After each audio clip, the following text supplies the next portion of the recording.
In an instant, Chen Fang's world collapsed. Being a mechanic had become the source of ridicule for everyone, and even his own fate seemed to be kicked off a cliff by this profession. He snapped his eyes open and found himself lying on the classroom floor, surrounded by classmates aged 18 or 19, their mocking gazes cutting like knives. A small, bespectacled girl struggled to help him up. Her soothing words couldn't mend his shattered spirit.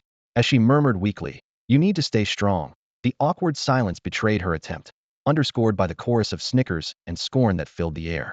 Like a chess piece abandoned by fate, Chen slumped back into his seat, a thunderous realization exploding in his mind. This was a world where game and reality intertwined, where everyone had one chance to switch careers upon adulthood. Combat jobs promised honor and wealth, while life professions offered a reliable skill to survive. Yet the cost to change careers was a staggering 50,000 silver coins, and no one could count on the nation's charity to cover such fees. This was pure mockery, a cruel jest by destiny. The biting words around him seared with harsh truth. He became the class' first loser to faint over a job choice. Liu Yang's crew cut sliced through the air with jeers. He himself held a run-off-the-mill combat job, barely earning 30 to 50,000 silver, but compared to the noble title of mechanic, Chen was a complete failure. The mocking and superiority sharply divided the students' combat careers sat at the top. Life professions were neglected, and mechanics became the prime target of disdain. Amid it all, Chen's eyes narrowed, anger surging inside. He cursed fate's injustice, demanding to know where his golden opportunity was. Shouldn't a destined traveler be specially favored? But just as he screamed silently in his heart, the noisy classroom suddenly went still, all eyes snapping to the doorway. Sheng Tang, heiress of the legendary Shengshe Guild, the top guild in Luocheng, entered the classroom like a radiant goddess. Cool and aloof, she commanded respect and kept everyone at a distance. Her arrival ignited curiosity and speculation, especially in Liu Yang, who eagerly guessed that she was here to recruit promising career changers. The school beauty stepping into an ordinary class felt like a bomb exploding in everyone's mind. Liu Yang tried to play the gentleman, but was coldly ignored. Suddenly, Sheng Tang strode straight to Chen Fang and whispered with quiet power, "You will have a child with me." The words were as light as feathers, but shattered Chen's world like a bomb. Sheng Tang, the blazing apostle and destined radiant noble, had arrived at this life-or-death intersection with him, a poor mechanic on the brink of collapse. She presented a contract she had personally drafted, with a clear 5 million price tag and unforgiving terms. He must impregnate her and accomplish both admission to the Starry Sky Academy and clearing a private dungeon. Otherwise, the contract was void. Chen stared at the numbers on the paper, his mind filled with doubt and hesitation. A faint voice inside shouted, "There's no such thing as a free lunch." He couldn't help but ask two questions. Sheng Tang responded coldly, refusing to reveal details for now, only promising that once he signed and completed the tasks, the truth would be revealed. She even offered a 50,000 down payment to show sincerity. Chen was silent, contract in hand, his heart pounding like a drum. He understood the tempting offer was laced with mystery. This cold goddess was ruthless and inscrutable, far more than her appearance suggested. "Okay, then the second question," Chen said, eyes locked on her, voice low and cautious. "When you say having a child, do you mean the process I'm thinking of?" The atmosphere froze, waiting for an answer. Suspense sliced through illusions like a sharp blade. This was the turning point of his fate and the cruel test the world set for him. He set down the contract, silence heavy with uncertainty and struggle. "The terms in the contract are all to your advantage, nothing to lose. If you still have doubts, I can even pay you 50,000 upfront as a deposit." Chen Fang noticed that after he asked the question, Sheng Tang visibly stiffened. However, seemingly to hide her inner unease, the coldness on her face deepened. She squeezed out a word through clenched teeth, which counted as a response to Chen Fang. After answering, Sheng Tang's voice tightened as she continued, "Actually, it's not just about having a child. If we develop feelings during this time, getting married or whatever wouldn't be a problem." Sheng Tang kept fidgeting with the contract in her hands, glancing awkwardly to the side. Seeing her pretend to be busy, Chen Fang almost felt the awkward tension himself. From what he could tell, there seemed to be no reason to refuse this contract. Just as Chen Fang was about to agree and sign, suddenly a voice exploded in his mind. "Congratulations, host, you have bound the Grand Challenge system. This system will issue tasks randomly. Complete them to receive generous rewards. The current first challenge task has been issued. Please check carefully." System. Chen Fang's excitement surged. Sure enough, his golden finger had arrived, albeit late. With a thought, he opened the system panel. The so-called Grand Challenge system was very simple, displaying just one available challenge task. Current challenge: spend 300,000 yuan within 1 hour. Time left: 59 minutes and 24 seconds. Successful completion reward: permanent merchant voucher. Permanent merchant voucher. When purchasing items at the merchant, use this voucher to inflate your money by 10,000 times. For example, you can buy a 10,000 yuan item for just 1 yuan. Note: the voucher only works on merchant items, and purchased items become bound no trades or disposal allowed. After reading, Chen Fang's heart filled with joy. This system had arrived just in time. If he completed this challenge now, he could enjoy a 0.0001 discount on future merchant purchases. Even if he burned money as a mechanic, with this voucher, even an ordinary person could afford the costs of building mechanical creations. Awesome. To complete the challenge, he had to spend 300,000 yuan within an hour. Half an hour ago, Chen Fang would have struggled to gather such startup funds. But now Chen Fang glanced at Sheng Tang sitting across from him, waiting for his answer. He picked up the contract and pen, quickly signing his name. Having children with the campus beauty didn't matter. He was just after the 500,000 yuan. Really? All right, this contract is officially effective. Chen Fang put one copy into his character's backpack and pushed the other copy in front of Sheng Tang. He added, however, I require the 500,000 yuan deposit within half an hour. I'm a mechanic and need a large sum to purchase blueprints and materials, so I can quickly improve my skills and level. In 3 months, there's the joint exam. I want to raise my level past 15 before then. Sheng Tang put away the contract, her expression complex, seeming a bit hesitant about the contract going into effect. But she didn't refuse Chen Fang's request. That's not a problem. The 500,000 deposit is also an investment in you. With that, Sheng Tang initiated a trade request to Chen Fang. Suddenly, a translucent trade window popped up between them, glowing with a faint blue light that flickered slightly. Just as Chen Fang reached out to press confirm, the figure of 500,000 transformed into a stream of golden characters, pouring into his account with a rush. In mere seconds, his balance soared dramatically. Phew, he gasped, holding his breath for a long moment before finally closing his mouth. 500,000, an astronomical sum for an ordinary high schooler, yet to Sheng Tang, who came from an affluent family, it was like pocket change casually pulled out. Comparing people like this was downright infuriating. The trade's done. Sheng Tang casually folded away the light screen, rising smoothly. Her black hair brushed her shoulders with a gentle sway. Good luck from here on. I need to go tell my parents about the contract. Hopefully, you can perform well on the joint exam and complete the first task in the contract. With that said, she gave Chen Fang one last assessing look before turning away toward the exit. The crisp clicking of her heels echoed sharply on the floor, fading only when she reached the end of the corridor. Has to tell her parents. As the door shut, Chen Fang's heart lurched. Somehow, he felt like some scruffy guy had just kidnapped a rich and pretty girl. He even worried that if Sheng Tang's parents saw the contract, they might storm the school and drag him out for a beating. But thinking it through, Sheng Tang's expression when signing had clearly shown reluctance. She was probably forced into this contract by her family. As for the reasons why, he couldn't guess and frankly didn't want to dig deeper. At least the 500,000 he received was cold, hard cash.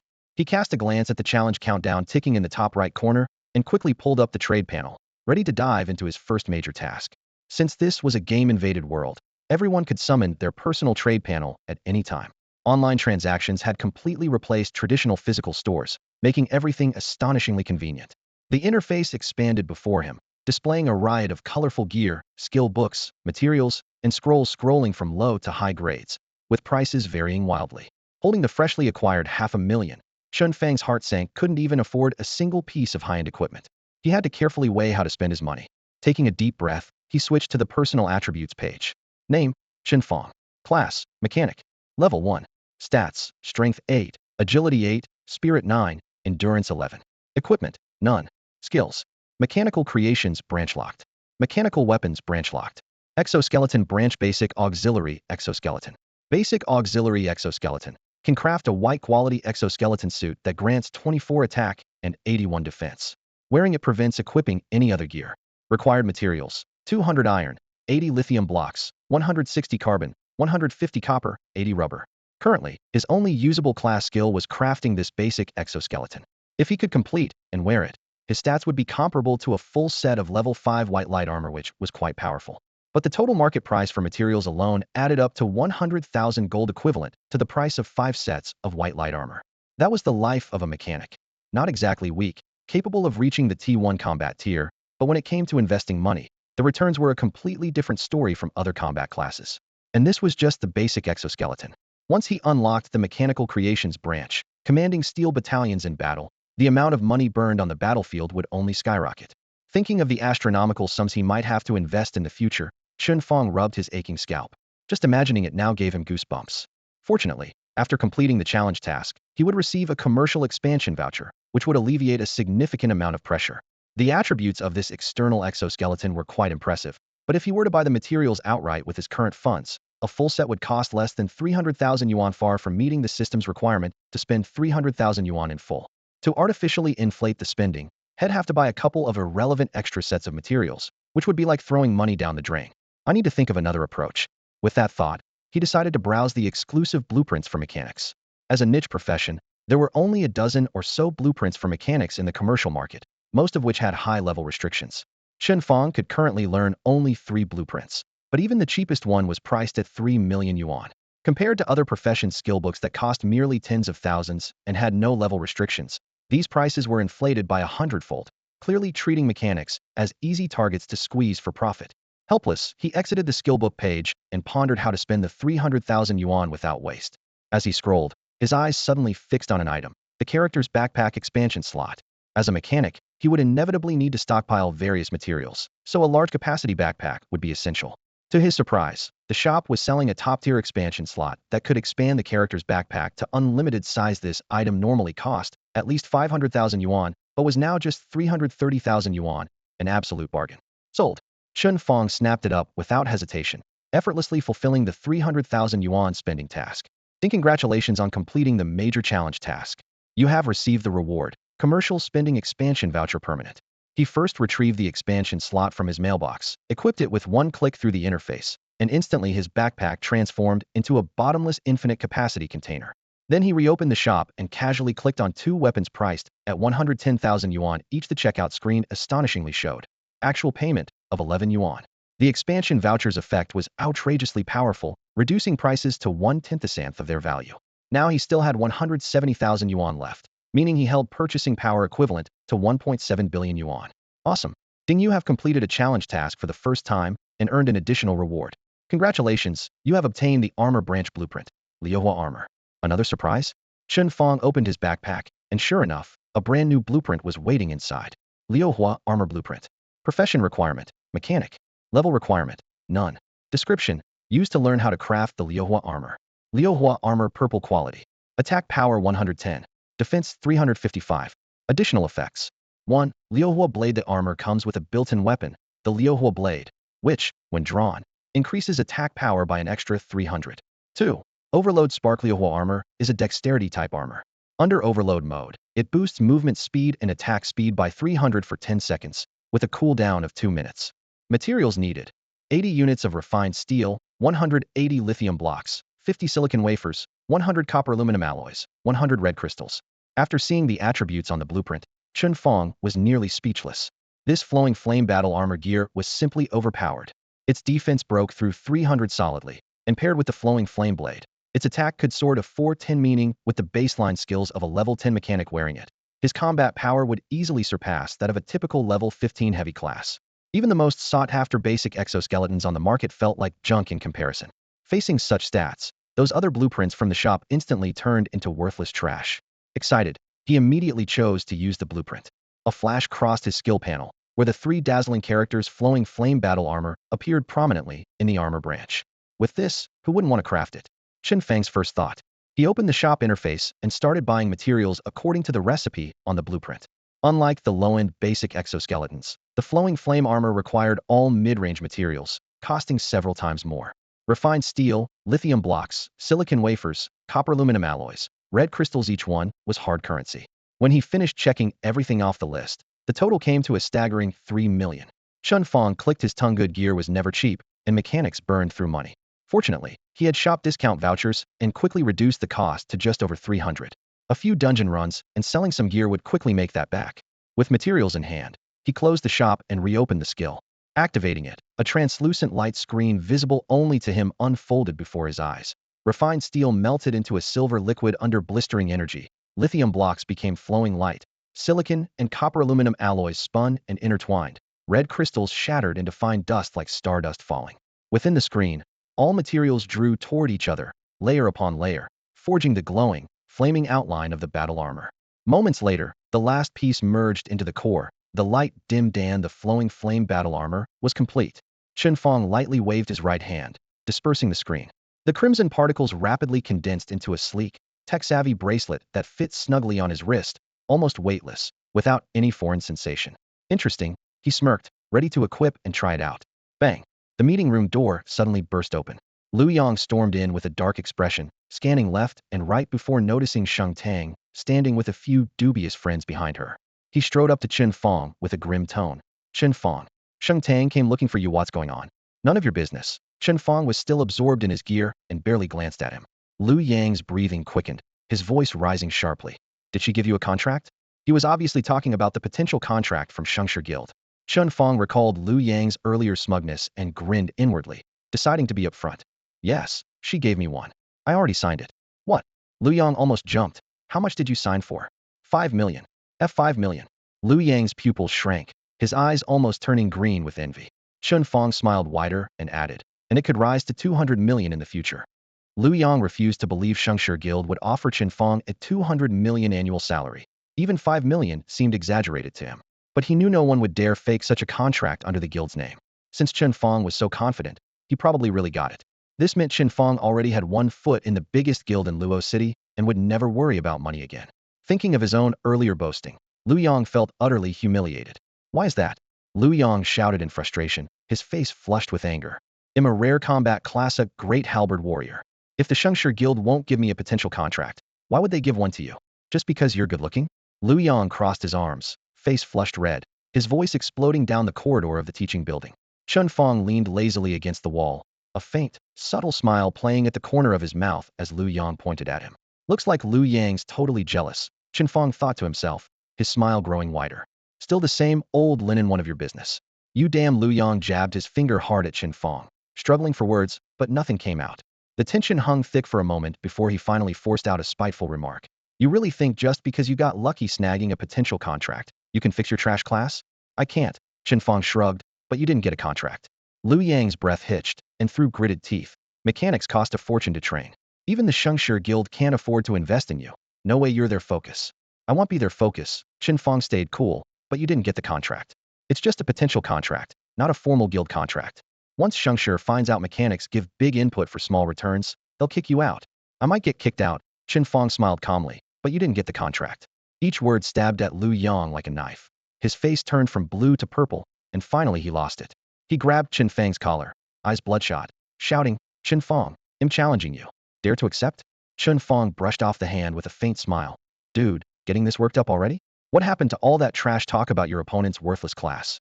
He had meant to ignore this jumping clown, but the next second, ding, a clear system notification rang inside Chen Fang's mind. New challenge received. Please check. Task. Accept Lu Yang's challenge and defeat him within 1 hour.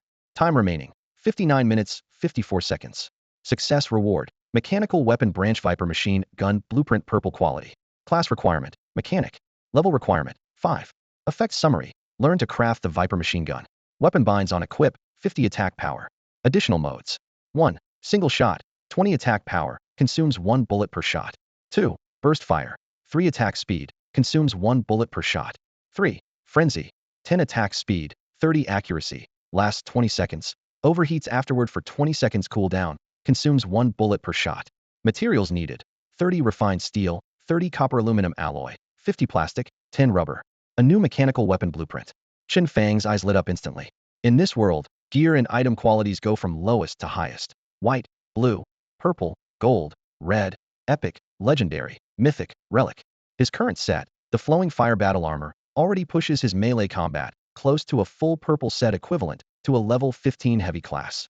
With a purple quality Viper machine gun, he could finally go toe-to-toe with a level 15 archer mechanic without firepower dominance? No way.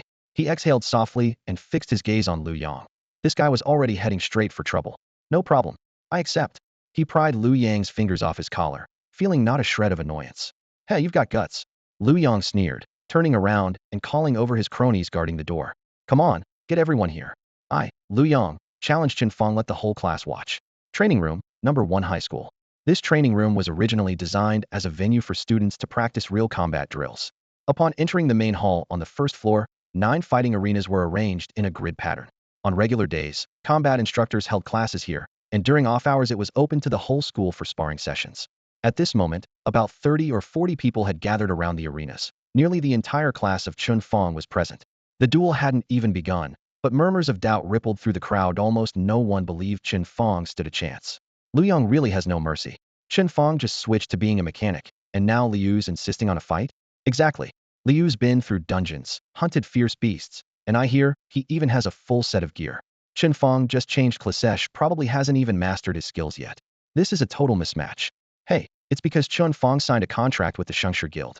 Liu Yang's petty. He probably wants to beat him up in front of everyone, catch the girl's eye, and snatch that contract away. TSK, that's just ruthless. With Shengshi's backing, Chen Fang still has a chance to turn things around with his mechanical creations. If that contract gets stolen, their whispers were cut off by one of Liu Yang's cronies, who had also switched to a strong combat class and was used to acting arrogantly. He scoffed, ruthless? Guild contracts go to whoever's strongest. Compared to a loser like Chen Fang, Brother Yang is definitely the better choice. That shut up a few classmates who had been defending Chen Fang. Others could see it plainly, but Chen Fang knew even better. Liu Yang planning to make a public scene meant the guy had some brains but not much. After all, Chen Fang had never revealed exactly what kind of potential contract he had signed with Xingtang. The two stepped onto the arena platform. Liu Yang finally relaxed, smirking as he opened his backpack and started equipping himself piece by piece. White and blue glows flashed repeatedly as thick white and even blue quality heavy armor covered him from head to toe. Last came a black iron halberd of the same blue grade. Whoa, many students gasped from the sidelines, sympathizing with Chen Fang. At this stage, unless your family was loaded or your class allowed frequent dungeon runs and monster hunting, who could possibly have a full set of armor? And Liu Yang had at least 3 pieces of blue-grade gear that put him far above his peers. It wasn't surprising he had landed any guild's potential contract at this level. Tilting his head, Liu Yang raised an eyebrow at Chen Fang. I know you just switched classes today and haven't got your gear sorted. Want me to give you some time to buy a few pieces at the trading hall? Wouldn't want anyone thinking and bullying you. Chen Fang shook his head lightly. No need. Let's just start. What? You're not equipping any gear? Liu Yang shouted dramatically, then suddenly feigned understanding. Oh, hi, your family's broke. Spent all your savings switching classes today, huh? Haha. Well, it makes sense switching classes wasn't cheap, so where'd you get money for gear? With an arrogant sneer, Liu Yang spat out the harsh truth. Someone like you has no future as a mechanic. Signing a contract with Shengshi Guild was a waste. No longer holding back, Liu Yang pushed off with his foot and shot toward Chen Fang like an arrow loosed from a bowstring. His speed so fierce it left a blur behind him. His massive halberd slashed through the air with a wind-shredding roar that was the basic skill of a halberd wielder, the Dragon Strike. Liu Yang unleashed his skill from the start, clearly aiming to cripple Chen Fang. Surrounding students on the training field gasped sharply in unison. Many couldn't help but exclaim, barely daring to witness the bloody scene they expected next. Only Chen Fang remained calm. He narrowed his eyes slightly, tapping the battle armor bracelet on his wrist with his knuckles.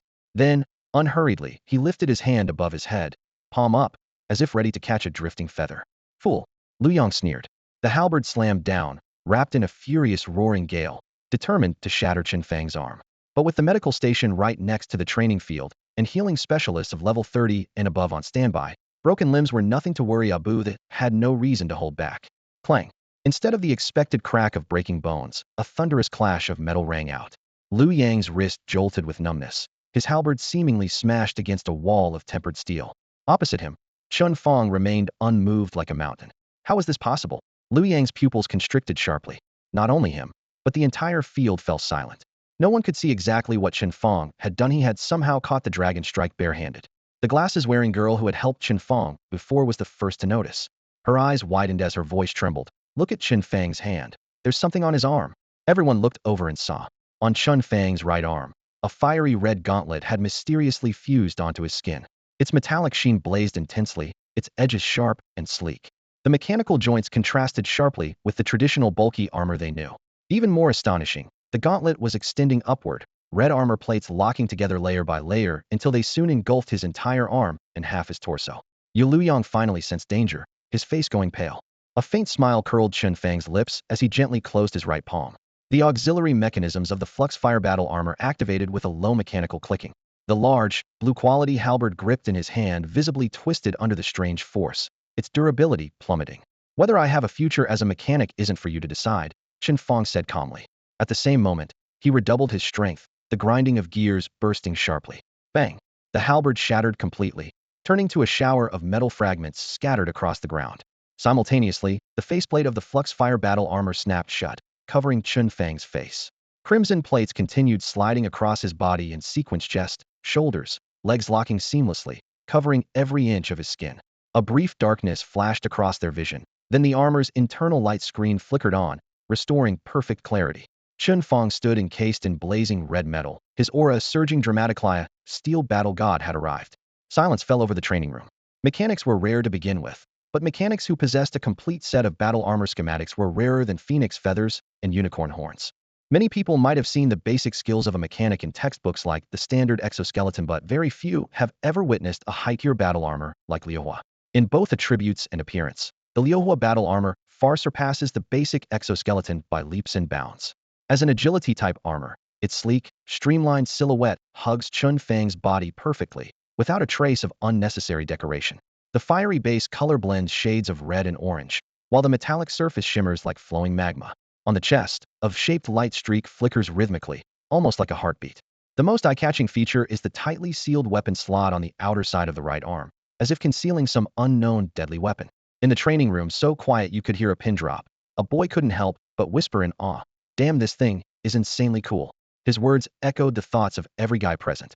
Mecha suits are every man's fantasy. Battle armors are no different. Who wouldn't want to one day shout "Armor Combine" and transform impressively in front of their beloved? At this moment, Chen Fang was the coolest knight around. Liu Yang snapped out of his shock. His face suddenly drained of color as he involuntarily stepped back. "What the hell, what kind of freaky thing are you?" From inside the armor came Chen Fang's deep voice. "I'm your dad." He stepped forward, and the armor's full assist system activated, making his movements even lighter and quicker than without the suit. With a thought, the cover of the right arm weapon slot hissed open, launching a crimson long sword. The blade was hand-width wide, slightly longer than standard weapons, resembling molten iron that had solidified. Boiling flames seemed to ripple along its edge. Grasping the Liuhua blade, the armor's internal data rapidly updated, sending attack and defense stats skyrocketing. In a single stride, Chen Fang closed the gap, the sword held high. The Liuhua blade sliced through the air, leaving a dazzling fiery streak that tore through space with a booming roar. Only then did Liu Yang realize the danger, yelling frantically, "Iron body!" A massive spear's afterimage appeared before him, a blue defensive light crystallizing into a barrier on his chest. But that barrier was like tissue paper against the Liuhua blade, empowered with 3 million force. With a sharp PSHHD sound, the blazing sword light shredded the defense, instantly breaking through his blue-grade armor and leaving a 2-foot-long terrible gash in Liu Yang's chest. Blood gushed out, and before he could even groan, his breath faltered. His entire body went limp and collapsed to the ground, slipping into a dazed unconsciousness. One sword strike, instant kill. The training room fell silent once more. Everyone knew Liu Yang was a heavy armor specialist with top-tier defense, yet he was defeated in a flash. His offense was comparable to a humanoid boss. No, even ordinary bosses weren't this absurd. It was terrifying to imagine that if Chen Fang hadn't held back, with the Liuhua armor's staggering attack power of 410, Liu Yang might have been cleaved in half on the spot. Sheathing the blade with a clicking sound, the armor's lights reversed and folded, compressing into the discreet mechanical bracelet on Chen Fang's right wrist, fitting his skin like an exquisite tattoo. "Take him to the infirmary and call the teacher to treat his wound," Chen Fang casually instructed. "Don't underestimate, just a cut. The bleeding debuff alone could finish him off." He added with a smirk, "I'm still young. I don't want to get sued by him." He jumped down from the ring with steady steps. Everywhere he passed, the other students silently gave way, clearing a path for Chen Fang. After Chen Fang returned to the classroom, it was empty. Everyone else was still out training. The rare quiet put him in a great mood. He immediately pulled out his backpack, where a blueprint for a Viper machine gun gleamed coldly, lying right on top. Time to learn this directly. As the blue and white system interface appeared with a chime, the message popped up: "Congratulations. You have successfully unlocked the mechanical weapon skill branch and learned Viper machine gun." Next, Chen Fang opened the shop and searched the materials one by one according to the blueprints list. The system rounded all prices, and in the end, he gathered everything he needed for just 30 bucks. Without pause, he crafted his first Viper machine gun. The finished product was slimmer than he imagined, coated in a matte black finish, with a slender barrel only as thick as his thumb. But this lightness didn't make him worry about firepower after all. The most deadly snake fangs are also thin as hair and deliver instant death. Naturally, this machine gun, named Viper, carried the same deadly sting. After admiring the gun for a moment, he opened the skill menu and was surprised to find mechanical weapons cannot be equipped on their own. They must be modified and bound to mechanical creations or battle armor. In other words, a lone Viper machine gun was just scrap metal. Fortunately, he still had the Liuhua battle armor, and once it reached the required level, he could embed the Viper into the armor for ranged firepower. But here came the catch: the Viper machine gun required level 5, and he had just changed classes, currently only at level 1. Need to level up first. Chen Fang closed his backpack, suppressing his curiosity about the new weapon's power, and sighed heavily. Weekends coming in 2 days, he'll go to the wild training spots and grind up. Then, a faint image of a fragile figure suddenly surfaced in his memory. tightening his chest, still owed his mother a bottle of holy light potion. At number 1 high school, infirmary. Bang! The door was thrown open roughly, and several students walked straight to Liu Yang's bedside. Seeing the leader, Liu Yang immediately burst into tears. Cousin, you finally came. The leader, Cui Zhe, was decked out in a dazzling blue quality outfit, shining brilliantly, unhidden arrogance evident in every inch. Although a backline class, he was tall and burly, even more solidly built than Liji's specialist Liu Yang. Who beat you up like this? Cui Zhe glanced at Liu Yang with irritation. It was someone from our class named Chen Fang. Liu Yang stammered, face flushed, voice weak. Behind Cui Zhe, a boy wearing a blue long sword sneered. Chen Fang? That guy's in our school. When did he change classes, and what did he switch to? Liu Yang bowed his head, face burning even more. Just changed today to mechanic. Oh, that mechanic, huh? The sword boy laughed loudly. I heard about him. Our school got a new mechanic today, and the guy's so poor his family's starving. Right after switching classes, he passed out and had to be carried back. As soon as he spoke, the people nearby burst out laughing. To Liu Yang, those laughs were like open mockery, making his face turn pale and then flushed repeatedly. Cui Zhe raised his hand to adjust his glasses, his expression full of disappointment and frustration as he stared at Liu Yang and asked, is it really that guy? Yes, Liu Yang forced himself to nod. Cui Zhe sighed deeply, his tone full of helplessness. A mechanic beat you up like this, and you still have the nerve to come to me for help. I was planning to recruit you into my regular team once you got a blue tier outfit, so I could take you out to grind and loot every week. But now you forget it. He changed the subject, flicking his wrist casually. No matter what, I'm your cousin. If someone bullies you, I have to step in. Send me his friend request, and he'll make him come apologize to you. Okay, thanks cousin. Liu Yang's mood brightened immediately as he pulled up his friend list, but secretly he was doubtful. Cousin, are you sure? That guy somehow got insanely good armor with unbelievable stats. Are you questioning me? Cui Zhe laughed, annoyed but amused. Not just him. The others laughed uproariously along with him. After running so many dungeons together, you still don't know how strong we are? A girl in red leather armor with long hair laughing hysterically clearly found Liu Yang's misfortune even funnier than a joke. Next to her, a short, chubby boy chimed in. Don't forget, our big snake team is ranked 3rd in the whole school. Who would dare disrespect your cousin? With their complementary classes and skills, regular dungeon runs and raids had become routine. Many transfer students had formed fixed teams, and the school forum even ranked these groups. The big snake team, with Cui Zhe as a core member, held steady at 3rd place, well known throughout campus. Even more impressive, the 6 of them had early signed potential contracts with a small guild, guaranteeing a bright future even if they didn't go to university. Thinking about how his cousin's team still held the completion record for a small dungeon outside Luo City gave Liu Yang some confidence back. Humph, so what if he has a flashy, cool armor? He's still just a lone wolf. In this world, connections matter. Maybe I was overthinking it, cousin. The cloud cleared from his face as he gritted his teeth and said, I'll send you that guy's friend request right now. Tell him he not only owes me an apology, but also compensation for my broken gear. No problem. Cui Zhe waved his hand with an easygoing tone. They'll make him kneel publicly and apologize. Soon, through the friend system, he got Chen Fang's contact info and sent a request casually. At that moment, Chen Fang was walking home from school with his backpack. His friend panel flashed, and he saw a stranger's profile labeled Cui Zhe. After a moment's thought, he accepted. A second later, a voice call came through. Who's this? Chen Fang asked casually. A sneering laugh came from the phone, dripping with disdain. Then the caller announced himself. Cui Zhe, captain of the Isha's Serpent Squad at number 1 high school. Serpent Squad? Then why don't you call it Shikakashira instead? Chen Fang was puzzled, making a quick joke without thinking, while continuing to walk home. He gave a perfunctory "oh" in response. At that moment, Chen Fang's phone was on speaker, so everyone nearby could hear the conversation clearly. The short, stout man holding back laughter leaned close to Liu Yang and whispered, see that? Once he heard it was your cousin, he got tongue-tied. Heh, my cousin is pretty famous at number 1 high school. Liu Yang finally relaxed, chin lifted, silently urging Cui Zhe to back him up. Cui Zhe waved a hand, telling him to wait, then took a defiant stance and said proudly, you know my cousin Liu Yang, right? You beat him up today, and you owe us an explanation.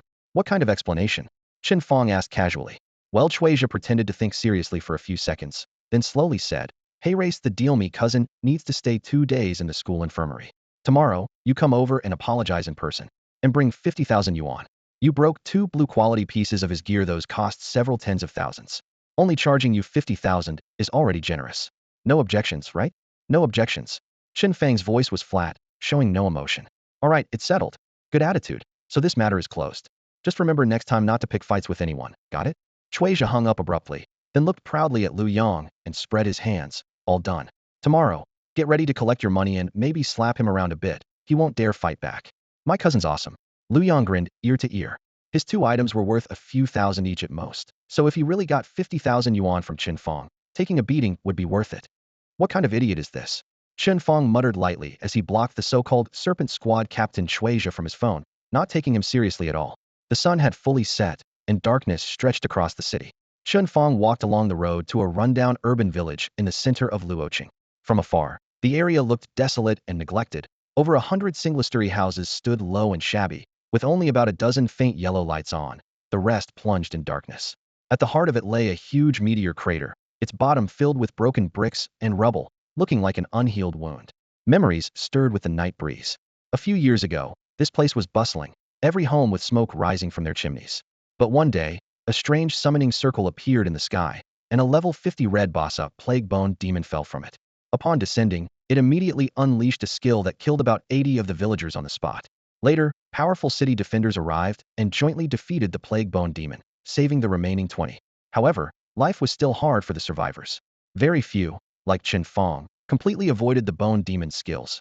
Most were afflicted by a curse called piercing poison, constantly carrying the debilitating debuff. This debuff not only weakens the transferer's attributes by 30, but also causes excruciating pain throughout the body at regular intervals. Suppressing that unbearable agony isn't actually complicated just by a bottle of holy light potion and drink it down. Its effects last about 10 days. But the price of the holy light potion is equally painful, 2,000 yuan a bottle. That means to avoid being tortured to death by the piercing poison, one has to spend at least 6,000 yuan a month on potions. How many families in the city's poor districts can afford such astronomical expenses? Moreover, many family breadwinners had already died in that tragedy, whether it was a natural disaster or man-made calamity. For them, affording the holy light potion is out of the question, let alone daily living expenses. As a result, some people tortured by the piercing poison die suddenly from the pain, while others, unable to pay, run off alone into the wilderness where fierce beasts end their suffering.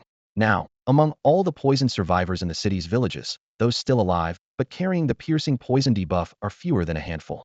One of them is none other than Chen Fang's previous incarnation's mother, Chen Huanlan. Since early memory, Chen Huanlan had been a single mother, making a living as a leatherworker, stitching needle by needle to raise her child.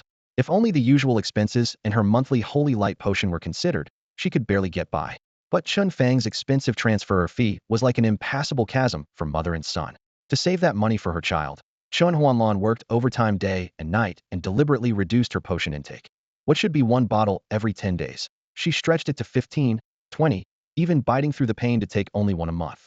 She only bought a new bottle when the pain racked her body, making it impossible to endure. In the past 2 or 3 years, the previous self had almost every night heard her mother's painful muffled groans. So when he learned that his transfer role was the mechanica profession only making the family's burdens worse, his mental defenses instantly collapsed, and he died on the spot. Such a precious transfer chance wasted like that was unbearable for anyone. Now reborn as Chen Fang, memories from the previous life have fully merged, and the mother-son bond remains unchanged. The previous self wanted to turn his life around through transfer work and free his mother from the poison's torment. Chen Fang shares this wish deeply now. Lost in thought, he found himself standing in front of his family's door. The wooden door of the bungalow was half open, as if deliberately left that way for him. Through the crack, soft yellow light and the scent of cooking mingled in, along with the faint sizzle of food in the pan. Chen Fang took a deep breath and pushed the door open. Before him lay a small living room, an old wooden dining table, and on it, 2 steaming dishes of home cooking. "Mom, I'm home," he called into the kitchen, smiling as he imitated his previous self's tone. In the last life, Chen Fang was an orphan. His mother passed away early. Reborn this time, having a mother who cares for him is an extraordinary blessing. At least now, he can say those simple words, "I'm home," and actually have someone answer back. "Has Chen Fang come back? Go wash your hands first. Just one more soup and dinner will be ready." Chen Wanlan's voice came from the kitchen, filling Chen Fang with a deep sense of warmth and familiarity. He responded with a nod, took off his jacket and hung it on the chair, then quickly headed to the bathroom. The cool water running over his fingers washed away the day's dust and eased the fatigue from being out and about all day. After washing his hands, he sat down at the dining table.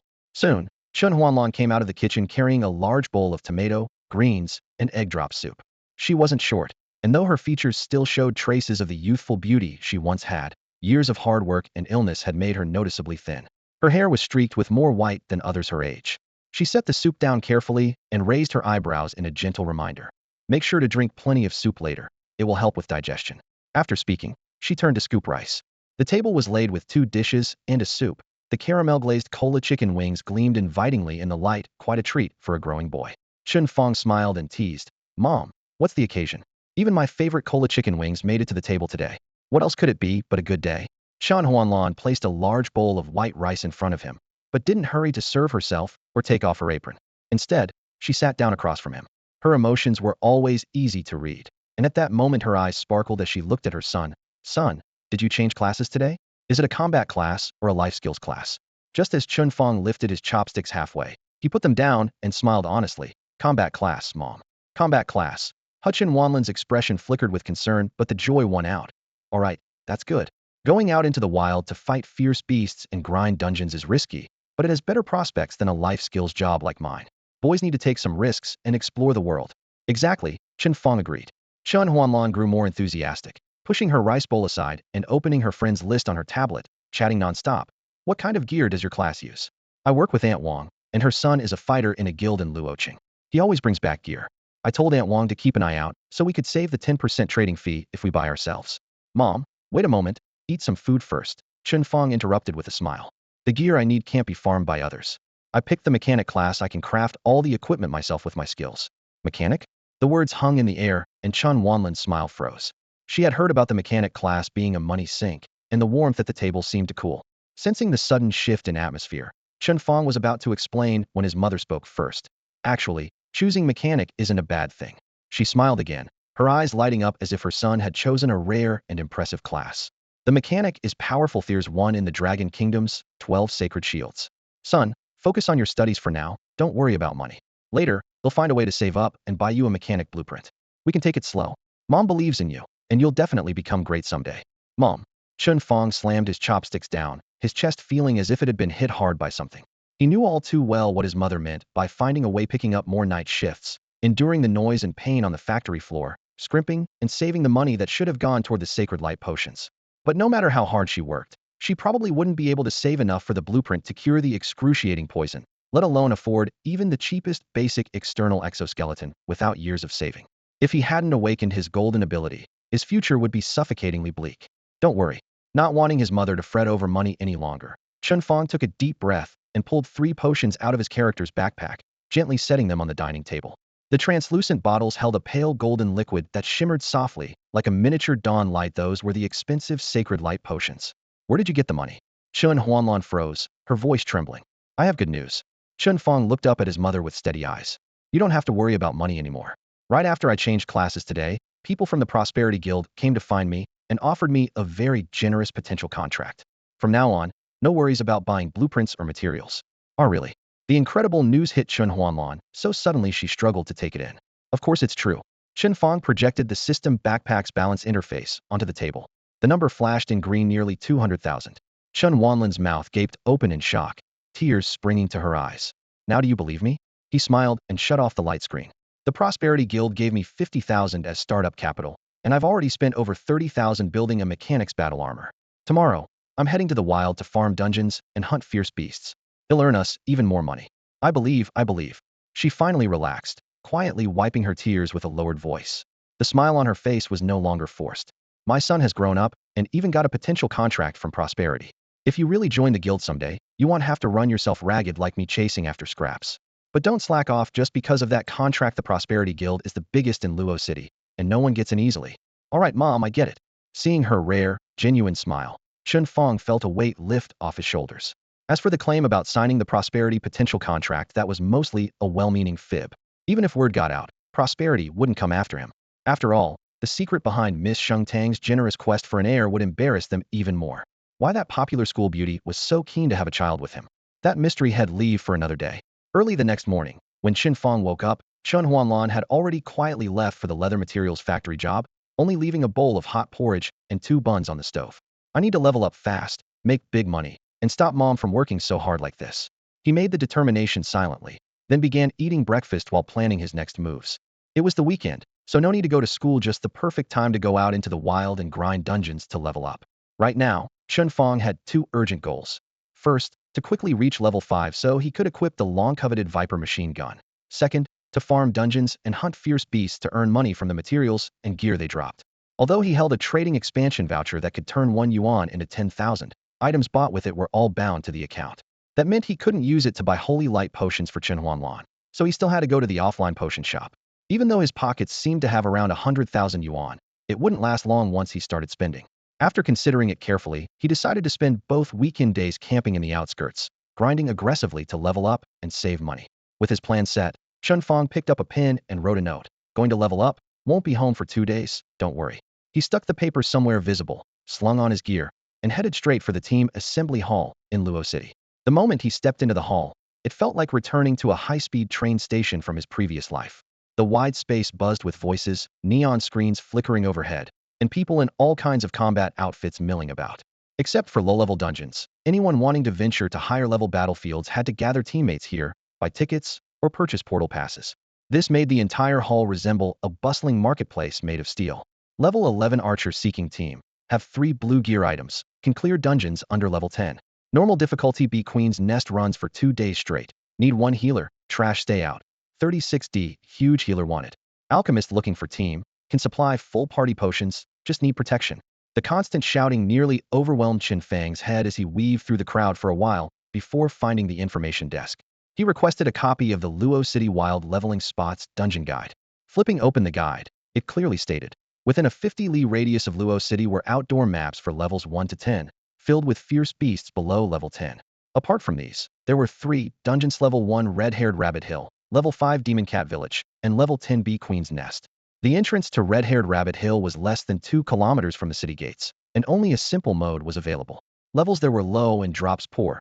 Even after 10 runs, one might not get a single white item. It basically suited only new players fresh from job change to get a feel for things and reach level 2 or 3 before moving on to Demon Cat Village. As for Demon Cat Village and Bee Queen's Nest, their entrances were less than 300 meters apart, both located near the Linxiu border 20 li outside Luo City. Weighing his own combat strength, Chen Fang was confident he could handle heading straight to Bee Queen's Nest now. But he remembered from previous lessons, if the beasts were more than 5 levels above the player, the system suppressed experience and drop rates, making it not worth it. Since he was only level 1, the best plan was to start at Demon Cat Village. Once he boosted to level 5 there, he could then go next door to grind Bee Queen's Nest. That arrangement made the most sense. The Cat Demon Village dungeon offers 2 difficulty levels, easy and normal. Clearly, normal mode is the better choice. It grants more experience and increases the drop rate for white quality gear. Unfortunately, normal mode has a strict rule. Teams must have at least 2 members. Although Chen Fang is strong, he still has to follow the rules. To enter normal difficulty, he needs to find another teammate. After some thought, he turned his attention to gatherers and crafting classes: alchemists, leatherworkers, cooks. These non-combat professions still need to enter dungeons to collect materials. Bringing them along means sharing more experience and rewards, plus he can benefit from their potions and materials, which is more cost-effective than splitting gear with other fighters. The recruitment area for life skill classes was nearby. Freelancers held up handwritten signs showing their class, level, and team requirements. Some shouted loudly to attract attention, while others plainly wrote, "Will pay top price." Chen Fang scanned the crowd until a familiar name caught his eye on a fresh clipboard. Sun Wenjing, level 3 scholar. Provides weak point info on fierce beasts. 50 per session, 150 per day. He looked up instinctively and saw the same thin girl with glasses who had helped him when he fainted last time. Compared to the loud recruiters around her, Sun Wenjing seemed timid and small, head down, nervously clutching the edges of her sign, like a ghost lost in the crowd. Scholars were generally unpopular. Early fierce beasts are weak. Most teams just rush in without tactical support. Plus, Sun Wenjing was only level 3, so taking her into a high-level dungeon means sharing experience and needing to protect her. No wonder no one wanted to pay even 150 a day. Chen Fang had a good impression of her from before, so he walked over directly. Sun Wenjing saw his shoes first and blurted out without looking up, "Hello, are you hiring?" "I'm a scholar, so I can." She looked up and froze. "Chen, what are you doing here?" "Just passing by." Chen Fang met her gaze and smiled slightly. Then with a teasing grin, he said, "Didn't expect you to be doing this." Sun Wenjing's cheeks flushed red to her ears. She lowered her head, twisting the sign. This is my first time." "No way. And in the first person you've met?" Chen Fang pretended to be surprised. "Yes," she whispered, "my family doesn't allow it. But I wanted to earn some pocket money." "You snuck out, even though your family forbids it? You know this line of work is dangerous, right?" Chen Fang's tone was serious but caring. "Good thing you ran into me." He gestured for her to put away the sign. "Come with me. Since we know each other, I'll hire you for 2 whole days and give you an extra 200. "What? Really?" Sun Wenjing looked up abruptly. Without turning his head, Chen Fang strode straight toward the ticket booth, waving his hand as he said, "Of course, it's all old classmates." Why would I cheat you? Chen, wait for me. Don't call me classmate. Call me boss. Boss Chen. The girl quickly stuffed her looking for team sign into her backpack and hurried after him, feeling that their earlier conversation had a strange undertone. They reached the ticket window and bought 2 tickets to the Twin Dungeon Camp.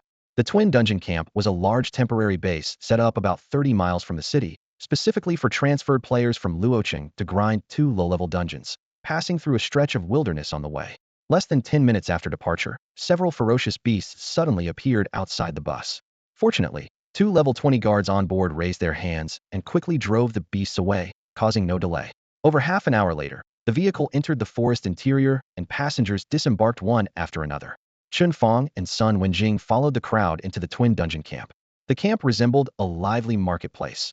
Rows of stalls filled the clearings with every kind of gear, crafting materials, boxed meals, healing potions, and magic potions. Even tents for rent were available. Seeing this scene for the first time, Chen Fang looked around in excitement, his enthusiasm evident. Sun Wenjing, equally curious, glanced around nervously. Clearly her claim of first time here was genuine. Chen, Boss Chen. She stayed close behind him, speaking cautiously. We're headed to the level 5 dungeon Demonic Cat Village, right? Yeah, that's right. Then do we need to find others to team up? The demons in Demonic Cat Village are very agile. It helped to have an ice mage or a curse priest. Chen Fang waved his hand dismissively. It's not like playing cards, you don't need exactly 3 players. Just the 2 of us will do. But it's our first time. Hey, everyone has a first time. I've watched tons of videos, my theory's solid. As they spoke, the pair reached the entrance to the Demonic Cat Village dungeon according to the signposts. The entrance was at the foot of a small earthen mound, with a circular portal dozens of meters wide. Inside the portal, chaotic swirling blue and silver light twisted in spirals. The bustling crowd at the gate consisted entirely of young transferred players, many still wearing the school uniforms of a Luocheng middle school around their own age. Chen Fang stepped forward briskly, touching the light curtain with the tip of his foot, and his figure disappeared instantly. Sun Wenjing gritted her teeth and followed closely behind. After a brief sensation of weightlessness, they floated suspended in a grayish-white chaos. Semi-transparent panels appeared simultaneously before their eyes. Demonic Cat Village Level 5 Dungeon. Player limit, 5. Difficulty options, easy normal team size 2. Objective, defeat the Redford Demonic Cat King. Without hesitation, Chen Fang tapped the normal option. As the selection registered, the chaos receded like a tide, and they were transported beside the ruined walls of a dilapidated village. Twilight was falling. The faint light was blocked by high walls, and the shadows crept into their vision. When the wind stirred, broken tiles and splintered wood clinked together softly, as if whispering. From within the ruined village ahead, cries of wild cats in heat sounded in succession, sending shivers down their spines. Sun Wenjing grew visibly nervous, her face paling slightly as she instinctively stepped behind Chen Fang. She reached into her backpack and pulled out a simple white wooden shield, giving herself a modest means of protection. Let's go? Chen Fang tapped the tactical bracelet on his wrist. A faint whirring of gears echoed inside the metal casing. In the next second, the Liuhua battle armor unfolded like petals, red and black armor plates spreading from his arms across his entire body. Once the clasps locked, the crimson breathing lights flickered to life, casting a fiery glow that carved blood-tinged outlines into the darkness ahead. Seeing him don the legendary supermodel armor again, the fear in Sun Wenjing's eyes was replaced by admiration. She vaguely recalled the scene not long ago when Chen Fang killed Liu Yang with a single sword strike. The flash of light and spray of blood happened so fast, it was almost impossible to blink. If she hadn't witnessed the terrible power of this armor, she never would have dared to attempt the Cat Demon Village dungeon on a normal difficulty for her very first run. Alright. She forced herself to regulate her breathing, bring color back to her face, and followed closely as Chen Fang stepped into the village entrance, now nothing but rubble and ruins. Within the village, piercing cat-like cries rose and fell, sounding like countless sharp needles stabbing her eardrums. Crumbling stone walls leaned askew, broken tiles and weeds merging into shadows. The air reeked of damp decay. The two advanced along a narrow bluestone path just wide enough for one person. Less than 100 meters in, a black silhouette suddenly climbed up a side wall and landed steadily on the top, a few meters ahead. Meow? A harsh, piercing screech split the night air. Sun Wenjing shuddered violently, raising her shield and crouching low, almost curling herself completely behind it. Bathed in the red glow from Chen Fang's chest armor, he could clearly see the approaching figure, a grotesque creature about 1.6 meters long, half human, half cat. Its body was covered in sleek black fur. Its narrow cat eyes combined with a human-shaped nose gave it a strange and eerie appearance.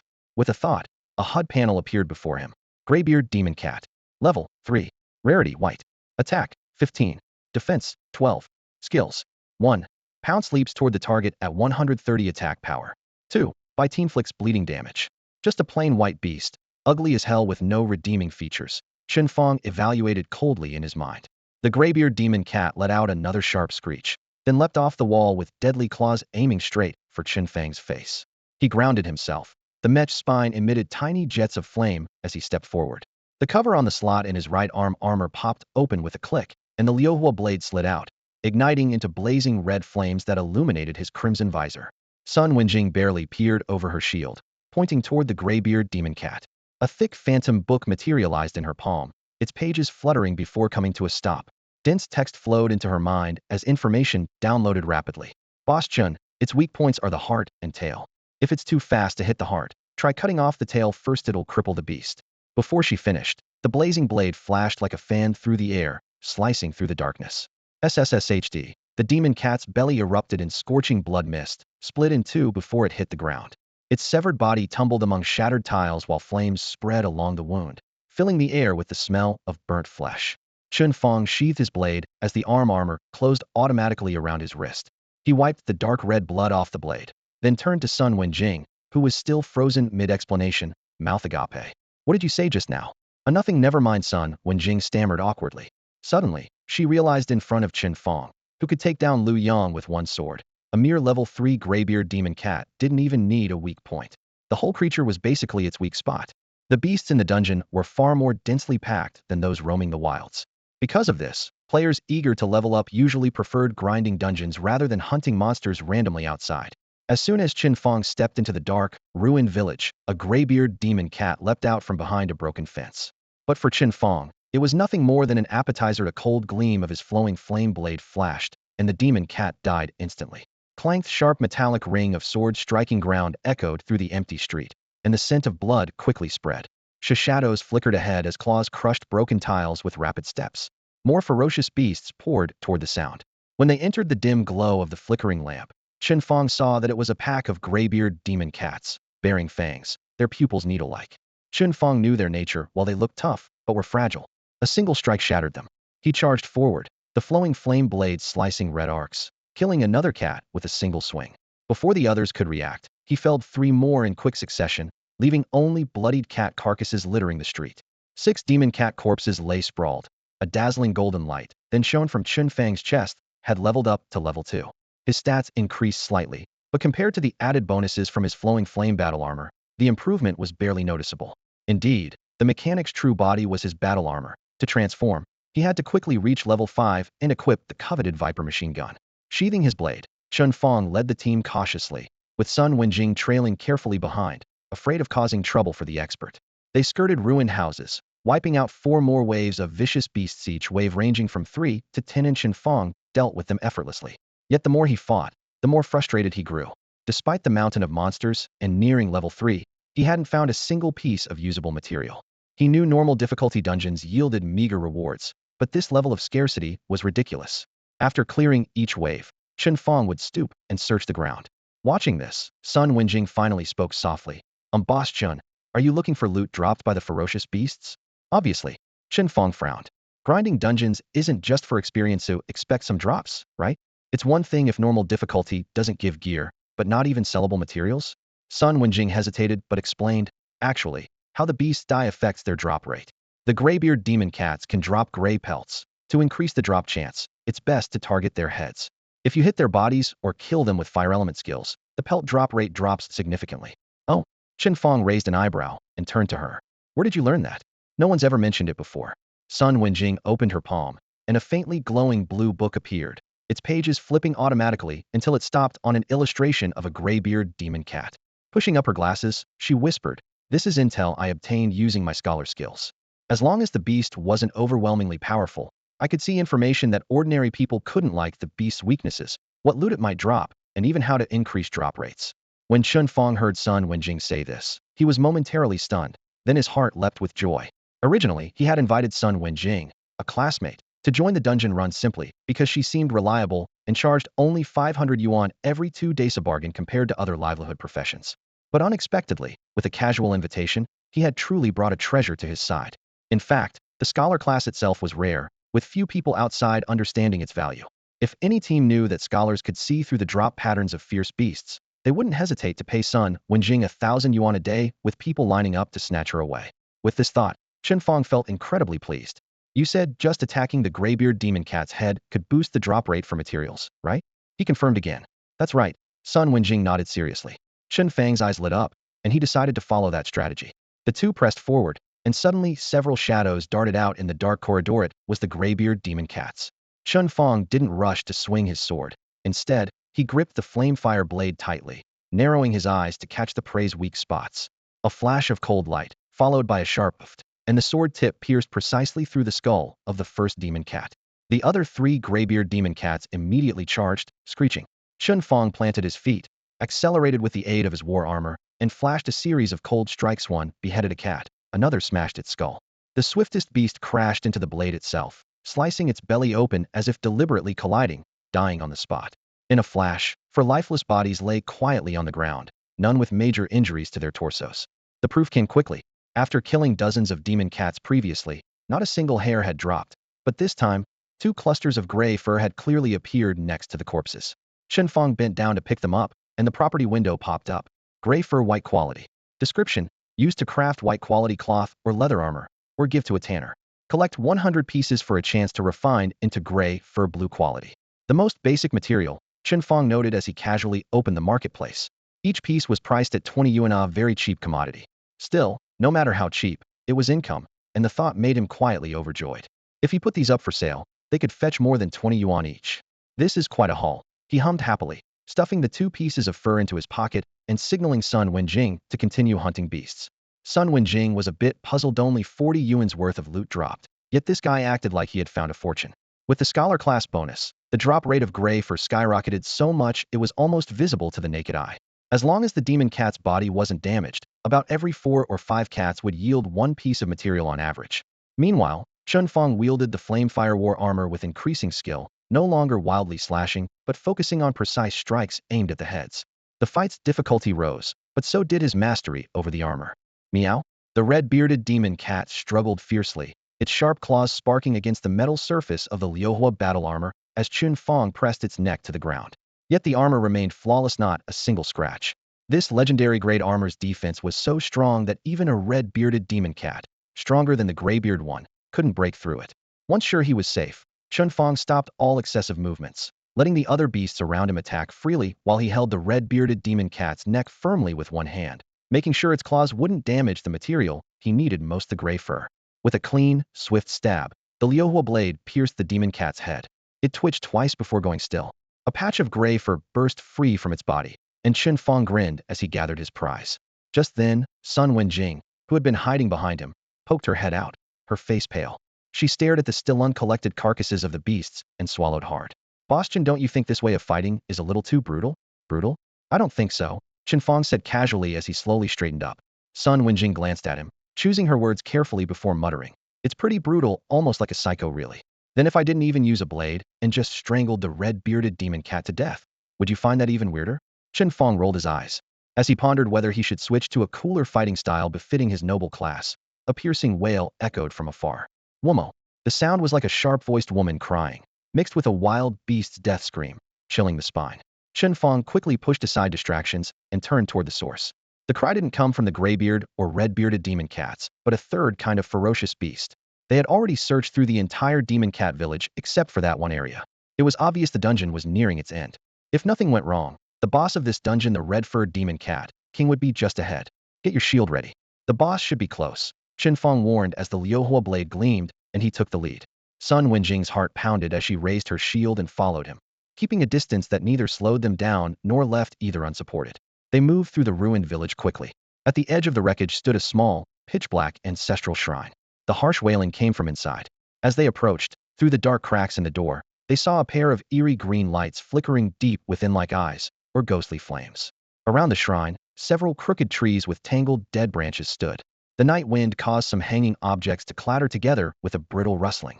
When Sun Wenjing recognized those decorations as tightly clustered weathered skeletons, her face turned ashen and she gasped. Chen Fang remained calm but thought to himself with admiration. This level 5 dungeon in Luo City was really something, daring to include this kind of restricted horror element. No wonder the job changers from Luo City were known for their courage. These dark, eerie maps and terrifying dungeons always had teams filled with them. Growing up eating so well, fearsome maps hardly intimidated Luo City's job changers at all. Sensing someone approaching, the items inside the ancestral hall stirred to life.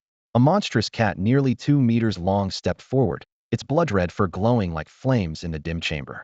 Scarred across the face, with fangs bared, it chewed on a desiccated human thigh, the stench of blood heavy in the air. The red-furred demon cat king, a level 5 White-tier boss. Attack, 91, Defense, 59.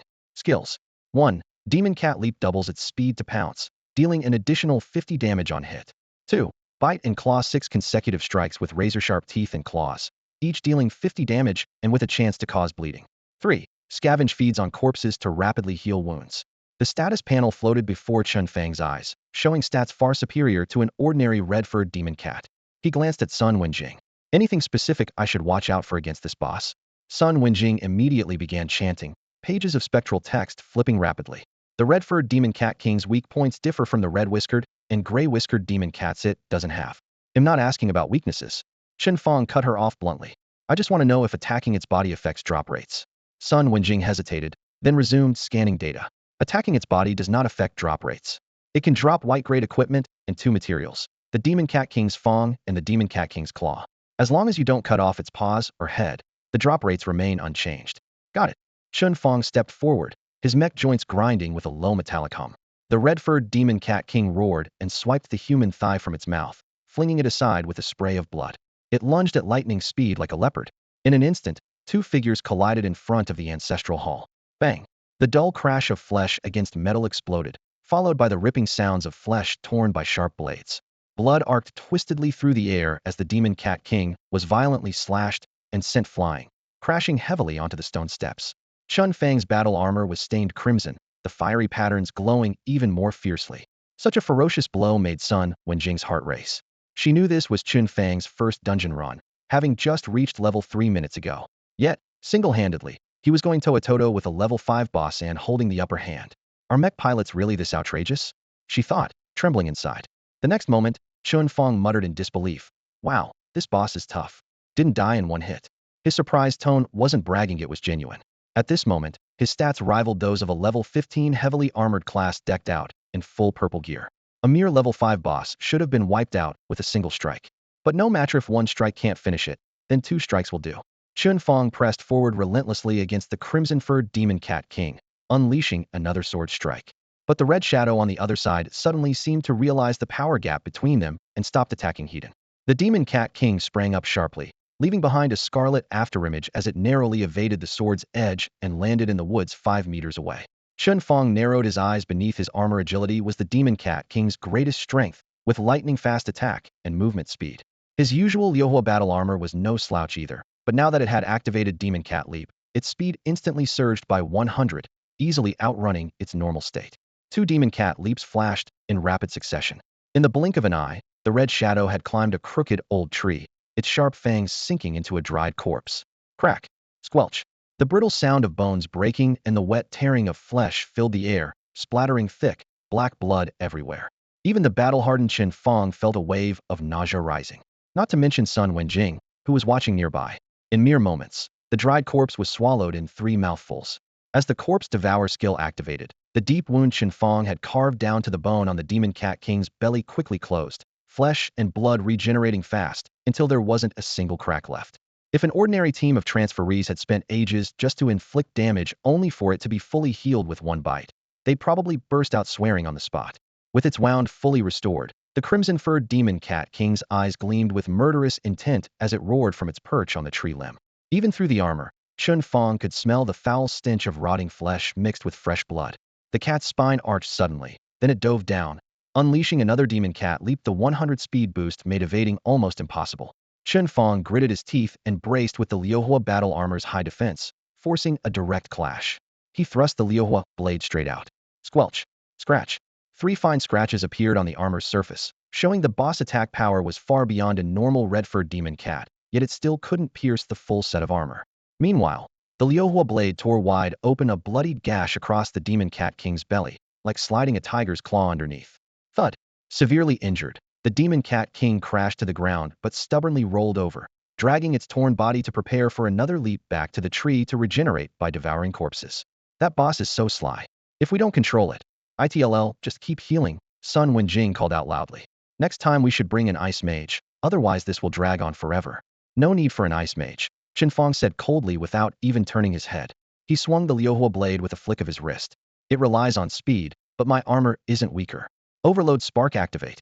Suddenly, the Liuhua battle armor hummed and whirred as its machinery came to life. The roar was so loud that even Sun Wenjing instinctively covered her ears. Although her hands shielded her ears, her gaze remained fixed on Chen Fang, first filled with confusion, then shock. The flame patterns on his Liuhua battle armor suddenly ignited in unison, as if real fire had been infused into the metal, with blazing flames swirling and waves of light rippling. The shaped breathing light on Chen Fang's chest flared intensely, almost painful to look at. With its power maxed out, the Liuhua armor's full potential had finally been unleashed. Whoosh, the flames tore through the air with a thunderous roar. The Liuhua blade in Chen Fang's hand exploded in a towering blaze, its crimson edge resembling burning falcon wings. The armor's built-in overload sparks instantly boosted his movement and attack speed by 300, making the red-haired Demon Cat King's dodges look utterly laughable. A sharp whoosh sliced through the air. The giant red-haired Demon Cat King had just leapt off the ground with its Demon Cat pounce, when Chen Fang's blazing fireball had already closed the distance. A wide slash erupted like an exploding arc of fire, the blade moving too fast to see, only the fiery trail cutting sharply through the space. The sword sliced into an earlier wound on the beast, inflicting an even deeper, fatal injury. The previous strike had reduced the Demon Cat King's health by over half, but now, faced with Chen Fang's overwhelming output, luck was gone. The creature was cleaved in midair, its massive body split into two halves as blood and entrails sprayed everywhere. The crimson embers had not yet died away before a golden glow lit up Sun Wenjing, who promptly advanced to level 4. Meanwhile, Chen Fang, who dealt 90% of the damage, remained stuck at the peak of level 3 experience, but he didn't mind. His main concern now was whether his first boss kill in the dungeon would drop any good loot. He manually shut down the overload sparks, and the flames instantly receded, restoring the Liuhua armor to normal. The dim Demon Cat village gradually brightened, like dawn breaking, with pale morning light dispelling the dark fog. The quest panel popped up a completion notice. Normal difficulty, Demon Cat Village dungeon cleared. Chen Fang removed his armor and shook his arms, feeling a bit awkward in his thin frame after losing the steel protection. Boss Chen. Sun Wenjing ran up holding her small shield, her thick bottle-bottom glasses unable to hide the fiery admiration in her eyes. What was that skill just now? So amazing. Overload sparks, Chen Fang replied casually, a little gadget built into the armor. But inside, he felt quietly pleased. Sun Wenjing might be a bit slow, but her enthusiasm made the paycheck feel well spent. Before he finished speaking, 3 glowing white orbs erupted from the shattered corpse of the red-haired demon cat. King Loot reward effects triggered upon the boss death. Chen Fang's eyes lit up with excitement, and he waved a hand. Let's not talk now, the chest is most important. Maybe you'll get gear that earns me some extra cash. Okay. Sun Wenjing nodded eagerly, her eyes fixed on the glowing orbs. Although she knew the loot wouldn't be hers, she still secretly hoped a piece of equipment might drop. Just as Chen Fang reached out to touch the orbs and start opening the rewards, a panel suddenly appeared floating between them and the loot. Congratulations to your team for breaking the normal difficulty completion time record for Demon Cat Village. Would you like to make your team information public? The system prompt lit up at the end of the dark tunnel, blue and white light flickering across the walls, casting a pale glow over everyone. A new leaderboard unfolded. Current Demon Cat Village normal difficulty completion rankings. 1. First place, Anonymous, time 1 hour 21 minutes. 2. Second place, Team Big Snake members, Chuizha Serpent Spirit Master, Ma Hongfei night time 2 hours 12 minutes. 3. Third place. Note: all team members who have switched classes must be below level 5 to qualify for the leaderboard, otherwise, the result is invalid. Chen Fang glanced at the list, then looked up at Sun Wenjing, wanting to confirm if the scholar could explain where this came from. Sun Wenjing's expression first showed surprise, then she couldn't hide her delight. This is the dungeon completion ranking. For dungeons you can repeatedly run, the system ranks the top 3 teams by completion time. The top 3 can choose to reveal their team name and member info, so others who clear it later can see the record. What's the point of showing your name? Chen Fang asked in confusion. Extra rewards? No. Sun Wenjing shook her head. Damn, just for bragging rights? Chen Fang was pragmatic. Once he heard there was no reward, his interest dropped sharply. Sun Wenjing fought the urge to roll her eyes, then patiently added, don't underestimate the rankings. They're publicly accessible. The more dungeon records you have, the more you prove your strength. It's valuable when applying to universities or joining guilds. Many people focus on dungeon speedruns, even make money by helping others set records. The teacher mentioned it in class. Oh, a Chen Fang nodded awkwardly. He honestly hadn't paid attention since had only been in this world a few days. His past self probably thought this stuff wasn't relevant and skipped class. But on the other hand, they hadn't even aimed for speed this run. How did they cut the Demon Cat Village record by nearly an hour? The second place team must be pretty weak then. Chen Fang recognized the name Team Big Snake somehow, but couldn't place it. He went ahead and asked Sun Wenjing, "Do you think we should make it public?" Sun Wenjing shrugged, "Up to you. Whether you do or don't, guilds and university recruiters have back-end access to check. The difference is just whether unrelated people switching classes can see you on the leaderboard." Chen Fang thought for a moment, deciding to keep it low-key. It's just about setting a new record. No need to make a fuss. Just let those losers who take 2 or 3 hours to finish see how good we are. With that, he decisively clicked Make Team Info Public. Sun Wenjing was left speechless. The system popped up an input box asking for a team name. Chen Fang casually typed one mechanic and a pendant team. Sun Wenjing. Bro, that was a bit rude, wasn't it? Anyway, let's put that aside first. Let's check the rewards. Chen Fang waved his hand, and the reward panel in front of him vanished instantly, cutting off Sun Wenjing's question before it could be asked. Sure enough, her gaze immediately landed on the 3 glowing orbs dropped by the boss, and she stopped worrying whether the pendant comment was about her. The first orb slid into Chen Fang's palm. As the light faded, it revealed a Fang striped in red and black. Demon Cat King's Fang, white grade material. Not gear. Chen Fang felt a little disappointed. But when he opened the marketplace and saw it listed at 350 yuan, his mood brightened immediately. That price was almost as much as a basic white grade piece of armor. He stored the Fang in his backpack and quickly dispelled the second orb. A dagger-sharp gray-white claw dropped into his palm. Demon Cat King's claw, worth about the same as the Fang, hovering around 300 yuan. Chen Fang's mind raced through the calculations. In a low-level dungeon like Yao Mao Village, a 5-person team might earn about 300 yuan total, so just 60 yuan each. Running the dungeon 4 or 5 times a day only nets 2 or 300. Nothing huge, but better than most day jobs. This time, he had already gathered 21 pieces of gray fur, each selling for 20 yuan, totaling 420. Add the claw and Fang he just got, and his total haul exceeded 1,000 yuan. No other team could match this drop rate. Thanks to Sun Wenjing being present, he scored this huge bargain. Feeling satisfied, Chen Fang had the lowest expectations for the third orb.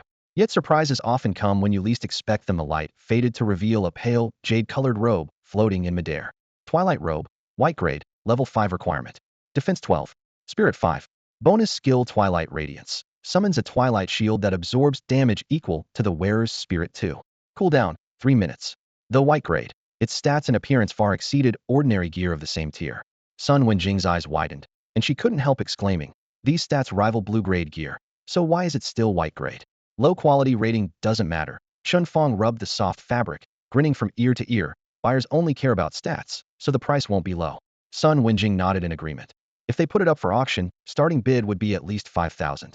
After a moment's thought, Chen Fang tossed the twilight robe to her. Instinctively, Sun Wenjing caught it, then froze. "What are you? Try it on, just don't get it dirty." Chen Fang waved dismissively. "You're a scholar. Your spirit is solid. With Twilight Radiance activated, even if the Greybeard Demon Cat hits you twice, you'll be fine. That way I don't have to babysit you all the time, and the efficiency will improve." Sun Wenjing thought about it, and felt Chen Fang had a point.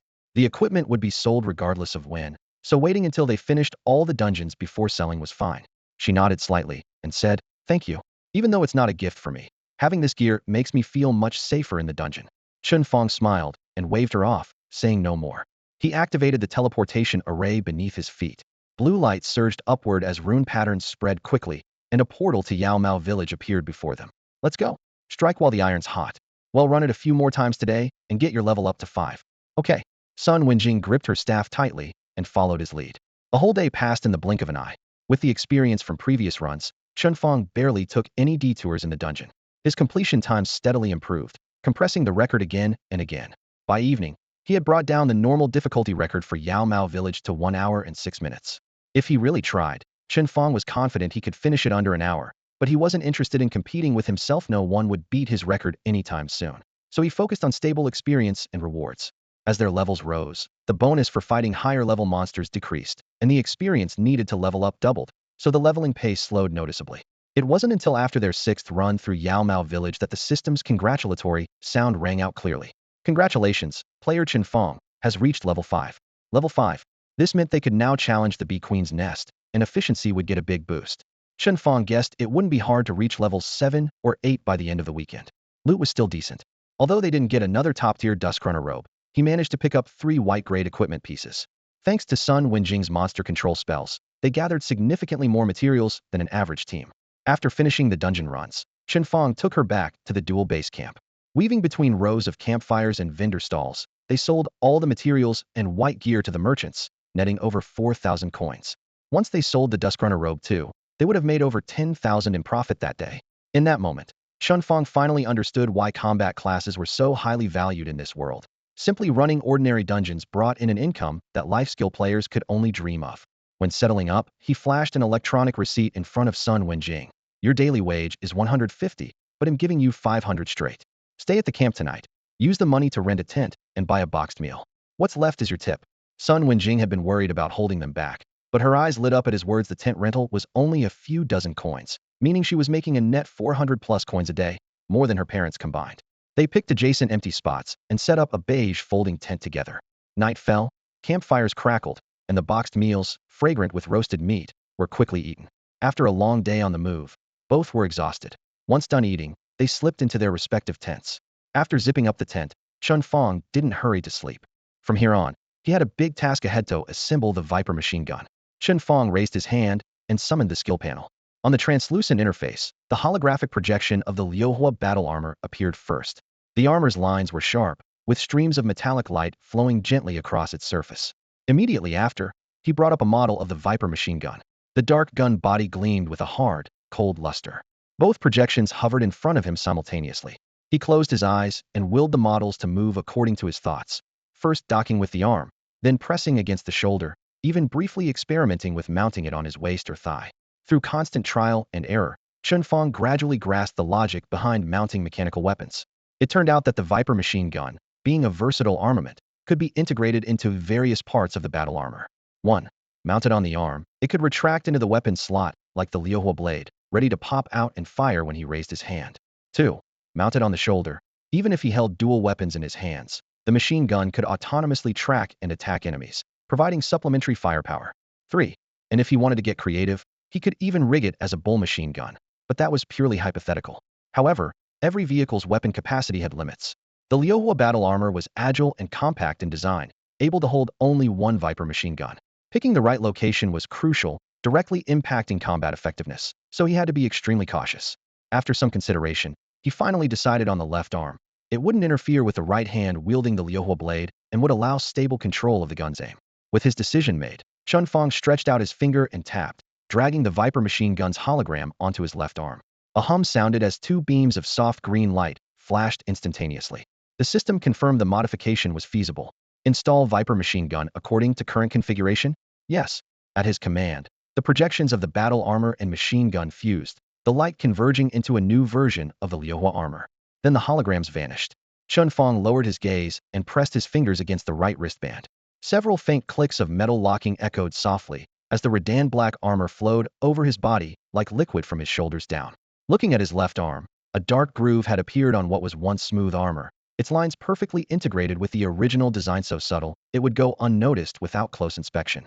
With a thought, the groove slid open, and a thumb-thick muzzle silently protruded. The Viper machine gun was ready. The system defaulted to single-shot mode to minimize ammo consumption. Chen Fang's mind shifted again, switching to burst fire. The muzzle contracted briefly as internal components adapted to ensure steady continuous fire. Interesting, he said with a slight smile, switching once more to rampage mode. A hiss sounded. 6 barrels, all extended together, slowly spinning as metal scraped softly. Even just this eager stance hinted at the deadly hail of bullets that full power would unleash. In comparison, the Liuhua blade felt like a mere sidekick. Tomorrow, he planned to farm the Hive Queen's nest, bringing the vicious beasts in the dungeon as gun-testing targets. At this thought, Chen Fang suddenly remembered. The Viper machine gun ultimately relied on bullet-type items to function, so ammo had to be purchased separately. He dismantled the battle armor, opened the marketplace list, and began searching for the appropriate ammunition. But just one glance made his brow furrow deeply. This stuff is really expensive. Bullet-type items, like arrows, are disposable secondary weapons, but their prices are on a completely different level. Chen Fang clearly remembers an archer only needs to spend 1 or 2 coins to buy an arrow, but the most basic copper bullet costs a full 10 coins. That's 10 times the cost for the same amount of ammunition. And for higher-level bullets with special effects, the price shoots up even more. The bullets in his hand are for the Viper machine gun. Just the word machine gun says it all. Once you pull the trigger, the ammo floods out like a breaking dam. In a real fight, it's basically throwing money at your enemies. No wonder the Viper has a single-shot mode on the surface. It only boosts attack power by 20 points, but its real value is in saving money. The saying about the costliest professions rings true. Thinking that over, Chen Fang was thankful he had a store expansion coupon. He immediately bought 100,000 copper bullets in one go and stuffed them all into his backpack. Still, he felt uneasy. The anxiety of lacking firepower pushed him to buy another 100,000. Few classes use bullets, only musketeers and roaming gunslingers, so the store's stock wasn't nearly as plentiful as arrows. Chen Fang's binge nearly wiped out all the cheaper copper bullets in the shop, causing the lowest price to shoot from 10 coins to 20. He couldn't help but smile ruefully, imagining how many curses the desperate players who needed bullets would mutter after seeing the spike. Beyond standard copper bullets, he also added 10,000 silver bullets. Silver bullets do 15 points more damage per shot than copper, and gain 20 extra damage against dark attribute enemies just in case he ran into a tough opponent. Switching to silver bullets would boost the Viper's firepower even more. He wanted more advanced bullets too, but ammo-like equipment has level restrictions. He was only level 5, so he could only use copper and silver bullets. Other options would have to wait. After this haul, nearly 300 coins were drained from his funds. Chen Fang silently calculated that once he entered the Hive Queen's Lair dungeon tomorrow, he'd have to earn this money back. Making sure the 2 big stacks of ammo in his backpack were neatly packed, he finally felt at ease and collapsed into a deep sleep inside his tent. He didn't know how long he'd been asleep when suddenly a commotion erupted outside. Groggily opening his eyes, he lifted the tent flap and saw that dawn was just breaking, but the entire twin base camp was already in chaos. People were running wildly, all heading toward the Hive Queen's lair, as if rushing to witness some earth-shattering event. What was going on? Just as he was about to stop someone and ask, his peripheral vision caught something. Hundreds of meters away, above the dungeon's entrance, lights were swirling, intertwining, and twisting.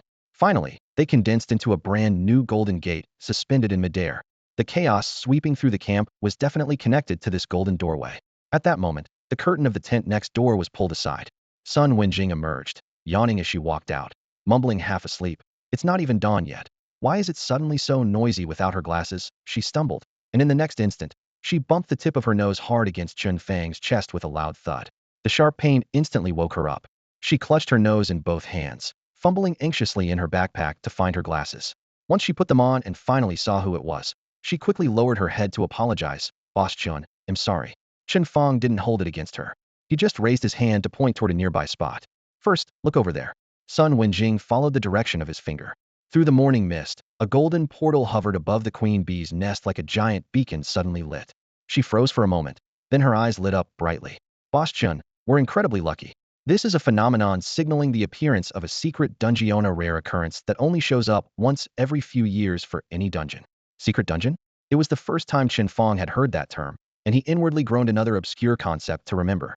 Sun Wenjing, known in their class as a walking encyclopedia, explained right away.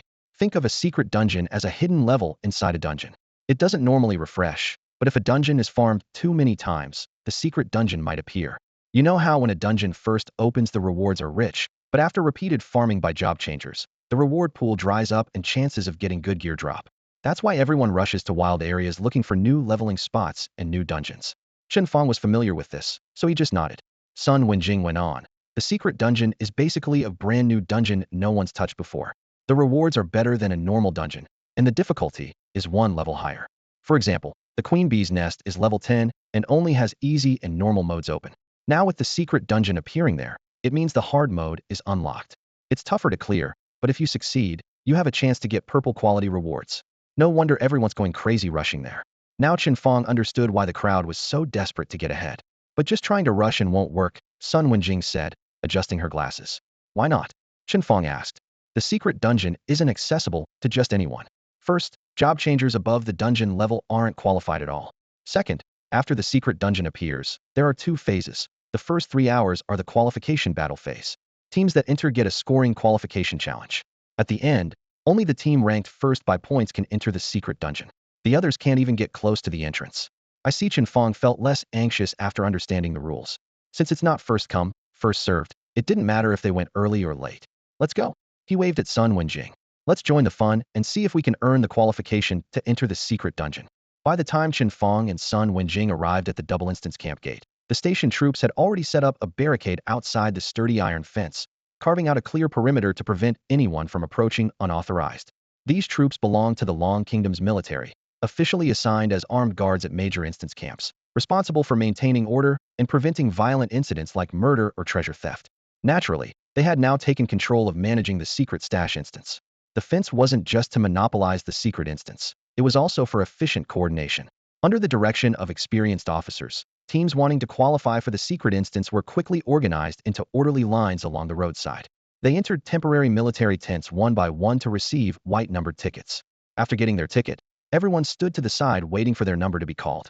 The chaotic scramble from before faded away, and calm was restored. At dawn's faint light, the crowd at the double instance camp was less than a fifth of peak hour volume. Chen Fang and Sun Wenjing weren't in a hurry, receiving a rather late number ticket, but they didn't worry about missing qualifying turns. The small turnout meant they'd almost certainly get in. Before long, a 5-person team holding the number 1 ticket was enveloped by golden light under watchful eyes and instantly vanished into the shining instance gate. About half a minute later, they were teleported out again, their steps unsteady and faces looking grim. Meanwhile, a translucent golden panel appeared above the gate. Current first-place diamond team, for 180 points. It's over so fast. Those still waiting noisily swarmed around, eager to know the specifics of the secret instance's qualification challenge. A male mage at the front frowned, clearly reluctant to share details. But behind him, a female knight with braided hair spoke candidly. The task is simple. Once inside, you'll see a giant beehive coated in a thick layer of wax. You have 10 seconds to output as much damage as possible. The system ranks you by damage done. The highest scores qualify. With those words, the crowd's confusion cleared. This qualification challenge was purely a damage output contest. The male mage looked annoyed and muttered, "Too much talking." To him, leaked intel meant giving later teams an advantage. The female knight just shrugged with a smile. "What's the difference? Our group is a solid 4 protect 1 setup, good at clearing instances, but not high damage, so we'd lose the qualification anyway. Might as well do a kindness by spilling the beans." The mage scowled, waved dismissively, and led his team away, exposing the difference in mindset between the two. After hearing the exact qualification challenge, Sun Wenjing, who had held out a glimmer of hope, immediately slumped her shoulders with a low sigh. "It's over, Boss Chen. This qualification challenge is bad news for us. There are just the 2 of us, and I don't do much damage. We can't compete with teams stacking 5 damage dealers.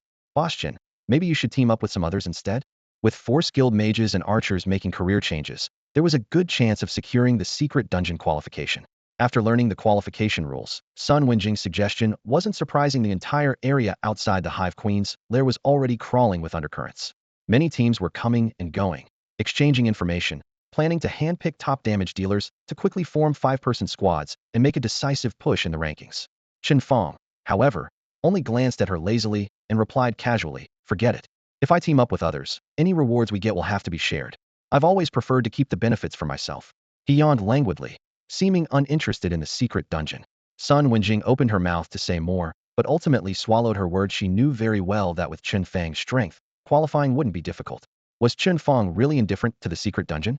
Of course not. With his trump card, he had no worry about recruiting teammates. "Once my Viper machine gun starts firing, rattling with blue flames, no one can stand against me," he thought to himself, a faint smile tugging at his lips.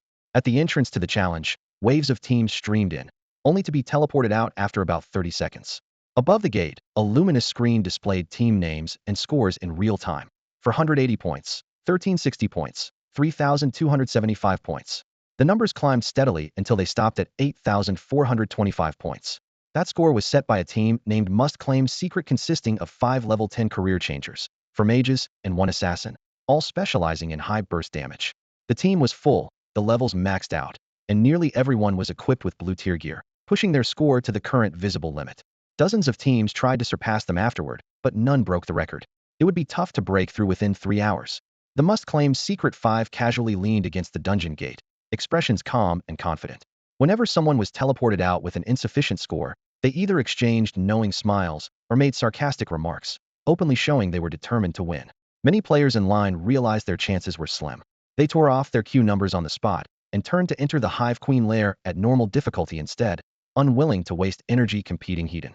Although most had no hope of qualifying for the secret dungeon, the area remained crowded. Everyone wanted to see who would ultimately claim the spot. Chen Fang was growing restless, looking around when suddenly the crowd around them stirred as one voice rang out. "Boss Chen, Luke Simeon's here." Sun Wenjing tugged his sleeve excitedly. Following their gaze, Chen Fang was stunned. Standing there was none other than Sheng Tang. In a corridor the crowd instinctively parted to clear. Sheng Tang walked forward with a calm expression. Her cold, aloof aura acted like an invisible blade, prompting onlookers to instinctively step aside. She had long since shed her school uniform and donned her own battle gear. A fitted white cloth and leather outfit cleverly combined with silver armor plates, balancing protection with flexibility and free of the bulk of traditional heavy armor. Sheng Tang was tall and slender, her long legs and graceful waist tip lined sharply defined by the cut of her armor imbuing her with a fierceness beyond cold arrogance. Her commanding presence was intimidating. Some people lacked the courage even to glance in her direction. Besides Sheng Tang, two others followed closely behind her. One was a young man with a buzz cut, delicate facial features, and a youthful, almost boyish look. Despite his youthful face, he was a full head taller than the already tall Sheng Tang. Broad shoulders filled out the heavy, rough iron-black armor he wore, and his muscular frame pushed the metal plates outward, making them bulge noticeably. Slung across his back was a long-handled battle axe with a blade as big as a basin without sufficient strength. Just lifting it would be a challenge, let alone swinging it. The other was a short-haired girl about the same age as Sheng Tang. She lacked the usual soft curves, instead possessing long, lean limbs like a leopard ready to pounce. Her sun-kissed skin highlighted sharply defined, exotic features that would surely catch the eye of any talent scout elsewhere. Yet standing beside Sheng Tang, her radiance was somewhat eclipsed. Resting on her shoulder was a long-barreled rifle adorned with intricate engravings. The dark gunmetal gleamed faintly in the sunlight, clearly a valuable weapon. In truth, none of the three's weapons, Sheng Tang's long sword, the buzz-cut youth's massive axe, or the short-haired girl's rifle shone brightly. They were all treated to dull, muted finishes to conceal their true quality from outsiders. Is this really the top beauty of number 1 high school? Someone murmured from the crowd in awe. Just as the legends say, an icy beauty, so pure you can't even think impure thoughts. Right? She just walked past me, and I felt like a goblin who crawled out of a cave, couldn't even breathe loudly, another chimed in. Before their words faded, a boy nearby snorted. Come on, I think I'm in decent shape myself. Me and Miss Sheng Tang would be a perfect match. I'm gonna try to talk to her, wish me luck, guys. He slicked back his hair, trying to look mature, but his friends laughed. Go ahead. If you dare bother Sheng Tang today, the Sheng Tang Guild will have you hunted all over Luo City tomorrow. Oh yeah, the confident boy's smile froze. Maybe I should just go back to being a goblin. Because this was a low-level dungeon, most of the rookies lining up for entry qualifications were high school students. Though Sheng Tang was known as the school goddess, her fame reached far beyond campus. All eyes were on her, whispers rising and falling. She, however, was clearly used to the attention, never once flicking her gaze aside as she strode straight to the camp officers, flanked by her two teammates, and handed over their registration slips to qualify for the dungeon. At that moment, a lewd laugh rang out from the crowd. Hey Sheng Tang, just the three of you? You really think you can get a spot? How about me and my brothers lend you a hand? The speaker was the sole assassin from the current top-ranked team. He idly picked at his nails with one hand, leaning against the railing with a cocky smirk. Then his expression shifted as he squinted toward the short-haired girl. But how about your cute friend here gives me a kiss? Deal? Knowing Sheng Tang was the prize jewel of the Sheng Tang Guild, he dared not disrespect her openly. Instead, he aimed his lewd proposal at the equally beautiful short-haired girl. His teammates broke into loud laughter. But in the next instant, bang! A gunshot ripped through the air, a terrifying muzzle flash flashing briefly in the camp. The laughter died instantly, and the entire camp fell into a stunned silence. The short-haired girl raised her rifle, aiming it at the assassin who had just been teasing her, a mocking smile playing on her lips. White smoke still drifted from the barrel, and the sharp smell of gunpowder was carried by the wind. In the next moment, the assassin instinctively pressed his burning forehead, fingertips probing no blood, just a bare patch of skin. Before he could fully register his shock, a large tree trunk nearby, about the size of a bowl, suddenly snapped with a crash, toppling to the ground and kicking up dust. A charred, blackened crater marked where it had been hit. The assassin's face instantly paled. Drawing his dagger, he lunged forward. The short-haired girl calmly pulled back the bolt of her rifle. The empty shell clinked as it hit the ground, and a fresh bullet slid smoothly into the chamber. The round-faced boy beside her scowled as he took off his hand axes. His once fair cheeks darkened with coarse hair, his shoulders bulged, and muscles strained to the point of tearing his clothes. What do you think you're doing? This is a quest. Camp fighting is forbidden, shouted several station soldiers, rushing over with quick footsteps. The short-haired girl tilted her head and let out a soft, "Heh," lowering the muzzle. Uncle, we weren't trying to fight, just scare them a little. Seeing her lower the gun, the soldiers said no more and turned their gaze to the others. The assassin was held back tightly by his comrades, who hissed sharply, "Don't get reckless. That woman can kill you with one shot. The tree's broken in two and you still charge headfirst?" The assassin's heart sank as he realized that had the rifle been 2 inches lower, he'd be headless right now. Finally cooling down but still resentful, He snorted and turned away. Big deal. We hold the qualification for the final hidden quest. There's no way the three of you can take it from us. The short-haired girl gave a faint smile, but didn't reply. In truth, Chen Fang hadn't bothered engaging with them at all. Once the commotion died down, she spoke with a voice as cold and clear as anyone else's, no trace of the shyness she'd shown earlier when talking to Chen Fang. Let's go. Time to fight for the qualification. Let's move. The short-haired girl slung her rifle over her shoulder and gave the round-faced boy's arm a light pat before following Chen Fang toward the quest entrance. The round-faced boy remained in his partial transformation, axes in hand, and leaned close to Chen Fang's ear, grumbling, "Sis, why not just fight back? They were bullying Qingya. One swing of my axe and I'd only hurt them, not kill. You're such a big dumb brute." Chen Fang waved him off. The girl called Qingya kicked the boy hard on the calf, frustrated beyond words. Just scaring them is enough. If you start fighting with the station soldiers here, you'll be eating steamed buns and pickles for days. The round-faced boy's dark hair bristled with fear as he frantically waved his hands. No, no, no, I definitely don't want to eat steamed buns and pickles. Before he finished, a sudden burst of golden light enveloped the three of them, and their figures vanished from the camp, entering the qualification quest. Chen Fang had watched the whole scene unfold. Looking back at the short-haired girl and the round-faced boy, he felt a strange familiarity, as if he'd seen them somewhere in Yizhong. Turning to the side, he asked Sun Wenjing, "Those two who just followed Chen Fang, are they students from our Yizhong?" Sun Wenjing looked at Chen Fang with a hint of surprise, as if she hadn't expected him not to know them. She patiently explained, "Those two are both top 5 fighters at our #1 high school to have changed classes. The girl is Su Qingya, a rare class the musketeer. The guy next to her is like a small mountain in build. He's Sheng Tang's cousin, the formidable martial monk, Wang Taishan. Originally, Su Qingya had a fixed team at school, widely acknowledged on the forum as #1. To push for a high provincial ranking in the joint exams, she teamed up with Sheng Tang to form a new squad. Now the team had only the three of them, yet they still reclaimed the top spot on the school's fixed team leaderboard. Su Qingjia's old team had to settle for second after adding new members. Whoa, Chen Fang took a sharp breath. So these three are basically the strongest trio at #1 high school? Basically, yes. Sun Wenjing pushed up her glasses, her tone confident. Especially Sheng Tang. I heard he once wanted to recruit Su Qingya so badly. He challenged her entire old fixed team, and he single-handedly took down all 5 of them. That match was held in a closed arena with no video leaked, but the rumor had exploded on the forums. If there were a recording of it, it would have definitely gone viral. Chen Fang studied Sun Wenjing and smiled. Didn't expect you're not only full of textbook knowledge, but also in the know about school gossip. Sun Wenjing blushed, lowered her head, and adjusted her glasses, quietly adding, "Actually, I'm a junior moderator on the #1 high school forum." "You're a junior mod?" Chen Fang was even more surprised. Although he wasn't into forums and didn't even recognize Su Qingya, he had heard about the reputations of several forum mods who led the charge in all sorts of school gossip. To find this quiet scholar was one of them was really unexpected. Just as he was about to ask for her forum nickname, a shout suddenly came from ahead. It was the assassin who had almost been shot in the head earlier. "No way. This has to be cheating, right?" The commotion spread instantly.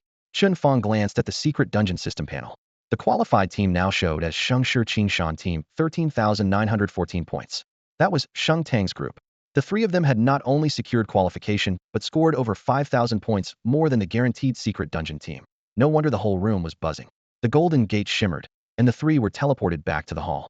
Sheng Tang remained expressionless, walking straight to a quiet corner, as if waiting for confirmation of their qualification. Su Qingya smiled mischievously and gave the guaranteed secret dungeon team a middle finger, making the opponents look livid. Wang Taishan followed silently behind, radiating a strong presence. There were fewer than 10 teams left that hadn't yet fought for qualification. Everyone watching knew trying to snatch the spot from Sheng Tang was practically impossible. Sure enough, 2 more teams went on stage and were soundly eliminated, followed by 3 more who simply forfeited. Just then, the garrison commander loudly announced, "Chen Fang's team, step up. Let's go. Time to battle for that qualification." Chen Fang kept a calm attitude and called Sun Wenjing over. Sun Wenjing was taken aback, surprise clear on her face. "Huh, are we really going to compete for qualification? Even if we go, the chances of getting it don't seem very high. Whether we get it or not, we have to try," Chen Fang said evenly, but with a tone that hinted at confident determination. Without hesitation, he strode toward the teleportation array leading to the secret cache dungeon. As they weaved through the crowd, Sheng Tang naturally took notice. In the next moment, a rare flicker of expression crossed her normally icy, impassive face. Chen Fang caught her glance and met it with a steady gaze across the distance. Remembering their brief interaction last night signing the contract in the meeting room, he felt it would be awkward to pretend not to know her now. So he gave a cheeky wink in greeting. The sudden hint of flirtation froze Sheng Tang. her expression shifting slightly whether from disbelief or mild annoyance was unclear. Fortunately, before it could linger, a column of golden light descended and teleported Chen Fang and Sun Wenjing away, making Sheng Tang's momentary reaction dissipate quickly. Wang Taishan, standing nearby, caught the whole thing sharply and scratched his head. Cousin, do you know that guy? Why does it look like he was winking at you just now? Sheng Tang immediately looked away, her tone calm. No, I don't. By her side, Su Qingyan gnawed her lip and sneered. Ha, so that was harassment? When he comes back, he'll make sure my bullets part his hair down the middle. Enough, don't stir up trouble. Sheng Tang regained her composure. Our goal is to grind to level 10 as fast as possible, then head to the burial grounds. No time for distractions. Fine, fine, you're the captain. Well, follow your lead. Su Qingyan shrugged. Wang Taishan kept staring at the teleport array, sensing something wasn't so simple, but he couldn't quite put his finger on it. Inside the secret cache dungeon, the golden light faded, and Chen Fang and Sun Wenjing found themselves standing before a massive honeycomb structure. It towered about 1,000 meters high, like a giant amber mountain. The entire exterior was coated in a smooth layer of wax, reflecting a dim, eerie glow. A mission panel popped up, matching the information revealed by the first person to change classes. Within the 10-second challenge window, deal as much damage as possible to the honeycomb. The enormous honeycomb itself was the sole target, no possibility of missing. A preparation countdown above was rapidly ticking down to 0. Sun Wenjing looked even more nervous than Chen Fang. Clutching the hem of her clothes, she stammered quietly. Do I need to do something? Can you dance? Cheer me on, Chen Fang said without even looking at her, his tone dead serious. No? Then just stay quiet and out of the way. With that, he strode forward confidently and extended his hand.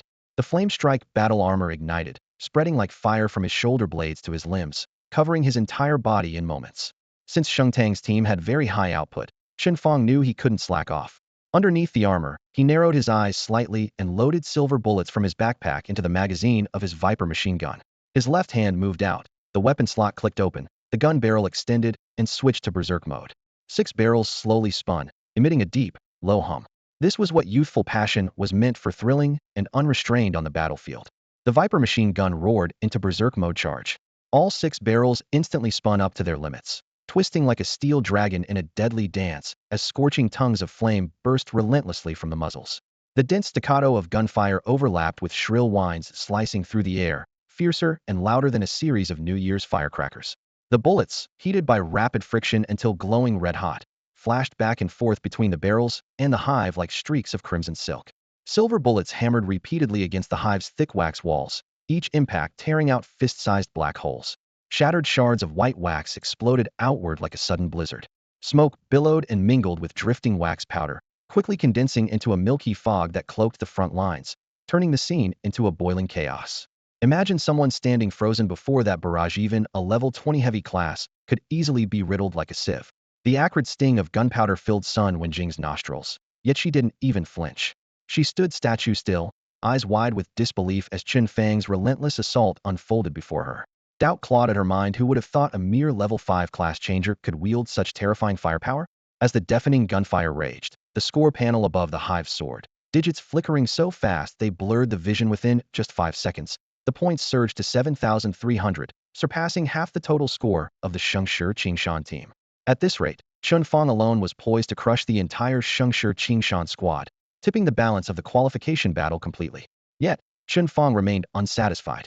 Calculations showed that the Viper's berserk mode could rack up roughly 14,600 points in 10 seconds, enough to outscore their rivals, but not with an unassailable lead. With that thought, a spark ignited in his mind as the flame patterns spattered across his Liuhua battle armor suddenly blazed brighter. Overload spark, activate. The mech and the machine gun were closely linked, and this burning energy raced along the armor's fiery tracery straight to the Viper. In the next instant, the 6 barrels spun even faster, no longer flickering with intermittent flames, but shooting continuous blazing columns of light. The firing rate, now pushing the visible limits of human perception. The score curve, already wild, doubled its pace. Numbers shot upward in a sharp vertical spike that made Sun Wenjing's scalp tingle. The Shengshi Qingshan's results were left far behind, utterly outclassed. 10 seconds vanished in the blink of an eye. The timer on the hive's panel hit 0, and only then did Chen Fang release the trigger. The 6-barreled thunder ceased abruptly, and the Viper machine gun fell silent. For 10 continuous seconds, the Viper machine gun's 6 barrels blazed red-hot, the intense heat warping the air around the muzzles. The acrid smell of gunpowder rose thickly as smoke shrouded Chen Fang in a gray-black haze. His boots were buried ankle-deep in spent casings, the metallic clatter ringing non-stop. He glanced down briefly. Then Froza had just emptied over 9,000 silver bullets in a mere 10 seconds. At 40 yuan per round, that was nearly 400,000 yuan shot straight into the barrel. 10 seconds, 400,000 like throwing money into a fire. No wonder mechanics are professionals who burn cash to ignite their weapons. But this 40,000 was worth every yuan. The hive's thick wax shell was blasted into a crater 5 meters across and 7 or 8 meters deep, debris scattered everywhere. On the scoreboard, a staggering 29781 flashed more than double the score of the renowned Shengshi Qingshan team. Chen Fang looked at the number and nodded with satisfaction, though a faint ache still lingered in his chest. Just a slight sting, really. At that moment, Sun Wenjing, who had been standing stunned nearby, finally came back to herself. She looked first at the score, then at the giant crater, and finally at Chen Fang. Her lips parted and trembled as she stammered, "Boss Chen Yui, if you can't speak, then don't," Chen Fang interrupted, holstering his machine gun. Before she could reply, the copy's lights suddenly flared, a silvery beam enveloping them both. The next moment, they were ejected from the instance. As they landed, the golden door to the secret instance flickered and updated the scoreboard. Mechanic and 1 accessory team 29781 points. The moment the number appeared, the normally noisy twin campgrounds fell into stunned silence, then erupted in uproarious disbelief. Du Xiao? You said nearly 30,000. This is ridiculous. Just 2 people? How could they beat Shengshi Qingshan? That Shengshi team is the best in number 1 high school, plus the beauty queen as backup. Where did those 2 come from, the mechanic and that girl? Anyone know them? Not from our school, right? They're not even in the top 10 at number 7 high school. The chatter surged as all eyes locked onto Chen Fang and Sun Wenjing. But at number 1 high, they were practically invisible. Even those vaguely recalling a new mechanic fainting yesterday struggled to connect that vague memory to the boy before them. Under this intense scrutiny, Sun Wenjing, a typical introvert, was clearly overwhelmed, and even Chen Fang felt uneasy. He grabbed her hand and squeezed her out of the crowd, finding a quiet corner to sit where the stairs were fewer. Yet the golden score and team name above the secret instance remained dazzlingly bright, and people kept approaching, hoping to find out who they were. Chen Fang was growing exasperated thought. If only he had gone last for the qualifier and then jumped straight into the instance, they wouldn't be the center of so much unwanted attention. The qualification challenge was still ongoing, but it had long lost all meaning. Chen Fang's score stood like an insurmountable peak, firmly securing first place early on. While waiting for the secret dungeon qualifications to be distributed, he idly stood in place. Just then, a group of figures approached him. It was Sheng Tang, Su Qingya, and Du Xian. Some other candidates had intended to swarm Chen Fang for advice, but seeing Sheng Tang head straight toward him, the crowd quietly dispersed, leaving a clear opening and watching from a distance. The 3 stopped in front of Chen Fang and Sun Wenjing. Sun Wenjing nervously gripped her staff, 2 red flushes spreading across her cheeks, unsure how to speak. Sheng Tang, however, didn't even glance at her. Her striking eyes locked firmly on Chen Fang as she cut straight to the point. "How did you do it?" Their gazes met in midair, and Chen Fang suddenly felt a chilling intensity radiating from her. No wonder everyone called her the iceberg beauty of the school. Setting aside the rumors of a heavy contract for a child, she was indeed cold and intimidating at this moment. "Do what?" He smiled in reply. Sheng Tang's face remained expressionless as she weighed the data in her hand. "Your score is more than double that of our team. How can 2 transferred players under level 10 achieve such results?" Moreover, her gaze swept over him. "You only transferred to mechanic the day before yesterday. Even with 50,000 from me, it shouldn't have caused that kind of explosive output. As for your teammate, a scholar, right? They basically have no combat ability." Chen Fang was secretly surprised. Sheng Tang's ability to identify his class was unsurprising, but her clear knowledge of Sun Wenjing's details meant that the musketeer Su Qingya beside her must have deployed reconnaissance skills. Since musketeers are a rare branch of archers able to discern others' class and level, this made sense. He didn't mind being probed and calmly replied, "My teammate is just a tag-along. I do all the damage." He glanced sideways at Sun Wenjing without pressing into her slight frustration. "As for how I scored so high, I owe it to the 50,000 you gave me." 50,000 from you. Su Qingya immediately caught the scent of gossip and leaned in, glancing back and forth between Sheng Tang and Chen Fang. Tang, didn't you say you didn't know him? How does it sound like you gave him money? 50,000 at once. What's your relationship with him?" Sheng Tang hesitated briefly, then ignored the question, raising a hand to cut off the topic. "All right, business. Your team only has 2 members?" "Yeah, just 2, Chen Fang nodded. "The secret dungeon in the Bee Queen's lair can be unlocked up to hard difficulty." Sheng Tang lightly adjusted her glasses, her eyes flickering. "But hard difficulty requires at least 3 players. You don't meet that requirement, so you can't enter. How about a deal? You want me to give up the secret dungeon?" Chen Fang spoke bluntly. Sheng Tang shook her head. "Not give up exactly. I want to buy your 3 slots and merge our teams to run the secret dungeon together. Before he could respond, she added, of course, they'll pay you 200,000 as compensation for the slots. As for the rewards dropped in the dungeon, how about we split them evenly among the 5 of us? Before the words had fully left her mouth, Wang Taishan couldn't help but blurt out anxiously, sis, isn't 200,000 a bit too much? Exactly. Su Qingya was equally stunned by Sheng Tang's generosity. A level 10 secret dungeon copy is worth about 100,000 on the market. You're paying 200,000 just to buy the qualification. That's already a loss. And if we still have to split the rewards, wouldn't that be a total loss? Sheng Tang waved her hand calmly. It's fine. What we really need is the experience from the secret dungeon copy. Losing some money doesn't matter. Since she was the financier behind this operation and had spoken so decisively, Su Qingya could only purse her lips and swallow her objections. Elsewhere, Chen Fang rubbed his chin thoughtfully. Was it worth spending 200,000 to enter the secret dungeon with them? After qualifying, some had already offered to buy his entry slot for between 50,000 and 80,000. He had specifically asked Sun Wenjing, who said the average return for a level 10 secret dungeon was about 100,000. If lucky, dropping purple gear, it could yield nearly 150,000. By that calculation, Sheng Tang's price wasn't really a bargain but wasn't outrageous either. Having figured that out, he looked up and extended his hand. All right, I agree. Then welcome to my team, Sheng Tang said, pausing briefly before shaking his hand. Her fingertips were icy cold. The brief touch left a chill in Chen Fang's palm after they parted. You. Chen Fang was just about to suggest merging the 2 teams, but Sheng Tang cut in first. Let's team up, and I'll transfer the 200,000 to you. Chen Fang nodded silently. The team panel refreshed immediately. Sheng Tang, Wang Taishan, and Su Qingya, all level 9. The class information matching Sun Wenjing's description. After the 200,000 was credited, the 2 teams kept a 5-meter distance, each taking a spot to rest and waiting quietly for the qualification countdown to end. Since they didn't know each other well yet, no one spoke. Leaning against a pine tree, Sheng Tang lowered her head slightly, occasionally glancing at the floating countdown panel in the air, but mostly focusing on her right fingertips, gently rubbing them. We've only just shaken hands. If Chen Fang really is the person I'm looking for, I'll have to work with him more in the future. Tang Tang. Su Qingya suddenly poked her head over. Startled, Sheng Tang jerked her head up, banging the back of it hard against the tree trunk. She straightened up immediately. Seeing Tang Tang act so strangely, Su Qingya narrowed her eyes, her suspicion growing stronger. Tang Tang, something's not right with you. What do you mean, not right?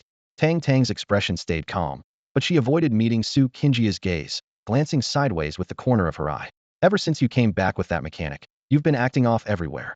Su Qingya leaned closer to her face and whispered, what are you daydreaming about? As she spoke, Su Qingya raised an eyebrow. And you clearly know him. So why did you tell me you didn't? All the signs show that Chen Fang, that mechanic, means something special to you. Look. The moment I said his name, your eyes darted everywhere.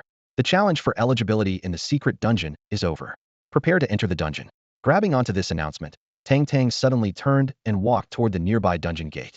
The 3 hours for the challenge had run out. The golden gate suspended in midair landed with a heavy rumble, emitting a dazzling golden light that shot straight into Chen Fang's body. This confirmed that Chen Fang was the one who ultimately qualified for the secret dungeon challenge. The noisy activation of the gate did nothing to interrupt Su Qingya's interrogation. Seeing Tang Tang trying to change the subject, she pressed on. Tang Tang, with our relationship, what else are you hiding from me? My eyes never miss a thing. You can't hide it. Even a fool can see there's something wrong with you, right, Taishan? Huh. Wang Taishan blinked in confusion, scratching the back of his head. What are you talking about? My sister seems perfectly normal to me. You idiot. Su Qingya rolled her eyes. Chen Fang and Sun Wenjing stood side by side as they walked toward the golden gate. Tang Tang, unable to tolerate Su Qingya any longer, shot her a cold glare, signaling for silence. The 5 of them gathered, stepping one by one into the shimmering portal amid countless admiring gazes. Inside the chaotic realm, darkness rolled like tides, with flickering lights resembling distant stars. Chen Fang expertly opened his control panel and swiftly scrolled through it. As Tang Tang had said, the secret dungeon's difficulty had risen to hard, promising greater rewards than the normal mode. Without hesitation, he confirmed the selection. Suddenly, a strong pulling force gripped them all, and the 5 were hurled deep into the dungeon. When the light faded, Chen Fang looked around. The scene was nearly identical to the qualification round. Before them stood a towering beehive, but now the waxy surface was broken open, revealing a dark passage leading deep inside. A thick, sweet, metallic stench filled the air, making their throats tighten. Raising her hand, Tang Tang brought up the task panel and scanned the details before lowering it, her voice serious. The objective is to kill 7 6-winged queen bees deep in the hive, plus 1 bloodthirsty queen bee. This isn't the usual hive. I don't know if there are special mechanics. Let's all be careful while farming." She finished speaking and flipped her palm. A slender silver longsword suddenly hummed to life, shining vibrantly as she held it inverted. Wisps of silver flame escaped from her body, flowing around her like flexible, fiery ribbons, converging on the blade. Behind her, flickering flames intertwined, sketching faint winged shapes that quivered softly, casting a holy yet fierce aura around the girl. Tang Tang glanced sideways at Chen Fang.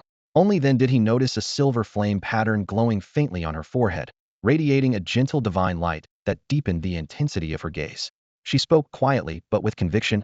"I've heard the mechanic skills have different branches. Different playstyles come with different traits." Chen Fang thought it over and admitted frankly that his profession mechanic was incredibly versatile, so it wasn't unreasonable to break it down into subcategories. For example, wearing the Luhua battle armor made one a warrior type, wielding the Viper machine gun meant damage dealer type, and controlling mechanical constructs for combat was the summoner type. Since most players who changed classes had limited resources, they were forced to specialize in one path. But he held a merchant guild's expansion voucher, theoretically allowing him to acquire all skills. Would that make him a jack-of-all-trades type? A burst damage type? Or even an invincible type? As the thought crossed his mind, he quickly pulled himself back, knowing boasting would only earn him a role she hadn't even unlocked mechanical construct skills yet. After weighing his options, he answered honestly, "I'm balanced in offense and defense, with fairly strong solo combat ability. When we run the dungeon later, you all can do your thing, I'm fine going solo." After finishing, he noticed Sheng Tang's gaze lingering on Sun Wenjing, so he gently patted the scholar's still somewhat slender shoulders. "This is Sun Wenjing. You all know her clash as a scholar. She provides info on beast weaknesses and drop rates, but has limited combat power, so you'll need to look out for her in the dungeon." "No problem." Su Qingya slung her rifle over her shoulder and cheerfully walked up beside Sun Wenjing. "Little Sun, I'm ranged DPS. Just stick close to me." Sun Wenjing, usually a lone wolf, had never teamed up with so many people before. She was even more nervous than when she first entered Demon Cat Village. Her voice was barely above a whisper. Wang Taishan took down the long-handled battle axe on his back, his deep voice rumbling, "Same old deal front line. Qingya, try not to shoot me in the backside like last time." Su Qingya rolled her eyes. "You got hit because your positioning sucked. Besides, you're thick-skinned, and with your sister here, a couple of hits won't kill you. But it really hurts." Wang Taishan frowned, looking a bit wronged. All right, don't embarrass yourself. I promised to aim properly before pulling the trigger." Su Qingya, afraid head, keep complaining, hurried him on. "Go clear the way." "Okay." Wang Taishan grunted in response, then turned toward the beehive, letting out a low, guttural roar like a bull. Moo. With that beastly cry, his body instantly surged upward, bones stretching forcefully beneath his skin. His thick limbs swelled with muscle, and his exposed skin quickly became covered in coarse, black bull-like fur. In the blink of an eye, Wang Taishan's size grew beyond 3 meters, transforming him into a monstrous bull beast. The originally massive long-handled battle axe had become a short-handled one in Wang Taishan's hands, perfectly matching his large frame. The heavy black iron blade flashed with a cold gleam, and clad in heavy armor, even those with no tactical knowledge could tell at a glance that he was the team's tank. Chen Fang raised his hand, and a halo of light flickered around his wristband. In an instant, the Liuhua battle armor unfolded from his back. The fiery red metallic plates linked together like chain mail, rapidly spreading to cover his entire body. Just as he steadied himself, the gazes of Sheng Tang and the other two were drawn to him. Sheng Tang's eyes flickered but said nothing. Su Qingya, however, excitedly orbited Chen Fang, clicking her tongue in amazement. "So you specialized in the battle armor branch, no wonder you are such a skilled mechanic. This armor looks incredible. You're a damage dealer, right? Is this why you managed to secure the secret dungeon qualification from us?" As she spoke, she tapped her knuckles against the armor plates, making a sharp metallic clinking sound. Dong! Dong! The echo of metal footsteps called Wang Taishan back, just as he was starting to walk away. He looked down at Chen Fang, swallowing hard, and said in a rough voice, "Hey, Chen Fang, can I try taking that off and wearing it for a bit?" The glossy surface of the Liuhua battle armor reflected Wang Taishan's bull-like face. He froze. His round, wide eyes shimmered on the armor's surface. His nostrils flared as he suddenly realized something. Tears could really stream out of the mouth. Chen Fang felt like a musclehead who had accidentally wandered into a gym. The girls weren't interested, but all the strong guys were staring. He pushed Su Qingya's overly familiar salty pig hands aside and said with a mix of helplessness and calm, "The battle armor is bound to me. You can't take it off." Wang Taishan instantly lost all enthusiasm, his bull eyes still lingering longingly on the armor. Chen Fang thought for a moment, then added, "But you can come take a close look at how awesome it really is." Wang Taishan's bull face drooped even further. Sheng Tang sighed deeply, breaking up the little scene. "Let's get moving with the dungeon first. There are a lot of bosses in here. It's probably going to take a while." "Oh, The two goofballs finally behaved, obediently falling in beside Sheng Tang and maintaining formation as they entered the queen bee's lair. Passing through a gap in the wax layer, the group's eyes suddenly opened wide. They were now in the hive's chamber, as large as a small plaza. The surrounding walls were pearl white and crystal clear, emitting a gentle glow that made the space bright and airy, completely different from the gloomy and oppressive atmosphere of Yaomao village. In this soft light, they quickly spotted more than a dozen ferocious beasts scattered around a swarm of giant killer bees, each scaled up to the size of an adult. Their jaws looked like massive pincers, and their stinger-tipped tails gleamed with a sharp metallic luster, clearly deadly weapons.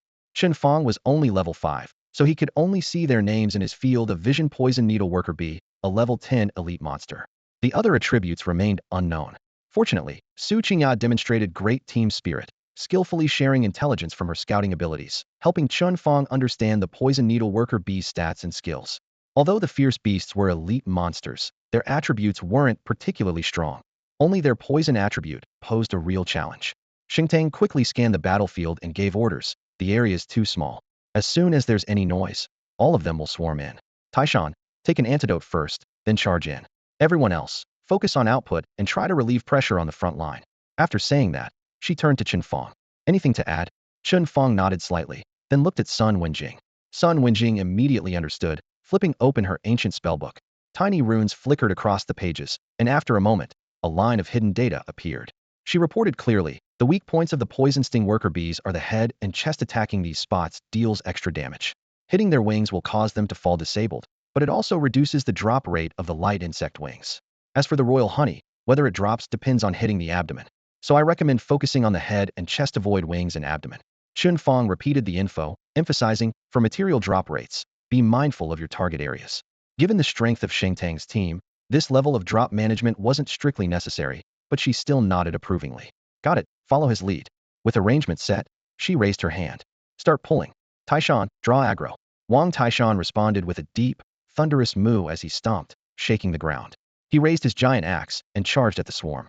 The outermost poison sting worker bees immediately sensed the threat, their wings buzzing fiercely as they dove toward him like dark green arrows, noticeably faster than the graybeard demon cats they'd faced before. Experienced in battle, Wang Taishan gauged the distance perfectly. Just before a worker bee reached him, he swung his giant axe downward with a whoosh, cutting off its approach. The blade landed simultaneously with the bee's head, crushing it inward and splattering yellow-green viscous fluid all over him. Decent damage, but not a one-hit kill. The poison sting worker bee shook violently, ready to strike back with its wings, but then a shot rang out, piercing the air. Bang. Its head exploded under the bullet's impact. The elite monster didn't even have time to scream before collapsing to the ground, dropping a light insect wing and a chunk of royal honey. Su Qingya lowered her rifle and raised an eyebrow, impressed. Loot rates really have improved. She glanced at Sun Wenjing beside her, silently grateful for this run's treasure. If even the drop rates for high-tier materials were elevated, this opponent was basically a walking vault. From the front came Wang Taishan's call. Qingya, output. He saw it clearly once the first poison sting worker bee was killed. Every other fierce beast surged toward him. The battle had already begun, and Chen Fang certainly wasn't about to stand by idly. He raised his hand, and the weapon cover on the armor of his right arm clicked open. The scarlet flame-like blade of the flowing fire shot out, trailing a sharp arc of blazing heat before him. Just as he prepared to charge forward, an electronic alert suddenly sounded in his mind. Ding, a new challenge has been issued. Please check your mission details. Current challenge: kill 100 vicious beasts. Time limit: none. Reward upon completion: blueprint for high explosive bullets. High explosive bullet blueprint. Rarity: red. Class requirement: mechanic. Level requirement: 5. Effect: upon use, allows learning to craft high explosive bullets. High explosive bullet. Rarity: red ammunition consumable. Attack power: 100. Additional effect: blast causes an explosion upon hitting an enemy, dealing 100 to 300 bonus secondary damage. Required materials: red copper 5, scarlet flame crystal 1, star iron 1, firestone 3. A blueprint for bullets. Chen Fang blinked in surprise, his heart swelling with both excitement and disbelief. He hadn't expected that a mechanic could craft not only weapons for the mech suit, but also ammunition on their own, and with such terrifying power to boot. Ordinary copper bullets only had an attack bonus of 10, and even expensive silver bullets topped out at 25, but these high explosive rounds added a whopping 100, along with massive burst damage on top. If he got insanely lucky and triggered 300 bonus damage, it would be like dealing 4 times the firepower in a single shot. No wonder the blueprint's rarity was marked red, ranking it even above his Viper machine gun and the flowing firearmor's weaponry. Of course, the The cost of stronger mechanic gear was always outrageous. Chen Fang glanced at the strange and unfamiliar materials listed and already had an inkling his wallet was probably going to take a serious beating. But now was not the time to worry about expenses. Because nearby, Wang Taishan was already surrounded by a swarm of toxic stinger worker bees with no way out. In his transformed state, his thick skin could endure the constant bites and stings without retreating, but each stinger carried deadly poison. Within moments, bruises that were dark purple and black blossomed on his arms and chest, and blood seeped through the dense black fur. On the other side, Su Qingya had shed her usual carefree demeanor. She raised her rifle solemnly, her eyes suddenly gleaming with a silvery light activating her skill. Her next shot would deal extra damage. Bang! The muzzle flash blazed, and a poisonous stinger bee that had required Wang Taishan's axe to finish off moments before was now blasted through the head by her bullet, collapsing instantly. Without pause, her gun swept in a graceful arc toward a second bee. Bang! The bullet pierced the bee's head precisely. Though it didn't kill the target outright, it dealt a heavy wound. Almost simultaneously, she triggered her skill again. Her hands became a blur as she clicked the magazine release and smoothly loaded a new clip. The muzzle steadied like a nailed-down iron rod. The second shot fired, shattering the bee's head and spraying venom everywhere. Su Qingya then rapidly skill-activated once more, swapped magazines twice in quick succession, and finished off a third toxic stinger bee with 2 more bullets. However, after her third reload, her skills entered cooldown. Su Qingya's firepower dropped sharply, forcing her to switch to manual loading. Amid the sparks trembling at her gun's muzzle, she fought side by side with Wang Taishan and his roaring giant axe, focusing on finishing off the fierce beasts left with just slivers of health. It's the musketeer's precision strike plus rapid reload. From the back of the crowd, Sun Wenjing, wearing glasses, couldn't help but exclaim in amazement.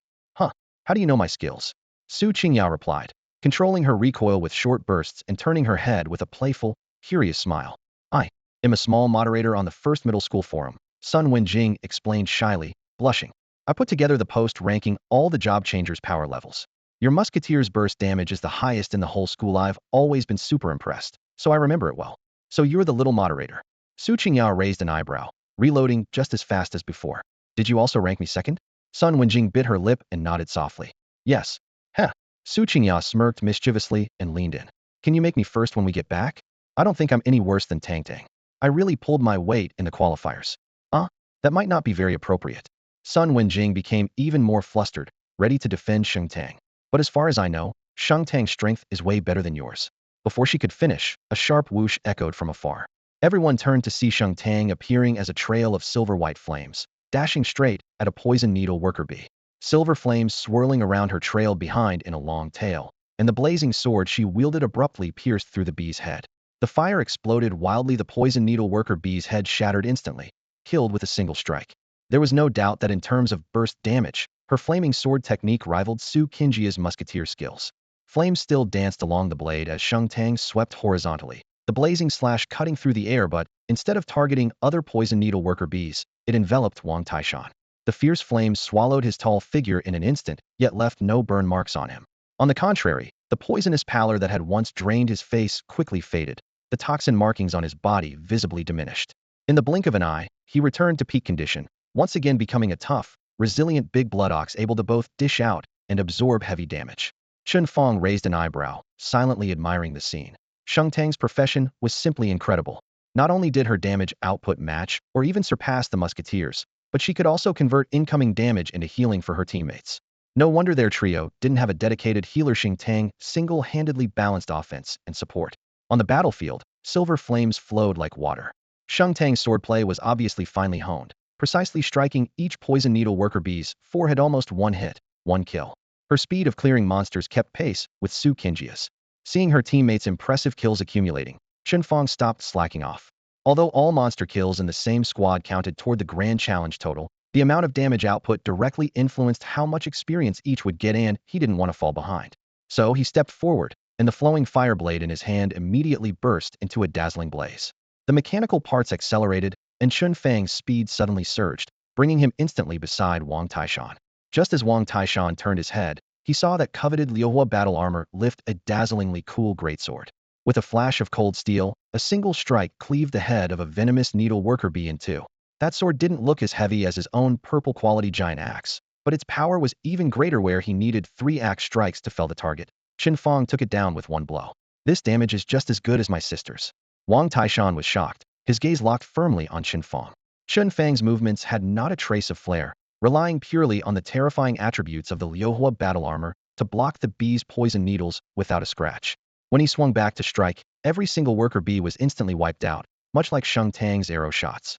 The once dense swarm of ferocious beasts wasn't nearly enough to challenge the four of them. In the blink of an eye, the chamber was left littered with debris. Sheathing his sword, Chen Fang looked around at his teammates and saw them sizing him up too. They were all quietly assessing each other's strength. Clearly, the previous wave of elite monsters hadn't forced anyone to reveal their full hand. Each had held something back, though no one openly called it out. He smiled and beckoned Sun Wenjing forward to tally the spoils.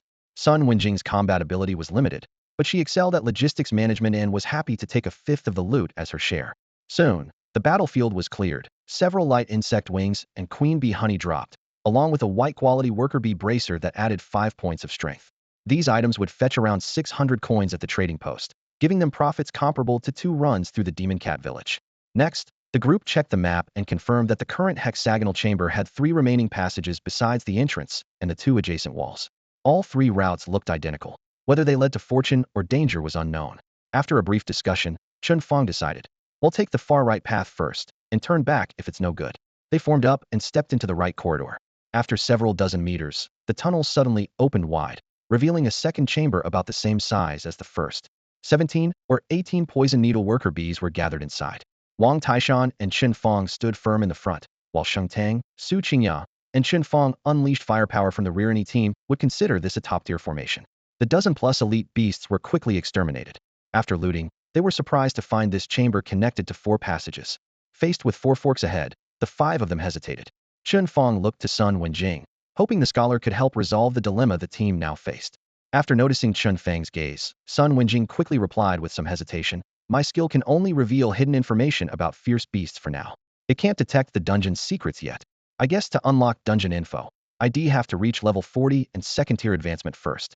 Without relying on Sun Wenjing, Chen Fang shrugged with no better ideas and sighed. "So I guess we just take it step by step. Fortunately, the monsters here aren't too tough, and the experience and materials are decent. We can just grind for now." "That doesn't sound good." Wang Taishan scratched his head nervously. "What if we get lost inside?" "Exactly." Su Qingya dropped to the ground and propped her chin on her hand. "Secret dungeons aren't like ordinary ones. They only last for 24 hours. If we can't find the final boss within that time, then this qualification is useless." At that moment, she suddenly looked up and snapped her fingers. "Wait, I had a teammate in my last fixed party who once got an item in the wild.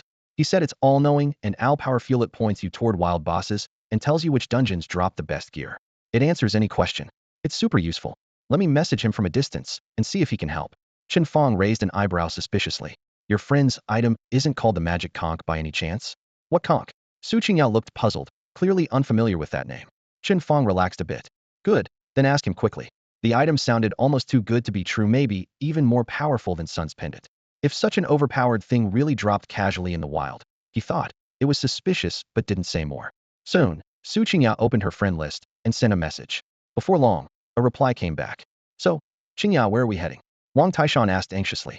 Su Qingya frowned at the reply, growing more and more confused. He said, "Just be brave and go for it." Everyone immediately froze. Chen Fang felt a strange sense of déjà vu.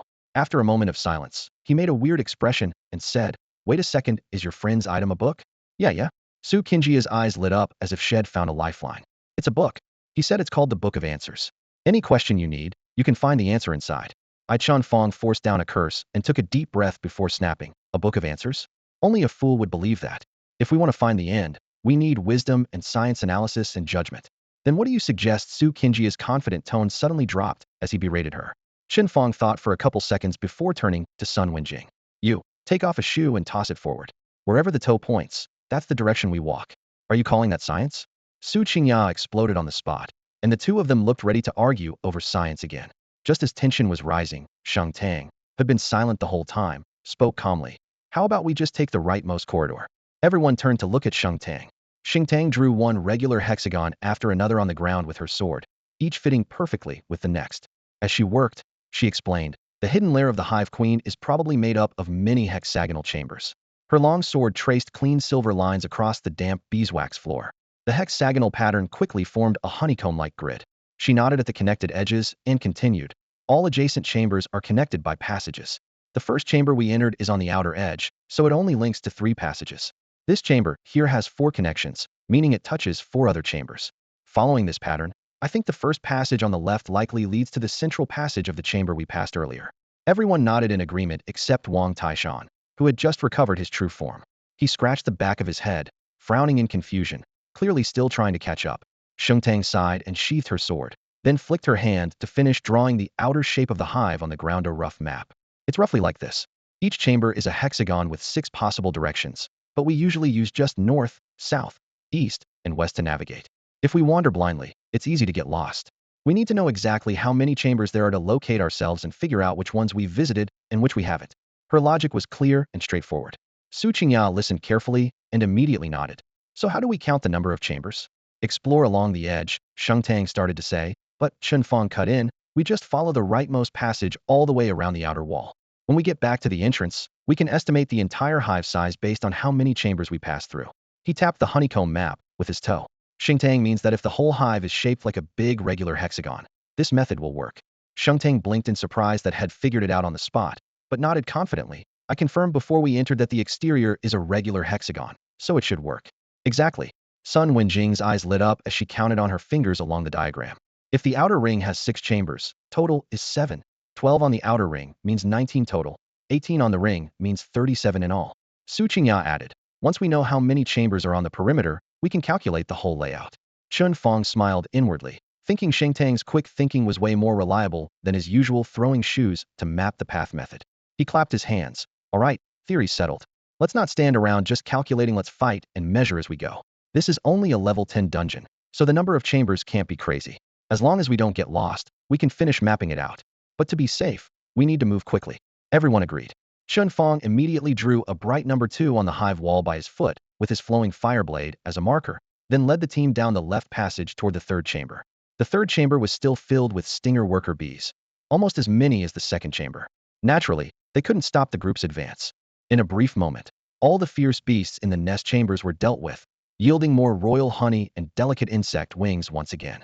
After a quick cleanup, Chen Fang, Shengtang, Sun Wenjing, Su Qingya, and the little accessory Wang Taishan pressed onward, bulldozing through 7 nest chambers in rapid succession, clearing exactly 100 beasts of various sizes. Just as Chen Fang's final sword severed the head of a poisonous sting worker bee, a system notification sounded in his ear. His grand challenge mission was completed, and the blueprint for the high-explosive grenade had been automatically added to his inventory. While Sun Wenjing gathered the spoils and tidied up the battlefield, Shengtang noticed everyone was a bit worn out and suggested they take a break right there. Chen Fang seized the chance to study the new blueprint, picking a spot a little apart from the others to sit down on the ground. He pulled the high-explosive grenade blueprint from his bag. With a flash of blue and white light, the schematic transformed into a data stream and embedded itself directly into his skill panel. The new skill name High Explosive Grenade Crafting stood out clearly on the list. Still pumped from the fight, he immediately checked the skill description and logged into the trade market to search for the required materials. But the more he looked, the more his head hurt. The recipe called exclusively for height ear materials typically used to craft red-grade gear. Scarlet flame crystals, refined black tungsten, rift ignition tubes. Each item was required in small amounts, but the total cost to produce a single grenade topped 1,200 silver coins, 30 times the cost of a silver bullet.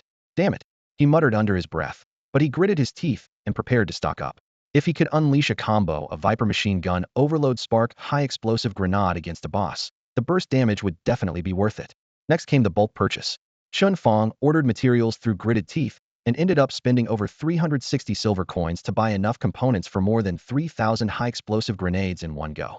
It wasn't stinginess, these materials were rare, especially the scarlet flame crystals.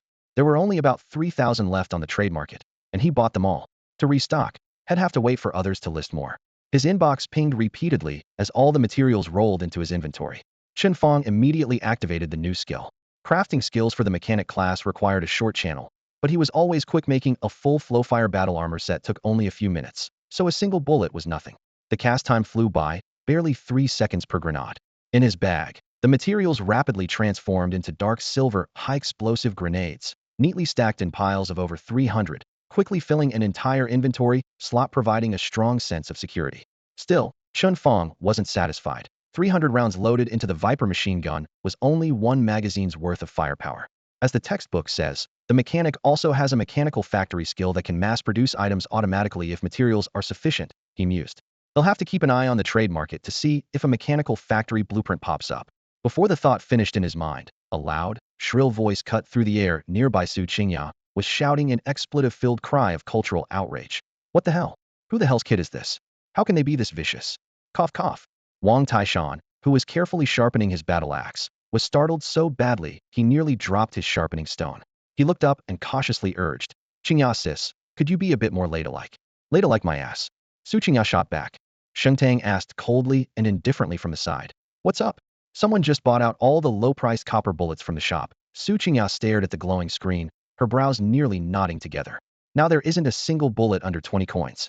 She clenched her silver-white tiger fang, her voice full of frustration. Bullets were already expensive enough, and now the price has doubled overnight. My farming costs are through the roof. Who stocked up on so many bullets? Can they even use that many? Seeing Su Qingya about to explode again, Chen Fang quickly raised his hand to stop her. Look, since they paid for them, they probably have their reasons. It's not like they stole or robbed them, so no need to curse them out so harshly. He spoke calmly, fingers unconsciously stroking the flowing fire blade at his waist. Used to close combat kills, he didn't need bullets at all, so Su Qingya naturally didn't suspect him. Su Qingya pouted without replying and reopened the shop filter. How about silver bullets, huh? Her eyes widened, almost piercing through the screen. Silver bullets have gone up in price too. Tang, I really can't afford to run dungeons anymore. At this rate, I'm going to have to live off dust. Sheng Tang gently patted her hand, his tone as steady as ever. Price fluctuations are normal. ITLL probably drop back in a couple of days. How many do you have left now? Will it last you till after school? Barely. Su Qingya counted the magazines in her backpack, feeling the sting in her heart. They'll have to save ammo as much as possible. We just have to hope that after a few days of classes, the market price comes down. Otherwise, going to the burial grounds will just be a pure loss. Chen Fang silently complained to himself. You pray for the price to go down, but I'm praying I don't run out of bullets first. As the team's main damage dealer, Su Qingya's fighting ability plummets when ammo runs low. Unfortunately, all the bullets in his backpack were bought with shop vouchers and were bound, so he couldn't sell or trade them. Suddenly, an idea flashed: high explosive rounds. Those were homemade by him, with no binding restrictions. Chen Fang quietly pulled up his backpack, confirmed the words unbound with a slight heartbeat. This was a ready source of income. By the way, he cleared his throat and caught Su Qingya's attention. I happen to have some bullets here. Interested in buying some? You have bullets. Su Qingya froze for a moment, then immediately asked, what kind? Copper or silver? Take a look yourself. Chen Fang flicked his finger, sending a dark red bullet tracing a perfect arc before landing steadily in Su Qingya's palm. The fiery red glow looked like a tiny flame, instantly attracting everyone's Gazared quality bullets. Everyone turned their heads in unison, and the air seemed to heat up a few degrees. Su Qingya held the high explosive round with trembling fingertips, her eyes shining brightly. After checking the stats, her breathing quickened. This power is ridiculous. Where did you get this? In excitement, she nearly pressed close to Chen Fang. For a gunslinger, top-tier firearms and ammo were like the finest delicacies. Chen Fang quickly stepped back to keep a gentlemanly distance and smiled. I made them myself. I don't have many, but if you want, I can sell you a few. A mechanic can craft such a beast? Su Qingya's eyes sparkled like she had discovered a treasure. I want them. Whatever you have, they'll take it all. 1,500 coins each. Chen Fang's quoted price immediately extinguished Su Qingya's enthusiasm and, at the same time, sparked her anger. The girl glared fiercely at Chen Fang, speaking rapidly. Seriously, Chen Fang? We're supposed to be on the same team, and you have to screw me over like this? Chen Fang shrugged with a casual gesture. How is this screwing you over? Red-grade bullets aren't easy to come by. How about this friendship price? 1,350 credit points per bullet. Fair. I'm really just making some labor fees. He then straightforwardly synced the explosive bullet skill details publicly so Su Qingya could clearly see the material, time, and stamina costs. With the cost laid out plainly, Su Qingya understood but still winced, her anger mostly gone but the pain in her wallet lingering. Why is this stuff so expensive? I wish it were just 10 credit points a bullet. Chen Fang grinned warmly, trying to reason. Where in the world can you get good stuff for free? If you want quality, you gotta be willing to pay. Su Qingya got the logic, but her wallet was crying. Wang Taishan, who had been silent until now, suddenly stood up and blurted out earnestly. Qingya, you like these? They'll buy them for you. Chen Fang, I still have over 50,000 pocket money. How many can that get? Then he reached to open Chen Fang's trading panel. Su Qingya quickly grabbed his hand, shooting him an exasperated look. You dummy. It's one thing to buy things for your own sister, but why buy them for me? Wang Taishan scratched his head, looking innocent. But you are my sister in his world. A sister was a sister, no matter the degree of closeness. That warmed Su Qingya's heart despite herself, but she still shook her head, refusing. I'll buy it myself. I just signed a contract with the Prosperity Guild and have some money saved up. Taking a deep breath, she turned to Chen Fang. Okay, give me 50 rounds first. He'll pay. The trading panel popped up, and Su Qingya didn't hesitate to enter 67,500 credit points. Chen Fang glanced at the number, nodded slightly, and promptly loaded 55 explosive rounds onto the panel. Why the extra 5 rounds? Su Qingya raised an eyebrow. Those are on me for Wang Taishan. Chen Fang laughed brightly. Su Qingya hesitated, then smiled in return, confirming the deal. In an instant, 67,500 credit points transferred into Chen Fang's backpack, and 55 explosive bullets landed in Su Qingya's hands. She shook the ammo in her hand and casually stowed it away, clearly planning to keep it as a trump card. Thanks. You sell at cost this time. Next time I'll buy at full price to support you. Chen Fang's generous discount was obvious. Wang Taishan grinned broadly. Thanks, Chen Fang. No need to thank me. Chen Fang patted Wang Taishan's shoulder, feeling even more fond of the earnest kid. Xingtang, who had been silent the whole time, now looked at Chen Fang with a flicker of something unreadable in her eyes. She stood calmly and decisively said, ammo resupply complete. End of rest period. There was movement in the corridor just now. The next chamber seems to hold a new kind of predator beyond the poisonous stinger bees. After everyone had rested, with no intention of wasting more time there, they got up and proceeded. They stepped along the deepest, most winding tunnel on the far right, their footsteps echoing against the walls mixed with a faint buzzing from afar. The dampness seeping from the rock walls hit them like a wave, carrying the distinct sour-sweet scent of the hive that instinctively put everyone on edge. As they entered the next chamber, Chen Fang's eyes sharpened. Hovering midair was a fierce beast they had never encountered before. It resembled a poisonous stinger worker bee but was twice the size, with a thick, metallic shell gleaming coldly under the light. What was most terrifying were the 6 pairs of translucent wings spread behind it, as clear as cicadas but edged like blades sharp enough to slice through the air during a rapid strike. Besides this monster, 6 ordinary poisonous stinger workers lazily circled the room. Though few in number, they formed a cautious formation centered around the queen. This is the 6-winged bee king, a blue-rank mini-boss. Su Qingya activated her detection skill. Her pupils glowed pale blue as her voice grew serious. The dungeon task prompt said there are 7 in total, so this must be one of them, Chen Fang added. Before reminders could come, Sun Wenjing was already whispering incantations, data streams flickering in her eyes. Moments later she looked up, expression complex. It has a special mechanism. Its weak points are the head and chest plate, but it's extremely cautious if its health drops below the warning line. It will disengage and flee to the bloodthirsty queen's chamber. Then we'll have to fight both the final boss and this one together, making it twice as hard. And that's not good. Chen Fang raised an eyebrow, quietly relieved they had a scholar on the team. If all 7 bee kings gathered together, any other team facing 7 mini-bosses clustered around the bloodthirsty queen would probably cry on the spot. With that thought, he immediately issued orders. Focus all fire on the bee king first. Leave the small stingers alone for now, but don't let it escape. Understood. Everyone responded in unison, their battle spirits high. Tank Wang Taishan stayed firmly at the front, his thick arms swinging a battle axe as he charged silently into the hive chamber, his target the 6-winged bee king hovering above. The hive instantly stirred, the buzzing in the air sharply accelerated. The bee king dove first, its speed far surpassing its kin, becoming a black blur crashing into Taishan. A cold gleam flashed as its sharp tail stinger thrust like a spear. Taishan did not dare underestimate it. He gripped his massive axe with both hands and blocked with a booming clash, sparks flying. In previous battles, one swing of his axe could knock ordinary poisonous stingers outright, but now the bee king's strength matched his, the air seeming to solidify between them. Trying to go muscle against me? Taishan sneered with a low, rough voice, his eyes glowing red. He roared, activating his power boost skill. Muscles bulged and twisted, shockwaves pulsed outward. His attributes surged in a flood of strength, breaking the deadlock. Boom. He slammed his feet down hard, cracking the ground. Taishan forced the 6-winged bee king back several feet, then lifted his axe high and brought it down in a furious chop accompanied by a deep explosive thud. A gust of wind surged, sending the bee king sprawling out. Before the latter could steady himself midair, Wang Taishan charged forward and brought his axe down with full force. With a heavy thud, the battle axe whipped through the air like a roaring gale, crashing violently into the metallic sheen of the 6-winged bee king's chest armor. The shell shattered with a resounding crack, spraying chunks of flesh and blood everywhere. The sudden pain made it howl fiercely.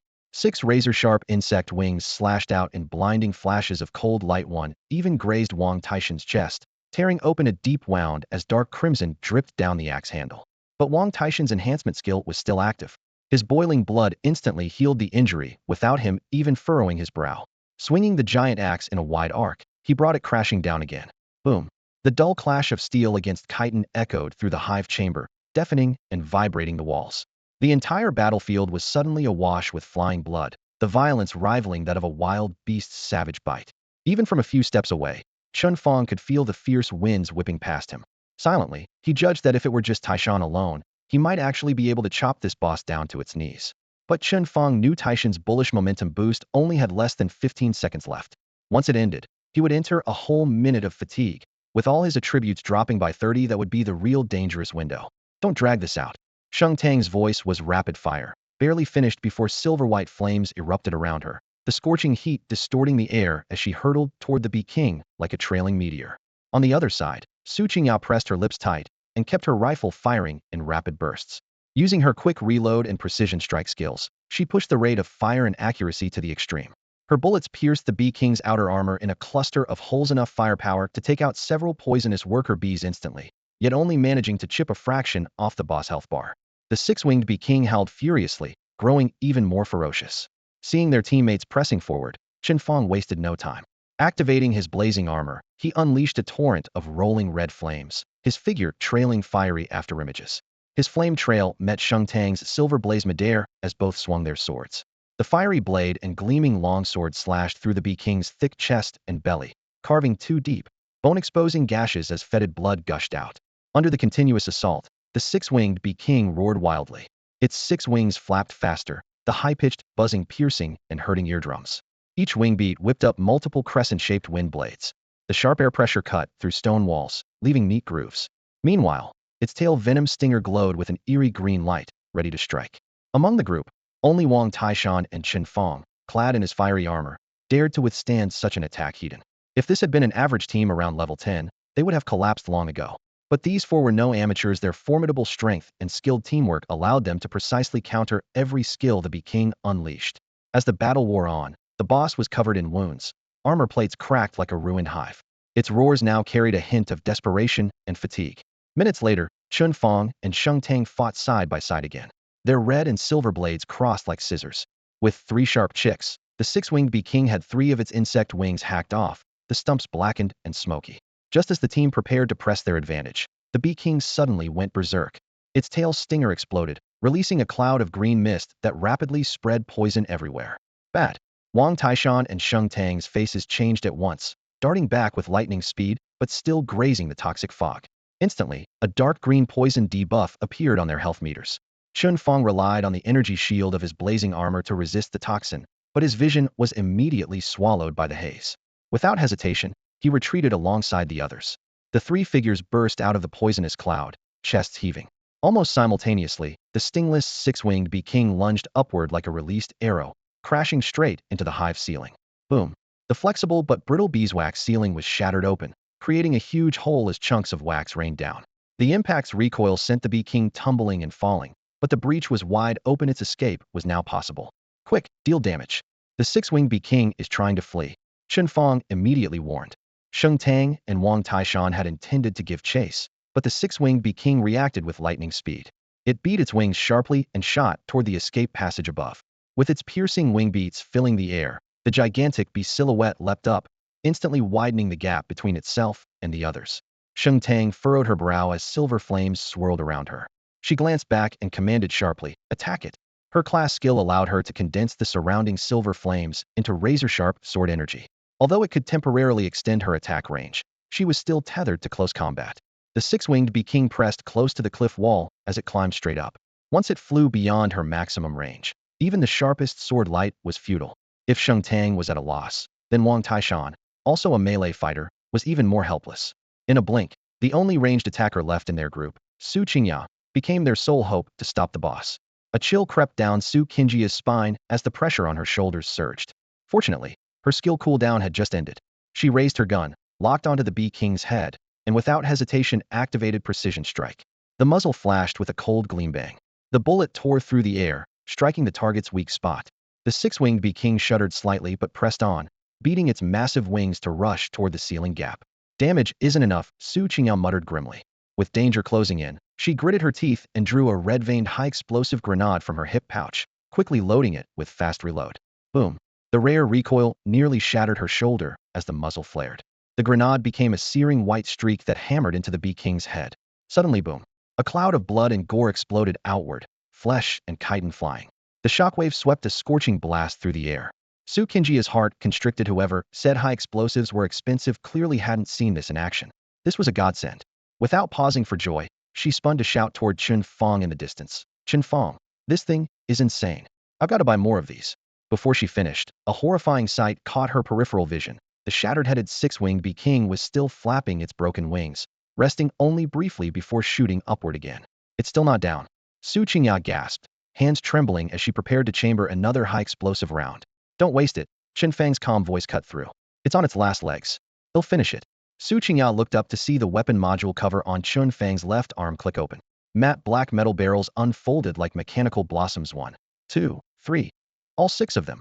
What the heck is that? Her scalp tingled. Both their weapons were guns, yet his looked like a completely different world from hers.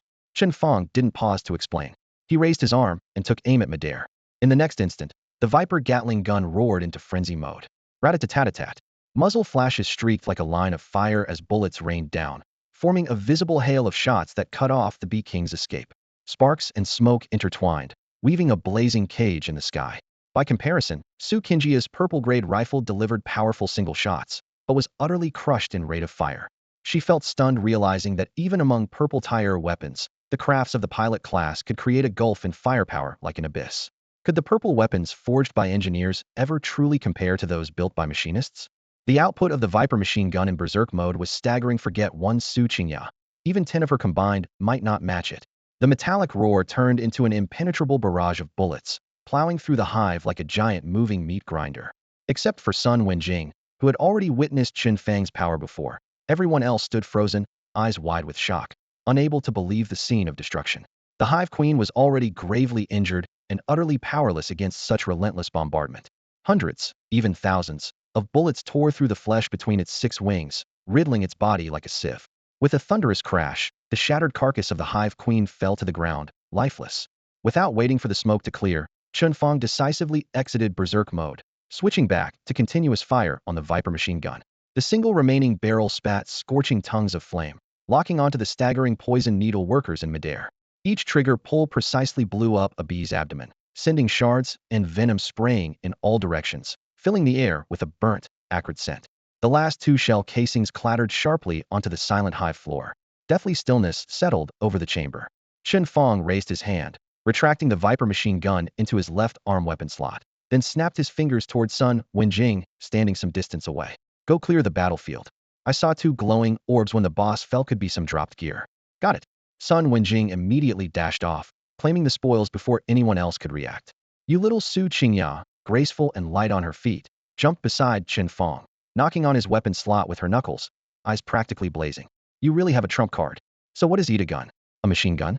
That kind of weapon is rare in firearms. Where did you get it? Though her specialty leaned more toward sniping, her curiosity about this machine gun burned intensely. Seeing Su Qingjia's hand reaching toward the weapon slot again, Chen Fang quickly stored the flow fire armor, transforming it into a wristband to block her attempts. It's a mechanical creation bound to my skill as a weapon. Don't even think about it. Bound weapon again. Su Qingya clicked her tongue in frustration.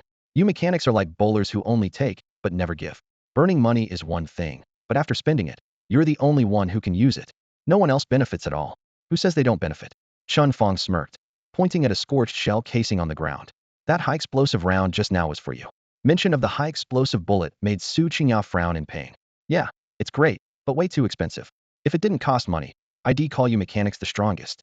Then you're just dreaming, Chen Fang replied with a lazy eye roll. Just then, Sheng Tang approached, his expression calm again. I suspected before that your armor is powerful, but with just that sword alone, you couldn't possibly outdamage the 3 of us to earn the qualifying prize for the secret dungeon. Turns out that machine gun was your main weapon, right? Something like that, Chen Fang nodded. Sheng Tang suppressed the unusual look in his eyes, as if wanting to say more, but holding back out of respect for Su Qingya standing nearby, ultimately falling silent. At that moment, Sun Wenjing's excited shout came from the other side of the hive chamber. Boss Chun, come look quick. The boss dropped gear. And its purple quality. Everyone turned to look and saw her struggling to hold up a staff-like weapon, waving at the group.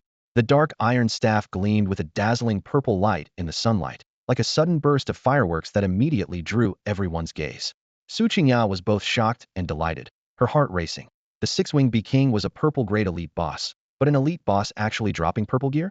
Normally, while the beast tier sets the upper limit for drops, even standard bosses rarely drop equipment of their own tier, and the chance of a purple elite boss dropping purple gear was probably less than 1%. They really had run into an incredible stroke of luck. Trying to contain their excitement, the group jogged over to Sun Wenjing to get a closer look at the shimmering purple weapon and estimate its value. The six-winged bee king had dropped 2 items, a white-grade light armor of ordinary quality, worth a few hundred at best. Sun Wenjing's cheeks flushed slightly. She held up the armor for everyone to see before quickly stowing it in her bag alongside their other loot. Then, she held the iron staff horizontally in front of her chest and swept her fingers through the air. A translucent stats panel instantly appeared with a hum. Bee King Staff. Grade. Purple. Class requirement. Monk. Level requirement. 10. Attack power 82. Strength 19. Special. Bee King Venom. Each attack has a chance to apply a poison debuff to the target, causing continuous damage and reducing their defense by 5, stacking up to 5 times. Everyone collectively gasped. Su Qingya couldn't help but marvel. Wow, that's actually top-tier purple gear. 82 attack plus 19 strength could turn any frontline fighter into a damage powerhouse instantly. The truly incredible part was the Bee King Venom effect. Constant damage was bad enough, but cutting defense by up to 25 was like a built-in curse debuff. With this passive, a frontline could easily hold on until level 30 without needing to upgrade their weapon. We hit the jackpot. Su Qingya clapped her hands. Selling this on the market should fetch around 100,000 gold, right? About that, Chen Fang nodded. Regular purple gear hits 5 figures, but something this perfect? No doubt 100,000 gold. Divided 5 ways. That was at least 20,000 gold, each more than most people made in several months. This weapon Sheng Tang pondered for a moment before speaking up. I want to buy it. Su Qingya was momentarily stunned, then slapped her forehead. Oh right. Wang Taishan is a bull demon monk. He should count as a monk subclass, right? Wang Taishan scratched his head. I guess, so my passive skills include mastery of both axes and staves.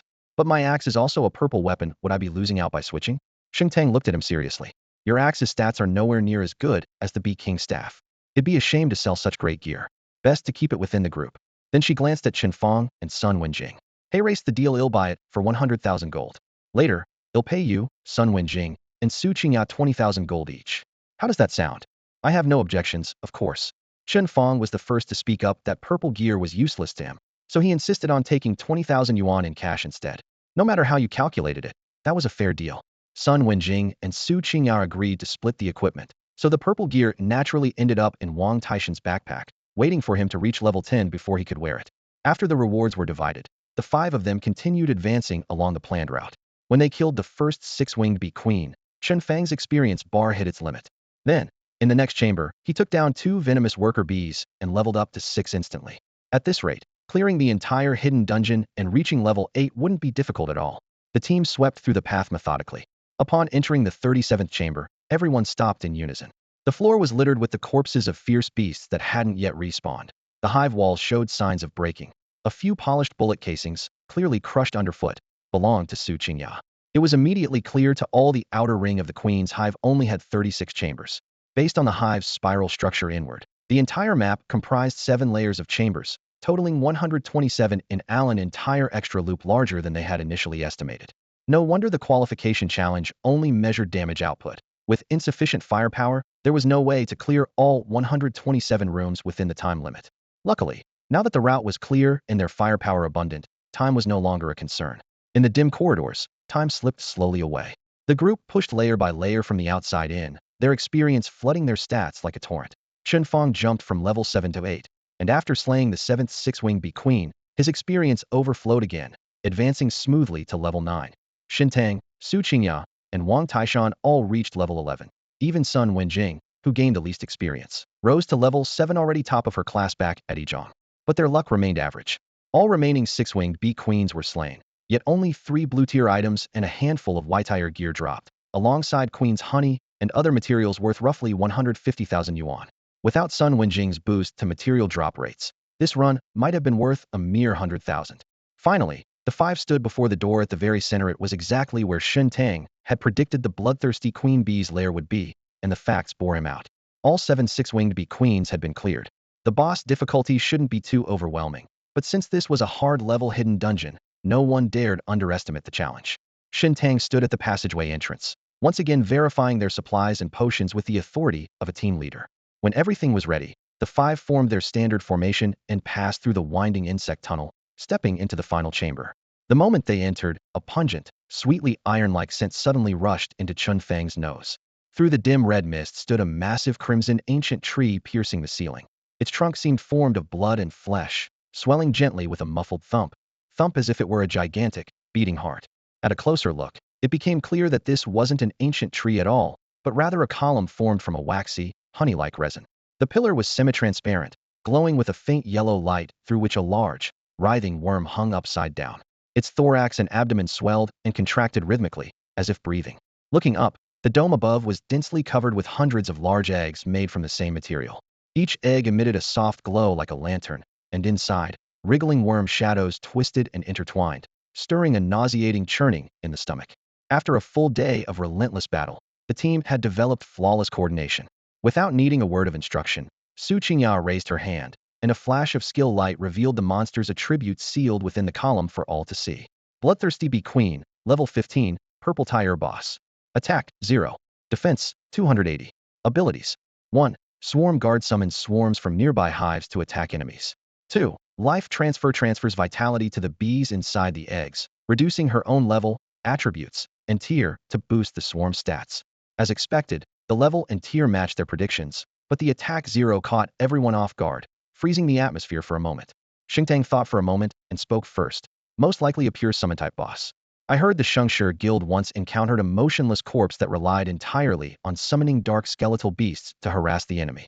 This one probably follows the same concept. Agreed, Chen Fang nodded. To clear this, we have to manage the adds while steadily pushing the boss health down. Our damage output is strong enough, even at level 15, to handle it. What are we waiting for then? Su Qingya was already cracking her knuckles. I've never done a secret dungeon run before. Let's see what loot this boss drops. Taishan, you take the adds and poison the boss, she added. 280 defense is way too high. Without armor shredding, my bullets won't break through easily. Consider it done. Wang Taishan swung his newly acquired Bee King's staff proudly, as if clutching a treasure. Meanwhile, Sun Wenjing unfurled a spectral page filled with golden script that shimmered line by line. After a moment, she furrowed her brow and warned, Boss Chun, this boss has a hidden mechanic that might affect drops. How so? Chen Fang asked. The Bee Queen has no self-defense. Every time she summons a swarm or buffs them, it costs her life. Once her vitality drops below a certain point, her level and tier will decrease too. If we let this drag on, she'll degrade from purple to blue tier, and the rewards will diminish. Now it all makes sense. The team suddenly understood their strategy. Block the swarms while killing the boss quickly. Chen Fang and the others visibly relaxed as the plan became clear. At first, they thought the Bloodthirsty Queen's life transfer skill only reduced the boss stats gradually, making the fight easier over time. Even if the boss defense was too high to kill at the start, they could clear the mobs first, and then finish the boss after it used life transfer a few times and lowered its own attributes. But now it was clear things weren't that simple. Yes, the boss stats did drop, but so did the loot rewards. Shengtang's expression darkened as he made a quick decision. The key is burst damage. We have to take it down before it uses life transfer. Let's get started. Qingya, don't hold back if you're using high explosive rounds. Hearing this, Su Qingya gave a helpless smile, but nodded firmly. After the plan was set, Sun Wenjing was stationed at a relatively safe corridor to keep watch, while the others followed Wang Taishan in the initial charge. Wang Taishan swung his staff hard, smashing the heavy wax pillar enclosing the bloodthirsty queen. With a thunderous sound, the entire nest shook, wax shards flying as the staff's tip glowed green. The queen's venom stacked successfully, instantly reducing the wax pillar's defense by 5. Right behind him, Su Qingjia's bronze bullet and Shengtang's silver-white flame sword closed in simultaneously. The bullet blasted a fist-sized deep crater. The sword traced a 1-meter burn mark, fire licking the wax continuously, corroding it. Bang bang bang. Rapid gunfire cut through the air. Chen Fang didn't pull out his Liuhua blade this time. Instead, he held the Viper machine gun with one hand, switching to burst mode while moving and firing. Though less seamless than the rampage mode, the firepower still exceeded all three combined. Under the hail of bullets, large sections of wax peeled away, revealing the struggling, bloodthirsty queen inside. If they kept hitting, they'd soon pry her out. The commotion roused the boss. The bloodthirsty queen thrashed violently inside the wax pillar, and a flash of scarlet light burst from her body, racing up the pillar to the ceiling. It immediately flooded over 20 hanging insect eggs. The shells swelled and cracked open with popping sounds, releasing dozens of venomous worker bees that fell and buzzed in unison. Before anyone could react, the queen emitted a pained buzz. Another burst of blood mist exploded and surged to over 10 more eggs. Instantly, These eggs swelled, turned purple then black, and their life forces surged wildly. In contrast, the queen's own vitality plummeted and her body visibly shrank. No way. Su Qingya cried out behind Chen Fang. The battle just started, and the boss already used life transfer. Chen Fang glanced up, noticing the boss level had dropped to 14 on the interface that was the post-life transfer value. His scalp tingled as he muttered, "This boss is way too sensitive. We've barely even begun, and it's already dropping its ultimate move." No, that's not right. Chen Fang immediately realized that high-rank bosses always possessed a certain degree of intelligence. It was probably the overwhelming burst of firepower from the team that alerted the bloodthirsty bee queen to danger, prompting her to unleash two skills in quick succession: chain stab and life transfer. If she had used life transfer more times, although they might still defeat her in the end, the quality of the loot would definitely drop sharply. With this in mind, Chen Fang cast aside all hesitation. "If you can heal the minions, then I will just wipe out your health bar completely. Clear the way," Chen Fang shouted, raising his Viper machine gun as he sprinted toward the thick wax pillar at the center of the hive chamber. The muzzle locked precisely onto the bloodthirsty bee queen hidden inside the pillar. The breathing light of the Flowfire battle armor on his chest blazed to life. At the same time, all 6 barrels of the Viper machine gun slid out simultaneously, the hallmark of berserk mode. Inside his backpack, 300 high-explosive rounds silently loaded in, completely replacing the previous copper bullets. Killing the 6-winged bee king with berserk mode had only been a warm-up. Now, the real deadliest move was the full combo of Overload Spark Berserk mode high-explosive ammo. Sheng Tang and Wang Taishan tensed up at the same time, instinctively dodging to both sides to clear Chen Fang's line of fire while keeping their eyes locked on his every move. The Flowfire battle armor glowed dark red in the flickering light as Chen Fang advanced step by step, the gun barrel spewing blazing flames. The friction between bullets and barrel heated the steel tubes to glowing red in an instant. The density of the barrage was more extreme than ever before, so much firepower pouring out in just 1 second, it was nearly impossible to calculate. The first batch of 300 high-explosive rounds pierced the wax pillar like red-hot steel nails, triggering 2 consecutive internal explosions. The blast force then multiplied by 1 to 3 times. Su Qingya and Wang Taishan were stupefied, and even Sun Wenjing, who had witnessed Chen Fang's full firepower before, had never expected the high-explosive rounds to boost damage by 3 times compared to silver bullets. The wax pillar's defense shattered into fragments. The bloodthirsty bee queen lost her cover and couldn't even activate any skills before the second volley of copper bullets hit, enhanced further by the remaining duration of Overload Spark and Berserk mode. Without the pillar's protection, her defense dropped instantly from a towering 280 to an ordinary level.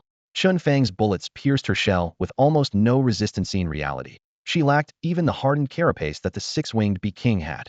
Bullets tore through her body like a sieve. Thick, sticky yellow fluid sprayed everywhere.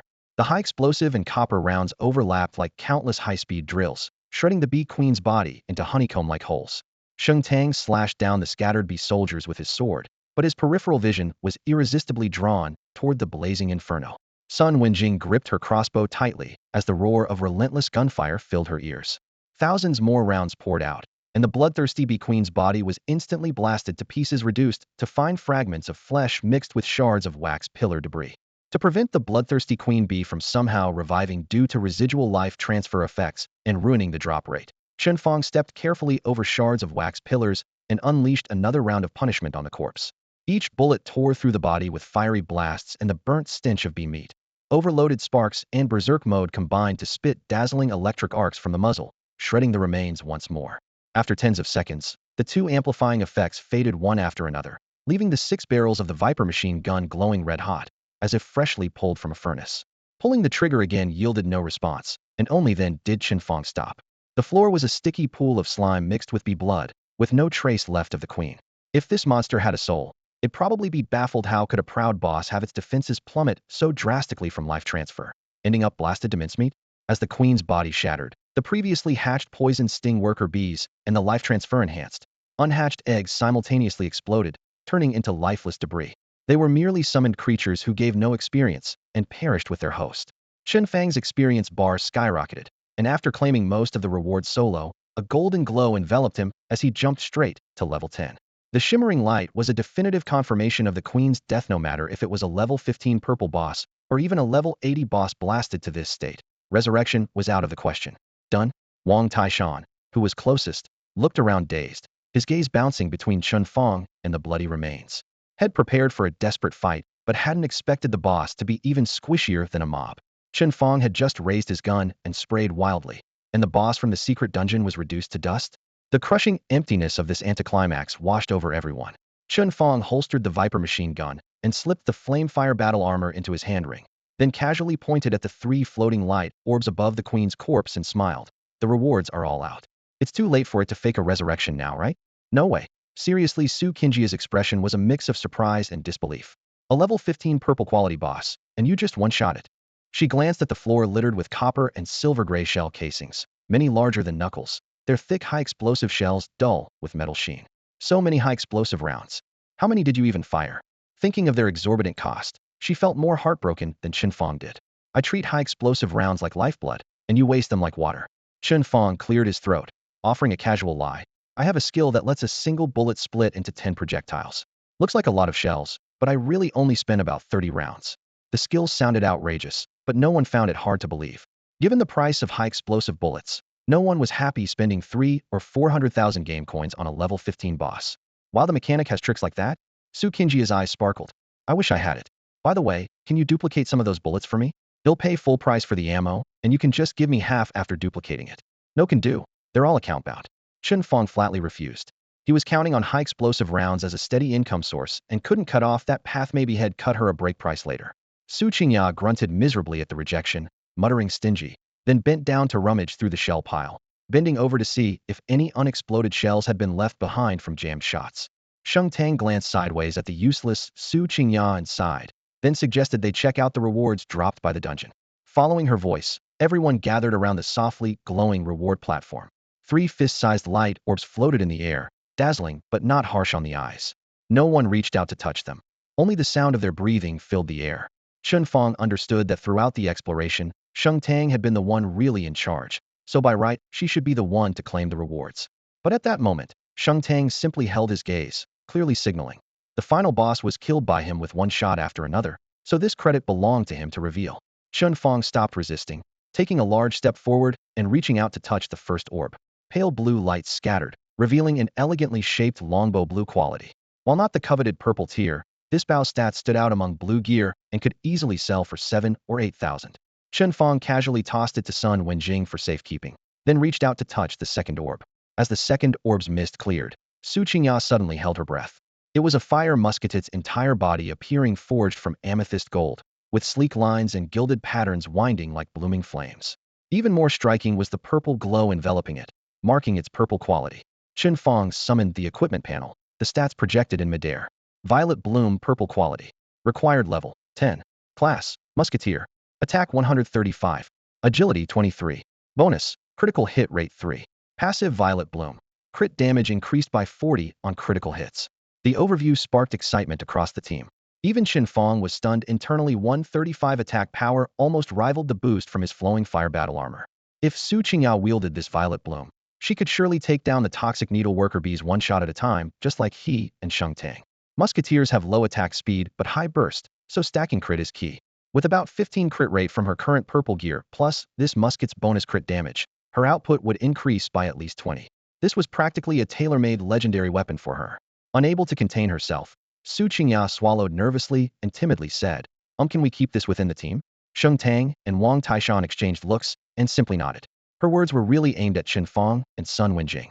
Sun Wenjing glanced at Chen Fang, who smiled and nodded. Of course. If there's good gear, our priority is to keep it in the team. How about this? I'll pay you 100,000 for it. When we settle all the loot later, we can balance out any excess or shortfall. Sound fair? No problem with that. Su Qingya started to smile, but then hesitated, mumbling. The 100,000 seems low. Isn't that a bit unfair to you guys? Because the Hive Queen staff alone was worth way more than 100,000. The Violet Sword, even better than the Bee King's staff, could easily fetch a price, well over 150,000. Offering Su Qingya 100,000 guaranteed her a steady profit, but then there'd be less left to share among the others. It was fine since Sheng Tang and Wang Taishan had worked together a long time, but Chen Fang and Sun Wenjing had only met her that one day, so Su Qingya felt a bit awkward. Seeing her hesitation, Chen Fang waved his hand first. We're all teammates who went through the dungeon together. A friendly price isn't too much. I've earned enough this time. A few thousand more or less doesn't matter. Me too, Sun Wenjing chimed in. I joined just to help with the dungeon and didn't expect much. I'd be happy with a few hundred. Honestly, I'm fine if you keep the 20,000. That won't do. Su Qingjia's eyes brightened, her mood instantly lighter. Your professional skills help the team a lot. This money rightfully belongs to you. If no one objects, then I accept. If you ever need help with anything, just say the word. We're all in the same guild, so it's easy to stay in touch." She said this happily, holding the violet sword carefully in her palm and savoring its feel. As for her original purple quality rifle, she planned to put it up in the market, which should easily fetch tens of thousands, helping to recoup costs. Getting both the Bee King's staff and the violet sword from this rare dungeon was already a big windfall. No one expected much from the last remaining reward. Yet, as Chen Fang raised his hand and brushed the air, a third beam of light formed a shape. What's this? At first, he thought it was a skill book by the outline visible after the light dimmed. Then his pupils suddenly contracted. No, it's a blueprint. The light faded completely, revealing a blueprint with a metallic shine floating quietly before everyone. Except for the ever-calm Chen Fang, the other three all took a sharp breath. Blueprints for engineers always commanded sky-high prices. If the skills inscribed were powerful, it wouldn't just be hundreds of thousands, but millions easily. After all, engineers were known heavy spenders. With a thought, Chen Fang's attribute panel appeared. Blueprint unidentified. Class requirement, engineer. Level requirement, 10. Description, a dusty blueprint. Must be identified to reveal its true contents. Unidentified blueprint. He couldn't help but laugh ruefully. Newly dropped skill books often appeared unidentified, and a few hundred coins on an identification scroll could reveal what it really was. That's why many players loved buying these blind boxes on the market. Whenever they uncovered rare skills, they'd strike it rich immediately. An engineer's blueprint. We can handle this internally again. Wang Taishan rubbed his hands excitedly on Chen Fang's behalf. Everyone tacitly agreed this treasure belonged straight to Chen Fang. Keeping it within the team was more profitable than selling outright. But Chen Fang pondered briefly before suddenly bursting into laughter. Impassing on this blueprint. Let's just put it up for sale in the market and split the money. Everyone turned to look at him in surprise. The mechanic's blueprints have always been valuable. Chen Tang withdrew her gaze and said in confusion. If you can use it yourself, wouldn't it be a shame to sell it? It's nothing to be sorry about. Chen Fang shrugged casually, his tone light. My skills are already sufficient. It's better to get the money in hand now than to just hold on to a blueprint. His words were just for show. What really caught Chen Fang's interest was a clever business angle he had just noticed after listing the equipment for sale in the trading post. He could use his trading post voucher at a steep discount to buy the gear back. Although the gear would become bound to him after a second transaction, this conveniently avoided bidding wars. Even better, between selling and buying back, he could also snag the system's share of the money. Compared to simply holding onto the blueprint to cash out through teammates later, he preferred this way of collecting both items and coins. The others didn't understand this calculation and simply assumed Chen Fang was giving up the blueprint to get a bigger share of the money. Chen Tang thought for a moment and then said seriously, if it's just about the money, there's no rush. You can owe us for the blueprint share and pay back slowly later. Or just write it off altogether. If you hadn't killed the boss so fast, we might never have gotten this blueprint at all. She looked around, and Wang Taishan, Su Qingya, and the others all nodded in agreement. Chen Fang smirked silently. I want both the money and the blueprint, but outwardly he remained modest. I appreciate the gesture. Since Taishan and Qingya are all sharing the gear money, I can't make an exception. It's just a blueprint. When I'm richer, I can buy a better one. Seeing his insistence, Chen Tang hesitated but eventually agreed. All right, we'll do it your way. They'll list the blueprint in the trading post, and once it sells, they'll split the money with everyone. So the mechanic's blueprint, along with a few moderately valuable pieces of equipment, was handed to Chen Tang. As a VIP in the trading post, her commission cut was lower than others, which would help fetch a better price.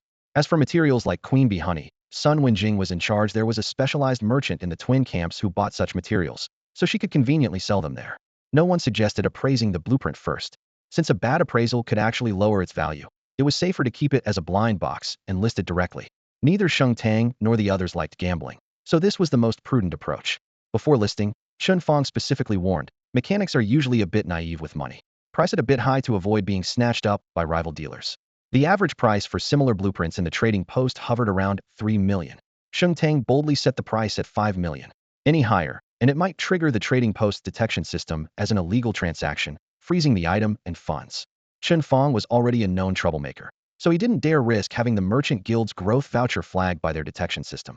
Reluctantly, he agreed to list it for 5 million. After completing all the paperwork, the five of them finally stepped into the activated dungeon teleportation array. As the light halo flashed, their figures gradually faded away one by one in front of the golden gate, suspended above the Bee King's nest. Once everyone had disappeared, the floating door gently closed and dissolved into streaming light, as if it had never been there. The ground felt solid beneath their feet once again. Chen Fang glanced at his smartwatch. Just past 2 a.m. Time inside the dungeon had been drastically stretched, but there was no time to ponder that now. Following Sun Wenjing, they sold all the unwanted materials in their backpacks to the camp merchants. With a metallic clack, the box lid shut, revealing the final amount, 160,000. Divided among the five, each got just over 30,000. But this was only the appetizer. Sheng Tang still carried several unsold pieces of equipment and the valuable engineer's blueprint. Once they converted everything, each person could pocket an extra million. For Sheng Tang and Wang Taishan, it was just numbers, but for Chen Fang and Sun Wenjing, it felt like sudden fortune from the sky. Especially for Sun Wenjing, who kept pinching her thigh to make sure she wasn't dreaming after tallying up the earnings. After settling the division, the time was almost 3:30 a.m. All of them were students who had classes the next day, so they hurriedly packed their things and left the dual dungeon camp to return to Luo City. Chen Fang wanted to accompany Sun Wenjing to check if there was still a last train, but Sheng Tang raised a hand. We came in a guild car. It's heading back to Luo City, anyway let's go together. Chen Fang thought for a moment and didn't refuse. Outside the camp, a low-key gray business car stood quietly waiting. Compared to the bumpy bus ride earlier, the leather seats were so soft they seemed to swallow you whole. After a full day of dungeon runs, everyone was exhausted and fell asleep as soon as they buckled their seatbelts. The car rattling over potholes didn't wake a single person. After an unknown amount of time, Chen Fang was gently tapped on the shoulder. "Mr. Chen, we've arrived," the driver said softly, apologetically.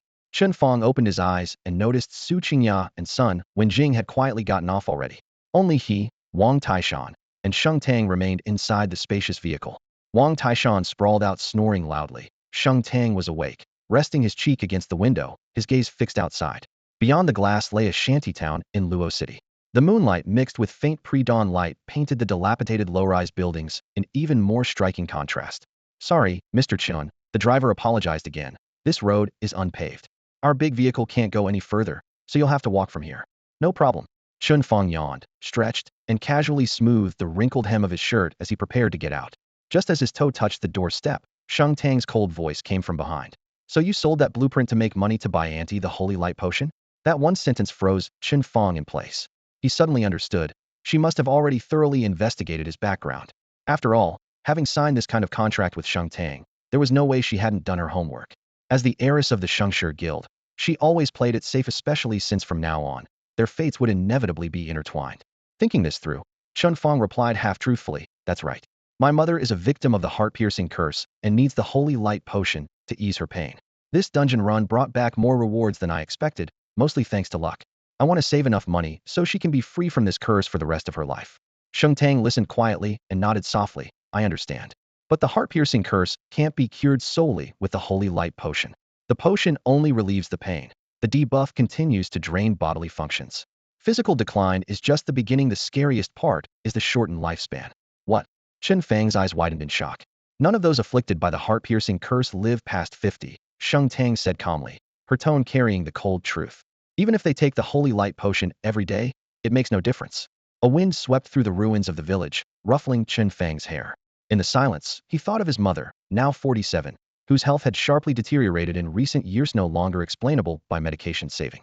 If no one lived beyond 50, she had less than 3 years left. Is there really no exception? His voice was hoarse. Or any way to completely remove the heart-piercing curse? To Chen Fang's surprise, Sheng Tang nodded. "There is. As far as I know, last year a fourth-tier light system specialist cured someone else with the same curse. But that expert's identity is mysterious, and their whereabouts unknown. If you want, I can use the Shengshi Guild's intelligence network to search, though I can't guarantee success. What I can promise is to do everything I can to help you." Chen Fang exhaled deeply, looking at her exquisitely cold-profiled face, and said sincerely, "Okay, thank you. No need to thank me." Sheng Tang's lips curled faintly, like an icy peak touched by spring light. "I want you to prioritize improving your strength. Next time you need money, before giving up essential skill books or equipment, remember our contract. I don't want to waste the investment we've made in you. Don't worry." Chen Fang got out of the car, his voice resolute. "I remember every detail of the contract. I'll enroll in Starry Sky Academy, clear the Sheng family's private secret realm, and then have you a big, healthy boy again." Sheng Tang's words froze mid-sentence. Her expression turned icy. The car door slammed shut and the businessman sped away. Chen Fang scratched his nose, a bit puzzled. "Did I say something wrong again? I was just repeating what the school bell said, huh? Women." The night wind brushed past as he stopped glancing at the taillights and headed home at a brisk pace. To Chen Fang's surprise, the lights were still on at home at this hour. After quietly opening the door and coming home, he noticed that not only had Chen Huanlan left the light on for him, but she herself hadn't gone to bed in her room. Instead, She was lying on the narrow sofa in the house. The soft yellow light cast a gentle glow around his mother's figure. She lay on her side, still clutching her phone, the screen long since dark. Clearly, she had stayed awake until she was utterly exhausted before finally dozing off. Seeing this, Chen Fang's chest tightened, counting his past life as well. It had been a long time since he'd come home late at night and found someone waiting up for him. He lowered his breath and crouched beside the sofa, gently shaking his mother's shoulder. Mom, how did you end up falling asleep on the sofa? Chen Huanlan blinked, opened her eyes groggily. When she saw her son, the fatigue instantly faded, and she sat up straight. Xiaofeng, you're back. I was planning to wait up and heat up some food for you, but I accidentally dozed off. Mom. Chen Fang's voice was low but carried a hint of reproach. Didn't I send you a message saying I'd be home late? Why did you wait up for me? I know, but you must be hungry after coming back from the wild. I thought I'd make you some late-night snacks. Chen Huanlan smiled, rubbing her eyes as she pushed herself up by the sofa's edge. They'll heat the food now. You take a shower first. No, no, no. Chen Fang quickly got up to stop her, pointing at the clock on the wall. It's so late. You should get some sleep. They'll shower and go straight to bed. School's early tomorrow. Chen Huanlan hesitated where she stood for a moment, but finally nodded. All right, if you're too tired, take a half day off tomorrow and get some rest. I have to work in the morning. If you sleep in and the food gets cold, just buy something to eat yourself. The money's all in the drawer. Having said that, she turned and walked toward the bedroom. In the dim light, her slightly stooped and weary figure made Chen Fang feel a pang of sadness. Suddenly he called out, Mom. As soon as he spoke, he sent a transaction request on his device. Chen Huanlan opened it with a puzzled look, then almost immediately lost all desire to sleep. The screen displayed the sum of 300,000. She was momentarily at a loss for words. This is what I earned from going to the wild. Chen Fang explained with a smile. Take it. If the leather factory gets too hard for you, just quit. Spend time growing flowers or shopping. That's better than anything. Now your son has the means to support the family. This trip, he had earned over 250,000, not counting the gear and blueprints entrusted to Sheng Tang for consignment sale. To make the number look nice, he had even added some of his leftover money, making it around 300,000. The leftover 10 to 15,000 was enough for his current gear and medicine expenses. Chen Huanlan was stunned for a full half-minute, her eyes reddening. But she hesitated to confirm the transaction. Seeing this, Chen Fang hurried to speak first. Don't worry, I've set aside money for gear and medicine. This 300,000 is for household expenses. Once the trading company sells the equipment in a couple days, I can even earn another million. Hearing the conviction in her son's voice, Chen Huanlan didn't doubt him at all. She took a deep breath and finally accepted the money, wearing a grateful smile. All right, I'll keep this. It's enough for me to live on in retirement. Don't push yourself too hard out in the wild anymore. And please don't go into especially dangerous maps, okay? Don't worry, I understand all that. Chen Fang promised obediently. Chen Huanlan obediently listened to Chen Fang and went back inside to sleep. Outside in the corridor, her footsteps were noticeably lighter and livelier than usual, as if joy was radiating from every step. Chen Fang stood still, watching his mother's retreating figure, fully aware that her excitement would likely keep her tossing and turning all night. He just smiled to himself. If he could make his mother proud, as her son, he felt even prouder. After taking a quick shower, Chen Fang returned to his small bedroom. Having already napped for over 2 hours on the ride, he wasn't sleepy at all. Lying down on the bed, he casually pulled up the game marketplace on his light brain and immediately clicked on the unidentified blueprint that Sheng Tang had posted.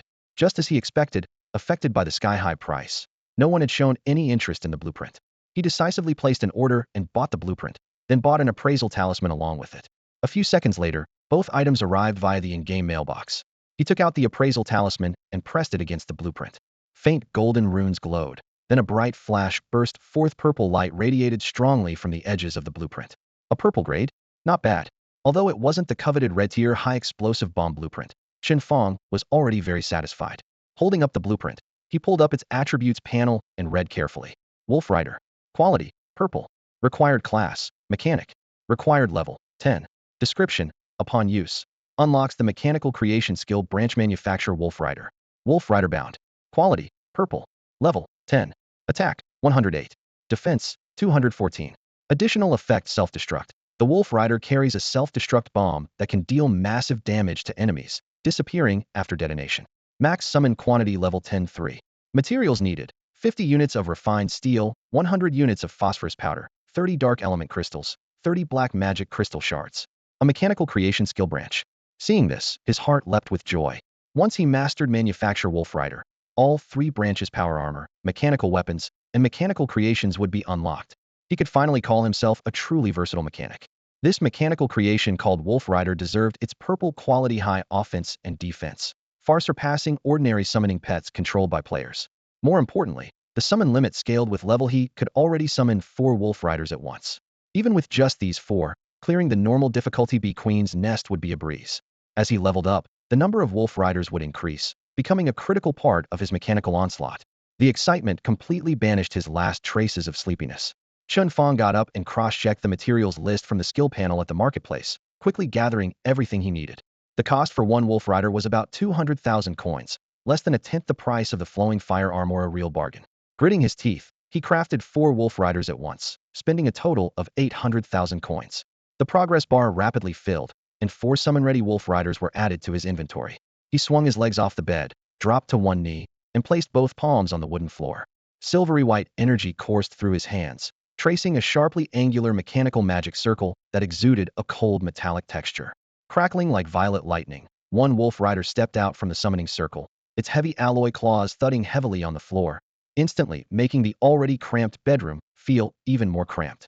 The sounds of metal scraping echoed, and its sharp alloy fangs glinted coldly in the light. Chen Fang's eyes brightened. Ed had expected the wolf rider to be about the size of an ordinary hunting dog, but the truth was quite different. The wolf rider measured nearly 2 meters from nose to tail. Though entirely made of mechanical parts, its external shape was strikingly lifelike. Covered in synthetic fur, it looked indistinguishable from a massive wolf. Even now, confined to pacing back and forth in a cramped bedroom, its overwhelming presence was impossible to ignore. Once out in open ground, its running speed would rival that of any true predator. Its cold alloy claws and sharp fangs gleamed with deadly precision, lethal weapons of this steel beast. The only flaw was that it lacked intelligence. It remained a cold machine. Without Chen Fang's mental command, it froze in place. But commanding it to attack was a serious strain on his psychic energy. If it's just 4 wolf riders, I should still be able to handle that, Chen Fang silently calculated. But if there were any more, he'd have to figure out how to grant them at least basic autonomous combat ability. Like a summoner's summoned creatures, otherwise, his mental reserves would be drained quickly. His textbooks had warned him that of the 3 branches of mechanics, mechanical constructs were the strongest, but also the most resource-intensive and difficult to develop, and that was proving true. After simply familiarizing himself with the controls, he was already able to manipulate one wolf rider as easily as an extension of his own body, making it dodge, feather step, slash, and bite on command. But to control 4 simultaneously, he still needed more practice. Time flew by, and by the time he had roughly mastered maneuvering the large toy, the sky was already turning gray with dawn. Just as he was about to retract the wolf riders, take a short rest, and head to class, inspiration suddenly struck him. Wait, how could I forget this? He raised his hand and opened the mechanical weapon modification interface. Just as he suspected, the screen that had originally shown only the flaming armor now quietly displayed options for the 4 wolf riders. Eagerly, he dragged out the hologram of one wolf rider and quickly fabricated a brand new Viper machine gun from his storage, then attached it to the wolf rider. Both the wolf rider and weapon holograms instantly turned green. Modification confirmed feasible. The wolf rider's frame had limited extra capacity, allowing only 1 Viper gun, but that was more than enough. Even without the overload spark upgrade, the combination of berserk mode and high explosive rounds would overwhelm any opponent in the future. 4 wolf riders meant 4 Vipers unleashing firepower simultaneously. Just thinking about it made his blood race. This unexpected discovery filled him with joy. Chen Fang scoured the marketplace and managed to save enough overnight to fabricate a second Viper, which he confidently equipped on another wolf rider. His firepower was already maxed out. Any more would be overkill for now, especially since controlling 4 already pushed him close to his limit. To differentiate them easily, he gave the 2 gun-carrying wolf riders nicknames, Dog Egg 1 and Dog Egg 2. A dog that spits bullets? Dog Egg. This makes perfect sense. With everything ready, he closed the interface, leaned back on the bed, and drifted into a light sleep, the faint pull of drowsiness gently taking hold.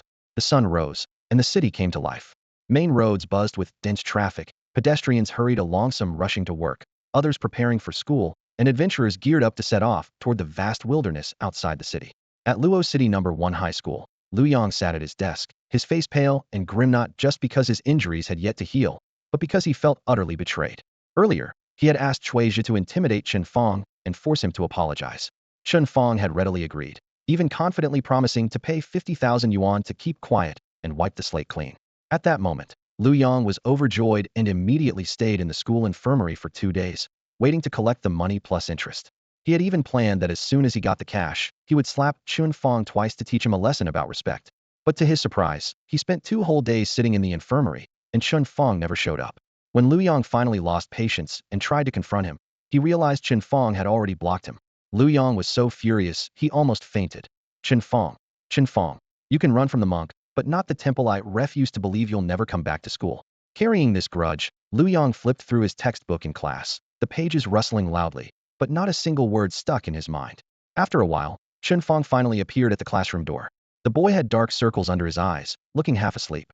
Without a glance in Lu Yang's direction, he went straight to his seat and plopped his head down on the desk, fast asleep. Chen Fang's shameless attitude instantly ignited a fire in Lu Yang's chest. He glanced at his wrist, pulled up his friend's list, and quickly tapped on cousin Chui's avatar. Hey, cousin, the Chen guy's back at school. When are you coming over to help me settle this? As soon as the voice call connected, Chui's impatient tone came through. Calling me again? All over that nonsense. I'm already stressed out. Don't bring me more trouble over small stuff. Lu Yong was momentarily speechless, but he knew full well. The Serpent team had been in chaos lately. They finally cleared the outskirts Demon Cat Village, but someone else broke their record, and their potential rating dropped a level. Chuizha was locked in a fierce battle with the guild to restore their original contract. The whole team was simmering with frustration. Their little feud with Chen Fang was the last thing on his mind. Normally, Lu Yong would know better than to push it. But right now, Chen Fang was sleeping soundly, softly snoring as if mocking him. Burning with rage, Lu Yong decided to add fuel to the fire. Cousin, I don't want to bother you either. Lu Yong lowered his voice, pretending to be wronged. But that little jerk crossed the line.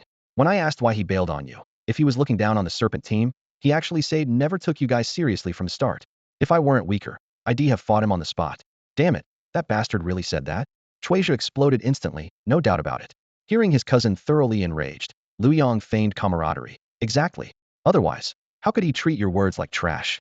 There was silence for 2 seconds on the other end. Then a cold voice came through. Fine.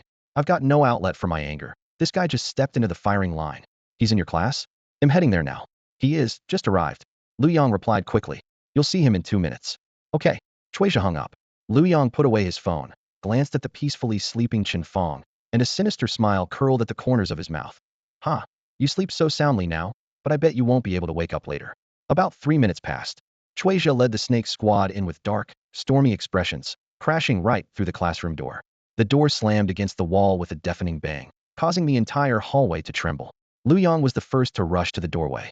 Seeing Chuizha's fierce, angry look, he inwardly grinned with satisfaction and immediately bent low, nodding submissively like a tail-wagging lapdog as he guided the snake squad to Chen Fang's seat. Smack! Chuizha's palm hit the desk with such force that the books jumped a few centimeters into the air. Chen Fang, who had been dozing with his head down, was forced to lift his head. His eyes were still blurry, caught between the world of dreams and reality. You punk! How dare you disrespect me? Chuizha growled, looming over him like he was about to pounce and tear him apart. The classroom instantly fell silent, dozens of eyes snapping to attention. Chen Fang rubbed his eyes, yawned, and his gaze flicked over Chuizha and the group behind him with a confused, indifferent look. Who are you? Those 2 words hit Chuizha like a nail to the eardrum. His face twitched as he clenched back the fury and snarled in a low voice. I'm Chuizha, captain of the Snake Squad. Snake Squad? Chuizha? Never heard of you.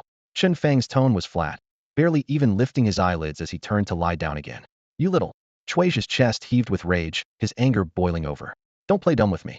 I called you Friday night and told you to apologize to my cousin Lu Yong. You didn't show up, fine, but now you dare act like nothing happened? Tell me, do you think my words are just wind in your ears? As his voice fell, the classroom felt like the air had been frozen solid. But inside, Lu Yang's heart sank. This call was a complete fabrication head made up, and if Chen Fang denied it, Chuizha would come after him sooner or later. Then, without hesitation, Chen Fang nodded coolly.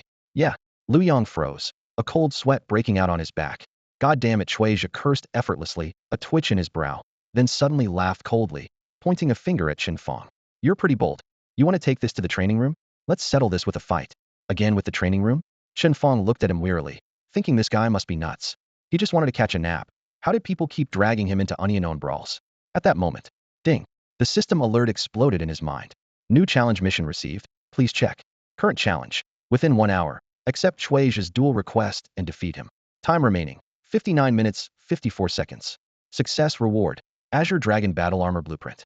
Required profession, mechanic. Required level, 10. Description, learning to craft the Azure Dragon Battle Armor upon use. Azure Dragon Battle Armor bound, red quality. Attack, 315. Defense, 681. Additional features. 1. Azure Dragon Spear, a built-in weapon with the armor. When drawn, it grants an extra 500 attack. Equipping it allows learning up to 4 gun-type skills of red quality or lower. 2. Dragon Form Core Offensive Skill of the armor. Activating it multiplies current attack and defense by 3 for 15 seconds. Cooldown 2 minutes. 3. True Dragon Domain selects one enemy and triggers a force field from the armor, forcibly dispelling all other units except the target. The field lasts for 30 seconds. The target cannot leave, and no one else can enter. Materials required: 300 units of refined steel, 250 lithium blocks, 120 silicon chips, 200 green crystals, 150 dragon pattern iron, 2 azure dragon horns. Chen Fang blinked, his heart pounding wildly. This kind of good fortune was almost unbelievable. A red quality battle armor blueprint just dropping into his lap? He knew the purple quality Liuhua armor was already top tier, but the azure dragon armor blueprint in front of him with red quality had stats that were even more insane than the Liuhua's. The raw attack power of the Liuhua battle armor is 110, with a raw defense of 335. In contrast, the Qinglong battle armor boasts a raw attack power of 315 and a raw defense of 681, double the defense and triple the offense. Even more impressive, the melee weapon built into the Qinglong battle armor has an attack power of 500, nearly twice that of the Liuhua blade. Chen Fang quickly calculated in his mind. Wearing the Liuhua battle armor already made him practically invincible at his level, so how brutal would he become if he donned the Qinglong battle armor? Could he take down a humanoid boss? He might actually be able to tear one apart barehanded. Hey, what are you spacing out for? Pretending not to hear me? Chuizha suddenly raised his voice, pounding his knuckles on the desk to snap Chen Fang back from his daydream. Don't think that just because you're not going to the training room, I can't mess with you. I'm going to beat you up right now and just take whatever punishment comes. The joint exams in a few days once I get into college and the guild, who cares about some slap on the wrist at number 1 high school? As soon as he said that, the classmates who had been watching froze, their faces going pale as they all shrank back. Chuizha was the core of the snake team and notorious bully at number 1 high. Plenty of people had gotten beaten up by him. But Chen Fang immediately perked up and nodded at Chuizha. You want to fight? Fine, let's go to the training room right now. He sized Chuizha up from head to toe and liked what he saw even more. Let's go. TCH, Liu Yang had just given me a Viper machine gun, and now Chuizha wanted to give me the Qinglong battle armor? These two really were my personal gods of wealth. Chen Fang felt a surge of satisfaction as he followed Chuizha out, his steps so light, he almost hummed a tune. The more relaxed Chen Fang looked, the more uneasy Chuizha felt. Why did this guy look like he was actually looking forward to getting beaten up? Did he have some weird kink or something? The thought sent a chill down Chuizha's spine. And so, the two groups thundered out of the classroom toward the training room. 3 students who arrived late only caught sight of their backs. One tall, bronze-skinned girl's eyes lit up as she whispered to the girl next to her, "Whoa, Tang Tang, looks like we're in for a show today." The training room doors swung open, revealing a scene Chen Fang knew well. The weekend was over, and students brought their newly farmed gear or skills from field raids to spar. All 9 arenas were occupied, and the crowd lining up below was a long, winding queue. Chen Fang glanced at the countdown timer on the wall and grew anxious. The challenge mission had a 1-hour limit. He might defeat Chuizha in 3 seconds flat, but if they had to wait in line for most of the day, he'd risk punishment for fighting too much offstage. Luckily, Chuizha acted like he owned the place. A single wave of his hand brought the snake team up onto the stage, where he didn't hesitate to kick off the 2 students who were currently sparring. Originally, the 2 students were pretty upset, but when they saw it was members of the Serpent Squad, their anger instantly deflated. They accepted their bad luck and obediently stepped down from the arena. At the edge of the platform, Chuizha waved his hand lazily, signaling his teammates to back off.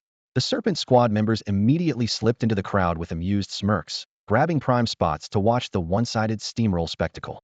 The huge arena suddenly felt empty, with only Chuizha and Chen Fang left standing face to face. Chuizha flipped his palm, and a serpent-patterned magic staff materialized out of thin air. A blue glow radiated from the staff's tip to its base, perfectly matching his entire set of shimmering blue gear, not a single plain white piece in sight.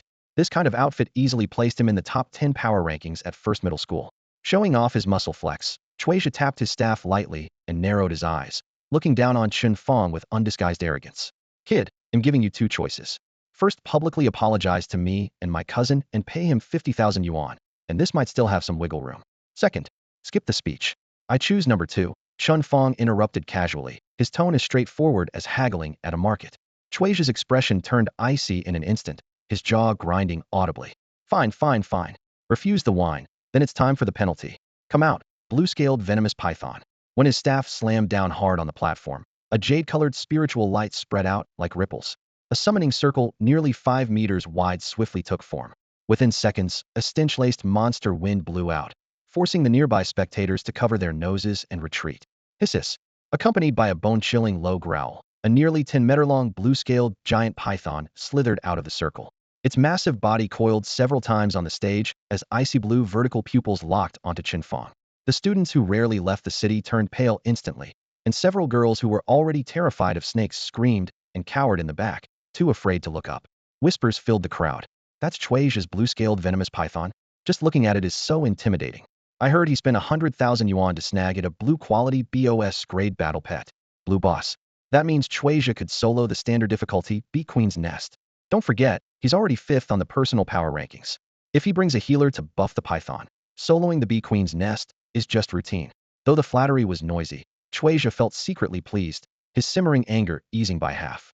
But when he looked up and saw Chen Fang still casually aloof, even yawning, his temper flared again like wildfire. Not even activating your battle armor? What big shot act are you putting on? Soon my blue-scaled python's gonna wrap around you like a giant python constriction, crushing every bone in your body. Let's see how calm you stay then. As the shout landed, Chuasia struck his staff once more. The python flicked its blood-red tongue and lowered its head close to the ground, curling sharply into an S shape with a grating sound of scales, rushing swiftly toward Chen Fang. The BOS grade battle pet lunged, but Chen Fang still showed no sign of activating his Luhua battle armor. He raised an eyebrow. So you're a summoner class transfer?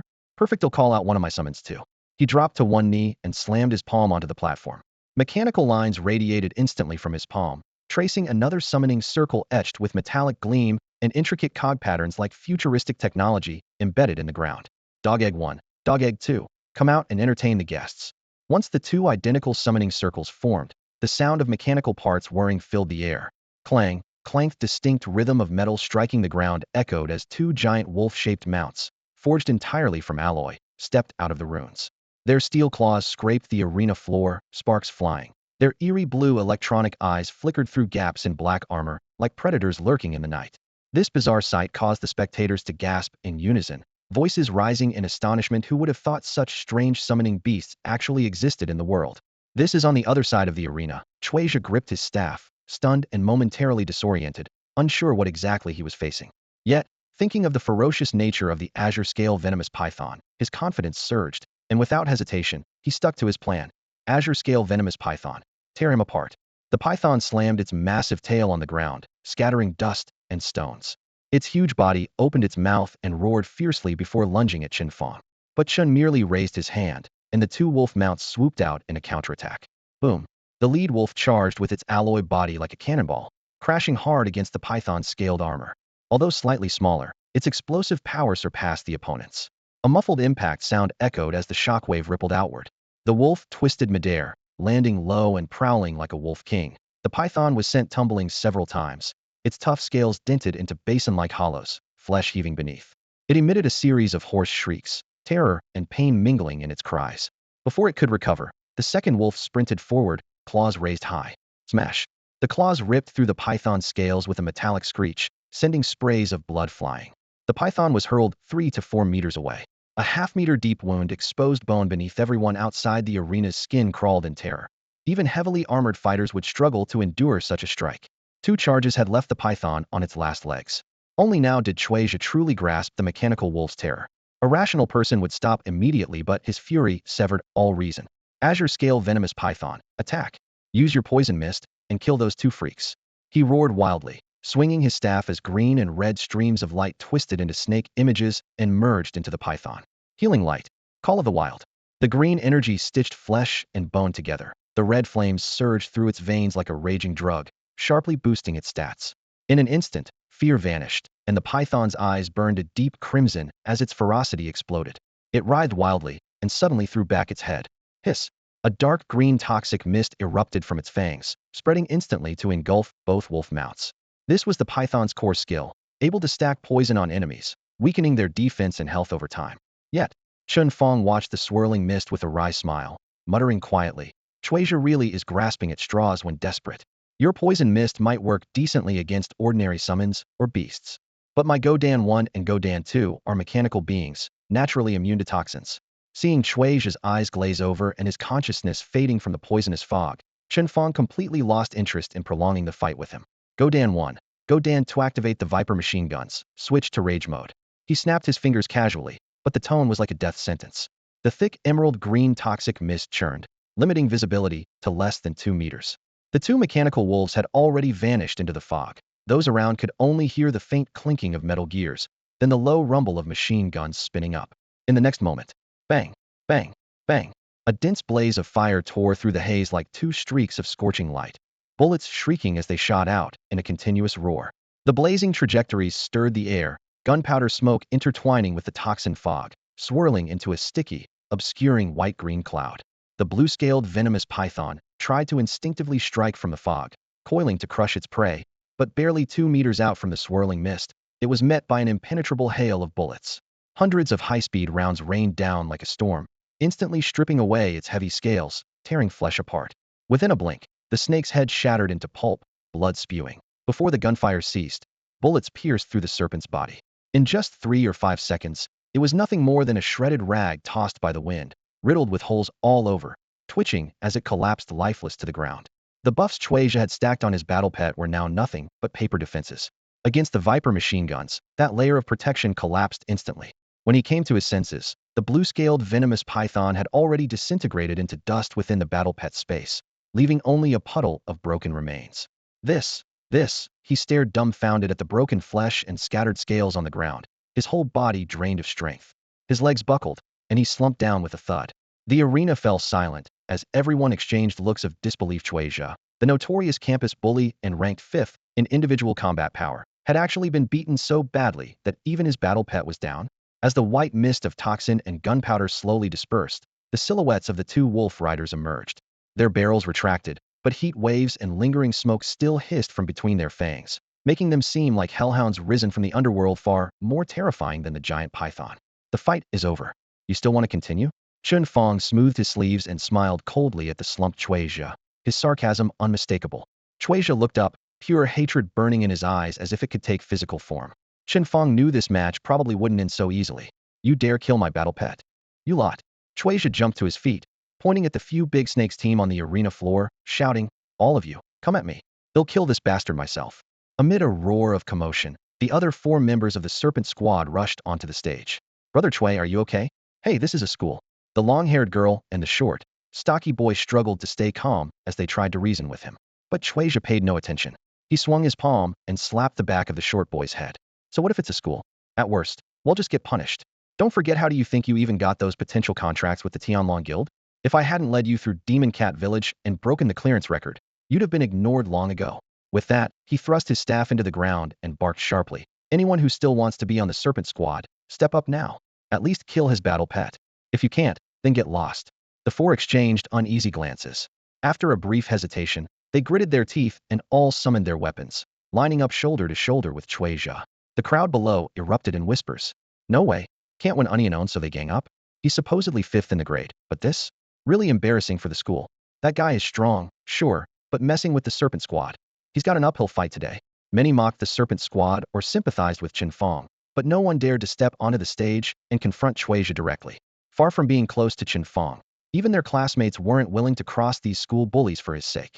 Chen Fang watched Chuasia's show of force and smiled faintly. He raised his hand to touch the bracelet on his wrist, preparing to equip the Flowfire battle armor and show these guys that a bunch of losers teaming up are still just losers. Just as he was about to make his move, a gunshot suddenly cracked through the arena, and silence fell instantly. No one knew where the bullet had come from, but it landed precisely at the feet of the long-haired girl from the Serpent Squad who was about to charge. The hard surface of the stage exploded outward in a circular crater. A violet floral phantom shimmered briefly. Clearly, the shot had some special effect. Stone fragments scattered, and one shard grazed the girl's cheek, drawing blood. A chill ran through her as she realized that one step more forward and the bullet would have hit her leg, potentially leaving her crippled for days. Ganging up like that, isn't it a little unfair? Came a teasing voice from below the stage. Chen Fang turned toward the sound to see Su Qingya carrying a huge violet sniper rifle, with Sheng Tang and Wang Taishan close behind. The moment Sheng Tang appeared, the surrounding students fell silent and stepped back, clearing a straight path. Expressionless, she strode onto the stage and stood beside Chen Fang, with Wang Taishan and Su Qingyao flanking them. Her icy gaze swept over the now petrified Serpent Squad members. Sheng Tang spoke coolly. If you want to turn this from an individual battle to a team fight, our Shengshi Qingshan team is ready to take you on. With that, she flipped her wrist and a slender silver longsword materialized in her hand. The crackling sound of flames erupted around Sheng Tang. Silver flames spiraled upward, twisting like flowing ribbons that gathered into wing-like trails extending from her slender shoulder blades. Standing in the center of the arena, she looked like a deity descended to the mortal realm, her aura a blend of chill purity and sacred radiance, outlining an untouchable silhouette. The crowd instantly erupted in whispers. The legend of Chen Fang, the fiery apostle, was no exaggeration. Not only did she possess unmatched strength, but she could also assume her apostle form mid-battle, exuding an otherworldly presence as if she didn't belong to this world. Seeing it firsthand today confirmed her reputation was well-earned. While the spectators were lost in awe, the Serpent team could only feel the crushing pressure radiating from Chen Fang. Though they ranked third among the One Central teams, they were mere novices compared to the Sheng Shiqingshan team. Wang Taishan, Su Qingya, and Chen Tang, their names alone intimidated every peer. Wang Taishan, third in individual strength, was a bull-headed martial monk undefeated in all One Central duels and acknowledged as the strongest close combat fighter. Su Qingya, second in individual strength, had independently formed the current second-ranked team. And Chen Tang, number 1, had famously crushed Su Qingya's entire team single-handedly and then recruited her. Together, the Sheng Shiqingshan team reigned supreme across the school, their glory unmatched. How could the Serpent team possibly take them heat in? Especially when Chen Tang alone could wipe them all out. Cui Zhe and the others felt their breath catch and cold sweat break out down their spines, trapped with no good options. Hey, are you going to fight or not? Drag this out any longer, and it'll transform. Wang Taishan finally lost patience, his voice booming like a drum. He pulled out his heavy King staff from his bag, weighing it in his palm, ready to strike. Brother Cui, don't be impulsive. Don't. The short, stout teammate wiped his sweat and held Cui Zhe tightly, lowering his voice to plead. The Sheng Shiqingshan team is terrifying, should just back down. Bowing your head isn't shameful. The sword-bearer teammate nodded meekly. Let's go, Brother Cui. In truth, ever since Chen Tang said, the Sheng Shiqingshan team will accompany you, Cui Zhe's gaze had cleared. Those unspoken words clearly meant, Chen Fang is one of ours. If you fight, it's a war against the Sheng Shiqingshan team. Had he known Chen Fang's identity earlier, he wouldn't have dared confront them even 10 times over. Now their painstakingly trained azure-scaled viper lay defeated in the arena, and they had to publicly back down. The humiliation and anger nearly overwhelmed him. He shot Lu Yong a glare full of resentment. If it weren't for that useless cousin, they wouldn't be facing Chen Tang's team. I won't let this go later. Cui Zhe snarled, pointing at Lu Yong before signaling the teammates. Let's move. The Serpent team retreated in defeat, leaving Lu Yong standing frozen, pale as death. After a moment's hesitation, he hurried after Cui Zhe, urgently trying to explain that he had no idea Chen Fang was aligned with the Sheng Shiqingshan team. Leaving so soon? Not a shred of backbone. Su Qingya felt a twinge of disappointment as she gently stroked the violet flower. She had wanted to show off her new gun, but her opponent hadn't even given her a chance. Squinting thoughtfully, she mused, maybe I should go find Li Feng and those other guys later? They just upgraded to some purple tire gear, so taking 2 shots from me probably won't kill them.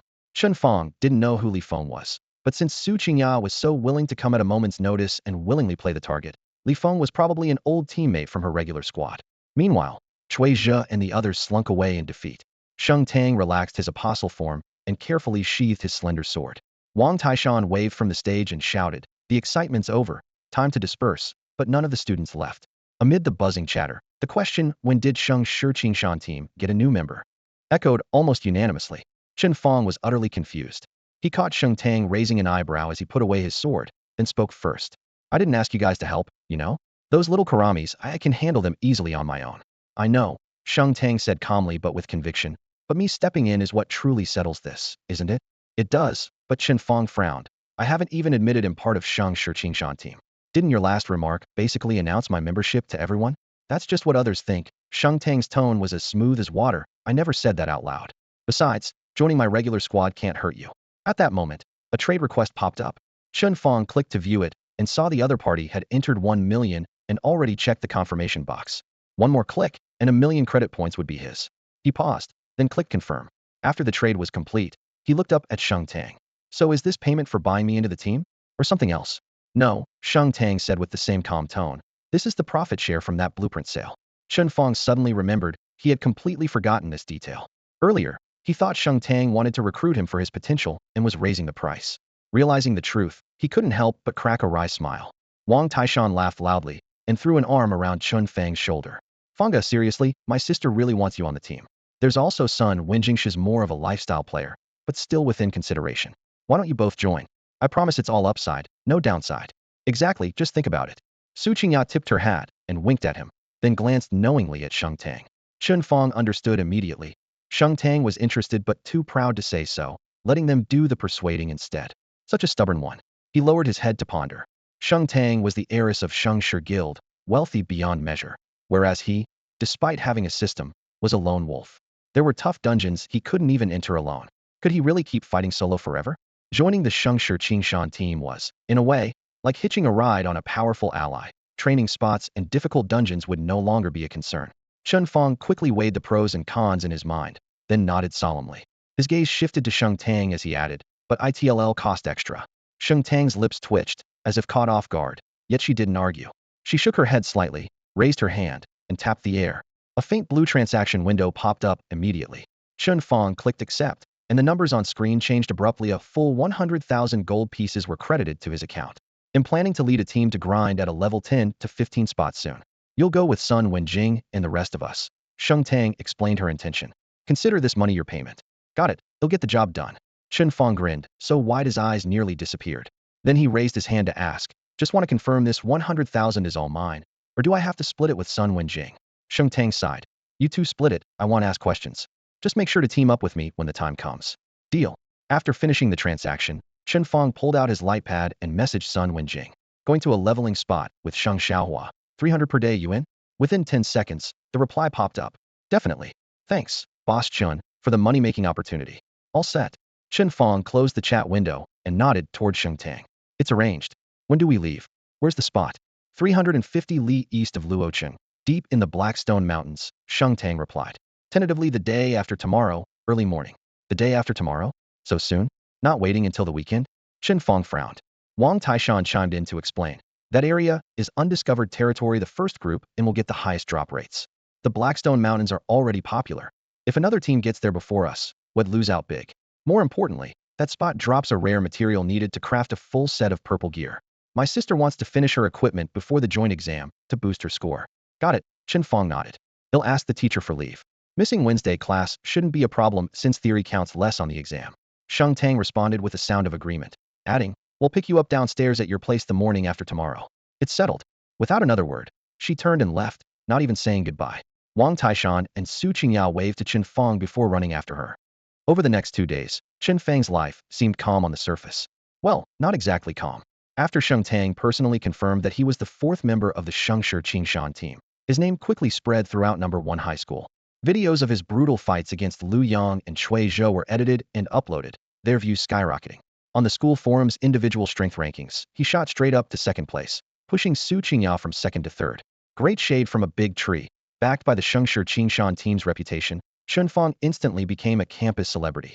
Now, no matter who was in his class, everyone obediently called him Fang Bro when they saw him. Especially those who used to mock and ridicule him alongside Liu Yang, they immediately changed their tune, practically worshipping him like a father. Early Wednesday morning. In the narrow alleys of the urban village, the thin mist still lingered. Just as Chen Fang closed the door, his mother Chen Huanlan's rapid-fire reminders rang in his ears. When you go into the wild this time, don't wander into unexplored areas. If you run into a high-level boss and can't beat it, run away, don't just think about killing it. All right, Mom. Chen Fang couldn't help but laugh and waved her off. It's not my first time going into the wild.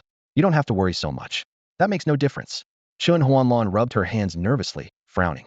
Last time you went was for a dungeon, and a well-used one at that, relatively safe. But the wild is unpredictable, sudden boss spawns, dangerous zones. Oh, and there are newcomers trying to clear the wilderness too. If you run into unreasonable high-level players, don't fight them heathen. Be humble, sneak away. Okay, I got it all. Chen Fang caught sight of a black business van approaching in the distance and quickly headed out. Mom, the Shengshi Guild's car is here. I have to go. Oh, all right. Chen Huanlan followed behind, muttering, you just got back a few days ago, and you're heading out again. She was proud her son was joining a big guild, but couldn't help worrying. Don't worry. With Shengshi Guild's heiress on the team, nothing will happen to me, Chen Fang said, turning to flash a big OK sign. Don't tire yourself out these days. Love you, Mom. With that, he jogged quickly and jumped into the stopped vehicle. The window rolled up, and Chen Huanlan watched her son wave goodbye. Only after the car disappeared at the end of the road did she sigh softly and turn back inside. Inside the car, the mood was relaxed. The usual faces were there. Sheng Tang sat in the front passenger seat, with Wang Taishan, Su Qingyao, and Sun Wenjing sitting behind, leaving a spot for Chen Fang. Once everyone was settled, Sheng Tang pulled up a projected map and got straight to the point. Today's leveling spot is at the edge of the Blackstone Mountains, a hidden map called the Bone Burial Grounds. She tapped the screen to zoom in on a valley entrance. Our guild sent an exploration team in advance. Most fierce beasts inside are around level 15, just right for us now. Everyone nodded. Chen Fang continued. Besides leveling, the main goal is to collect radiant spirit flames. The radiant set has 6 pieces, each requiring 100 flames, so that's 600 in total. 600.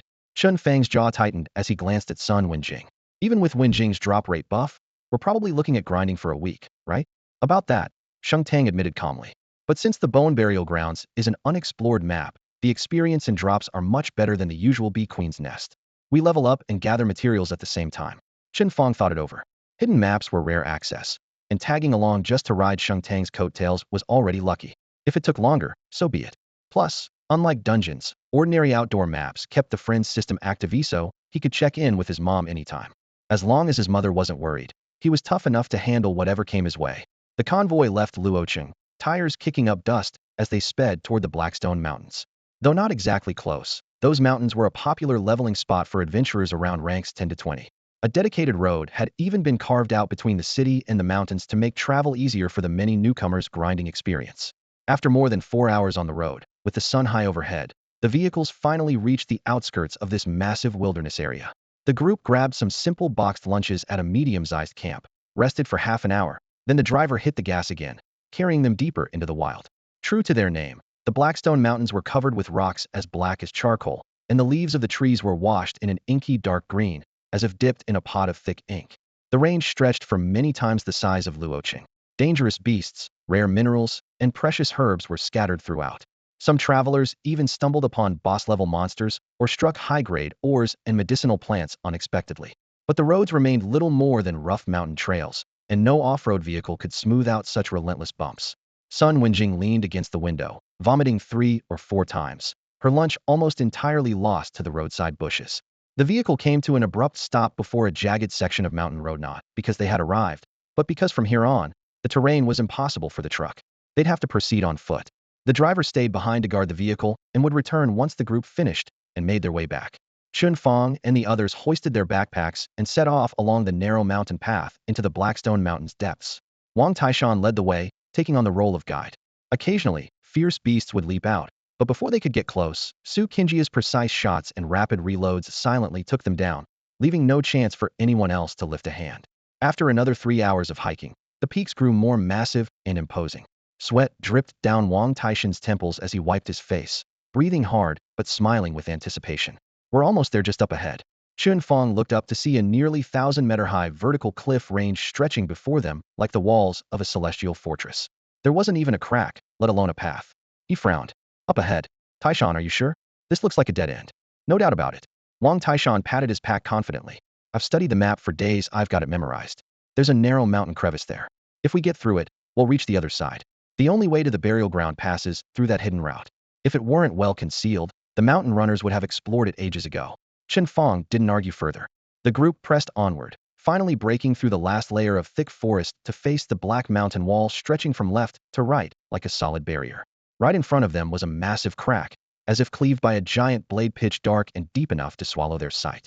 Just as they thought they could finally let out a breath, everyone froze in shock because standing at the mouth of the mountain fissure was a group of other adventurers ready to cross. That's odd, Tang Tang. Su Qingya glanced over suspiciously and lowered her voice to ask, didn't you say the burial ground is a super secret map that no one has discovered yet? So why is the entrance packed with people trying to switch classes? Sheng Tang furrowed her brow and thought for a moment before her expression darkened. The crafting blueprint for the Radiant suit, along with intel on the burial ground, was all bought by the Shengshi Guild from someone else. We checked the site ourselves before paying the final installment. But now it seems they didn't only sell it to us, they probably sold the leveling spot info to several groups all at once. Cash in on it multiple times? Chen Fang shook his head with a wry smile. That seller's got some nerve, ripping off even the Shengshi Guild. Aren't they afraid of retaliation? Sheng Tang sighed. She had already suspected this wouldn't be an easy run as planned. Clearly, monopolizing the leveling spots here wasn't going to happen. Forget it. He'll report this back to the family and have the guild track down that info seller at least to get some compensation. As for the burial ground itself, well, since we're already at the entrance, we might as well grind mobs for a few days. The Radiant suit blueprints are legit, and we need the Radiant spirit fire anyway. All right, let's head over and see for ourselves. Chen Fang quickened his pace. But why is that group just blocking the entrance instead of going into the leveling area? The 5 of them walked toward the crowd, arriving quickly at the gathering point. Chen Fang scanned the scene and noticed the crowd was roughly divided into two groups. The first was a group of adults wearing matching cloaks, clearly from the same guild. They stood blocking the narrow mountain pass, preventing others from passing through. The second group consisted of students about Chen Fang's age. Judging by their uniforms, they too were here to level up, but they were divided into three teams from different schools. The two groups were shouting insults and pushing each other around, but the students were outnumbered and outleveled, and since they were outdoors, they dared not escalate things. Sun Wenjing's eyes widened in surprise as she identified them quietly. They're all regular teams from the top-ranked high schools in Luoqing. You know kids from other schools too? Chen Fang asked, surprised. Sun Wenjing nodded and pointed out each team. That Formaging Knight team is Fireblaze, ranked number 1 at number 3 high school. Over there, the team with a gunner, assassin, priest, archer, and a mage is rock solid, ranked 3rd at number 9 high school. And there's another team basically, these guys are famous in their schools. I follow their forums sometimes and know a bit about them. Suddenly her voice rose in excitement. Hey, the one blocking the mountain pass looks like someone from our number 1 high school. From number 1? Chen Fang followed her gaze and saw among the crowd blocking the road a well-built man wearing a martial arts uniform. He looked a few years older than them, with short neat hair, lazily sitting on a large boulder. His uniform was open, showing off muscles like chunks of iron. He was chewing on a straw stalk and casually cleaning his ear, looking impatient. The others around him were standing, blocking the students in front of them. Only he looked distinctly annoyed and was picking his ear with that straw, clearly the leader of this group. Wang Taishan looked puzzled and voiced what Chen Fang had been wanting to ask. Is that guy really from our number 1 high school? Doesn't seem possible. He looks several years older than us. 2 years older, Sun Wenjing added in a low voice. He's actually our senior, 2 grades above us. Back in the day, he was number 1 on our school's individual combat ranking, some martial artist named Wang Hong. As she spoke, she pointed to the black cloaks worn by the group opposite them. See those? They're the standard gear of the Tianlong Guild. I heard Wang Hong was signed directly by them with a contract and the pay is insanely high. He won't even be going to university now. Everyone followed her gaze to a large bluish-gray boulder not far off, where 7 or 8 Tianlong members stood around lazily, cloaks billowing. At the center, a lean but muscular young man was none other than Wang Hong. He had a dogtail grass blade dangling from his mouth and eyes full of impatience, scanning the area like a predatory beast. Looks like they've taken control of this whole area. Our leveling spot is probably lost, Sun Wenjing said grimly. The scattered squads nearby began murmuring uneasily. Leveling spots are outdoors. If you cross a major guild, things only end worse. Everyone understood this truth, but still couldn't bear the idea of their efforts going to waste. Quiet down. A loud shout cracked through the air. Wang Hong finally spoke. Flicking the grass stalk away, he jumped down from the boulder, boots raising dust. Tianlong Guild's got this spot reserved. Can't you understand that? If it weren't for the fact your students, ID, have taken action long ago. Now scram. His words shut down the crowd instantly. The 3 squads exchanged glances, gripping weapons but unwilling to move. At last, the captain of the Panshir team, a gunfighter, gritted his teeth and stepped forward to stand in front of the rest. Senior Wang Hong, please cut us some slack. The gunfighter spoke quickly. We spent tens of thousands to buy this coordinate. We just wanted to grind some low-level monsters on the outskirts. We won't interfere with your Tianlong Guild's leveling. Before he could finish, Wang Hong's eyes darkened suddenly, and he vanished like a phantom. A blurred shadow followed, and his iron fist thundered into the gunfighter's side. A deep, beast-like growl echoed as the heavy armor dented under the blow. Then he flipped, whipping his leg around in a snap kick aimed at the man's chest. Bang! The gunfighter couldn't even lift his hands to raise his gun. He flew backwards, crashing hard onto the grass with blood frothing at his lips, instantly gravely injured as his status panel went wildly red. Captain! Panshir team members gasped in alarm. Their only priest hurriedly raised hands to cast healing light, but could only stabilize the wounds temporarily. Wang Hong leisurely withdrew his foot and glanced around with a cold sneer curling his lips. Anyone else who talks back will get the same treatment. A bunch of kids who haven't even grown proper body hair really think this is Luoqing? Out here, strength is the only rule. No one dared reply anymore. He sat back down on the boulder, tapping the ground twice with 2 fingers, his tone icy. I'm putting it out there. No one passes this leveling spot today. That's final. Anyone who's got a problem can come stand up and face me. Wang Hong's lightning-fast move stunned everyone present. All 3 teams were the fixed squads from several top high schools in Luo City, each with a decent reputation, but strength always depended on the opponent. Wang Hong had completed his job transfer 2 years earlier and was now a high-level player at level 21. Facing a 5-man team averaging just level 11 or 12, he could single-handedly overwhelm them. Not to mention, behind him stood a dozen or so members of the Tianlong Guild, all above level 15. If they swarmed together, the outcome would be a complete rout. With this in mind, everyone swallowed their anger and didn't dare make a sound. Damn, Wang Taishan muttered under his breath. Even our Shengshi guild has never monopolized a training spot like this. But the guys from Tianlong not only monopolize it, they also start fights openly disgracing the reputation of all guilds in Luo City. I have to go talk some sense into them. Saying that, he charged forward. Chen Fang was clear on the situation though Tianlong was one of the top guilds in Luo City. They were still a tier below Shengshi. If Wang Taishan brandished the Shengshi name, Wang Hong's group definitely wouldn't dare provoke them and would at most retreat humbly. Just as Chen was about to let Wang Taishan go negotiate. Ding. The system notification sounded abruptly. Current challenge task. Defeat Wang Hong within half an hour.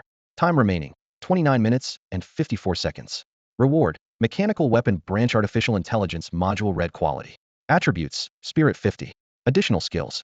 1. Intelligent Control. Can automate the operation of mechanical creations. 2. Intelligent Frenzy. Activate Mechanical Creations Frenzy Mode for 1 minute, doubling attributes during this time. Durability drops to 0 after. 3. Combat Correction. When equipped in battle armor, automatically adjusts combat moves to assist in fighting. Chen Fang raised an eyebrow. In just 2 days, he had triggered 2 big challenges that dropped rare Red Prince's luck was insane. The AI module perfectly addressed his long-standing problem of dividing attention while controlling mechanical creations. Once fully equipped, he could command a true steel tide. Before joy could even spread, he immediately stepped in to block Wang Taishan, who was about to rush forward if Shengshi's reputation scared off Wang Hong. Wouldn't that ruin Chen's challenge mission? Chen Fang knew he was basically kind-hearted and preferred peace, but fate was pushing him to be an antagonist, so he had no choice but to comply. Taishan, don't go, he said seriously, standing firm in front of his friend. Wang Taishan turned his head. Don't go. Just because the Tianlong guys are monopolizing the spot, we're not even going to fight for our place here? Of course not. Chen Fang looked solemn. You're young and tend to act rashly. It's better if I handle this negotiation. All right. Wang Taishan relented, feeling Chen Fang was probably better suited to negotiating than he was. Chen Fang saw Wang Taishan agree, and gave him a look that said, leave this trouble to me. You won't have to worry anymore. Then he strode toward the group from the Tianlong Guild. Before, he had been hidden at the back of the crowd, inconspicuous amid the colorful gear and noisy chatter. Now, as he pushed through the people step by step like a sharp blade cutting through calm water, all eyes, especially Wang Hong's, instantly fixed on him, and the surrounding murmurs abruptly quieted down. Hello? Chen Fang stopped in front of the Tianlong Guild members, locking eyes on Wang Hong. You just said if anyone disagrees, they can step forward. Well, here I am. And then? His polite tone carried a raw provocation, as if the air itself was sucked away. Wang Hong was caught off guard for a moment, furrowed his brow, and unconsciously blurted out, huh? Chen Fang, still smiling, said, you claim that outside fists are the only truth. I think my fists aren't weak at all, so I don't accept that. The challenge was unmistakable. Wang Hong finally snapped to attention, his face darkened. You punk, you're asking for death. Before finishing, he stomped the ground fiercely. The air exploded as a fierce wind rose like a tornado, enveloping him completely. His enhancement skills instantly maxed out, his stats and combat power visibly skyrocketing. Then with a push off the ground, he launched like a cannonball toward Chen Fang, a ghostly beast's head flickering over his fist as his attack skill beast roar charged ready. Chen Fang had long been prepared. A smirk played on his lips as he casually gave the rushing Wang Hong the middle finger. The finger was adorned with a jade-green mechanical ring. Wang Hong had barely noticed the small accessory until he heard mechanical clicks. The ring suddenly expanded outward, layers of metal plates unfolding to fully encase Chen Fang from neck to feet. In the blink of an eye, a jade-green armor formed. Unlike the lightweight, flowing lines of the Liuhua armor, this set was heavier and more rigid, making Chen Fang appear taller and bulkier. Dragon patterns covered the armor plates, and a roaring dragon head was etched on the chest, fierce and sharp. Even the battle-hardened Wang Hong felt a tremor in his heart, a flicker of instinctive fear. But the arrow was already knocked, and there was no turning back. Beast roar. Wang Hong's roar thundered, after images flashing as the rising wind surged forward. He threw a punch aimed at Chen Fang's vulnerable ribs and other vital points. This move had often succeeded in past fights, usually causing devastating wounds that disabled opponents instantly if it landed. Bang! The punch struck solidly against the metal plates of the Azure Dragon armor, but felt like hitting an iron fortress. With a staggering 681 defense points, the armor completely absorbed the impact. Chen Fang's body didn't even budge an inch. For an offensive armor like the Azure Dragon, both offense and defense were pushed to the limit. If it couldn't even withstand this level of attack, how could it live up to the name of an assault armor? The force transmitted from the punch made Wang Hong feel like his entire arm was numb with pain. Instinctively, he looked up, ready to retreat and create distance. But suddenly a massive metal-clad hand slammed down on his head. Its 5 fingers clamped tightly, pressing him hard against the crown of his skull. The palm's strength closed in like iron tongs, lifting him off the ground and dragging him with the raging wind straight toward a nearby cliff face. At that moment, Wang Hong felt like had been hit by a speeding truck. The scenery spun backwards so fast there was no chance to struggle. Chen Fang, clad in the Qinglong battle armor, didn't have the same lightness he had when wearing the Liuhua armor. But that slight sluggishness didn't bother him in fact. Switching from a cheetah to a tiger meant a bit less speed, but far greater power. In the blink of an eye, he slammed Wang Hong against the side of a mountain crevice, where a protruding boulder loomed ahead. Bang! The hard impact of Wang Hong's head against the rock echoed thunderously, stone shards scattering everywhere. The boulder cracked open from the collision, and Wang Hong's whole body stiffened violently before collapsing like a puppet with cut strings. Chen Fang released his grip, and Wang Hong slid down the armor to collapse on the ground, bloodied and immediately unconscious. What the hell, I thought you were tough. So why did you shatter so easily? Chen Fang muttered, frowning beneath his helmet.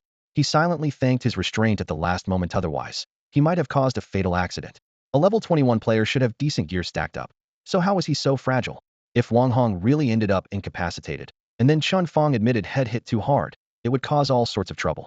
Wang Hong's instant defeat triggered a grand challenge quest completion notification, and the AI module reward automatically flew into Chen Fang's backpack. He was about to take off the Qinglong battle armor to carefully examine the module's required materials when a sharp, piercing wind whistle sounded behind him. Chen Fang's shoulder twitched. Instinctively, he sidestepped half a step as a fireball the size of a millstone streaked past, scorching a pit in the ground just ahead of him. Turning around, he saw the attacker was a level 19 fire mage from the Tianlong Guild, second in command and highest level among that group except for Wang Hong.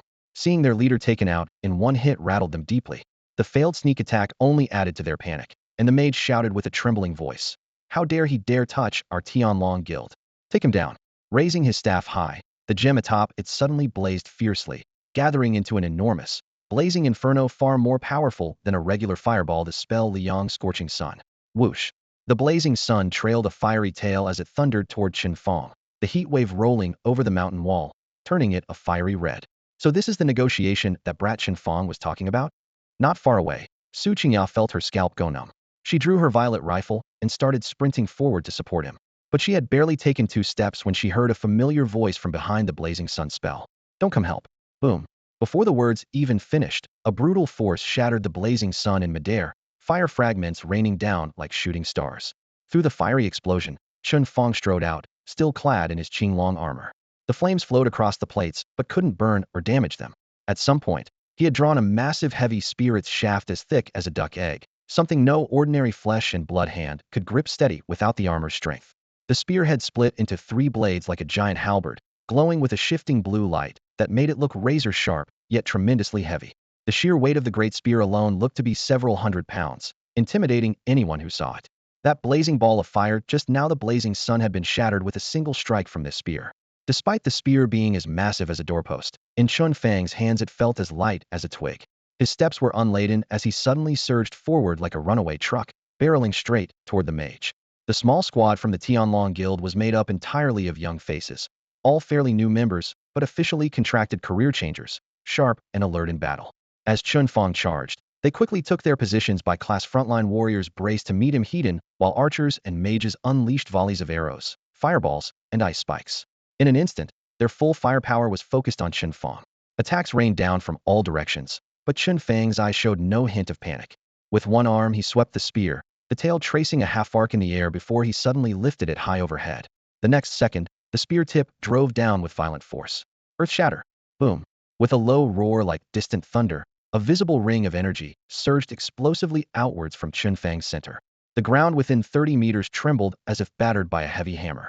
The charging melee fighters and their swords and shields were blasted back several meters, crashing down hard before completing their arcs. The arrows and magical projectiles flying toward him were directly wiped out by the energy barrier, dissolving into tiny fragments of spiritual energy. In that moment, no one could move an inch closer to Chen Fang. This scene registered sharply in the eyes of the Panshir squad leader, who had just steadied himself with help. His whole body shook as he blurted out, what the hell?" He was also a spear warrior, intimately familiar with the Earth Shatter skill. It was a legendary technique for spear warriors who had reached first-tier career change, with a skillbook listed at 120,000 gold coins in the Trade Guild, one of the most expensive skillbooks of that tier. Earthshatter's raw damage was not remarkable, but it had 2 prized effects. 1. A chance to knock back all enemies around the user. 2. a chance to nullify any incoming attack spells aimed at oneself. The higher the user's attack power, the greater the success rate of the knockback and nullification, and the larger the skill's effective radius. Legends told of one of the Dragon Kingdom's 12 sacred shields, a famed warrior who once used a single earth shatter to raise an entire enemy town to the ground in an instant, earning great renown. Since then, the price of the skill book skyrocketed from 30 to 50,000 up to today's 120,000, becoming a must-learn skill for all spear warriors. The Panzer squad leader had earned his position through solid attack strength and mastery of earth shatter. Still, when he unleashed it at full force, the skill's radius reached only about 3 meters, with less than a 30 chance to knock back enemies or nullify spells. But Chen Fang's spear strike created a blast 10 times wider, 30 meters of ground violently shocked. At the same time, everyone on the battlefield was knocked down, and all skills were wiped out by the surge of energy. Judging by that alone, Chen Fang's attack power was terrifying beyond words. If he landed a blow hidden, even a level 20 heavily armored career changer would most likely be obliterated instantly. Amid the swirling dust, Chen Fang scanned the scene and silently nodded as he saw the entire Tianlong Guild squad sprawled on the ground. His choice of skills had been right after all. The combination of Earth Shatter and Azure Dragon Battle Armor exceeded all expectations. After equipping the Azure Dragon Battle Armor and Azure Dragon Spear, he could learn up to 4 Spear Warrior skills below the red tier. In the past 2 days, he had carefully selected and downloaded 2 skill books from the trade guild. One of them was this very Earth Shatter. 2 skills, 1 offensive, 1 defensive. Great Shock was a defensive move. As soon as Chen Fang activated it, the melee fighters rushing forward were struck like by a heavy hammer, flying back in waves. The Tianlong Guild instantly lost their ability to hold the line. Drawing out his Azure Dragon Spear, the alloy components of the shaft buzzed with a deep hum. In a few strides, he closed the distance to the mage who had just unleashed the scorching sun. The spear's tip sliced through the air, the howling wind scattering the mage's hair. When the spear was just a palm's length from the mage's forehead, it abruptly halted. The mage's whole body twitched. Instantly, his pants grew damp and foul-smelling. He dropped to his knees with a thud, trembling in his voice. You may. Chen Fang inwardly rolled his eyes, another faker playing the victim. The spear retracted with a series of clicks, shrinking rapidly from a full-length spear to a metal rod the thickness of an arm. The panel on the weapon slot at his back popped open, and he slid the rod in, the gun and armor locking together seamlessly. The Azure Dragon Spear was secured. After stowing the weapon, he bent over and patted the mage's cheek. Now you can let us through, right? The mage shivered again, barely managing to whisper, please, go ahead. Done. Chen Fang smiled slightly, recalled the Azure Dragon armor, and turned to wave at Sheng Tang and the others. Let's go. The negotiation's done. They agreed to let us pass. As Sheng Tang's group passed, he glanced at the mess on the ground and spoke quietly. You did well negotiating. Next time don't negotiate. Then he led the team toward the mountain gap. No, I handled that perfectly, Chen Fang muttered, about to follow them, but suddenly remembered something and rushed back to the mage who was just catching his breath. Brother, he lowered his voice, please have your Tianlong Guild friends keep guarding the leveling point entrance. Don't let anyone get through. Also, get a support class to heal Senior Wang Hong quickly, needs to get back to work. Whether we hold the line depends on him. After giving these instructions, he patted the man seriously on the shoulder, then hurried after the team. The mountain pass leading to the burial grounds was not narrow, wide enough for several people to walk side by side. The light was dim, so Wang Taishan pulled out a torch prepared beforehand. The flickering flame illuminated a roughly 10-meter radius. The Shengshi Guild had scouted here beforehand. Though the path twisted, there were no ferocious beasts or dangerous terrain. One torch was enough to ensure safety. The tall and imposing Wang Taishan led at the front, providing reassurance to the group. As expected, the chatterbox Su Qingya sidled up next to Chen Fang and lowered her voice to gossip. What kind of crazy luck have you been running into these days? First you summoned 2 mechanical wolves, and now you've changed into a whole new set of armor? Chen Fang could only answer honestly. After I got the blueprint dividends, I found some good deals in the shop and managed to grab 2 new blueprints. No way you can still find mechanic blueprints lying around. Su Qingya's mouth dropped open wide enough to fit an egg, half in disbelief. Why can't I find any? After that, she didn't bother digging any deeper into the issue and asked instead, by the way, have you gotten any new bullet blueprints? Can you make me some rounds stronger than the high explosive ones? Not really, Chen Fang shrugged. Bullets are a niche blueprint under the mechanic's mechanical weapon branch. You should count yourself lucky just to get high explosive rounds from me. That casual remark immediately wiped the smile off Su Qingya's face. She sighed, but stubbornly added, all right then. If you ever get new bullet types, remember to let me try a few first. Oh, do you still have any high explosive rounds? Sell me a few more. Since we're fixed teammates now, can you cut me a better deal? Deal, Chen Fang agreed readily. 1,200 each. I'm basically selling at a loss. They'll make it up with the gear and materials I get from this burial ground run anyway. Ah, you're so nice to me. Should I give you a hug? Get lost, stay away. Chen Fang pushed her away and glanced sideways at Sheng Tang walking ahead. Although they were contract partners, the terms made their relationship more complicated than regular teammates. Luckily, Su Qingjia's antics happened behind him, so Sheng Tang never looked back. Once he was alone, Chen Fang immediately opened the shop interface and searched for the materials needed to craft high-explosive rounds, especially the rare Qi Yen crystals. Whenever these materials appeared, no matter the price, he snapped them up. Fortunately, luck was on his side. He managed to buy enough ingredients to craft 500 rounds at once. After the transaction, the crafting progress bar started, and the materials gradually transformed into finished bullets, glowing as they changed. During the crafting downtime, he remembered the AI module blueprint in his backpack and decided to study it. Then, following the ingredient list from the recipe, he went shopping again. To his surprise, the entire set of materials cost only 3,000 coins, cheaper than any skill he had learned before. That made sense. AI modules had to be installed in every mechanical creation and battle armor. If they cost millions like the armor parts, even with shop expansion coupons, he'd go broke. Luckily, the recipe didn't require any rare materials, so he just bought a batch for storage. After finishing that, Chen Fang sold Su Qingya 300 high-explosive rounds at 1,200 coins apiece, then went back to crafting the AI modules. The process was extremely fast. Less than 2 minutes after the progress bar finished, a small black chip, no larger than a fingernail, lay quietly in his palm. Sun Wenjing nearby caught sight of it immediately and came over. Boss Chen, what have you made this time? It doesn't look like a bullet or any mechanical creation. Her voice attracted the others' attention, and all eyes turned to Chen Fang's hand. He didn't hide it and replied confidently. It's an AI chip that helps me control mechanical creations and battle armor. So this is an AI chip, Sun Wenjing said thoughtfully. AI chips were not rare and could be bought almost anywhere in the shop, but those on the market were all white ranked, with a maximum quality of blue. They only offered mechanical creations basic autonomous combat capabilities. Compared to the red quality smart chip Chen Fang held, those were basically dumb as rocks. Chen Fang didn't reveal the grade glow of the AI module, so no one realized that the small chip in his hand was actually a rare red grade Oni world apart from the junk sold by the trading companies. After a moment's consideration, he aimed the chip at the Azure Dragon armor. A red grade, tactical correction, was the best way to boost the armor's combat power. He held the chip with one hand while extending his middle finger with the other. As the turquoise ring on his fingertip clicked and shifted, the interior compartment of the Azure Dragon armor opened like mechanical pedals, revealing a slot specially designed for modules. He inserted the chip with a faint shoo, fitting perfectly into the armor. The compartment automatically closed. The runes on the ring's surface lit up, circuits glowing like flowing water in blue currents that scattered delicate specks of light in the dark cave. A skill loading bar appeared before Chen Fang, progressing slowly but steadily. About 3 minutes later, the prompt reset to 0. Click. A crisp sound, and the massive Azure Dragon armor retracted back into the ring form.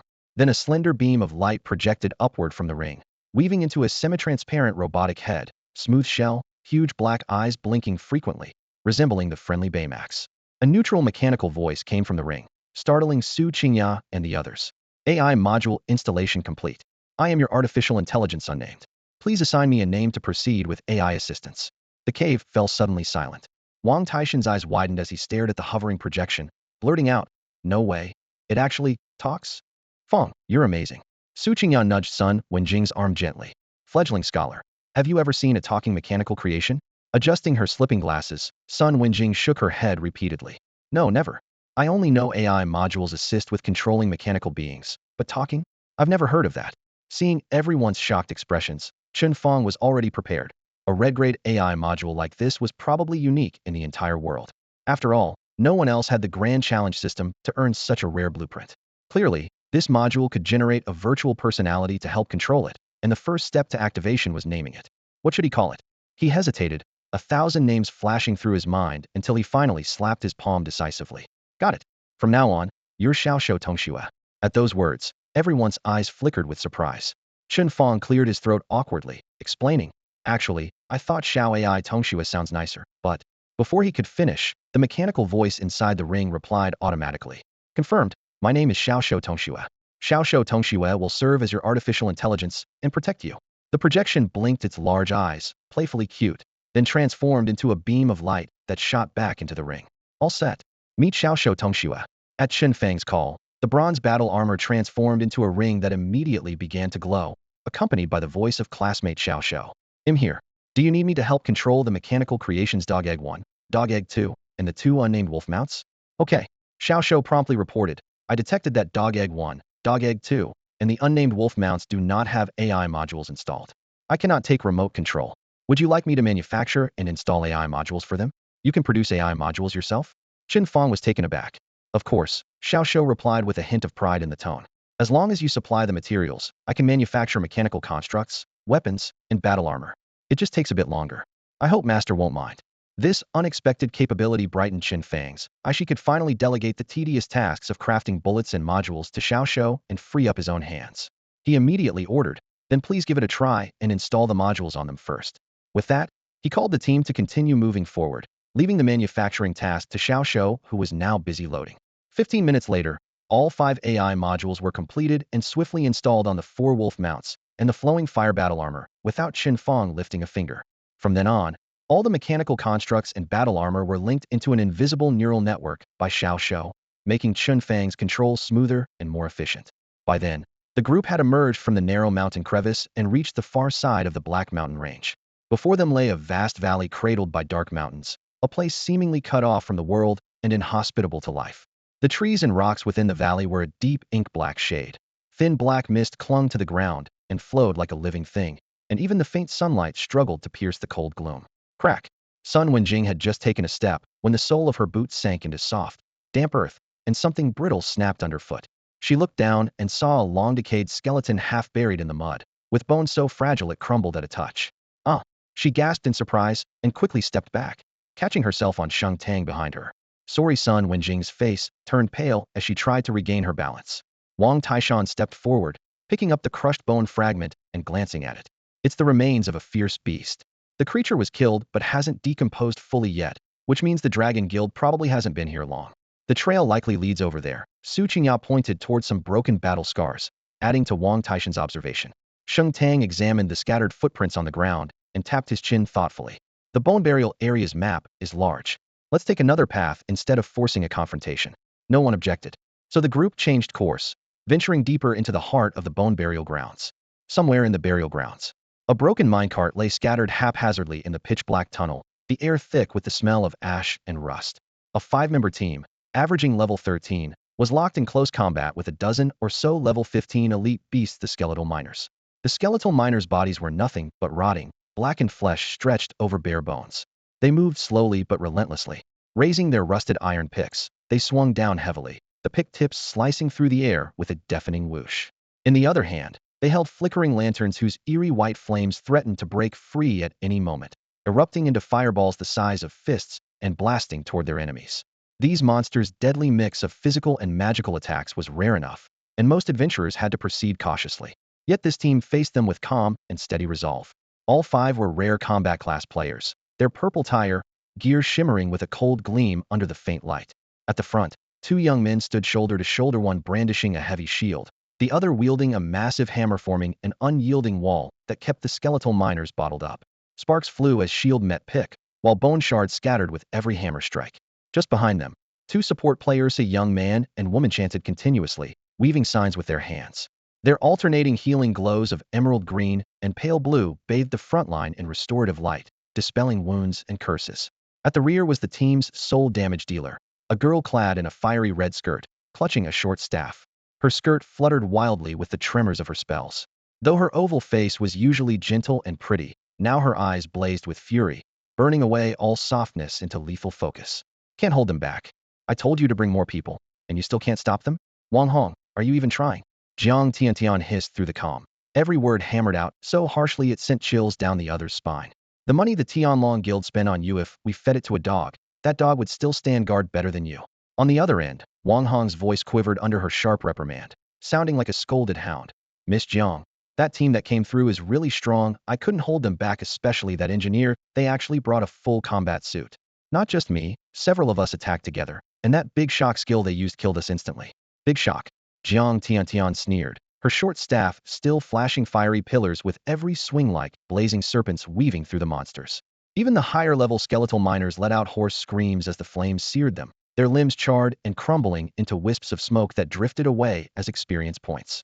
The team was supposed to have 2 damage dealers, but at this moment, only Jiang Tiantian bore the full brunt of the offense, a testament to her overwhelming power. If you're going to lie, at least make it believable. She snapped. First, you say the engineer attacked. Now you claim he used a gunslinger skill? Wang Hong, if you're lying, you'll regret it. Wang Hong hurried to defend himself, his voice tinged with grievance. I swear I'm not lying. I don't know why the engineer can use gunslinger skills, but that's the truth. Oh, and some brothers said they even spotted Xing Tang from the Shengshi Guild in that engineer's team. Maybe the engineer is a fixed teammate of Xing Tang. Xing Tang. Jiang Tianxin's brows knit with annoyance the moment she heard the name. The Shengshi Guild and the Tianlong Guild were two major guilds in Luocheng with a long-standing rivalry. Xing Tang and Jiang Tiantian, heirs to their respective guilds, had known each other since childhood, but their relationship was as tense as that between their families, especially Jiang Tiantian, who harbored a deep-seated dislike for Xing Tang. At this moment, Jiang Tiantian wielded her staff, clearing monsters while her mind replayed past grievances, how Xing Tang had gradually stolen her spotlight and attention. Just then, the female priest ahead, busy casting a spell, glanced back and said, I heard the Shengshi Qingshan team from First High recently recruited a mechanic. Apparently, she's quite talented and somehow got hold of schematics to build herself a powerful battle armor. Not only that, chimed in the male priest beside her, she can also create wolf-shaped mechanical creatures with high damage output. Jiang Tiantian snorted coldly, her resentment growing stronger. That woman sure is lucky, recruiting experts for her fixed party. When the joint exam comes, does she really think she can take first place in Shuzhong? The female priest chuckled confidently. Miss Jiang, no need to worry. Even the top scorer in Luocheng wouldn't necessarily be within Xing Tang's reach. Exactly, shouted the shield-bearing man at the front. Whether it's Luocheng or Shuzhong, we are the real contenders for top rank. All she did was beat Wang Hong, big deal. Indeed, while none of them individually might surpass Wang Hong in strength, the four of them formed the most solid shield. As long as they stood between Jiang Tiantian and the enemy, letting her become the sharpest spear and unleash her full power, their team was nearly unbeatable. Everyone spoke up one by one, lifting Jiang Tianxin's mood. She no longer bothered to ramp up anger against that useless Wang Hong. Fine, they'll let this slide. Screw up the task I gave you again, and you're out of Tianlong Guild. Go solo.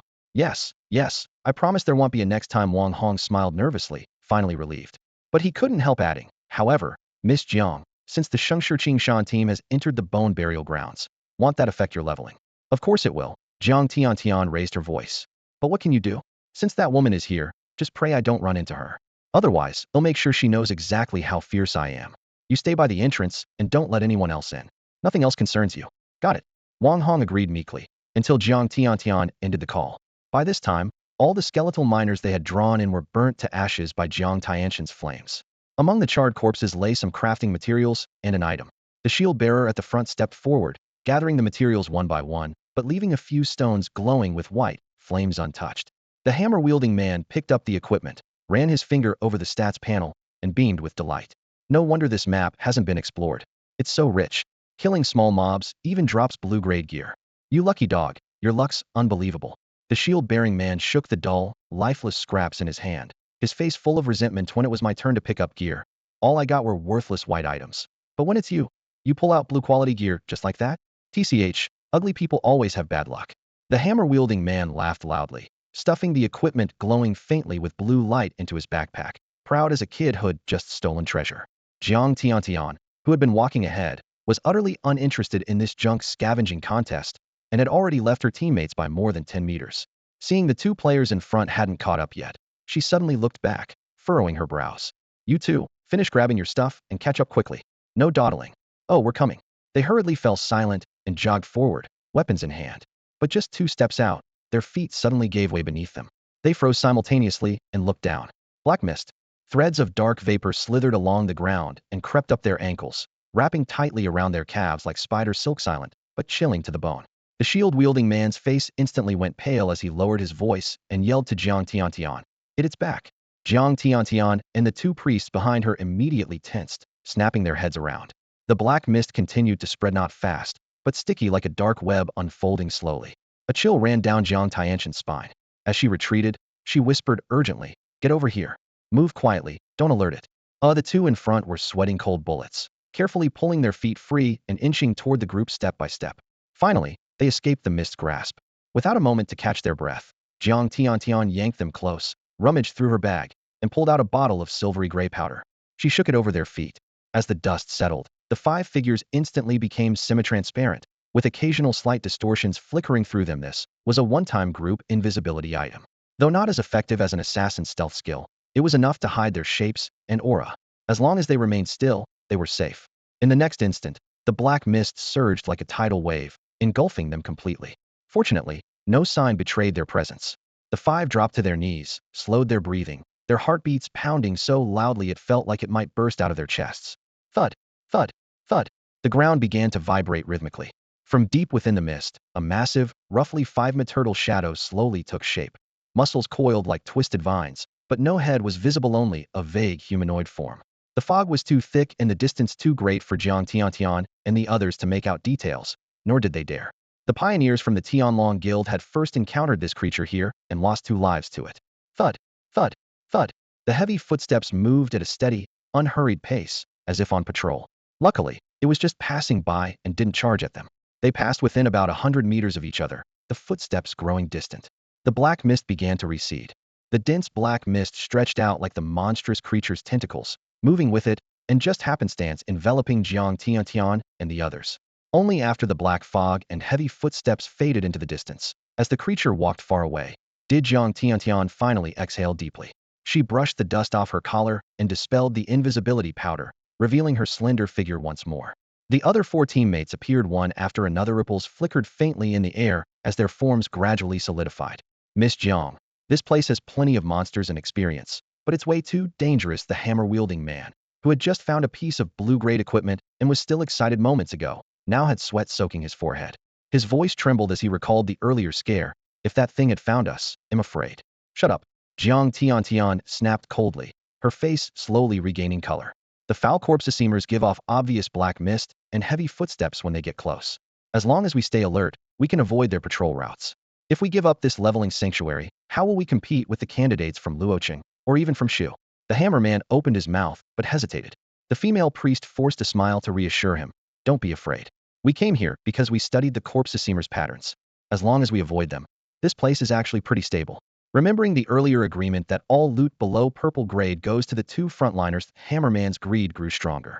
1 week of leveling here would earn him as much as 6 months' salary from the Tianlong Guild, and since the guild's daughter said it was safe, he didn't dare argue further. Seeing no one backing down, Jiang Tiantian felt relieved. She touched her smooth, fair cheek and curled her lips into a cold smile. I wonder if Sheng Tang even knows there are corpse-seemers here. If not, and they accidentally run into one. On the other side of the burial grounds. Bang! The muzzle flashed, and a staggering skeleton miner was ripped apart by a single shot from Chen Fang, bones and black sand flying everywhere. Su Qingya and the others felt their scalps go numb. The might of the Azure Dragon battle armor surpassed the Liuhua battle armor by more than 1 level. Encased in the armor, Chen Fang savored the overwhelming power, confidence nearly overflowing from his visor. He was certain even Wang Taishan, a rare warrior class, couldn't withstand a shot from him. But there was no time to be complacent. 3 more skeleton miners with twisted leg bones charged forward. They swung rusty mining lamps, from which white ghost flames roared out, swelling rapidly in the air before bursting into 3 fireballs arranged in a triangular formation to block all retreat. Chen Fang didn't even raise an eyebrow. With the Azure Dragon battle armor's protection, taking a hit would barely scratch the paint. Besides, none of those ghost flames could even touch the armor's edges.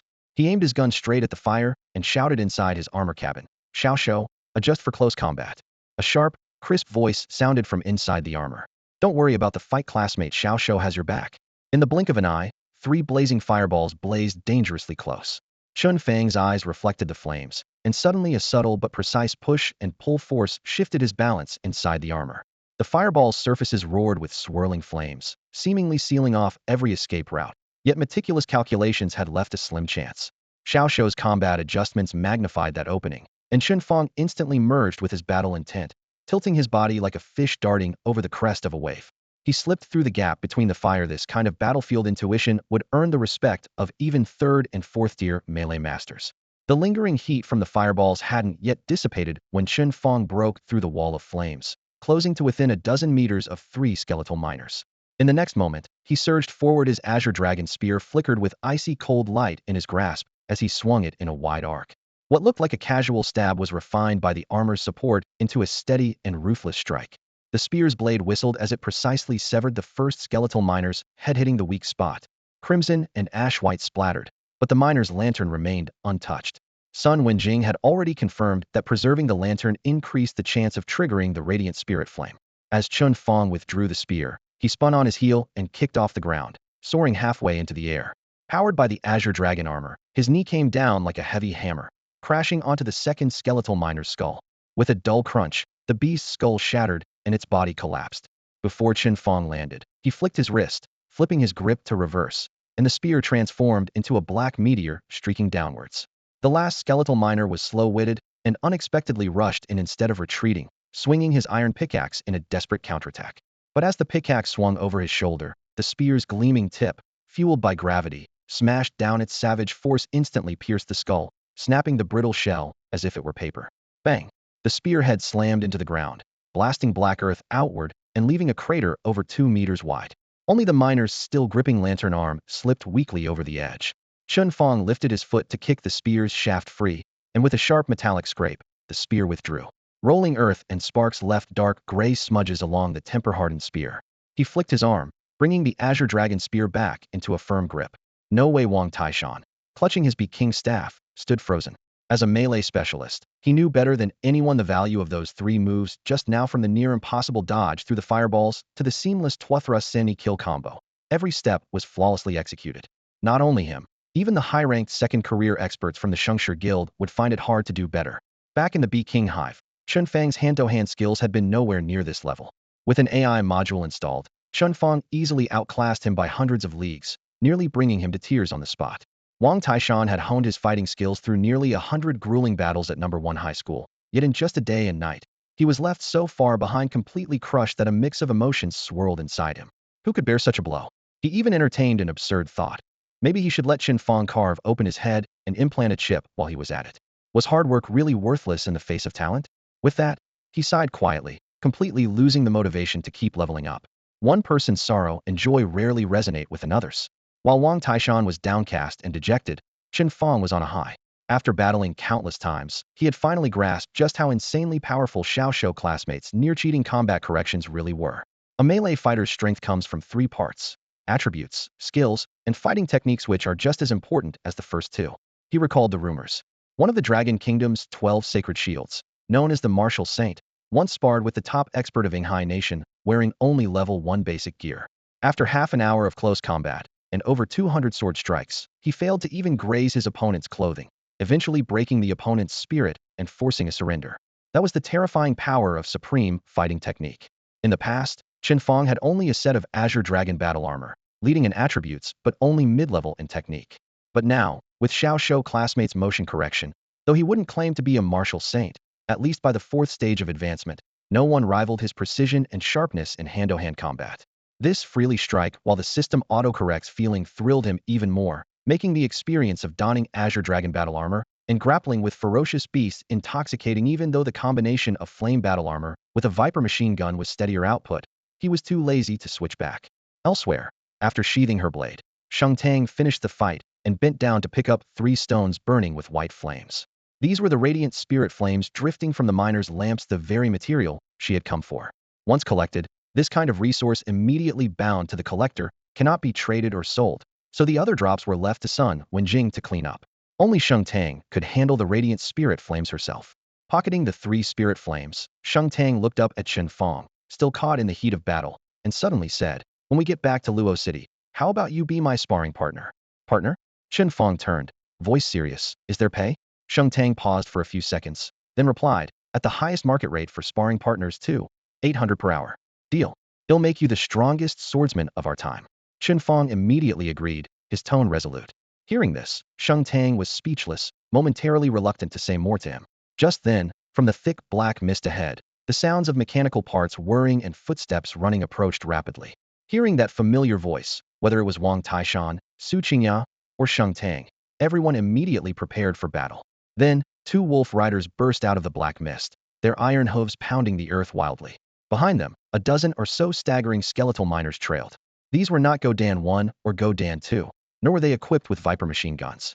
For these 2 mechanical wolves, the mission was clear: to lure the monsters.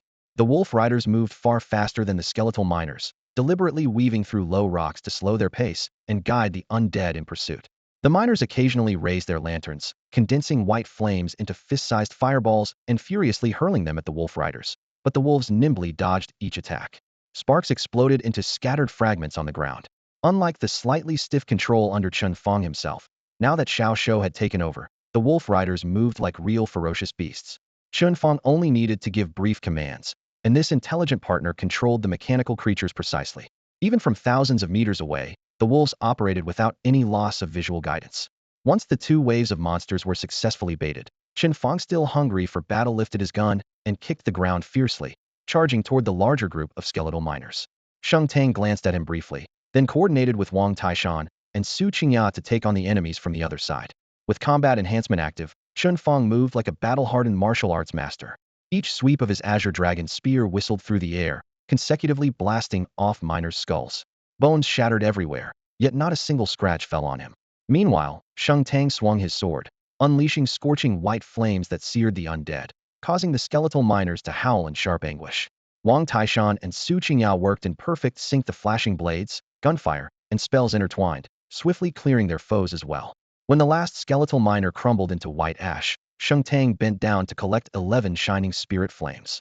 Meanwhile, Sun Wenjing rummaged through the rubble and pulled out a piece of blue-quality armor, shining brightly, an item with promising resale value. The efficiency of their strike pleased all five. Chen Fang immediately ordered the wolf riders to split up again and delve deeper into the black mist, drawing out more prey. Just as the two wolf riders charged into the fog, a notification sounded inside Chen Fang's battlesuit. Master, Godan 2 has located the boss at graveyard coordinates 58245-65571. A boss. Chen Fang's heart skipped a beat, excitement barely contained. If the small monsters dropped blue gear, the chances of the boss dropping purple quality loot were undeniable. He quickly relayed the news to everyone, and the team eagerly prepared to move out. About 10 minutes later, the five of them navigated through the gray fog to the coordinates. From within the black mist, Godan 2 emerged, looking as if it had been waiting here for a long time. Chen Fang reached out to pat dog egg number 2's head. The dog immediately lowered its head, rubbed against Chen Fang's leg, then silently led the group forward. They proceeded along the dimly lit mine tunnel for several dozen meters. The damp rock walls glistened with water droplets, while creaking sounds echoed alongside their footsteps. Suddenly, ahead floated clusters of white flames flickering like ghost fire, wavering unpredictably. Looking more closely, they realized those glowing specks were actually skeletal miners holding lanterns. On a steep slope piled with rubble, over a dozen skeletal miners dragged their tattered bodies forward, wielding pickaxes and carrying mining lamps. Like puppets with strings, they hammered away at rocks of varying sizes, the ringing clinks echoing through the mountain. Amidst the strikes, sharp cracks of a whip snapped occasionally. Following the sound, they saw a towering undead beast about 2 meters tall standing atop a huge boulder, wielding a whip raised high. Its ragged clothes barely clung to rotted black flesh and bleached bones beneath. In its other hand, it held a lantern noticeably larger than the others, burning with fierce, flickering spiritual flames more intense and dangerous. Crack! The long whip lashed down, striking a skeletal miner. The miner's eyes instantly glowed red, a hoarse whimper escaping its throat as the rhythm of its pickaxe strikes suddenly quickened, scattering chips of stone. Because they were too far away, Chen Fang couldn't see any status panels and turned to Su Qingya instead. She gave an OK sign, her eyes shimmering faintly as she activated detection. Moments later, a semi-transparent status panel unfolded before them. Skeletal Foreman. Level, 15 purple boss. Attack, 324. Defense, 194. Skills. 1. Whiplash strikes nearby skeletal miners, boosting their stats temporarily to elevate them into level 15 white bosses. 2. Siphon absorbs the radiant spiritual flames of nearby skeletal miners, healing itself and increasing its attributes. 3. 5 Whip combo swings its whip 5 times in an instant, each strike dealing 80 of its attack power as damage. A purple tire boss with decent stats, tougher than that bloodthirsty queen bee in the hive, Chen Fang said seriously. Especially that attack power, it's almost like I'm fighting barehanded.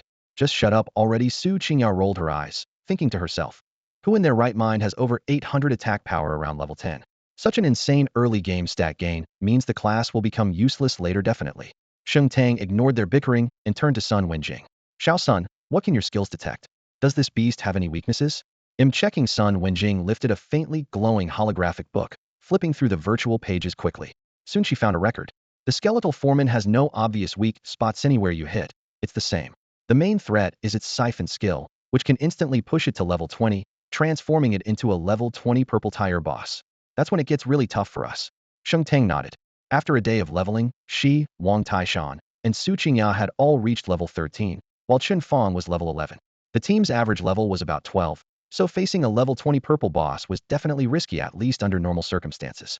As she glanced at Chen Fang beside her, she felt that even against a level 20 purple boss, they might still hold their own. When the fight came, Chen Fang would be the one diving in and firing away at the boss. Sheng Tang drew his long sword, a flash of cold light shimmering as the blade's tip pointed directly at the distant boss. The creature's appearance was strikingly similar to the bloodthirsty bee queen. Fundamentally, it was also a summon-type boss. Maintain formation and push forward slowly. First, clear out the surrounding skeletal miners and cut off its oppression skill that will make the fight much easier, Sheng Tang said calmly and decisively. Everyone nodded in agreement without hesitation. He stepped forward first toward the mining tunnel entrance where the skeletal overseer stood, while assigning positions. Taishan, Chen Fang, frontline hold the top. If the boss joins the fight early, pull someone off immediately to distract it. Wang Taishan and Chen Fang had fought together for years, their coordination flawless. In a single, fluid step, they positioned themselves at the front of the team. Close behind, Sheng Tang and Su Qingya formed the second and third lines of defense. Sun Wenjing, lacking combat ability, was assigned to the rear along with Dog Egg No. 2. Once the battle began, Dog Egg No. 2 could operate the Viper machine gun to provide ranged firepower and also keep close watch to protect Sun Wenjing from sudden beast attacks. Before the team could advance, the skeletal overseer had already sensed their approach. Crack! The whip sliced through the air with a sharp snap, like an alarm bell. Dozens of skeletal miners instantly ceased their futile digging, their stiff heads slowly turning toward the intruders before stepping forward in unison. The desolate tunnel quickly filled with nearly 100 skeletal miners, the heavy pressure of the horde pressing in from all sides. Wang Taishan did not hesitate. He let out a low roar as blackened patterns appeared across his body, transforming him into a bull demon with all attributes unleashed. He had just completed the transformation and was about to charge when suddenly a rush of wind blew past Chen Fang, had already launched the assault. His azure dragon spear screamed fiercely in his grasp as he charged like an out-of-control locomotive, crashing hard into the flooding skeletons. The moment he entered the enemy's skill range, the miners shook their lanterns, compressing the bright spiritual flames into fist-sized fireballs that they hurled with deadly speed. Over 20 white flames soared up, instantly lighting the mine tunnel as bright as day. Sheng Tang's expression tightened at the rear, silver flames erupting along his sword, ready to finish off foes and heal Chen Fang's wounds. Yet his worry proved unnecessary. Chen Fang's momentum didn't falter. Letting the fireballs rush closer, he waited until the first one neared before slamming his spear into the ground. Great tremor. A thunderous explosion radiated out in shockwaves, erasing the fireballs instantly. The force also slammed the frontline skeletal miners, staggering them so badly they could barely stand. Seizing the opportunity, Chen Fang drew his spear along the ground and charged forward. Thrust. The spear tip pierced lightning fast into the first miner's skull, shattering it utterly. Then, swinging the shaft horizontally, he smashed the side of another miner into shattered bone fragments. The damage was overwhelming and precise. Despite the double kill, Chen Fang frowned slightly. Neither skeletal miner had dropped loot or yielded experience points. This isn't right. These skeletal miners are summons, not wild beasts. He quickly realized and warned the others. Summoned creatures and vicious beasts aren't much different. The only distinction is whether you get loot and experience points after killing them.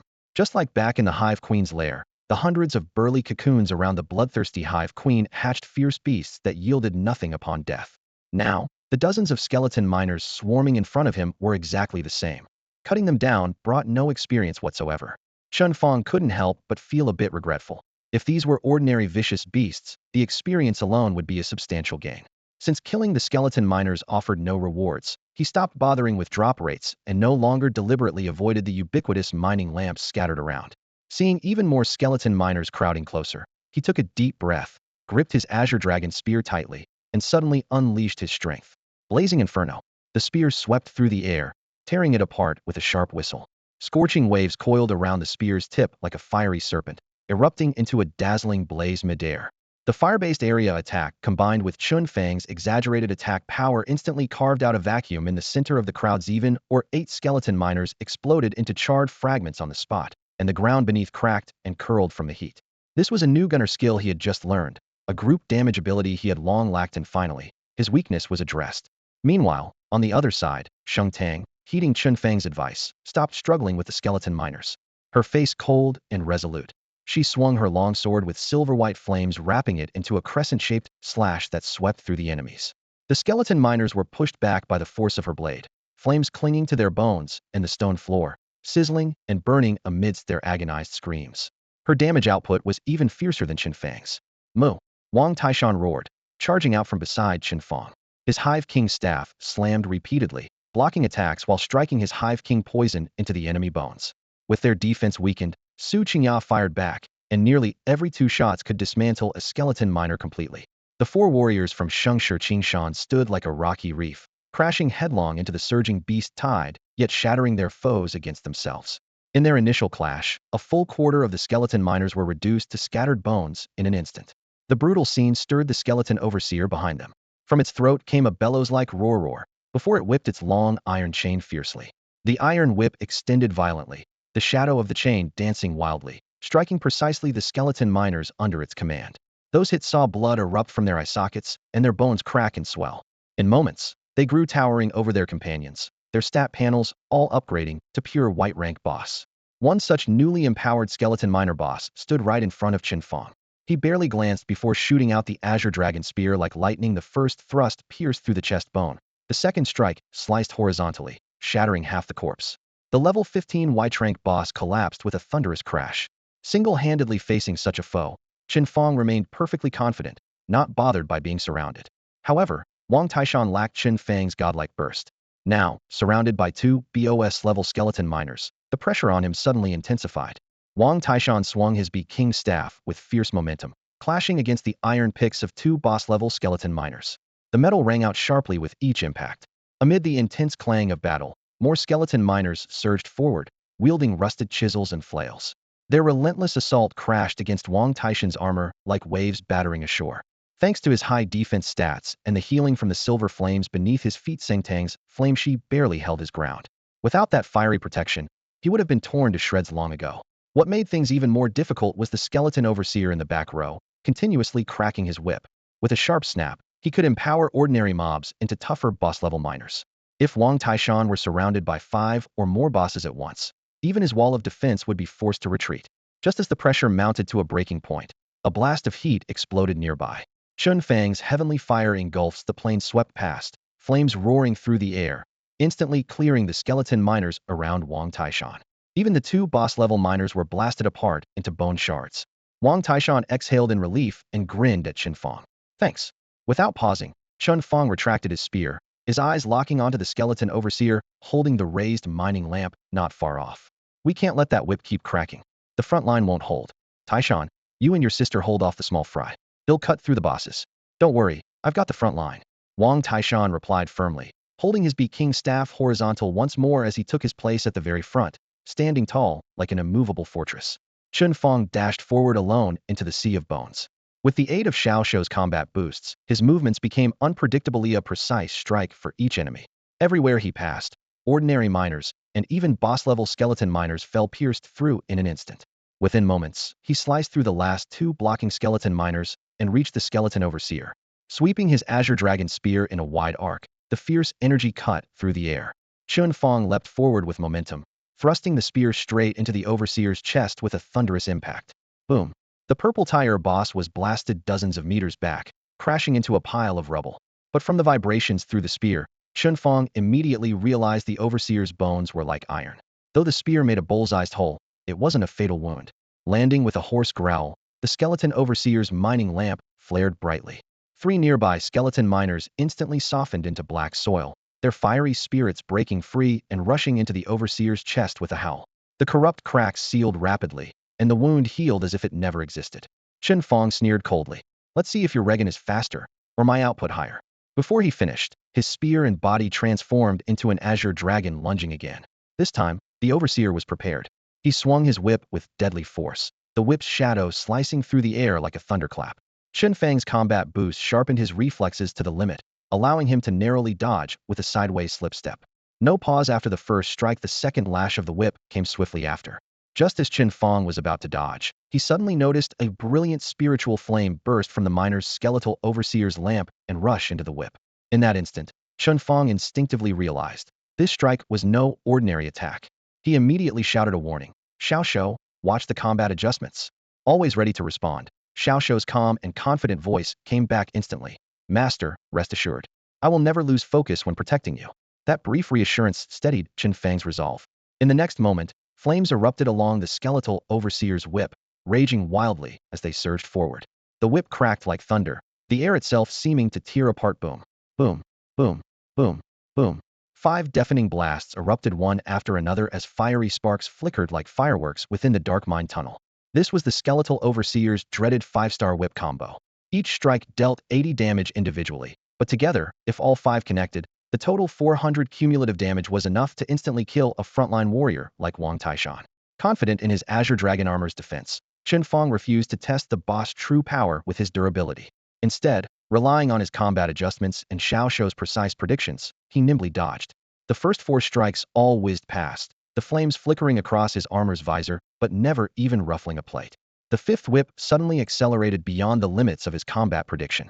Although the Azure Dragon armor was incredibly strong defensively, it was bulkier and less agile than the Liuhua armor. If had been wearing the Liuhua, Chen Fang was confident he could have taken the hit with 0 damage. Now, he had no choice but to absorb it. Heaton. Boom.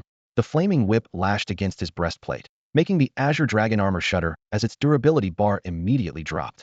Chen Fang himself only felt a heavy burning sensation in his chest, but remained uninjured. The skeletal overseer's attack interval was extremely short, but it was more than enough time for Chen Fang to charge forward with lightning speed.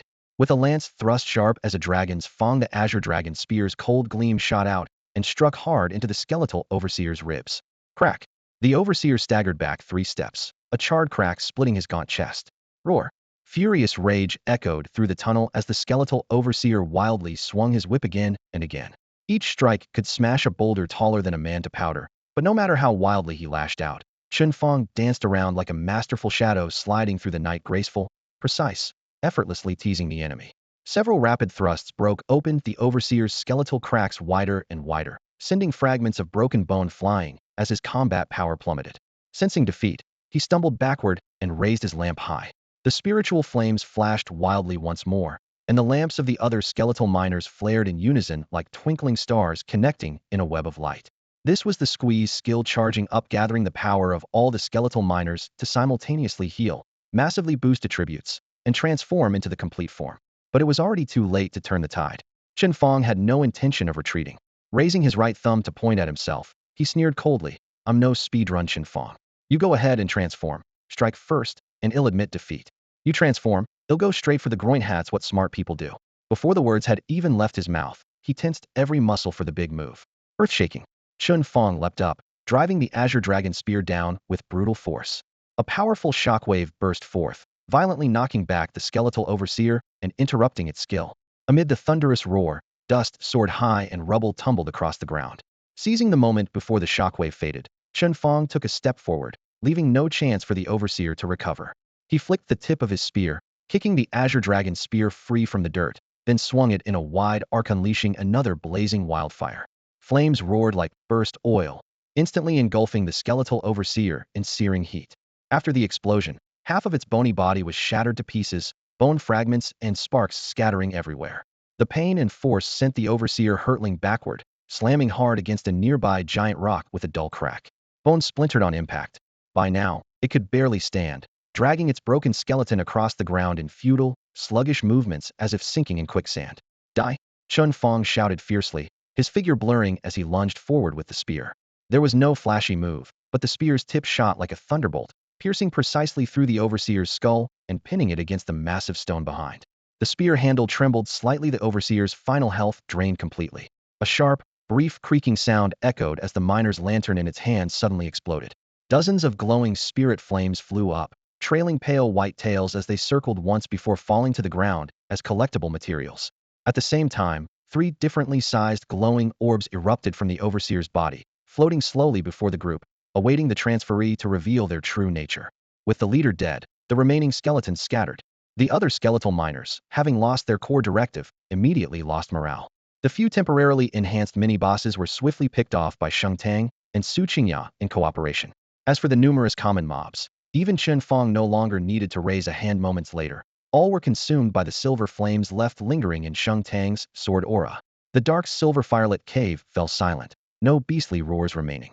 Only after confirming the battle was truly over did the group finally relax their taut nerves. Wang Taishan rubbed his aching wrists as he approached Chen Fang, half amused, half exasperated. "Fang, didn't we agree you'd just stop the boss? How come you ended up soloing it?" Chen Fang's expression was calm. "I did stop it. After I showed up, Did that boss even try to lash out once?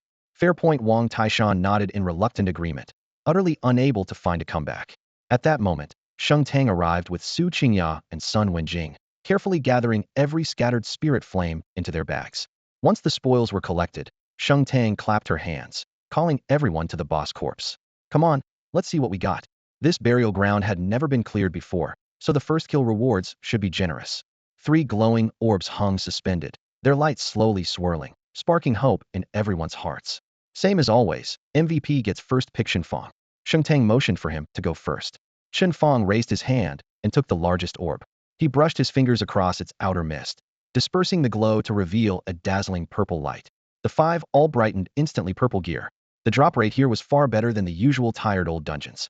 As the light faded, they saw it was an old leather whip, nearly identical in appearance to the one held by the skeletal overseer. Chen Fang held the whip in his palm and shared the item stats.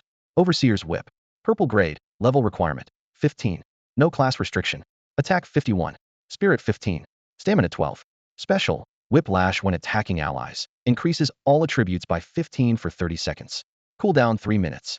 At the sight of the attributes, the 5 fell silent, exchanging confused glances. What on earth kind of bizarre weapon is this?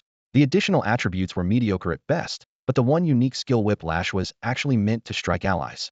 Chen Fang held the supervisor's leather whip in his hand, and his verdict on the weapon had only 2 words: obscure and overpowered. Its stats were average with no class restrictions, but the buff allies attributes 15 made its strength comparable to a core skill of support class specialists. Sheng Tang stared at the status screen, his expression stiffening.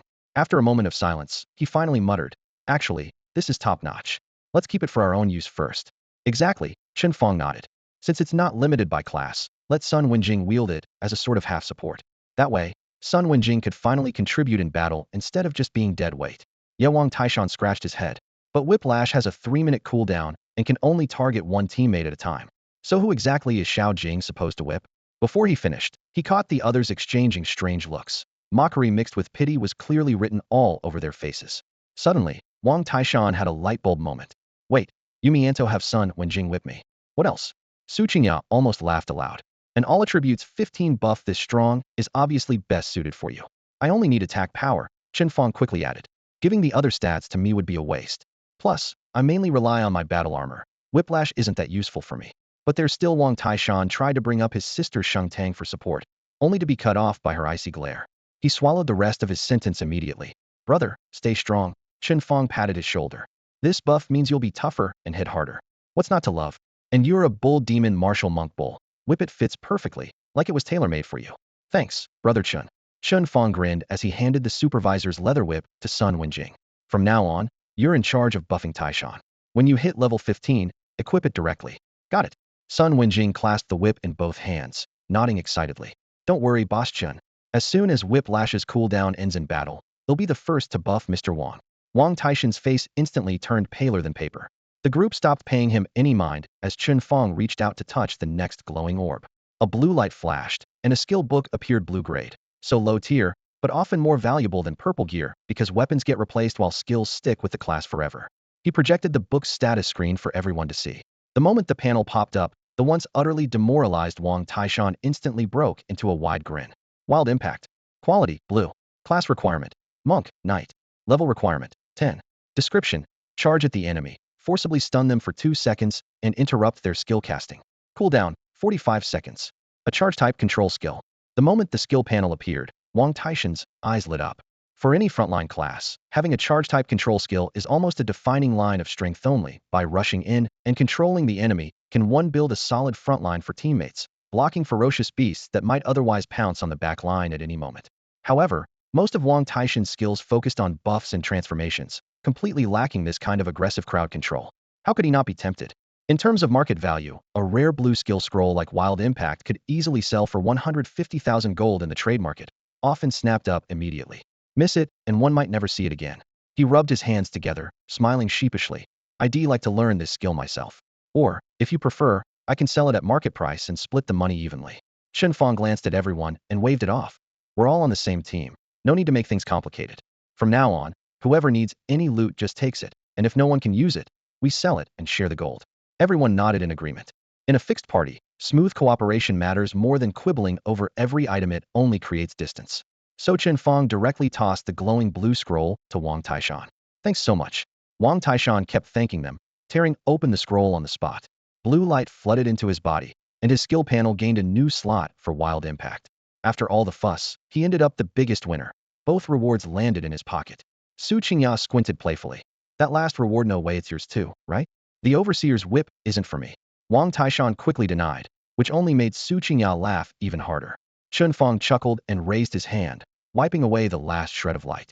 A pale purple glow poured out another skill scroll, this time purple quality. Looks like we hit the jackpot on skill books today too, from one boss. Chen Fang said with amazement, immediately revealing the panel. Giant soldier technique. Quality, purple. Class requirement, gunner. Level requirement, 10. Description, summons a giant weapon phantom. The next attack or skill deals triple damage and affects triple the area. Cooldown, 1 minute. The team instantly buzzed with excitement. Is this a rare skill for gunners? I've never seen it in any textbook, Su Qingya asked, glancing at Sun Wenjing. Sun Wenjing pushed her glasses up and nodded confidently.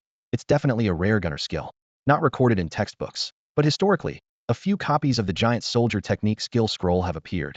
The gunner class itself leans towards a defensive fighting style, and even those few gunners with the giant soldier technique hadn't really managed to make that skill shine. That makes sense. Su Qingya rested her hand on her waist, holding her violet musket as she thought aloud. The extra attack power from guns really can't compare to the heavy weapons like greatswords, battle axes, or warhammers. Even if you crank out triple damage, it's probably only equivalent to a basic skill from some pure damage classes. Her tone shifted suddenly as she remembered something, glancing toward the young man not far off who was intently studying a skill book. By the way, Chen Fang, how much additional attack power does your Azure Dragon Spear add again? Chen Fang squinted slightly, flipping through the book that emitted a faint blue glow giant soldier technique. He answered casually, 500. Did you hear that? Chen Fang's gun adds only 500 attack points while my violet musket. Su Qingya started to compare offhandedly, but then stopped abruptly, eyes wide. Wait, did you just say how much? 500. Chen Fang looked up and added, plus the 315 attack inherent from the Azure Dragon armor. That makes it 815 total. As soon as those words sank in, Su Qingya felt her brain overload like it got struck by lightning. You're holding a poet's weapon. Her words stumbled out as her fingers trembled uncontrollably. She had heard rumors about how terrifying Chen Fang's stats became after equipping the Azure Dragon armor, but she never imagined it would be this absurd. As a burst-type rare class, a musketeer herself, her violet musket only added 135 attack points. Even stacking all purple tire gear and bonuses, she barely pushed her base attack slightly above 200. That was enough to rank her second on the personal combat power leaderboard. Well, now she was bumped to third. But Chen Fang casually pushed his stats up to 815.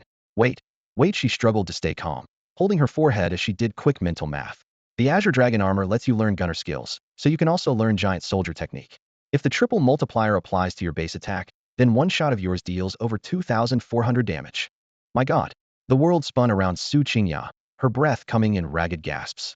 Chen Fang smirked faintly. For him, giant soldier technique meant far more than just a damage boost. He had already mastered 2 area effect skills, Earthquake and Heaven Fire Blaze. Not only did giant soldier technique multiply the damage of the next strike, but it also expanded the range of those skills. Triple range Earthquake and triple range damage Heaven Fire Blaze would be nothing less than a mobile battlefield nuke.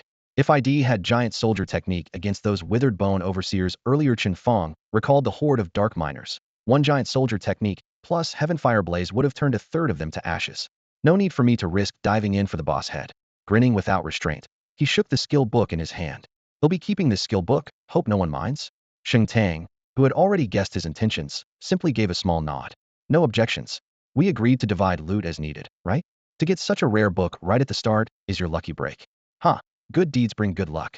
Chen Fang joked as he decisively tapped to learn the skill. In an instant, a blue light absorbed into his chest. The giant soldier technique became his third skill after equipping the Azure Dragon armor. In truth, he could have played it the usual way. Pretend to yield, let Sheng Tang sell the skill book at the trading company for a high price, then secretly buy it back, making profits on both money and the book. But Chen Fang had thought it through thoroughly, and the moment the idea crossed his mind, he dismissed it immediately. Because the giant soldier technique differed from the unidentified blueprints before, its skill details were already known to Sheng Tang and the others. Just as Sheng Tang had placed the skill book in the trade guild, Chen Fang immediately learned the skill. From an outsider's perspective, this raised plenty of suspicion. On top of that, the trade guild enforced strict risk controls. Any unusually high-priced transactions would trigger an immediate account freeze. If Chen Fang kept borrowing inflation coupons to repeatedly pull fast ones at the guild, getting banned was almost guaranteed.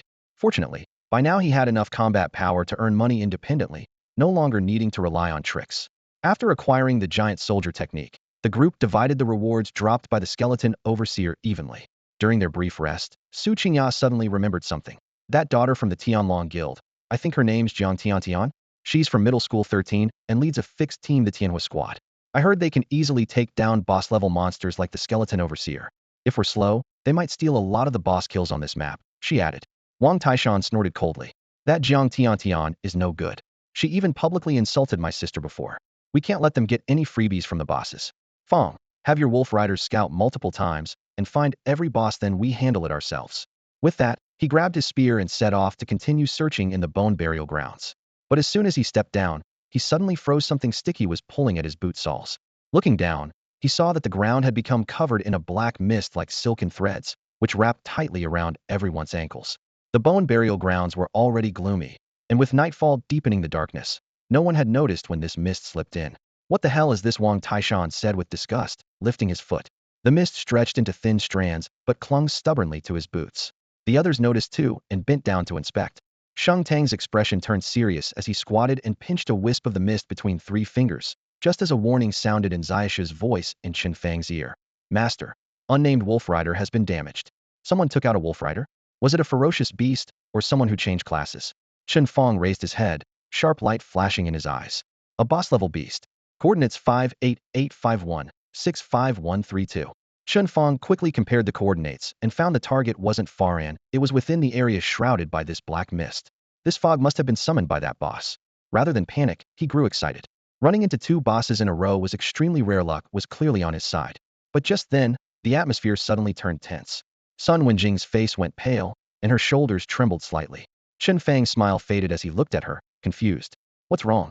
It's just a boss. Why do you look so scared? This doesn't look like an ordinary boss. Sun Wenjing stared at the swirling black mist, her voice trembling, almost on the verge of tears. It seems to be the boss from the Hate Otherworld. The Hate Otherworld? What's that? Chen Fang furrowed his brow. Sheng Tang steadied himself by the table and slowly stood up, his gaze calm. One of the 4 gods and 4 calamities. This is the world of hate. The 4 gods and 4 calamities? Chen Fang felt the name was familiar.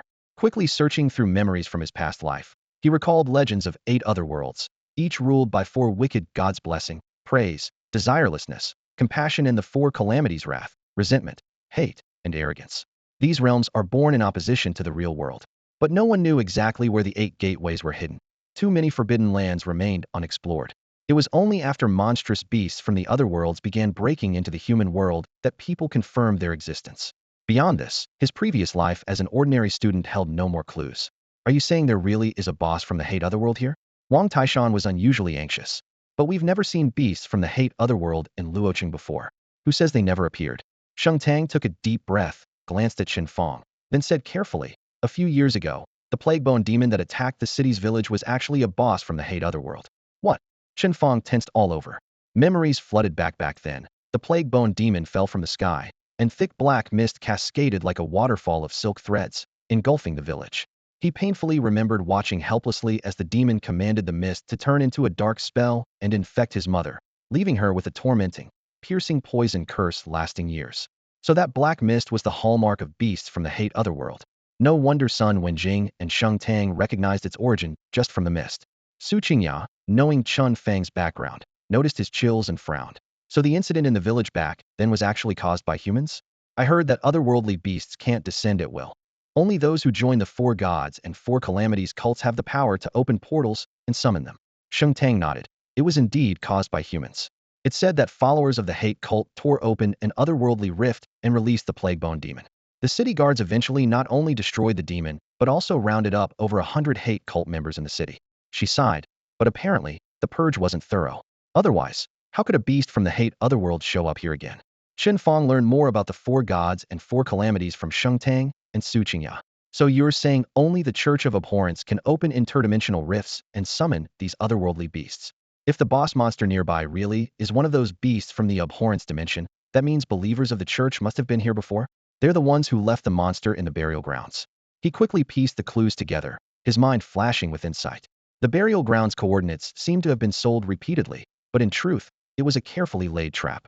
The coordinates were first sold to major guilds like Shengshi and Tianlong and to top teams of prestigious schools, allowing a flood of young prodigies to enter. Then, using the abhorrence otherworldly boss, the mastermind wiped out a promising cohort from Luoqing all at once. Whoever sold the intelligentsia, no matter who they were, was definitely involved in something sinister. Sheng Tang nodded thoughtfully. Even if that person isn't a member of the Church of Abhorrence, they've almost certainly made contact with them. Whenever a church believer linked to the 4 gods and 4 calamities appears, it's enough to alarm the military. I have to report this and have the guild deploy stronger forces to handle it. Before he could finish, his expression suddenly tightened. Thick black mist rolled ahead, accompanied by heavy, slow footsteps growing closer. The earth trembled slightly as a massive, blurry silhouette gradually took shape within the fog. This isn't the place for conversation. Retreat.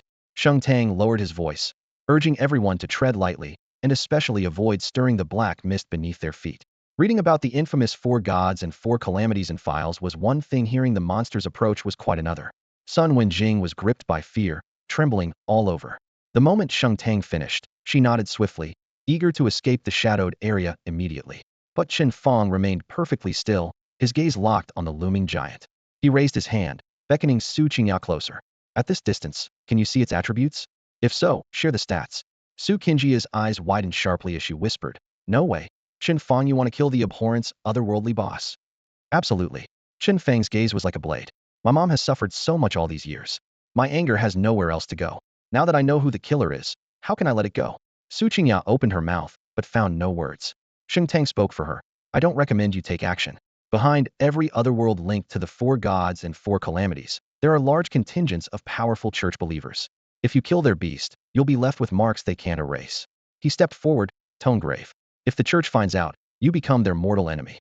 Don't expect anyone to back you, not even our Shengshi guild wants to bear that burden. When facing otherworldly beasts and church believers, it's best to let the military handle it." "Oh," Chen Fang chuckled softly. "So you're saying if I kill one otherworldly beast, they'll bring down more beasts and the church's wrath on me? That just gives me more reason to act." His eyes grew even firmer, while Wang Taishan's complexion drained to pale, his voice dropping nearly to a whisper. "Brother Fang, don't act rashly. Being targeted by the church is definitely troublesome. Was I impulsive? Maybe." Chen Fang smirked slightly, cutting off Wang Taishan's unspoken attempt to dissuade him. He suppressed his smile and spoke in a low but resolute tone. "The very root cause of my mother's suffering is here. If I just turn around and walk away, what kind of man would I be? People have to fight fiercely for what they hold dearest at least once in their lives." Saying that, he cast a reassuring glance at everyone. "Don't worry, I'm no fool. If I run into a level 30 or 40 boss, I won't just throw my life away." Su Qingya gripped her staff tightly, her eyes wavering nervously. Sheng Tang stared at Chen Fang for a long moment before exhaling deeply. "Show him the boss status panel." "Fine." Su Qingya reluctantly acquiesced. Turning toward the forest's depths, the pale green glow flickering in her pupils, her scouting skill quietly activated. Data flooded in instantly, a chill climbing up her neck. Moments later, she swept her hand, projecting the information before the group. The Stitcher. Level 20, red quality boss abomination otherworld. Attack 657. Defense 624. Skills. 1. Stitch corpses after killing a career-changed foe can sow their corpse inside itself, inheriting 10 of the target's attributes and randomly gaining 12 skills. Current corpses stitched. 2. Flame missiles summons 9 flame missiles, each dealing 70 damage, 45's cooldown. 3. Defensive stance stands still to boost defense by 180 for up to 30's, 3-minute cooldown. 4. Battle cry stuns nearby enemies for 2's, 1-minute cooldown. Level 20. A red quality boss. Wang Taishan's back suddenly soaked with sweat. Sun Wenjing's face drained of color. Over 600 attack and defense. These stats aren't normal for level 20 at all. Otherworldly beasts have higher base values, someone whispered. Not just a little higher. Su Qingyao pointed at the Stitch Corpse's skill on the panel, her voice trembling. It killed 2 career-changed players and sewed them in. The stats and skills keep scaling. Upits of bona fide evolving boss. Only now did everyone realize. Dropping such a monster at a leveling spot and luring rookies here, the mastermind clearly intends to breed an even more terrifying boss in Luo City. Wang Taishan swallowed hard. Brother Fang, with the stats right there, you've got to know whether to fight or retreat. Almost at the same moment, the Stitcher suddenly sped up in the distance. Heavy footsteps shook the ground. It was like a beast scented blood, locking onto its prey. Su Qingjia's face went pale. Damn. It noticed my scouting just now. She was about to order a retreat when her gaze fixed on Chen Fang. The boy raised a hand and touched the ring on his middle finger. Tiny gears clicked and shifted. The azure dragon armor sealed around him in an instant, cold light shimmering across the plates. His eyes were calm, but as if holding back a raging fire inside. Now that I've seen the boss stats, I do know whether to fight or run. You all move back. He'll take down this boss, and then come join you. Chen Fang drew his green dragon spear and hurried toward the massive dark figure ahead, his speed steadily increasing. Chen Fang, are you crazy? Su Qingyao muttered, pressing a hand to her forehead. She wondered if he had somehow missed a digit while checking the boss stats. But that wasn't possible. This Stone Corpse was indeed the highest level, strongest boss had ever encountered, bar none. Yet it wasn't invincible. Both of them were pure stat monsters, and with him clad in the green dragon battle armor, his attributes even slightly surpassed the enemy's. With no disadvantage in stats, plus his skills and the support of his AI companion Xiaoshuo Tongxue, he felt confident he had the upper hand in this fight. Xiaoshuo Tongxue, he called out mid-charge through the armor's interface. I'm here, master. Recall all the wolf riders, and equip each unnamed wolf rider with 2 Viper machine guns. Also, replace the wolf rider the Stone Corpse destroyed with a new one, also armed with machine guns. Understood, master. Xiaoshuo Tongxue executing immediately. The 3 roaming wolf riders promptly turned back and galloped home. The skill bars for building wolf riders and Viper machine guns counted down in sync, and the red quality AI module's efficiency made Chen Fang secretly admire it once again. The shadow ahead grew clearer. He casually chatted with the AI. Calculate my odds of winning. Of course, master, victory probability is at 80%. That high? Chen Fang laughed quietly. Absolutely. You are the strongest master. Xiaoshuo Tongxue will strive to raise that to 100%. Looking forward to it. You're welcome, master. As their exchange ended, Chen Fang halted. The shadow was now less than 20 meters away. Using the armor's sensors and the dim light, he finally saw the figure in full. A headless giant, muscles twisted in knots but stitched together from flesh of varying colors. At the junctions of different skin tones, black thread-like stitches snaked across its body like centipedes. Its arms and legs were uneven in thickness, clearly pieced from entirely different corpses. Hanging from its sides were 2 dripping, torn torso shelf bodies of 2 transformed fighters it had ripped apart, and sewn on. The Stone Corpse's 3 skills were almost certainly stolen from them. Its tattered clothing was also crudely patched from many fabrics, some sewn directly into the flesh, bulging outward to reveal embedded organs beneath. The stench of blood seeped through Chen Fang's armor and into his nostrils, stirring a wave of nausea. Such a grotesque monster had no precedent even in textbooks. When the Stone Corpse caught sight of Chen Fang, it hesitated, seemingly surprised that prey had voluntarily come right to its door. But then, from the neck where its head should have been, came a deep, windbag-like roar. The monster raised one of its arms, this one the thickest of the 2, wrapped in rusty iron chains that made the entire arm resemble a massive hammer. As the chains swung through the air, the rushing wind howled with fierce power, enough to make even Chen Fang cautious. Facing this violent strike, Chen Fang narrowed his eyes, stepping forward rather than backing down, and struck out with his azure dragon spear. In the next moment, Chen Fang shifted his body slightly, effortlessly dodging the boss' heavy blow, while his spear landed steadily, precisely, and ruthlessly into the Stone Corpse's abdomen. The Stone Corpse still displayed the confidence of 624 points in super high defense. If this spear had struck the skeletal supervisor, it would have made a large hole, but on the Stone Corpse, it left only a finger-width crack. Though pushed back, it was far from a serious injury. Breaking through its defense was already rare. Chen Fang's mind raced. As soon as he pulled out the spear, he wanted to chase and finish the attack. However, once the Stone Corpse regained its footing, it immediately countered. With its other arm, it suddenly raised high, and thick black mist surged at its feet. In the blink of an eye, 9 balls of pitch-black flame formed, roaring as they launched toward Chen Fang. The 2 stood only 10 meters apart, and the instant fiery projectiles left almost no time to dodge. The 9 consecutive blasts meant Chen Fang knew he couldn't evade them all with his martial adjustments alone. So he stabbed his spear into the ground and triggered Great Tremor. The shockwave exploded outward, wiping out all the flaming projectiles and simultaneously shaking the Stone Corpse back several steps.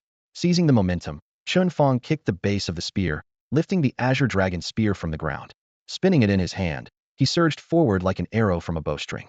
His heavens fire-scorching plane struck the Stone Corpse heat-in, a wave of scorching heat pounding forward. The enemy abruptly hunched into a defensive stance. Black mist churned on the ground and climbed along its muscles, forming a tight layer of black armor across its body. The spear slammed against the dark armor, sparks flying, but making no significant penetration. Chen Fang instantly realized this was a shield warrior's job skill, increasing defense by 180.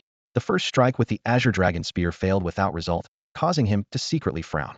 As heaven's fire-scorching planes faded, Chen Fang immediately launched 12 follow-up moves, for stabs, for smashes, and 4 sweeps, each strike merciless.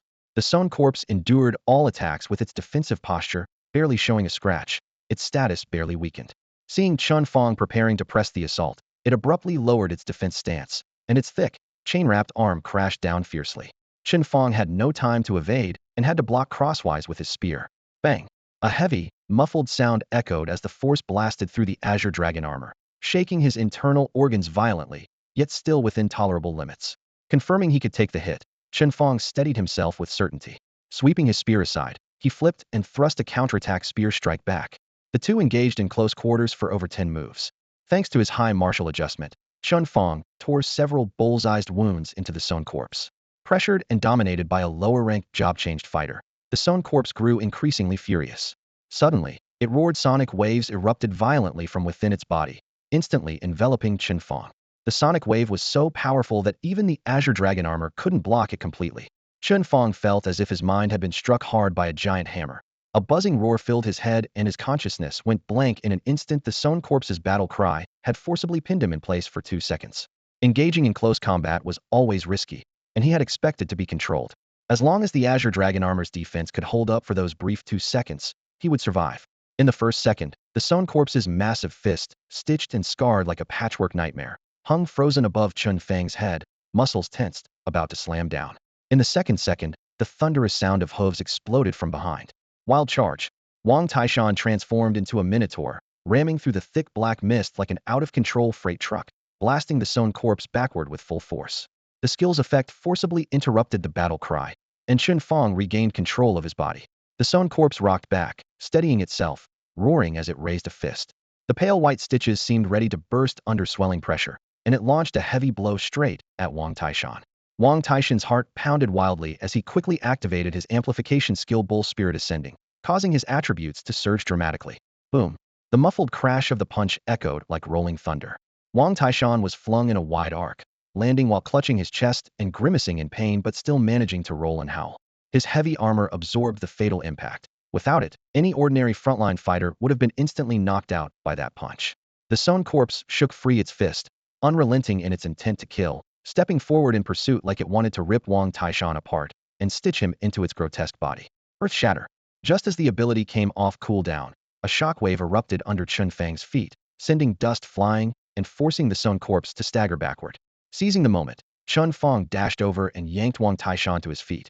"Why are you back here?" Wang Taishan gasped in pain but grinned foolishly. "Not just me. The others have come too." Chen Fang looked back, and sure enough, Sheng Tang and the others were swiftly cutting through the black mist. "My sister said you were right. Sometimes you need a burst of passion," Wang Taishan said with a simple tone. "You fight for Auntie. We fight for you." Sheng Tang overheard this clearly nearby.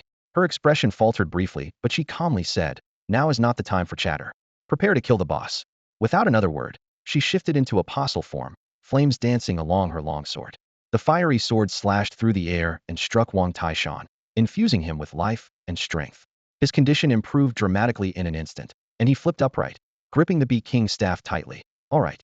Just as he prepared to charge to the front, Chen Fang placed a hand on his shoulder. "Your defense is still a bit weak.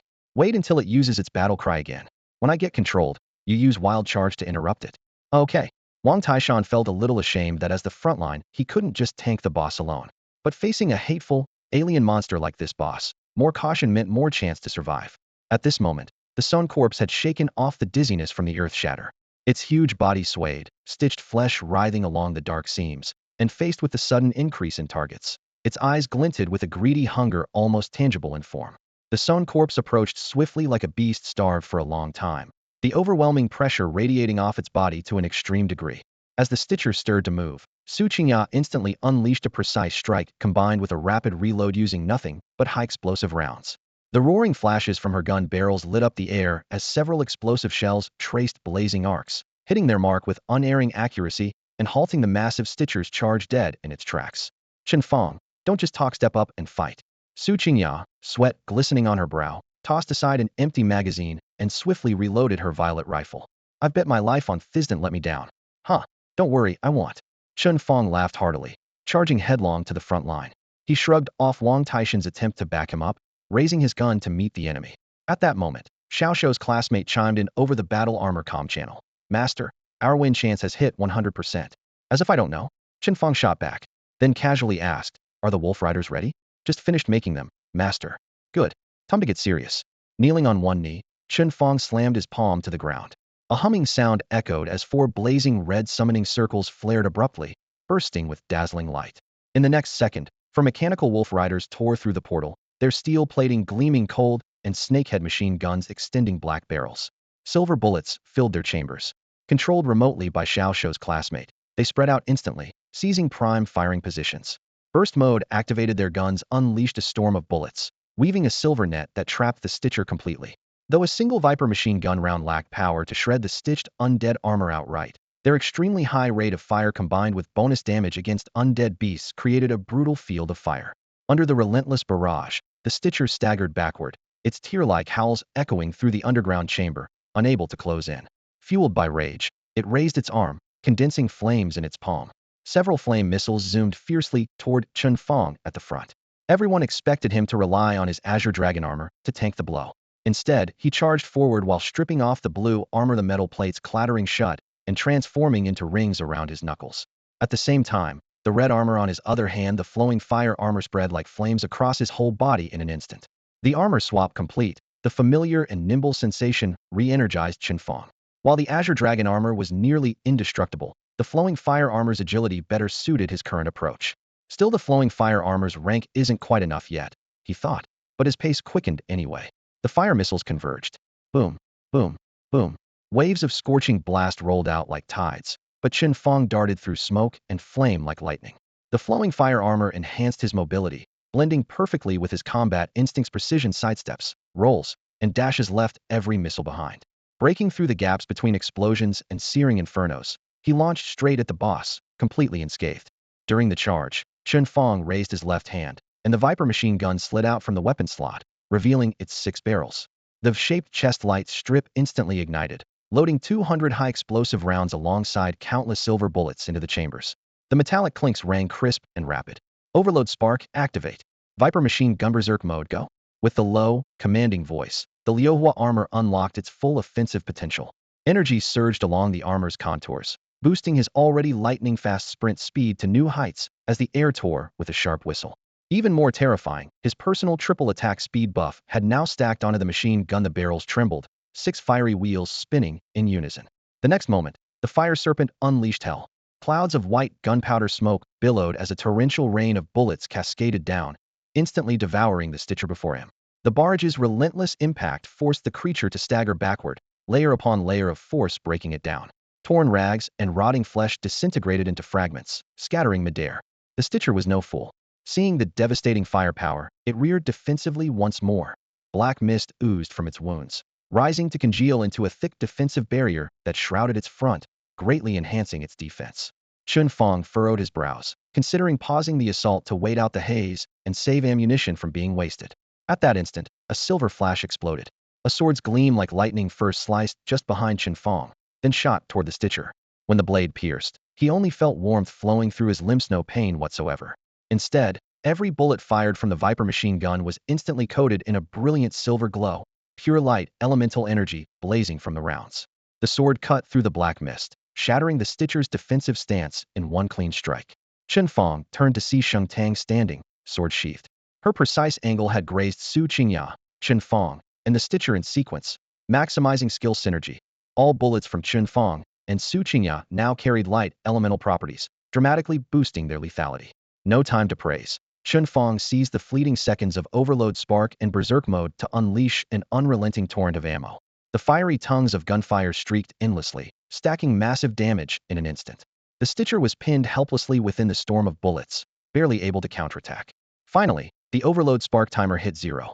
The Viper machine gun's barrels glowed red hot, its mechanism locked by excess heat, unable to continue firing. By now, the Stitcher was riddled with wounds, flesh torn open, a gruesome sight to behold. Sensing a drastic dip in firepower, the perpetually suppressed Stitcher seized the opportunity, its rage surging as it roared and charged fiercely. Despite its grievous injuries, its speed showed no sign of faltering. If anything, it seemed more feral than ever.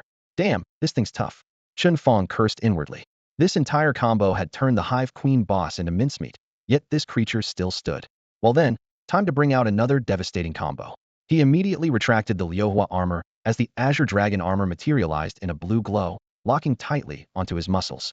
Swiftly, he drew the azure dragon's spear from behind, the lance shimmering brightly in his grip like a glowing star, and charged forward once again. Dragon form. With a low roar from Chen Fang, a faint dragon's cry echoed from within the azure dragon battle armor. White-hot gas jets suddenly blasted from the metal seams across the armor, components vibrating violently under extreme overload. Wisps of vapor quickly traced the outline of a phantom azure dragon, overlapping Chen Fang's figure. As this young dragon spiraled around him, he clearly felt his strength and defense climbing rapidly within a single breath, tripling his previous power. At this moment, he seemed capable of shattering mountains and rocks with a single spear thrust, tearing any boss apart with his bare hands. Yet, a dragon form alone was not enough to call it a full combo technique. Giant soldier technique. He shouted lowly as his azure dragon spear suddenly radiated a bright cyan glow. The air tore apart, and a gigantic spear-shaped illusion dozens of times larger materialized beside him, its overwhelming force seeming ready to crack the earth below. The suffocating pressure made Chen Fang and the others watching from afar shiver in dread. Fang is about to unleash some crazy new trick again. Wang Taishan tensed instinctively, both shocked and resigned. This guy was already overpowered, yet he always managed to come up with something even more outrageous. The dragon-shaped energy wave lifted Chen Fang, who charged forward with the massive spear shadow trailing lightning fast, closing in on the shredders in an instant. The spear tip hadn't moved yet, but the killing intent had already locked onto its target. The rest of the team were still staring blankly, until Sun Wenjing was the first to react, shouting, "Attack the two flesh patches on its belly. That area was just sewn up and is the weakest." Her words snapped Chen Fang into sharp focus. His eyes flashed brightly, his hands gripping the spear, veins pulsing as blue flames converged frantically. Scorching blaze. The spear blade cut through the night air, sparking a towering wave of flames that instantly illuminated the land hundreds of meters around. Thanks to the giant soldier technique, the range of the heavenly fire scorching blaze expanded threefold, the searing inferno almost engulfing his comrades behind him. Chen Fang and his group barely had time to raise their arms to shield their faces, but the sweltering heat still forced them back several steps, their skin stinging with pain. If the flames at the periphery were this intense, one could only imagine the hellish destruction the shredders suffered heat in. Su Qingjia's grip on Zi Lulin's hand paused slightly. Her instincts told her she no longer needed to intervene in the battle. If the shredder was still alive after this, their only option was to turn and flee. Chen Fang quickly withdrew his apostle form, choosing to observe quietly. The dazzling wall of fire surged up, then abruptly receded and dissipated in the air without lingering. The view cleared to reveal two figures in the center of the battlefield. Chen Fang's chest rose and fell heavily, but the azure dragon battle armor had returned to normal as he stood steady, gripping his spear firmly. Opposite him lay only the shredder's lower half. The severed section was charred black, rotten flesh burned to charcoal, as if half the body had been evaporated instantly. Boom. The shredder's remaining half collapsed with a great thud, and four glowing orbs drifted lazily out of its corpse, hovering slowly in midair. Is that it? Wang Taishan stood there holding the Bee King's staff, momentarily stunned. Didn't we agree that I would keep the wild charge to break through the boss roar? So how come the boss fell before I even made a move? The Stitcher suddenly collapsed with a thunderous crash, and black mist gushed out uncontrollably from the gaps in its flesh like sewage spilling from a broken dam. Wang Taishan stared blankly as the black mist lost control, as if drawn by an invisible magnetic field, splitting suddenly and rushing toward everyone in the arena. Before he could raise his staff to block, a swirl of black mist was already circling above his head, twisted into a dark vortex of fine strands. No one in the team escaped. The vortices varied in size, each hovering above a person's head. The one above Chen Fang was the most exaggerated, rolling and condensing until it grew to the size of a wash basin, as dark as ink. The mist above Chen Fang and Su Qingya was only about the size of a fist, faintly revealing glimmers through the gaps. The mist above Sun Wenjing was no bigger than a glass marble, barely noticeable without close inspection.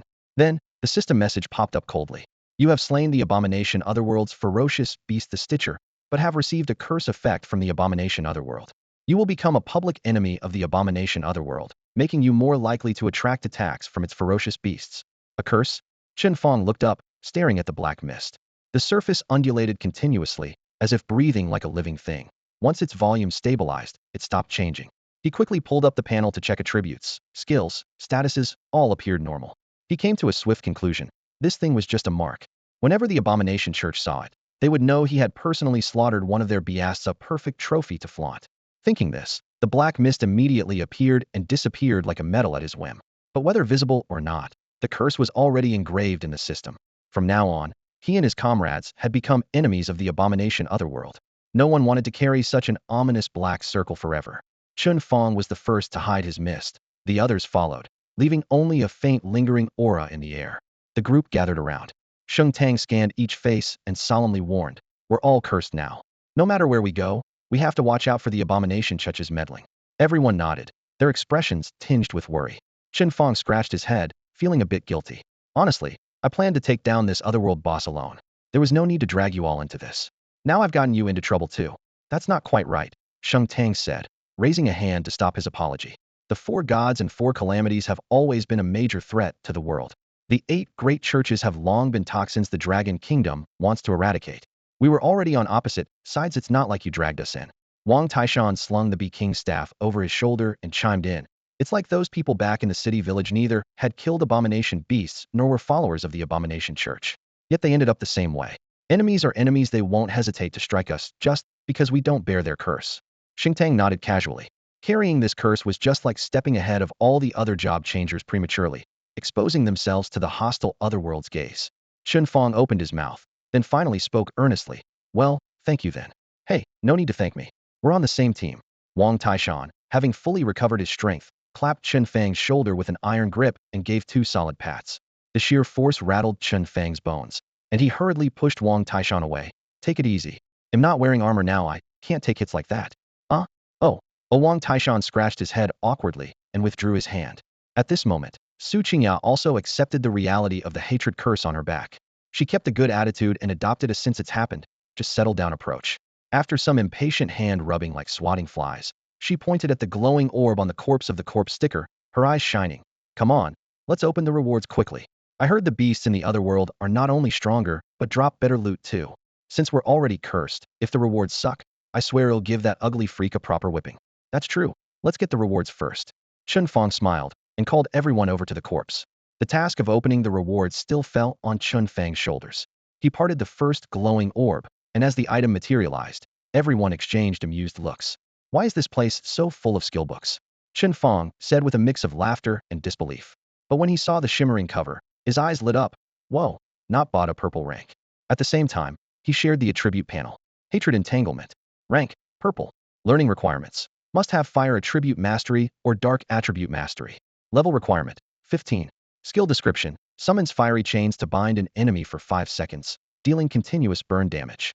5 seconds of crowd control. Sun Wenjing whispered in surprise. With her experience, she rarely saw such a powerful control skill. Absolutely rare, and one of the strongest rare skills too. She added confidently. Usually, control skills learned in the first job change only last up to 3 seconds. This one lasts 5 insane. Looking up, she asked Sheng Tang excitedly. "Right? You're the Flame Apostle, so you must have passive fire mastery, right? You can learn this skill, can't you?" Sheng Tang nodded, a faint smile appearing. "I have both light and fire mastery, so I meet the conditions." "Then no question, it's yours." Chen Fang handed over the skill book. "From the Queen Bee's hive to the burial grounds, we didn't get anything useful for you until now. Finally, some gains." Xingtang put the skill book away in his backpack, intending to study it when he reached the required level. Chen Fang moved on to the second reward, a purple heavy shield, with very good attributes. Nobody in the team specialized in shields, so it would definitely be sold at the trade hub, netting everyone tens of thousands of coins. Chen Fang gave the shield to Xingtang to list for sale on his behalf. After taking care of these, Chen Fang reached out to the third glowing orb. Suddenly, a burst of red light exploded from within the orb. Seeing the red glow, everyone was initially excited, thinking it was some kind of red tier equipment. However, once they got a clear look at it, they were all puzzled. Floating quietly in place was a stone about half the size of a fist. It was a deep green with a rough, uneven surface, like an unpolished ore, occasionally flickering with a faint reddish halo. The system's appraisal box appeared. Malice Crystal Red Tier. Origin, Malice Otherworld, an extremely rare energy crystal. Use, can be used to craft weapons and equipment. Materials have always been the least valuable type of reward. Even red tier materials usually cost only a tenth or less of finished equipment of the same grade. Chen Fang quickly checked the market but found no listings for this item. Strange, he frowned. No listings could mean only 2 things. 1. The demand is huge, like red flame crystals that sell out instantly. 2. The drop rate is insanely low, so rare almost no one has seen one. Either way, the current situation meant one thing. The price was completely uncertain. It wasn't unusual for high-tier rare materials to be kept off the market for now. With no comparable products to reference, Chen Fang put the Malice Crystal into his bag.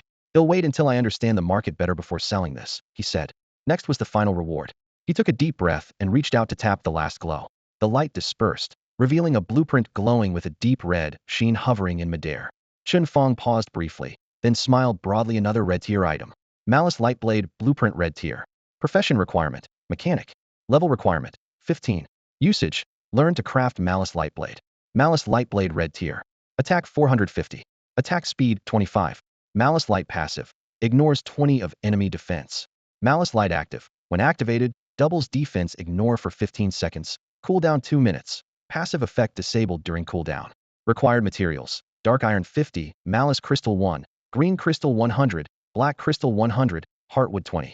Wo Suqinya gasped sharply. 450 attack, plus 25 attack speed. There was no way a level 15 weapon could have stats like this. Add the doubled defense ignore when activated, and any peer at the same level changing class would be at a total disadvantage if this weapon got made. Chen Fang chuckled.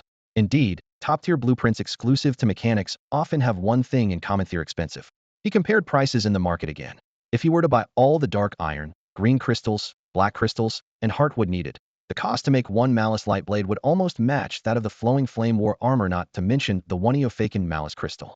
So that stone is the core material for making the Lightblade, Chen Fang thought with relief. Luckily, he didn't just sell it off earlier. Otherwise, he would have paid a fee and then had to work hard to buy it back. He put away the blueprint, looked at everyone, speaking casually but with determination. I'll hold on to this blueprint for now. When I reach the right level, I'll learn to craft it straight away. No one else had any objections. With all the rewards distributed, Chen Fang became the undisputed biggest beneficiary. Unfortunately, after the Flesh Weaver was defeated, although he gained a significant amount of experience, he barely reached level 13, still 2 full levels short of 15.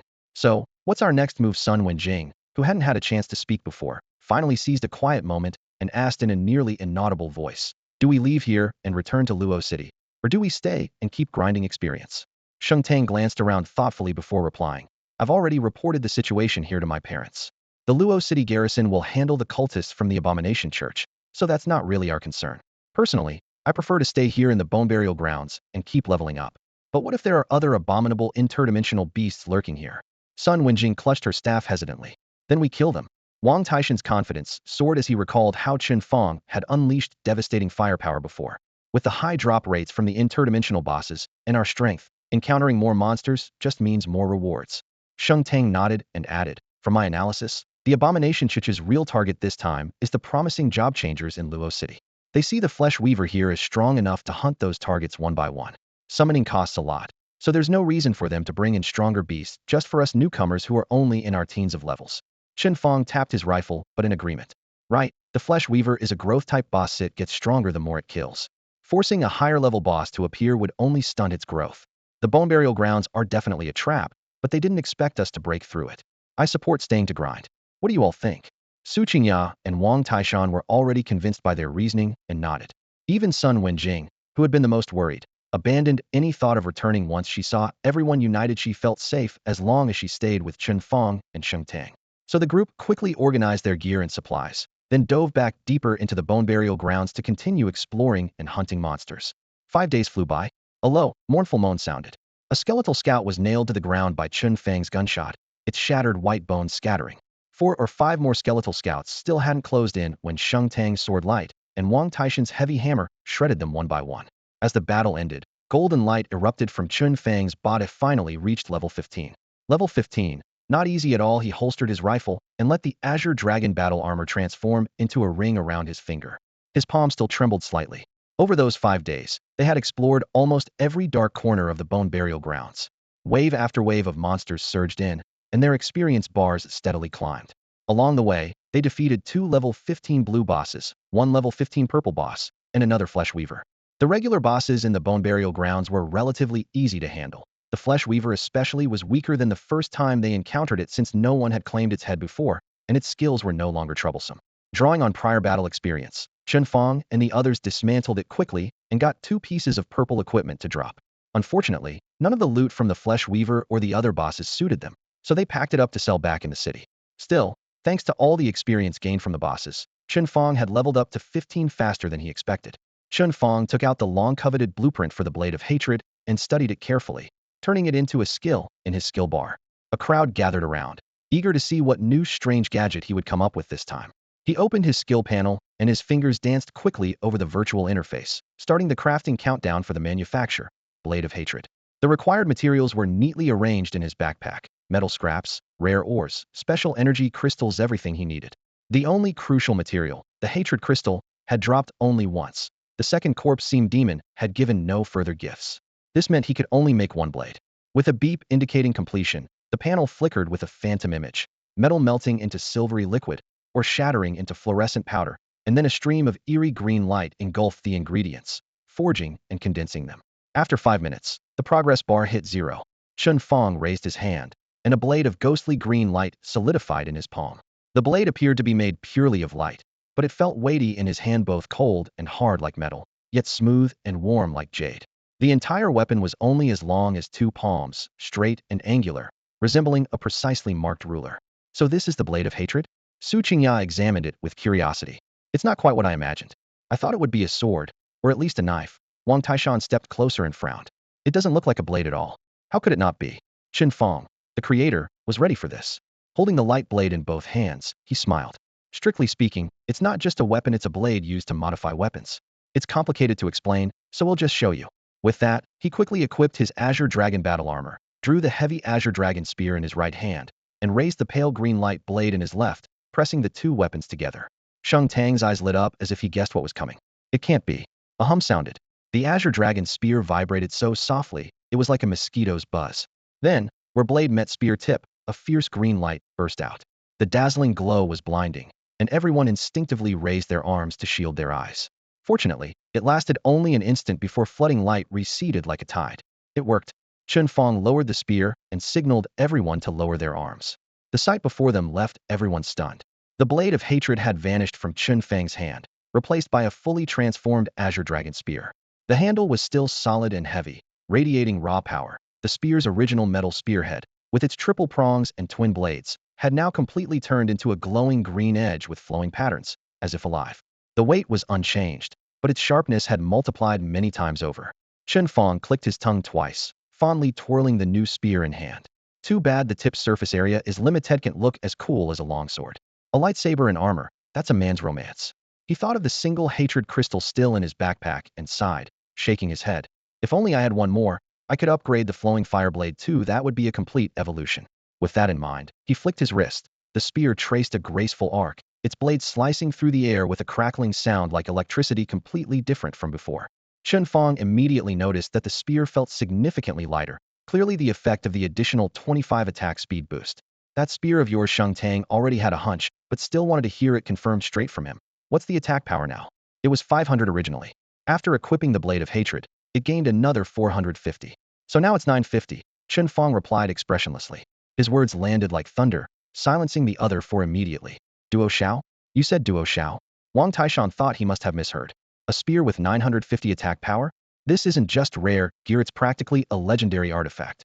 Sheng Tang glanced incredulously at the Azure Dragon spear, suddenly feeling like his own weapon was a mere toy. Unreal. After a long pause, Su Qingya could only squeeze out those words, her eyes full of envy. Chen Fang shrugged and smiled, just joking. With this full battle armor and the mechanical weapon, it adds up to about 1,000. You mechanics get it. Sheng Tang quickly regained his composure. The stronger we are, the better for us. Isn't there a boss up ahead? Perfect chance for you to test your new spear. No objections here. Wang Taishan's eyes were glued to the Azure Dragon spear, drool almost dripping down. According to the Wolf Riders scouting, a level 17 purple boss, the Bone Guard captain, was lurking not far ahead. The group had been wandering the burial grounds for days, exploring every corner. Yesterday, Sheng Tang gathered enough radiant spirit flames to craft his set once back in Luo City. Defeating this boss would be the perfect signal to head home. The five moved stealthily toward the coordinates marked by the Wolf Rider. Shortly, they spotted a dilapidated camp, several tattered tents slanting in the wind, the largest in the center about the size of a small house. Heavy breathing echoed from the dark doorway, reverberating through the silent valley. Without a word, the five understood and took their positions before charging fiercely. Bang! Bang! Bang! Su Qingya opened fire first, 3 shots hitting different tents with precision. Before the echoes faded, hoarse snarls erupted as skeletal guards dragged their rusted greatswords out, quickly forming a grisly gray tide of over 30 figures. Chen Fang and Wang Taishan collided with the enemies at the front simultaneously, but Chen Fang's superior speed let him strike first. The Azure Dragon spear swept in a wide arc, its blade tracing a faint green glow accompanied by a sharp humming. The foremost bone guard was halved at the waist instantly, bones scattering. These level 17 elite beasts were like rice paper, facing the azure dragon spear and the blade of hatred, shredded one by one. Every swipe downed several of those skeletal foes at once. The thrill of one strike taking out multiple enemies made Chen Fang want to laugh out loud to the sky. Sure enough, after equipping the blade of hatred, the combined combat power of the azure dragon spear and battle armor had soared to a whole new level. Brother Fang, don't kill them all, leave some for me. Wang Taishan arrived belatedly and shouted loudly toward the figures ahead. All right, all the bone guards are yours. Chen Fang answered briskly. Bracing his arms, he swung the azure dragon spear, its tip sweeping aside the ferocious beasts charging forward, forcibly carving out a clear path straight to the center of the camp. Without looking back, he decisively entrusted the lesser monsters entirely to Wang Taishan and the others, his footsteps quickening as he dashed straight for the largest, most tattered tent at the heart of the camp. Before he could get close, the ground suddenly rumbled with a thunderous boom. The tent's cloth shattered into 4 pieces, torn sails swirling chaotically as a massive silhouette burst forth. This was the Bone Guard Captain, the boss easily twice as large as the regular Bone Guards. Its form resembled the smaller foes, but was clad in nearly complete black armor, clearly boasting superior defense. Unfortunately, no armor could withstand the 20 defense penetration that came naturally with the Blade of Loathing. Chen Fang was a natural nemesis for tank-type bosses. When they faced off, spear and heavy sword collided directly. In the first exchange, the Azure Dragon Spear slashed a deep gouge across the boss's shoulder plate. The second strike carved another bloody trench.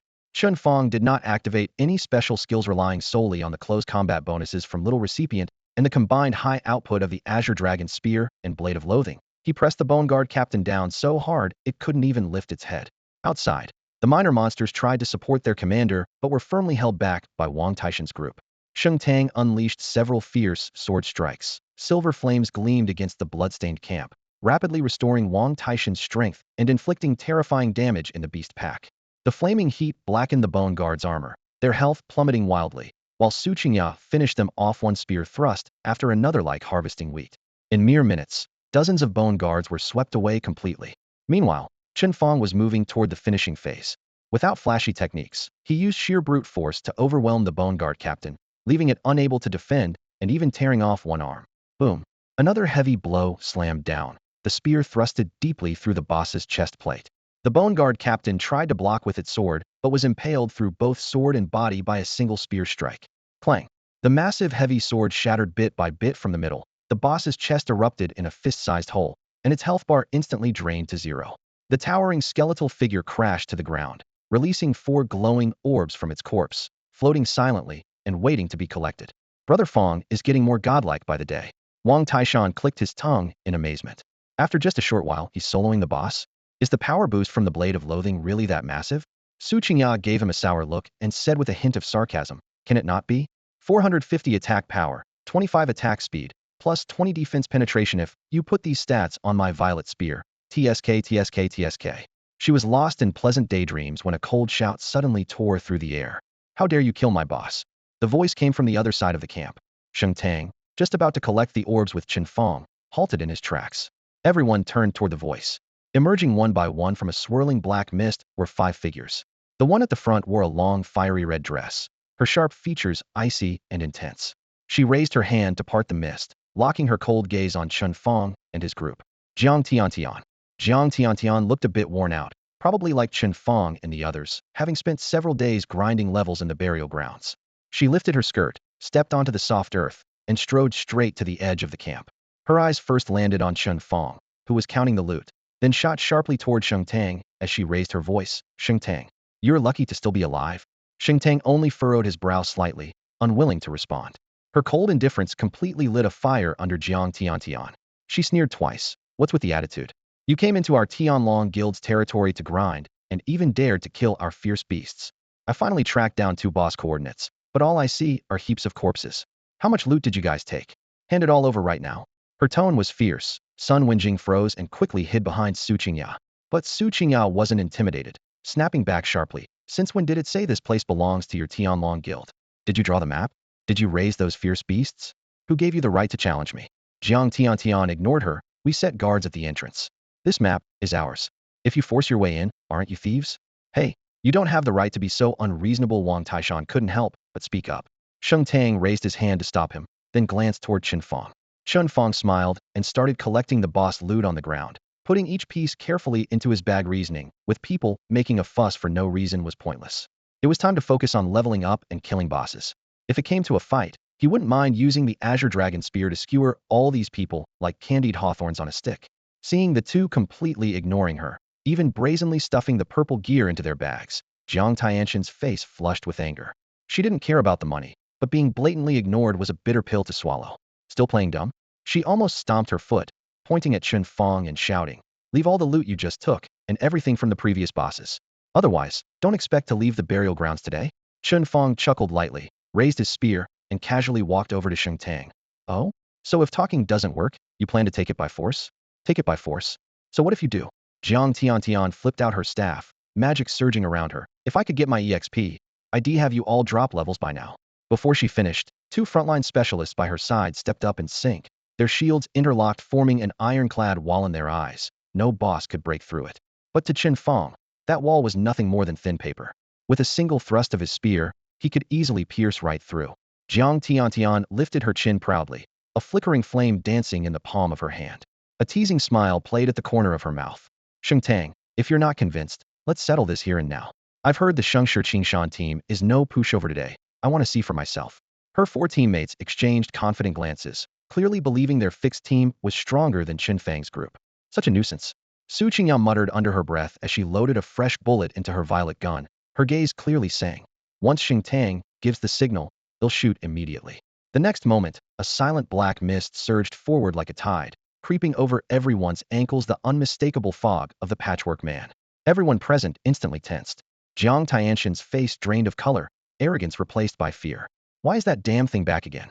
She cursed quietly, glaring hatefully at Sheng Tang's side, lowering her voice. "Consider yourselves lucky this time. Once the Patchwork Man leaves, I'll deal with you."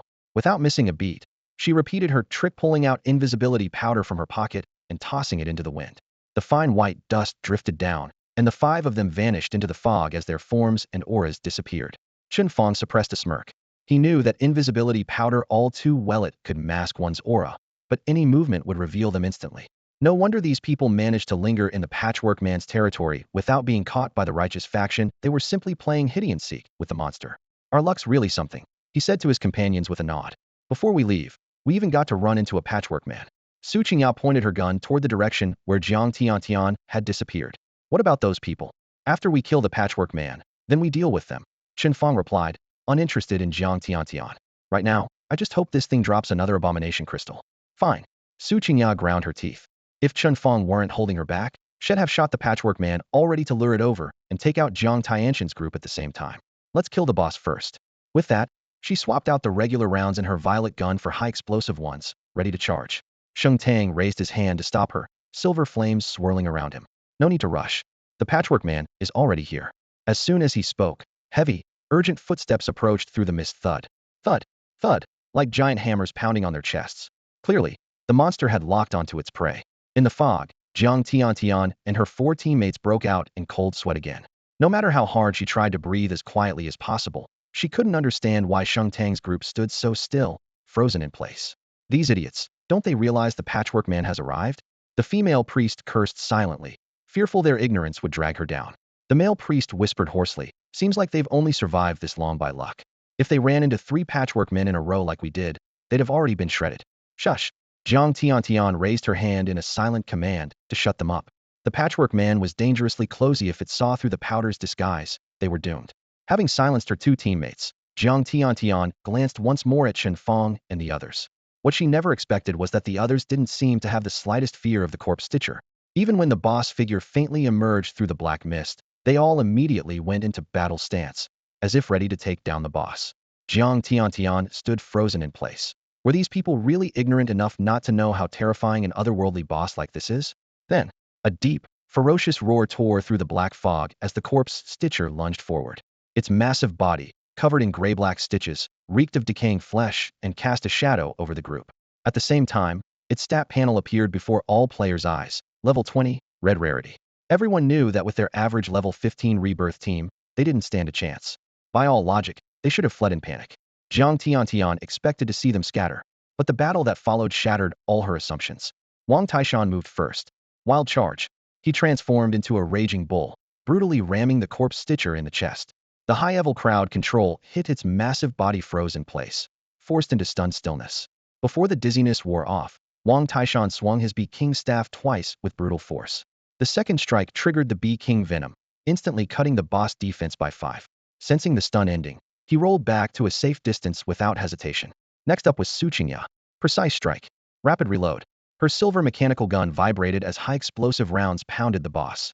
Each shot exploded against the corpse stitcher's chest, throwing up black blood and shards of flesh. The boss staggered backward, failing to close the gap with Wang Taishan by even an inch. Suddenly, the ground lit up with writhing silver flames. 7 or 8 fiery chains snaked around the corpse stitcher's limbs and torso. This was Sheng Tang's wrathbind skill.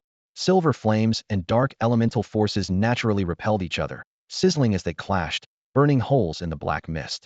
The grotesque creature struggled desperately, but was bound tightly in place. All this preparation was to set the stage for one person, Chen Fang. A roar like a dragon tearing through the sky. The azure dragon armor surged to overload, violent winds swirling around Chen Fang like a blue dragon. Colossal weapon technique. A pale blue phantom extended from his armor, forming a giant azure dragon spear in his hands. The spearhead had long been replaced by a blade of wrath, glowing faint green. The ghostly edge was vitally sharp and dazzling, almost tangible. In the next moment, Chen Fang shattered the air and appeared before the corpse stitcher. Sweeping strike.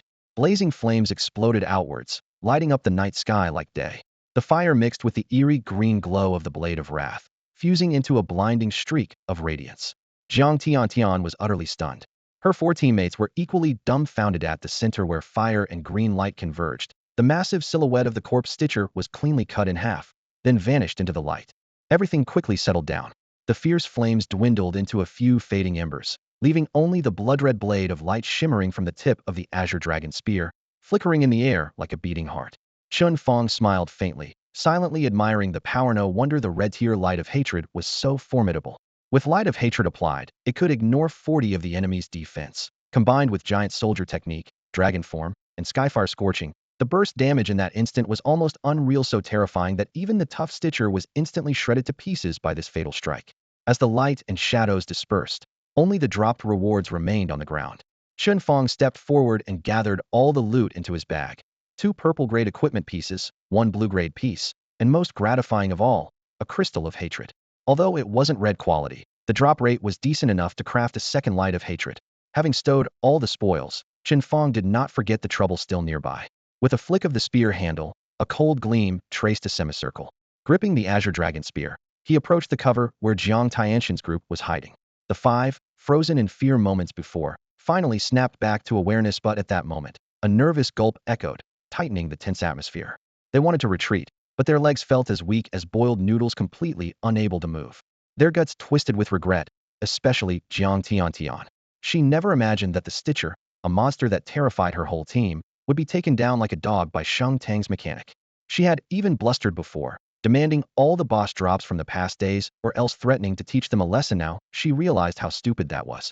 The azure dragon spear slowly rose, its icy edge pointing straight at them. 5 hearts skipped a beat. With a low growl, Chen Fang slammed the spear tip into the ground. Boom. A fierce wind burst out from him, swirling dust into a vortex and forcefully knocking Jiang Tianshan's group off their feet. After forcing them out from hiding, Chen Fang did not rush to attack. He raised the spear slightly and smiled faintly. Now, it's time to settle our problems. Didn't you want to fight us before? The boss is gone, so come on. The only response was a deathly silence. Especially the female priest beside Jiang Tiantian, who stared at the still shimmering blood-red blade, tears streaming down her cheeks, hiding behind Jiang Tiantian without daring to show her face. Chen Fang blinked in surprise, hadn't even said anything harsh, so why was she crying? Su Qingya snorted coldly and delivered the final blow. Huh? Where's all your bravado now? Playing dead. None of you dare to stand up? Sheng Tang, unwilling to waste more time, turned to Chen Fang and said, let's go. It's time to head back. Leaving just like that? No punishment first? Wang Taishan sounded resentful. Clowns like them aren't worth the time, Sheng Tang said dismissively. Fine. Wang Taishan nodded obediently, shooting a fierce glance at Jiang Tiantian before sheathing his weapon.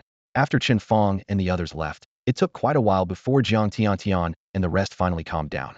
The female priest, who had been sobbing uncontrollably earlier, wiped away her tears, disbelief thick in her voice. The corpse stitcher is a level 20 red tier boss. And they just one-shot it? She recalled the covert scan she had done just now. Their levels were about the same as ours, at most level 15. They didn't take it down together. Jiang Tiantian gritted her teeth, the image of that gunfire tearing through the darkness flashing repeatedly in her mind. A tangled mix of frustration, jealousy, and anger swelled inside her chest. That shameless Sheng Tang, where on earth did she find such a terrifying teammate? If only that person would switch sides and come with me. Then Sheng Tang wouldn't even have the face to treat me like a clown. Thinking about Sheng Tang's disdainful, condescending glance moments ago made Jiang Tianxian's blood boil. What she hated most was that cold, superior attitude as if looking down on everyone else.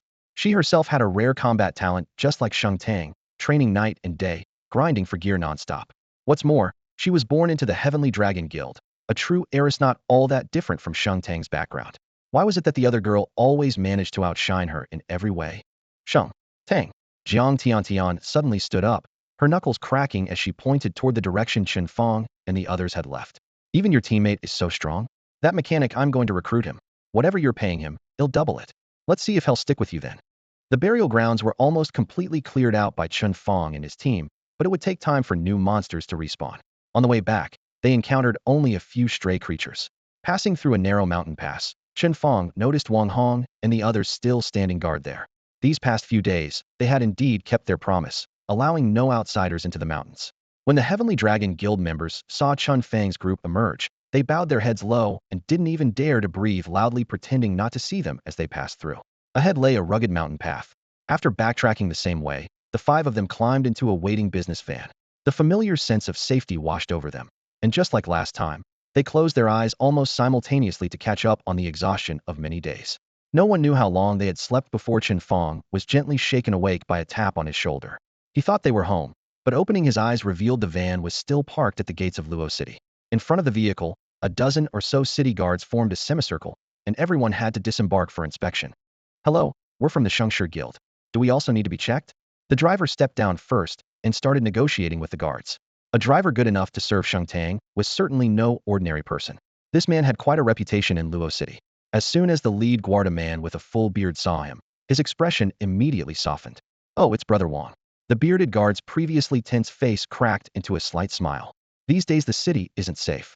Nobody's allowed to come and go freely, and those who enter must be checked. Please understand, Brother Wang.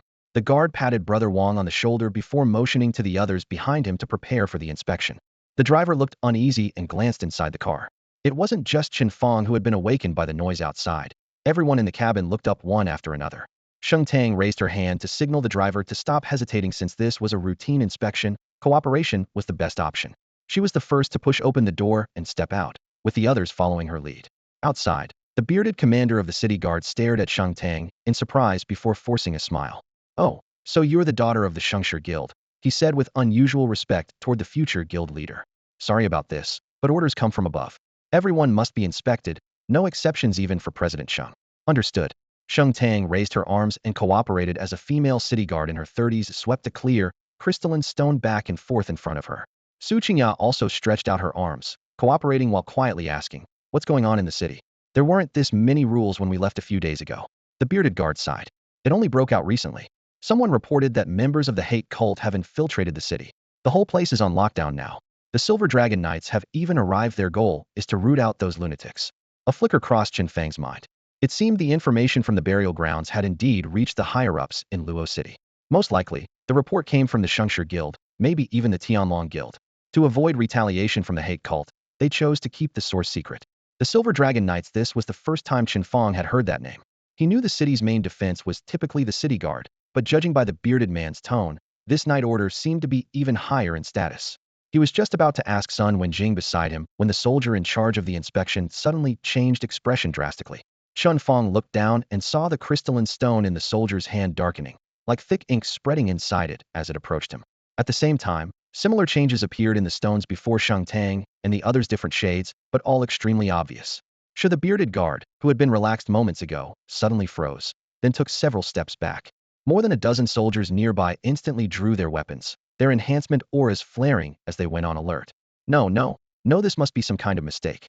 Wang's heart was pounding wildly, but he forced himself to stay calm. As a high-level transferer, he immediately summoned his full set of equipment, slammed his heavy shield into the ground, and placed himself protectively in front of Sheng Tang and the others. The bearded guard stared in disbelief, his voice hoarse as he shouted, "You're members of the hate cult? Quickly, call for reinforcements. We don't hate the church or anything." Wang gave a wry smile as he raised his hand, signaling his teammates behind him to hold their ground for the moment. Yet even he couldn't explain why that pale blue crystal suddenly lit up in front of Sheng Tang and the others. A few steps away, Sheng Tang seemed to catch on. She looked up and said, "Wait. This crystal, it detects otherworldly energy fluctuations, right? It must be reacting to the hatred curse in us." Before she finished, she deliberately activated the curse's power within her body. A black mist rose and thickened above her head, swirling into a tangible form. Compared to the faint wisps visible when they first killed that same zombie, the mist was now nearly dense enough to drip. The appearance of the black fog instantly cleared up the misunderstanding for everyone. Chen Fang, Jiang Imo, Shen Sa, and the others quickly followed suit, revealing their own bands of dark mist wrapping around their bodies, each like burning smoke weaving through the air. The depth of their curses varied, but when Chen Fang's black fog erupted, there were gasps all around. His shadow nearly overshadowed the combined darkness of everyone else. If anyone in this group had likely faced and hunted otherworldly beasts or heretics hidden, it was him, no question. So that's what's going on. The bearded soldier finally lowered his defenses. To the military, a curse mark was the clearest sign of allegiance. Anyone cursed was by default a natural enemy of otherworldly beasts, utterly impossible to defect. "Never thought you'd be so young, and yet have slain otherworldly monsters," the bearded soldier said seriously as he retracted his weapon. Alongside the other city guards, he saluted crisply. The military always respected those cursed ones, since it meant they were locked in an unbreakable blood feud with the otherworld, a burden few soldiers were willing to bear. Wang stared at the black mist above Sheng Tang's head, torn between awe and anxiety. He whispered urgently, "Miss Sheng, how did you come to hunt otherworldly beasts? Does Chairman Sheng know? Do you understand what this means? Even if you don't show the curse openly, the heretics can sense it. If they start targeting you, then in the future." Sheng Tang raised her hand to stop him, her tone calm but firm. "These past few years, otherworldly activity has only gotten worse. A direct clash between Longhua and the otherworld is just a matter of time. When that happens, the Shengshi Guild will have to choose run or fight. I've already made my choice ahead of time. My father doesn't know yet, but he will understand." Wang opened his mouth, but all that came out was a long, heavy sigh. This sigh? Beads of sweat slid down his temple as worry deepened. He no longer had the heart to chat with the city guards. All he wanted was to get Sheng Tang back to the guild as quickly as possible so the guild fighters could take over her protection. The formalities still had to be followed. The bearded soldier and his team carefully checked each person again, verifying none worshipped heretics before lowering the roadblock to let them through. The vehicle passed the gate. The city guards lined up and saluted once more, watching them fade into the distance. The ride was rough, dust swirling outside the window. Only after the military truck was far away did the bearded soldier lower his raised hand and turn to his comrades in a low voice. "Have you ever seen someone so young who's already killed otherworldly monsters?" The city guards shook their heads one after another. "It's not like we haven't seen this before." The man with the bushy beard grinned and lowered his voice. "When I was their age, just hearing about these otherworldly monsters would make me tremble. Look at the curse marks all over them. Those aren't just for show. I bet they've taken down more than one otherworldly boss." He patted his breastplate with genuine pride. "If any of them join the military, their future's definitely bright." "Oh, and the Silver Dragon Knights who came to Luocheng this time? Just a bunch of young ones, but they've already slain plenty of otherworldly beasts. Who knows, maybe Luocheng will produce some Silver Dragon Knights in the future." Mentioning the Silver Dragon Knights made the bearded man's eyes light up with longing. He knew his own strength was nowhere near good enough to join them, but the envy was etched deep in his bones. Night had fully cloaked Luocheng in darkness. At the guard's request, all the townsfolk stayed behind closed doors. The empty streets bore an eerie silence. The entire city was under thorough search for church followers, and a fight could break out at any moment. Anyone foolish enough to venture outside now would risk not just a questioning, but their life if caught in the crossfire. The usually lively Luocheng at night now felt dead silent, as if only the wind remained. Far above in the night sky, a shadow zipped across the rooftops, darting wildly like a headless fly. It was a two-headed bat, its purple-black wings glinting dimly in the moonlight. With a wingspan of 5 meters, its flapping stirred fierce winds. This was the level 20 red quality boss, the Flying Blood Demon. Clinging tightly to its thick neck was a career changer, just in his early 20s, his face etched with panic. He still wore the teacher's uniform of Luocheng No. 1 High School. Any student from No. 1 could recognize him instantly. That was their combat training teacher, Wu Bei. Wu Bei had been hired 2 years ago, a top graduate from a prestigious university, known for his humor and popularity in class. But no one expected that their beloved teacher would now be fleeing for his life, astride an otherworldly boss. He pressed close to the bat's back, constantly glancing over his shoulder. Behind him, at least 20 city guards gave relentless chase, some riding flying mounts, others using aerial devices, keeping tens of meters behind. The foot soldiers, without flight, sprinted through the streets below, unable to shake the pursuit. The ordinary city guards were nerve-wracking enough, but the real danger was above. A blazing fireball several meters in diameter hovered 100 meters behind Wu Bei. Within the flames stood a figure, calm and unmoving. The fire burned bright, but Wu Bei could still feel that piercing gaze cutting through the blaze, locking onto him like a predator. Damn it! What have I done to provoke the Silver Dragon Knights? Wu Bei cursed inwardly, wishing he could faint on the spot. The pursuers were only level 31, not even a whole level above him. But the mere mention of Silver Dragon Knights was enough to freeze anyone with fear. None who made it into that elite corps were someone you'd want to mess with. Even with 800 lifetimes worth of courage, he wouldn't dare face them heathen. This was most likely a new Silver Dragon Knight sent by the Order to test his mettle. Damn it, if it weren't for the Silver Dragon Knights intervening, I wouldn't have been discovered so quickly. Wu Bei sprinted through the dim alley, muttering curses under his breath about his bad luck. He glanced back at the level 20 red rank Bassa, flying blood demon circling overhead, its piercing shrieks shredding his eardrums. It was the strongest ally he could summon right now, but it still looked weak against the Silver Dragon Knights.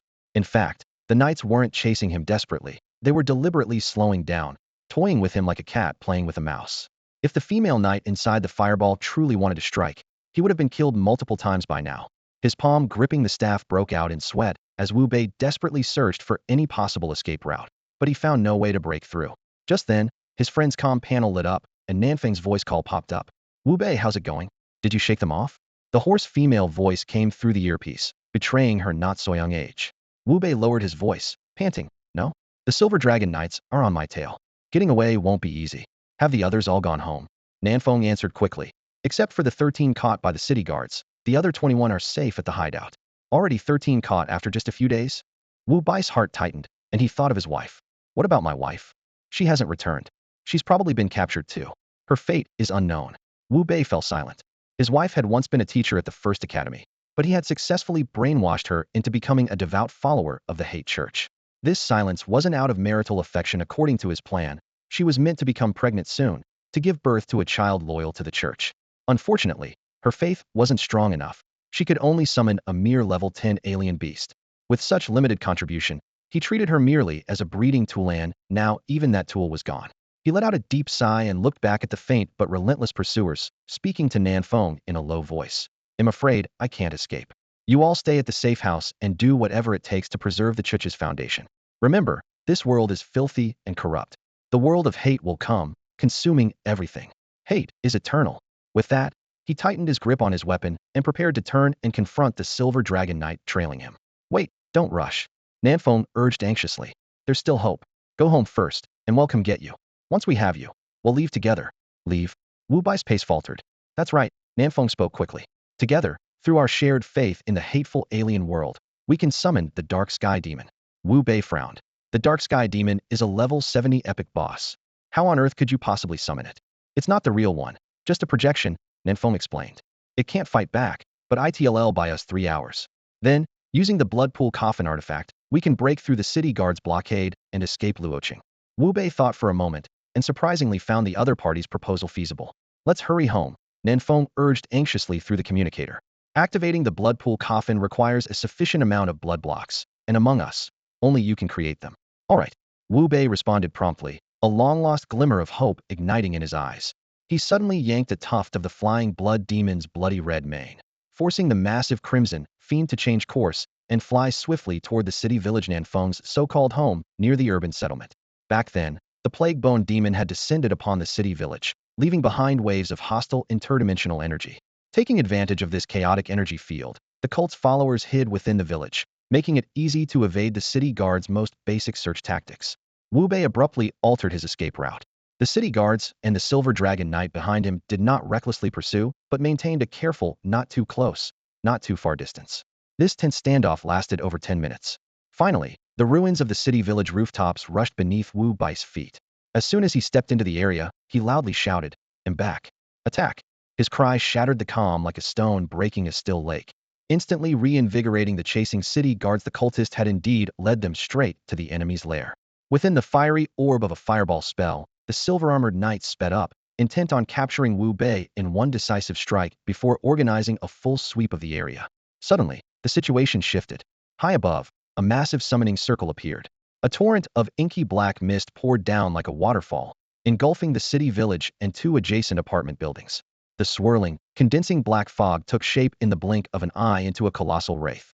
Its outline was vague, but its glaring purple vertical pupils shone coldly from the darkness, overlooking the city guards.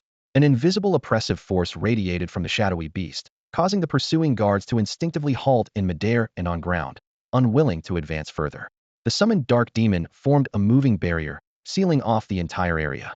Several soldiers skilled in reconnaissance immediately cast detection spells, but recoiled in horror. The entity's level was absurdly high, rendering their skills useless. It's a level 50 boss. The level is so high we can't even see its stats panel. A level 39 archer warned. Everyone felt as if facing a mortal enemy and urgently called for higher-ranking officers. Don't panic.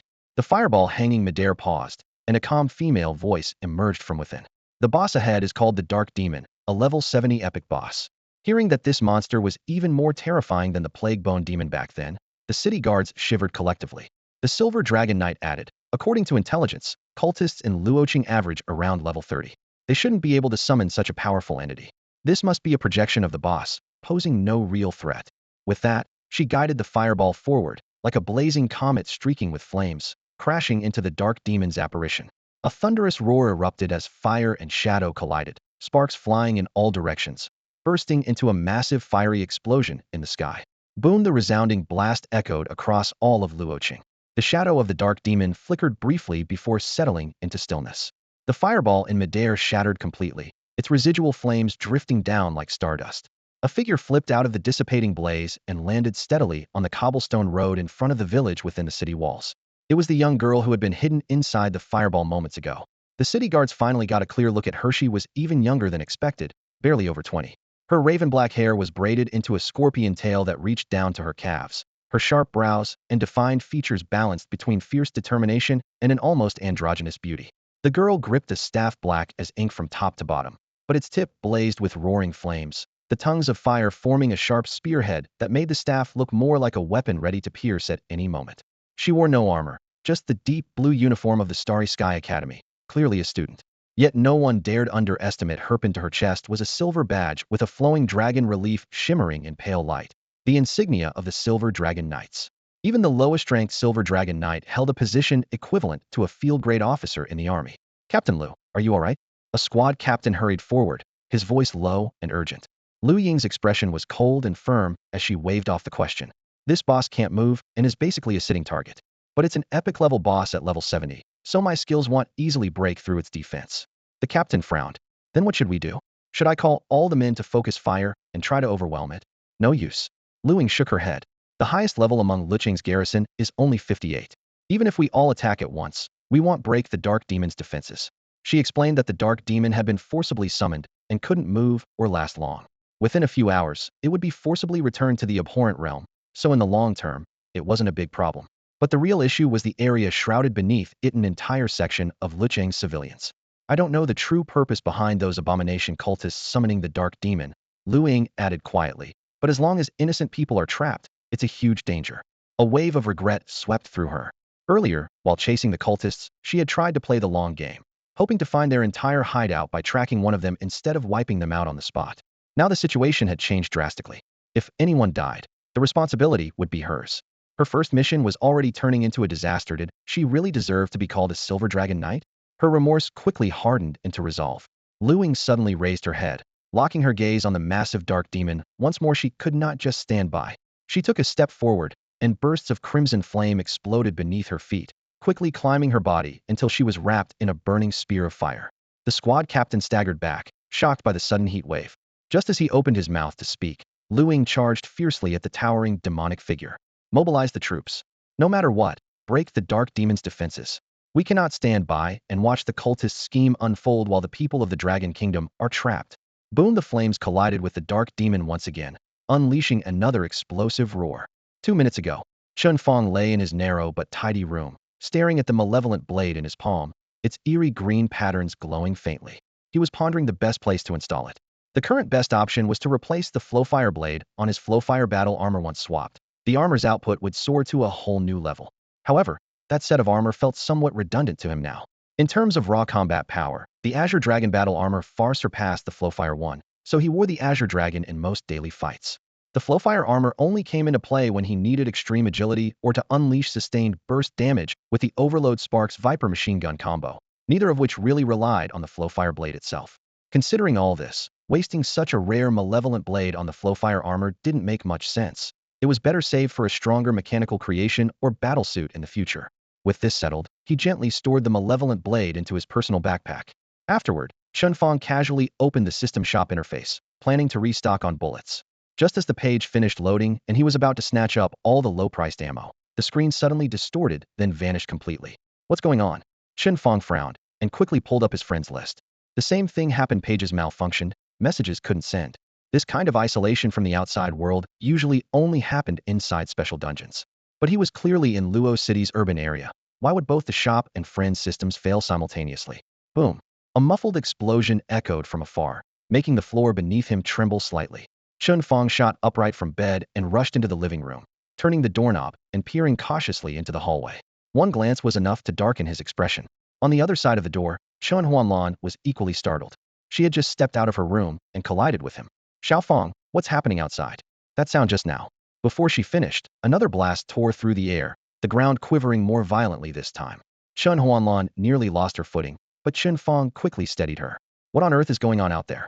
His mother's voice trembled with clear panic. The last time the village had such disturbances was the nightmare when the plague bone demons attacked.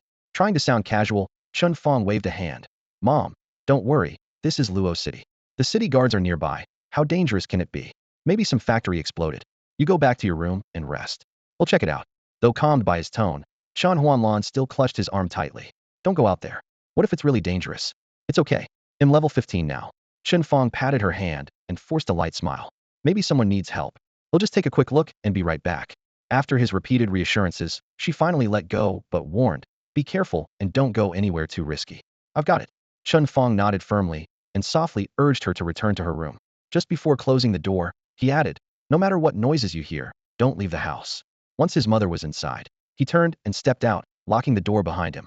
The carefree smile from moments ago had vanished, replaced by a heavy weight of concern. Chen Fang turned around and looked up to see the massive figure towering above the entire urban village, the dark heavenly demon. Its pitch-black wings, dense as solid matter, blotted out the sky, casting the whole village into shadow, as if swallowed by night. Although he couldn't access an attribute panel, the moment the door opened, the curse of hatred inside him surged as if drawn by a magnet. The answer was obvious. This was the boss of the hatred realm. Chen Fang stared for a moment, noticing that while the dark heavenly demon had the imposing presence of a mountain, it seemed bound by invisible shackles, utterly motionless. Since it couldn't move, it was just a showpiece. His tension instantly eased by 70 or 80%, replaced by curiosity. Why had this creature appeared at his doorstep? Was it targeting him specifically? Or were there already hatred cultists hiding nearby with some other agenda? Too bad Sheng Tang and the others aren't here, otherwise I could get some answers, Chen Fang muttered, shaking his head. But in his heart, he had already made up his mind. Whatever its purpose, daring to cause chaos in this village was a direct challenge. To find the cultists, he first had to secure his home. Chen Fang turned back, opened his modification interface, and selected Dogmeat 1. He dragged the hatred light blade into its equipment slot. The virtual icon instantly turned green, and without hesitation, he hit modify. After a brief loading bar, Dogmeat 1's entire structure upgraded. Its metal teeth and claws were replaced by eerie green hatred light blades, paired with its already equipped Viper machine guns, its firepower approaching that of a fully leveled rank 15 elite squad. Not bad, Chen Fang said, tapping the ground in satisfaction as Dogmeat 1 and 4 wolf mounts were summoned before the door, iron hooves thudding, machine guns and blades gleaming coldly. Xiao Xiao, Chen Fang called softly. I'm here, master, the AI responded immediately. Take control of the 4 wolf mounts. Protect my mother. Alert me immediately if there are any enemies. Understood. Lights flickered as the AI core switched to alert mode. With everything in place, Chen Fang strode toward the dark heavenly demon. Fingertips brushed his ring, and in an instant, a metallic energy surged, covering his body and transforming into a jade green scale-patterned azure dragon battle armor. The next moment, his azure dragon spear was drawn with a clear metallic ring, glowing faintly, its tip aimed straight ahead. In front of the residential building under the dark heavenly demon, the once empty concrete yard was now flooded with blood. A foul-smelling crimson fountain gushed endlessly, bubbling and foaming. At its center stood a towering blood coffin several meters high, blood trickling down its sides as the lid slowly creaked open at an agonizingly slow pace. Wu Bei stood at the edge of the blood pool, his gaze as deep and still as a well. Behind him, several ordinary-looking men and women expressionlessly dragged bound civilians who cried and begged into the blood pit, tossing them aside without a word. In the blink of an eye, more than 70 villagers had been thrown here, unsure of what awaited them. A burly man with a broad, muscular build grabbed a middle-aged man in his 40s wearing gold-rimmed glasses and tossed him into the crowd like a sack. Wu Bei, is this enough people? Wu Bei glanced at the crowd, frowned, and shook his head. Far from it. If we want to activate the blood pool coffin and temporarily open the gateway to the abhorrent realm, we need to gather 100 blood clots. Even if we drained all 70-something people here, it still wouldn't be enough. 100? The big man's eyes widened in shock. The areas shrouded by the dark heavenly demon are all slums, but those places have been abandoned for a while. Hardly anyone lives there anymore. If we want to catch more, there are only those 2 residential towers left. Then go quickly. Wu Bei cut him off impatiently. Is it so hard to gather 100 people from 2 buildings? Outside, the Silver Dragon Knights are attacking the Shadow Heavenly Demon right now. How long do you think our projection can hold out? If we move too slowly, we're all going down with it. Got that? Wu Bei had only been in the Luo City faction for a few years, but since these cultists were less experienced, his words still carried weight. The big man shuddered under the shout, nodded repeatedly, then led his men to scatter and search. No delays. Move. The entire slum quickly turned into a dark forest. Under the night sky, panicked residents scattered like chased chickens and ducks, fleeing through abandoned buildings, overgrown grass, and rickety sheds. The cultists of the abhorrent church searched house to house, carrying iron chains and hunting nets, their dim mining lamps casting eerie yellow light. Inside a 7-story residential building. Bang! A ball of fire shattered a window pane. A middle-aged mage clad in blue-quality cloth armor was blasted by the fiery wave and crashed hard onto the concrete hallway. At level 23, his stats couldn't withstand the fall. His right leg twisted at an unnatural angle. Sharp pain brought cold sweat pouring down his face, but he still struggled to crawl toward an ancient staff lying not far off. Creak, the stairwell door was kicked open. A shadow leapt down, and a spiked boot stomped fiercely on his hand crack. Ah! A piercing scream echoed through the narrow corridor, triggering every motion-activated light to flare on. The attacker was a scruffy-looking assassin, level 27, his 3 pieces of purple-grade gear faintly glowing in the cold light. Under one arm, he clutched a small boy with a bowl haircut, no older than 3 or 4, trembling in terror. The assassin looked down with mockery. Brother Zhao, you really blew it. At least you switched to being a fire mage. If you had just trained in the wilds for a while, you'd be over level 30 by now. How could I let you trample on me so easily? The assassin clearly recognized the man beneath his foot. After stepping on him, he didn't rush to attack again. The boy with the shaved watermelon hairstyle had his arms twisted behind his back. Seeing his father lying on the ground, pinned down and unable to move, he struggled desperately, sobbing uncontrollably. Let me go, Uncle Lu. Why are you hitting my dad? You're a bad guy. The young cry struck the middle-aged mage known as Brother Zhao right in the heart. He suddenly panicked, his voice trembling. Old Lu, we've been neighbors for 3 or 4 years now. My son grew up under your watch too. Our friendship is clear. I'll agree to anything. Just please don't hurt my son, okay? Don't hurt your son? The assassin scooped up the little boy like a squirming cat, sneering coldly. I hate the church. They want this kid's life. You think one word from you will make me let him go? Don't worry. Both of you will be turned to bloody chunks, then you can be reunited in death. The mage's eyes turned bloodshot, on the verge of breaking down. But the assassin seemed never satisfied, his voice dark and murderous. Too bad your wife's working the night shift tonight, so she can't be with you. The garrison in Luoqing dares to arrest this many of us. They'll pay for this sooner or later. The purple-robed priest will descend soon and turn this city into a part of another world. Then your whole family, up here or down there, will be together. After saying this, the assassin found the boys crying unbearable, muttering angrily under his breath. Damn, shut up already. His fingers suddenly clamped hard around the boy's neck, the small body quickly turning purple from lack of air. What are you doing? Let go of my son, the mage roared, only to be crushed under the assassin's foot again, his screams turning hoarse howls of pain. I'm not killing him, just making him shut up. The assassin sneered, tightening his grip relentlessly. But in the next moment, a soft piss sound came from his chest bursting open. The assassin's pupils constricted as a glowing azure blade pierced through him, lifting his entire body off the ground.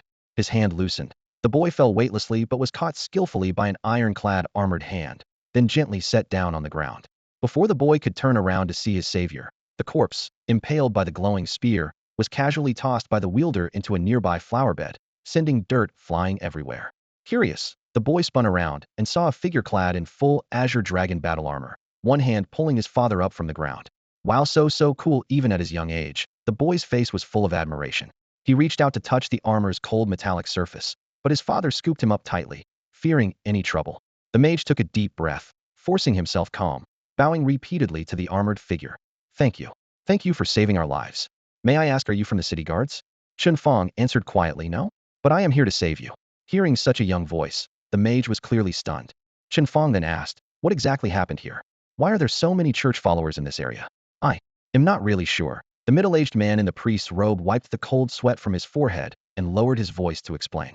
I heard this used to be the church's stronghold in the city, and they've been secretly hiding quite a few believers here. That person just now, he's my neighbor. We've lived next to each other for years, but I never expected him to. He choked up, gave a bitter smile, shook his head, and sighed deeply. Before he finished speaking, chaotic footsteps and clanging metal suddenly came from the nearby apartment building. The priest shuddered violently, his face draining of color. Chen Fang glanced over in that direction and then asked, how many church followers are still nearby? What's their strength? The exact number, I really can't say. The priest swallowed hard, raised 2 fingers then another 2. At least 4 or 5 in that building, all around level 25. They're going door to door arresting civilians. He pointed at the dilapidated apartment opposite. Those caught are taken there. What they do inside, no one ever comes out alive. Recalling the assassin's words from earlier, the priest shivered. Chen Fang nodded, and then pointed away from the city village. You take the child and run down that alley. Remember, number 9, alley 3. Find an abandoned house and hide there. Don't show your face. That was Chen Fang's own home, and the place where he kept his 4 wolf mounts enough to protect refugees for a while. The priest bowed repeatedly in thanks, clutched his child close, and quickly disappeared into the night. Average level 25? Huh. Not impossible to handle, Chen Fang thought rapidly. If they had been above level 30, he definitely would have retreated home and kept his door shut. But below 30, he was confident he could take them down one by one. The only worry was being overwhelmed by too many job changers since caught in their control chain. Even the strongest bursts wouldn't help escape.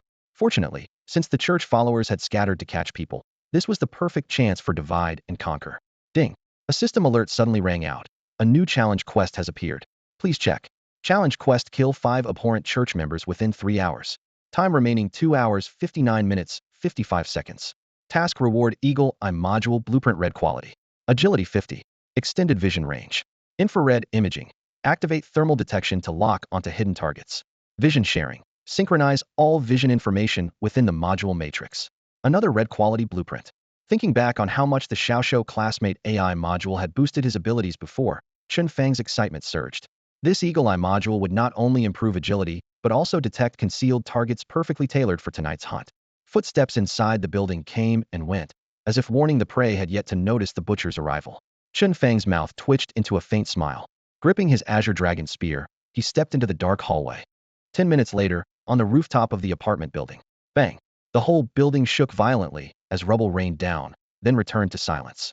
Under the moonlight, the air still lingered with the scent of blood and gunpowder.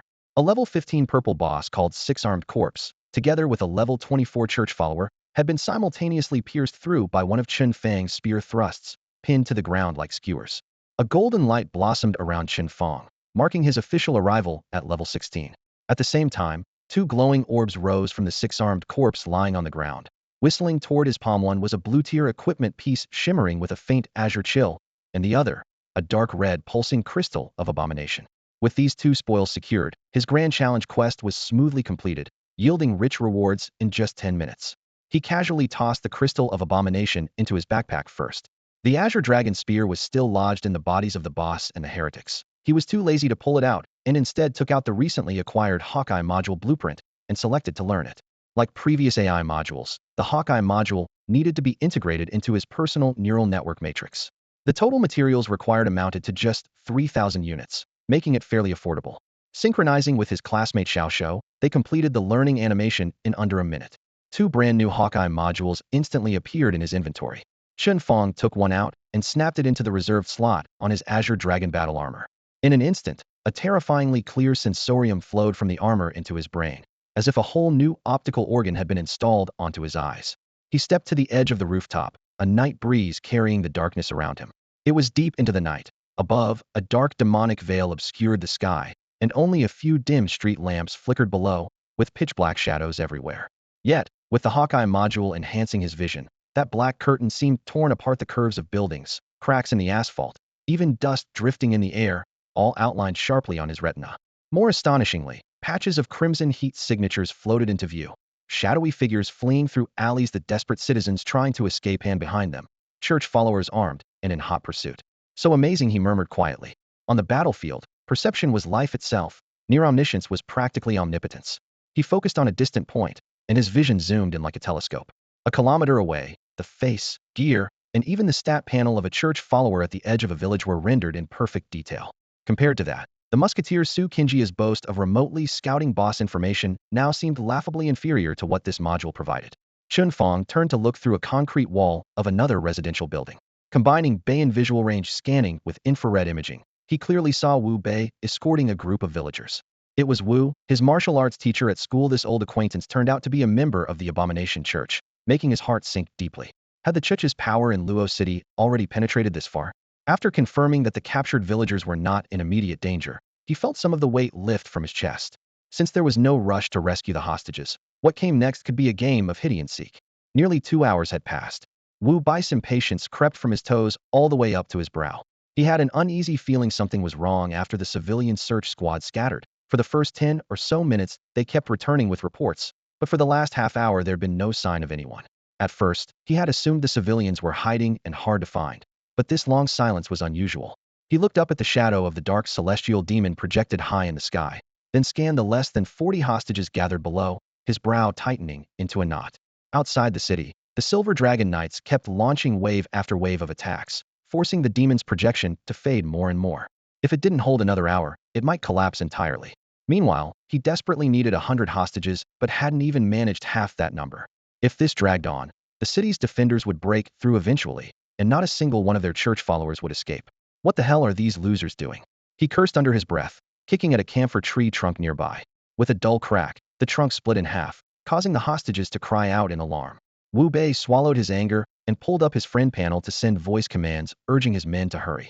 But when he sent voice requests to several believers, everyone came back with user unreachable. After a moment of stunned silence, a chill ran from his feet up his spine. It seemed every one of them except him was out of contact. Had the defenders already infiltrated the city? He couldn't wait any longer. According to the plan, a blood block forged from 100 hostages would power the blood pool coffin, allowing the more than 20 believers present to escape together. But if he fled alone, the number of hostages still left was enough. His face darkened as he strode toward the trembling hostages, deciding to forcibly extract the blood block. What are you doing? Don't come near me. His first target was a woman in her 30s or 40s with short hair. Wu Bei grabbed her like a chick, ignoring her screams and struggles that were no match for his overwhelming power. In the next moment, he threw her into the blood pool. The pool was shallow, only reaching mid-calf, but as she sank in, the dark red liquid seemed to come alive. It coiled around her limbs like ropes, swiftly dragging her toward the blood coffin. The nightmare scene stunned all the hostages into terrified silence, punctuated by desperate pleas and agonized cries. Wu Bei paid no attention, raising his hand toward the blood coffin and activating the special skill granted by the otherworld of hatred. As he chanted the incantation, the flow inside the blood pool quickened sharply, accelerating the woman's pull toward the coffin's mouth. Just then, bang, bang, bang, bang, bang. A burst of gunfire shattered the night. Brass bullets, trailing white streaks cut through the darkness from deep within. Wu Bai's back erupted in multiple sprays of blood. As a close combat specialist, his nerves snapped taut, and he immediately canceled his skill, rolling aside to dodge the following volleys. Who? Wu Bei reached out, and a short sword and round shield materialized in his hands. In the next moment, a hail of bullets whistled through the air, flashes of fire flickering in the darkness. Wu Bei violently raised his shield to his chest. The heavy metal surface sparked as bullet after bullet struck, while he activated a healing skill, quickly sealing the wounds on his back that kept bleeding. Clang, clang, clang. The bullets kept hammering down, the massive impact numbing his entire arm, but he managed to reduce most of the damage. So there really is a city guard? He tense realized, yet he quickly analyzed the situation. Since the enemy chose to ambush, their numbers could not be too large. Their powerful suppressive fire suggested they were ranged fighters. If Wu Bei could close the distance, their advantage would disappear. He let out a low roar, golden light coursing through his armor, granting his whole body a toughened effect. When bullets struck again, the shield remained unmoved. He bent low and surged forward, stepping through the bloodied mud toward the flickering muzzle flash. Around the short sword, a sharp air current gathered, preparing his next skill. Within seconds, he had covered nearly 200 meters, closing in on the shooter's position. Bathed in the muzzle's bright light, Wu Bei saw the source of the attack and froze in surprise. It was a mechanical dog. From its steel jaws, a gun barrel poured out a torrent of bullets. No, I've been tricked. Just as the alarm sounded, a thunderous roar erupted from behind. Wu Bei spun around to see a figure clad in crimson armor suddenly burst into the blood pool, snatched up a middle-aged woman, and threw her out of the pool. Immediately after, the fiery greatsword on his right arm shot out with a sharp shing, splitting toward the strange blood coffin in the pool's center. Boom. The sword beam cut a scar almost 100 meters long. The turbulent blood around the coffin instantly stilled. The crimson-armored warrior was Chen Fang. One strike was not enough to fully destroy the blood coffin, so he raised his hand for a second blow. Stop right there. Wu Bei shouted angrily, flinging his short sword with a cold gleam, aiming to quickly take out the mechanical wolf that had distracted him. However, the wolf nimbly dodged using its Xiaoshou Tongxue combat adjustment, snatched its prize, and immediately vanished into the darkness without hesitation. Bang! Chen Fang's second strike crashed down. The blood coffin collapsed with a rumble and fell silent. Seeing his escape route cut off, Wu Bai's eyes bloodshot wildly as he spun around and lunged at Chen Fang. In a hurry, are you? Chen Fang's lips curled into a smirk, decisively abandoning further destruction of the blood coffin. He charged at Wu Bei had planned to use the wolf rider to lure Wu Bei away from the hostage. Now that the plan had succeeded, he could not allow him to turn back. During the rush, Chen Fang raised his hand, and the Viper machine gun slid out of its weapon slot. Rat-a-tat-tat. The gunfire erupted again, bullets pouring down like rain. Wu Bei raised his round shield as best he could to block. What he couldn't deflect, he withstood with his own attributes. Blood splattered, but he held firm. In the blink of an eye, the two collided fiercely. At such close range, the machine gun lost its advantage. Chen Fang abruptly holstered the gun and swung his fiery blade, launching into brutal close-quarters combat with Wu Bei. In just a moment, the two exchanged over 30 strikes and defenses. Wu Bei, qualified to teach combat training at No. 1 high school, clearly had some real skill, wielding a shield on the left, a sword on the right, switching between offense and defense as fluidly as flowing clouds in water. Although he didn't have the absurdly high fight modifiers like Xiaoshou, his superior attributes kept him firmly in control of the duel. Autumn sweep. His short sword swept out, the blade slicing a gust of fierce wind that rapidly expanded. Facing this area of attack, Chen Fang didn't try to block it head-on. Instead, he stepped back 3 paces in quick succession, narrowly dodging the attack. That fast of a reaction? Wu Bei furrowed his brow, sensing something odd about the man opposite him. Every punch thrown, every dodge's angle and distance, all seemed the product of machine-precise calculation for optimal effect. From the feedback given during their clash, Wu Bei was sure the other's level was far lower than his own, probably only a level 25 class change player. Once he activated his true skills, defeating Chen Fang would be easy. You're a rookie defending soldier? Below level 30, you're no match for me. Regaining confidence, Wu Bei strode forward quickly, aiming to prevent Chen Fang from putting distance between them and switching to ranged weapons. But at that moment, Chen Fang suddenly removed his battle armor, revealing his true appearance. Seeing that face clearly, Wu Bei gasped in shock. Chen Fang. It's me, Teacher Wu, Chen Fang said with a slight smile. Surprised? I didn't expect you to be a disciple of the abhorrent church. Exposed, Wu Bei ceased hiding and sneered coldly. Chen Fang was just one of many students to him, with no hint of any teacher-student emotion between them. Don't think you can leave alive just because you taught me. Before he finished speaking, Wu Bei stabbed the short sword straight at Chen Fang's chest. Chen Fang touched the ring on his finger, still smiling calmly. Teacher, I never begged for mercy.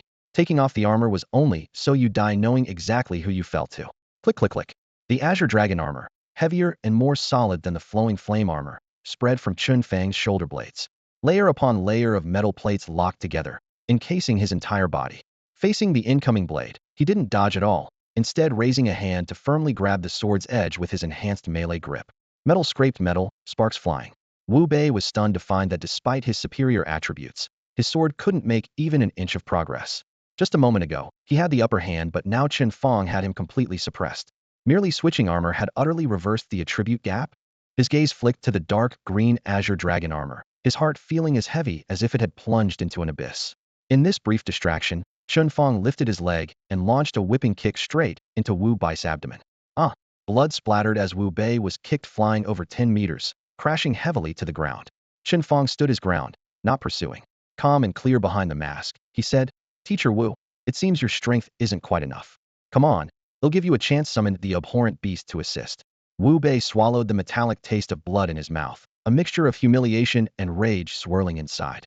When Chen Fang switched armor earlier, He had seen his level Penelhi was only level 16. How ironic that a level 16 career changer would say his strength isn't quite enough. But this wasn't meant as an insult, it was a calm, clear conclusion drawn by the other side.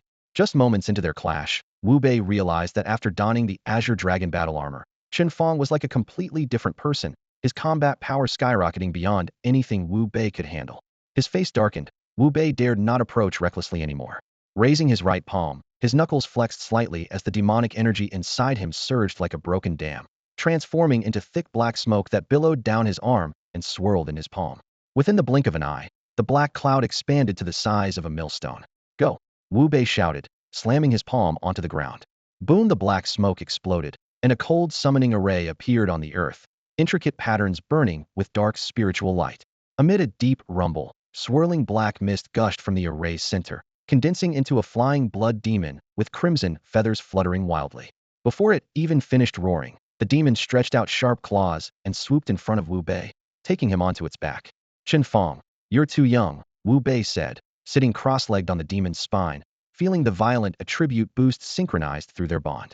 The seriousness in his eyes vanished, replaced by a confident smile. I don't know where you got that armor, but it's given you blind arrogance. Today, teacher will give you your final lesson fight with full strength, like a lion against a rabbit. Before he finished, the flying blood demon let out a piercing scream and spread its wings wide. Crimson mist poured wildly from its feathers, rapidly forming into a massive cross-shaped blood blade at its sharp beak, slashing through the air toward Chen Fang. At the same time, Wu Bei raised his long sword high and struck down. Wild gale winds condensed into blue-white sword energy, colliding with the blood demon's cross-slash in midair to form a composite strike that shredded the sky. The combination of two skills was terrifying, something even level 30 career changers would avoid desperately. A newcomer like Chen Fang at level 16 should have been instantly killed. Facing the overwhelming bloodlight and sword energy blotting out the sky, Chen Fang looked up with cold eyes. He swiftly reached behind and pulled out the Azure Dragon Spear. Fight like a lion against a rabbit, with full strength? You're not in a position to lecture me. The spiritual energy deep within the Azure Dragon battle armor surged to its limit as low mechanical rumblings echoed from its seams. A sharp dragon's roar tore through the clouds as a vivid blue dragon silhouette shimmered around him, scales flashing an icy light as high-frequency energy compressed the air outside the armor. Chen Fang gripped the spear with both hands, aiming at the airborne blood demon. The spear tip glowed with a visible, growing blade of hatred, lengthening and thickening rapidly with a dazzling radiance that seemed to tear the sky. At the same time, a gigantic Azure Dragon Spear phantom formed alongside his own, intertwining with the original. Dragon enhancement, hatred light, and giant weapon techniques stacked in triple amplification, filling Chen Fang with a suffocating aura of mountain-like, prison-like pressure. Wu Bei felt as if he were lunging at a volatile bomb ready to explode at any moment. His chest jolted violently, and every hair on his body stood on end. But the worst was yet to come. Chen Fang fully unleashed the hatred curse inside him. Black mist coiled upward from his head, billowing and expanding until it formed a towering dark shadow screen like a skyscraper, making him appear like a war god. This was the terrible curse that could only be bound to someone after slaughtering over 50 hatred followers and ferocious beasts. A chill ran down Wu Bai's spine. Now he understood why none of the guards sent before had survived. Those people had all become Chen Fang's lost souls. But the arrow was already on the string. There was no turning back for him. Celestial fire wildfire. Without giving Wu Bei any chance to react, Chen Fang sprang upward like an arrow released from a bow, spear sweeping wide. In an instant, the Azure Dragon Spear Phantom and the spear itself slashed out together, flames soaring to the sky and lighting up the heavens as brightly as day. Beyond the dark abyss demon, a blaze suddenly shot up into the night sky, illuminating the gloomy village inside the city walls as brightly as daylight. The city guards, who had been attacking the demon fiercely, all looked up in unison, their movements involuntarily frozen. The air grew heavy with silence. Lu Ying frowned, staring at the raging fire until the dazzling light slowly faded into the darkness overhead. What was that? She murmured to herself, her eyes scanning the now dark sky for answers. Lady Lu, a middle-aged city guard of rank 51, hurried over, lowering his voice nervously. Could it have been the Malice cult? The man's surname was Qian, the deputy commander of the Luoqing city guards.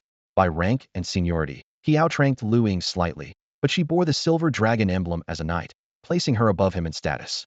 It was proper protocol to address her as Lady Lu. Lu Ying nodded slightly, but dismissed his guess. That flame doesn't fit the Malice cult's methods. They wield dark and undead elements, not pure fire like that. Something seems to have gone wrong beneath the dark abyss demon's belly. She changed tone, raising her hand to cut off further speculation. There's no time for guesses. The demon's form is starting to waver. It won't hold much longer. We must tear open an opening right away. Understood. Deputy Commander Chen acknowledged, then turned and shouted, "Don't stop. Keep attacking." The roar of battle resumed. After several minutes of relentless assault, the demon's body grew translucent and unstable, as if it might dissolve at any moment. A smile flickered across Lu Ying's face as her vital energy surged. She was about to unleash a high-level skill to shatter the demon's form in one strike, when her eyes suddenly narrowed. From the darkness beyond the demon's shadow, a humanoid figure silently emerged. Beside the dim silhouette, the ghostly image of a massive spear materialized from thin air. Its blade glowed with an eerie green radiance, sharp and unnatural, a weapon far from ordinary. In the next instant, the spear was swung violently, sending up a second torrent of blazing fire into the sky. "Fall back!" Lu Ying shouted fiercely, amplifying her voice with battle energy to order an immediate retreat. No sooner had she spoken than the fireball crashed down with thunderous force onto the dark abyss demon. Black mist boiled as the demon's form instantly vaporized into nothingness.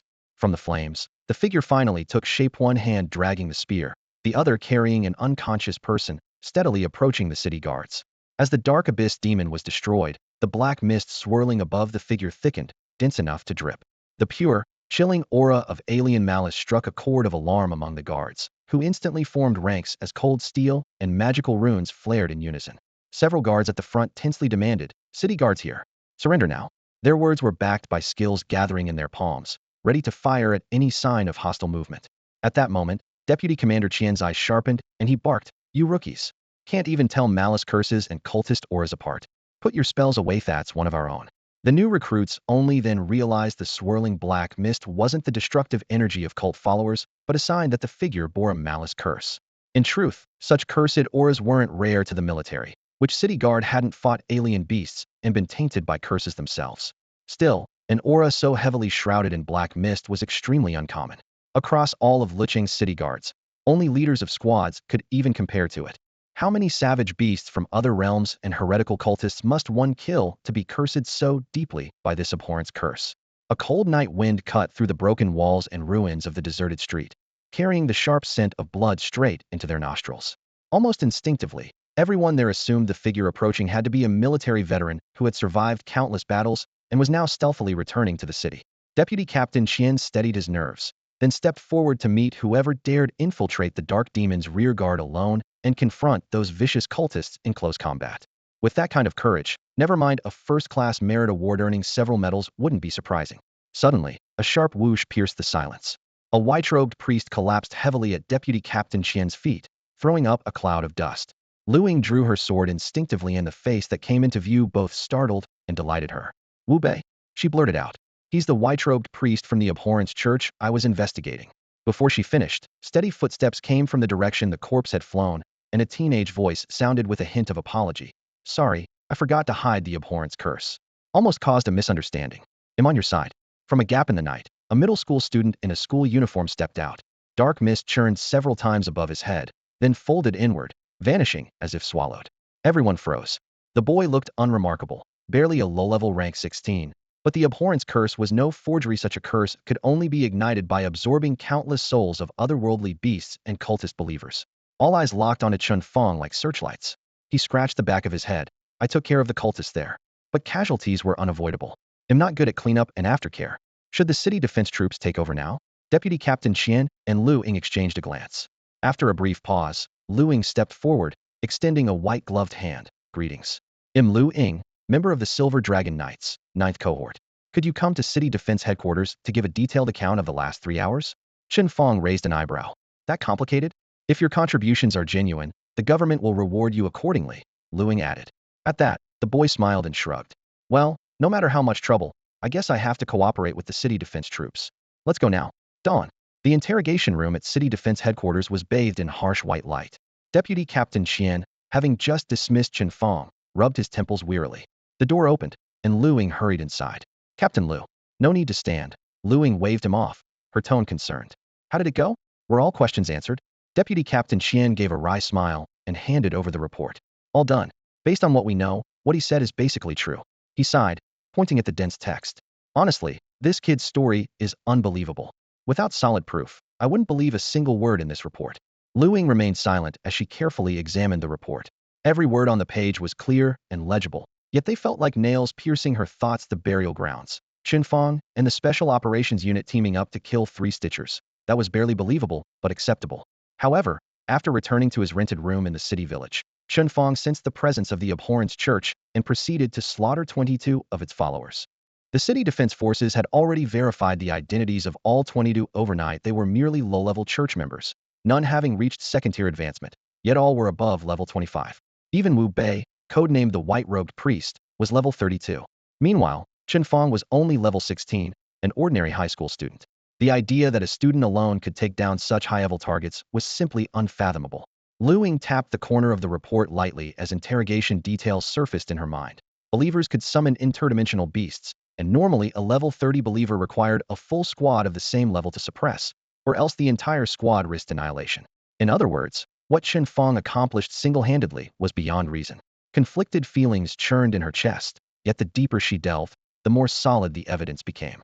1. The details Wu Bei confessed matched perfectly with Chen Fang's account. 2. The residents rescued by Chen Fang unanimously described a second-tier adventurer clad in blue armor sweeping through the believers. 3. Leftover fragments of magic arrays and Stitcher corpses at the scene corresponded exactly with the report. All the clues converged to one conclusion. Chen Fang's words were true. He single-handedly eliminated 22 believers, captured the level 32 white-robed priest Wu Bei alive, and saved over 100 lives in the city village. As for injuries sustained, it was already a miracle that nobody died during such a large-scale purge. She glanced at her watch, realizing silently that reading the report had taken half an hour. Setting down the thick file, she pondered seriously for the first time. How should the city defense forces reward this level 16 mechanic? Captain Liu? Deputy Captain Qian leaned against the wall, the stubble on his face prickling after a sleepless night. He shrugged with a weary smile. This is a tough call. If he were one of us, the city defense forces, had be promoted 3 ranks straight away, mentioned alongside me as a deputy captain of the general team, given 1 million in cash, plus 3 chances to pick rewards from the Luo City Armory. That'd be about right for the feat. He opened his hands, but the problem is not part of the defense forces. He's just a student at number 1 high school. At that admission, even he seemed a bit embarrassed. Having served in the defense forces for years, had seen many odd occurrences, but never a high school student accomplishing such an extraordinary feat. Promotions and armory rewards are out of the question, but the cash could still be handed over directly. Qian shook his head with a sigh. If we want to reward him properly, we'll have to wait for the general commander's decision. All right. Understood. Lu Ying stood up, wearing an expression deep in thought. Today, all the brothers in the Luo City garrison worked hard. After finishing the final tasks, Lu Ying told everyone to go back and get some rest.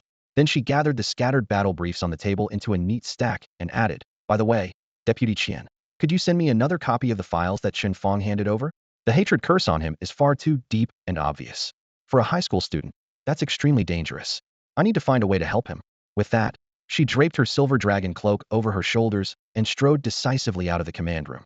Deputy Captain Qian stayed behind, watching the flickering light by the door. He took a quiet breath and suddenly realized, so this Silver Dragon Knight plans to handle it personally. Hatred curses don't respond to conventional methods at all. Chen Fang's curse is like a dark mist, deeply rooted. For Lu Ying to step in means there's only one option left to grant him a very high-level blessing. This kid is probably about to get powerful. Deputy Captain Qian chuckled and picked up the reports on the desk. His tone turned a bit bitter. Too bad I didn't have his strength or opportunities when I was young. If I could take shortcuts like he does, I might have spared myself 20 years of detours. By then, the chief would have no choice but to offer me a cigarette every time he sees me. In the afternoon, at the number 1 middle school training ground, beneath the wide steel-framed roof, 2 classes of senior students were in the middle of combat training. 9 fight platforms were arranged in a grid, each packed with students who had switched to combat professions. The clash of spears and short blades, the roar of elemental spells lighting up the air, and the excited cheers of watching students made the entire hall feel like a boiling steam furnace. Unlike usual, their regular instructor Wu Bei was absent. Instead, 2 teachers from other subjects came briefly to announce, Wu Bei has something urgent and can't make it. Everyone practice freely, but be careful not to injure your classmates. The fights on stage were intense, but nearby groups of waiting students whispered eagerly about the recent martial law upheaval. Why do you think Luo City lifted the martial law so suddenly after all these days? Because last night the cult of hatred's followers were completely wiped out. Yeah, last night the garrison definitely fought a huge battle with those cultists. I was sleeping soundly, but kept getting woken up. I heard their hideout was right in one of the urban villages. That place was blazing with fights. Exactly. I passed by this morning, and the garrison had sealed off the whole street. No one allowed near. That's all old news. Got anything new? Someone teased. Heh, I know some insider info you haven't heard. What? Spill it. Do you know why Teacher Wu isn't here today? Why? Because is actually a cult follower. What? How could Teacher Wu be part of the cult? Where did you hear that? That sounds totally fake. Uft, believe it or not. I live near his place. After school last night, I saw a big group of garrison soldiers enter his home. He's absent today, it's obvious why. No way. Teacher Wu can't be in the cult. Stop making things up. He probably just had an emergency. When he's back, I'm telling him you're spreading rumors about him. Whoa, chill. Dude, I'm just joking around. Let's have some fun with it, but not go tattling on Teacher Wu.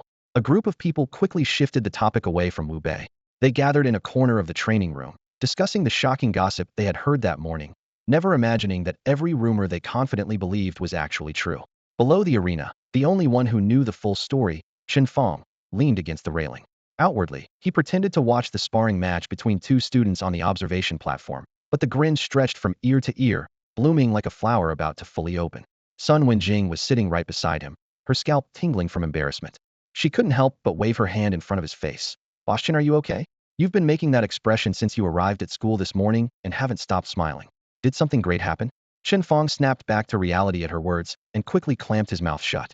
Recalling the firm words from Vice Captain Qian before leaving the city defense headquarters at dawn after killing so many church believers, this is a major accomplishment. Luo Cheng will definitely reward you. Made his heart burn with excitement again. A seven-figure bonus personally promised by a high-ranking deputy captain was no empty promise. Who wouldn't be thrilled? But this matter had to be kept secret. The violent heretic believers had stirred up a huge commotion across the city, and he wouldn't dare mention anything until the aftermath was fully handled. Rubbing his sore cheeks from smiling so much, he responded casually, "Why would anything happen to me? I just think it's funny imagining you chasing Wang Taishan with a supervisor's whip when we go out to level up." Sun Wenjing was bewildered, question marks practically written all over her forehead. Just then, Chen Fang's virtual projection screen flickered. He raised his hand to tap it, and his friend list popped up, with Sheng Tang highlighted at the top. The message was brief, only 3 words. "Sheng Tang, where are you?" Concise and cold, typical of the Great Ice Queen. Chen Fang quickly replied, "Training ground." A few seconds later, the response came, "Wait for me 3 minutes." Then silence. Almost exactly 3 minutes later, a commotion arose at the training room door. The crowd instinctively made way as Sheng Tang, dressed neatly in school uniform, walked in alone. She scanned the room until her gaze locked onto Chen Fang, then strode directly over to him. "Let's go upstairs." She stopped and looked up at him. "Upstairs?" Chen Fang was slightly taken aback. "Isn't that the special training room? What are we doing there?" The special training room was a dedicated space at Luoqing No. 1 High School for students in the Honghu class. It was soundproof, enclosed, and fully equipped, so they wouldn't have to crowd the noisy public arena on the first floor like other students. Sheng Tang slightly curled her lips, clearly displeased that he had completely forgotten their earlier agreement. "You said, when you came back to Luoqing, you'd be my sparring partner." Oh, right. Chen Fang finally remembered. That day, Sheng Tang had mentioned an hourly rate of 2,800 yuan for him to be her training partner. "You forgot." Her eyes darkened. "No way." Chen Fang gave an embarrassed laugh. "I just didn't expect you'd start arresting people as soon as I got back." Then he stood up briskly and dusted off his pants. "All right then, let's go. Follow me." Sheng Tang turned and led the way upstairs. Under the admiring gazes of the crowd, Chen Fang followed Sheng Tang up to the second floor. Walking side by side with the school's most popular girl into the exclusive second floor training area accessible to only a few was enough to make the group of boys downstairs green with envy. The two ascended the steel staircase, their footsteps echoing through the empty corridor. At the end of the stairs stood a sleek, silver-gray security gate, glowing faintly with blue light, a clear barrier to keep outsiders out. Sheng Tang swiped her card with a sharp beep, and the gate swung open. She then held the gate for Chen Fang to enter. Along both sides of the hallway were a dozen or so metal compartment doors, each bearing a silver plaque engraved with the name of a Honghu class student. Each trainee enjoyed their own private training room. Such treatment caused a bittersweet feeling to well up in Chen Fang's chest. Truly, the gifted class was in a league of their own. Leading the way, Sheng Tang's room was at the far end. After only a few steps, she suddenly spoke in a low, clear voice. "Last night, there were church believers active over in the urban village area. I heard they even summoned a boss projection and locked down a large zone. Are you okay?" Chen Fang understood the implication immediately. Most regular students knew nothing of last night's events, but the Shengshi Guild had their ears to the ground. With a smile, he retorted, "Are you worried about me?" "No, I'm not." Sheng Tang didn't look back. Her tone was firm. "All right then." Chen Fang shrugged, dropping the teasing. "Last night was a bit dangerous, but those believers weren't highly ranked, nothing too hard to deal with. My mom and I are fine, and no one else was hurt either." He paused, suddenly recalling something. "By the way, I heard from the city guards that after the Dark Demon arrived, your Shengshi Guild also rushed to help. Please thank my uncle and everyone who assisted last night on my behalf. It's nothing, Sheng Tang replied coolly. My dad sent the fighters in the guild to help. She seemed to reconsider revealing too much, and her voice trailed off. Their conversation ended as they reached the corridor's end.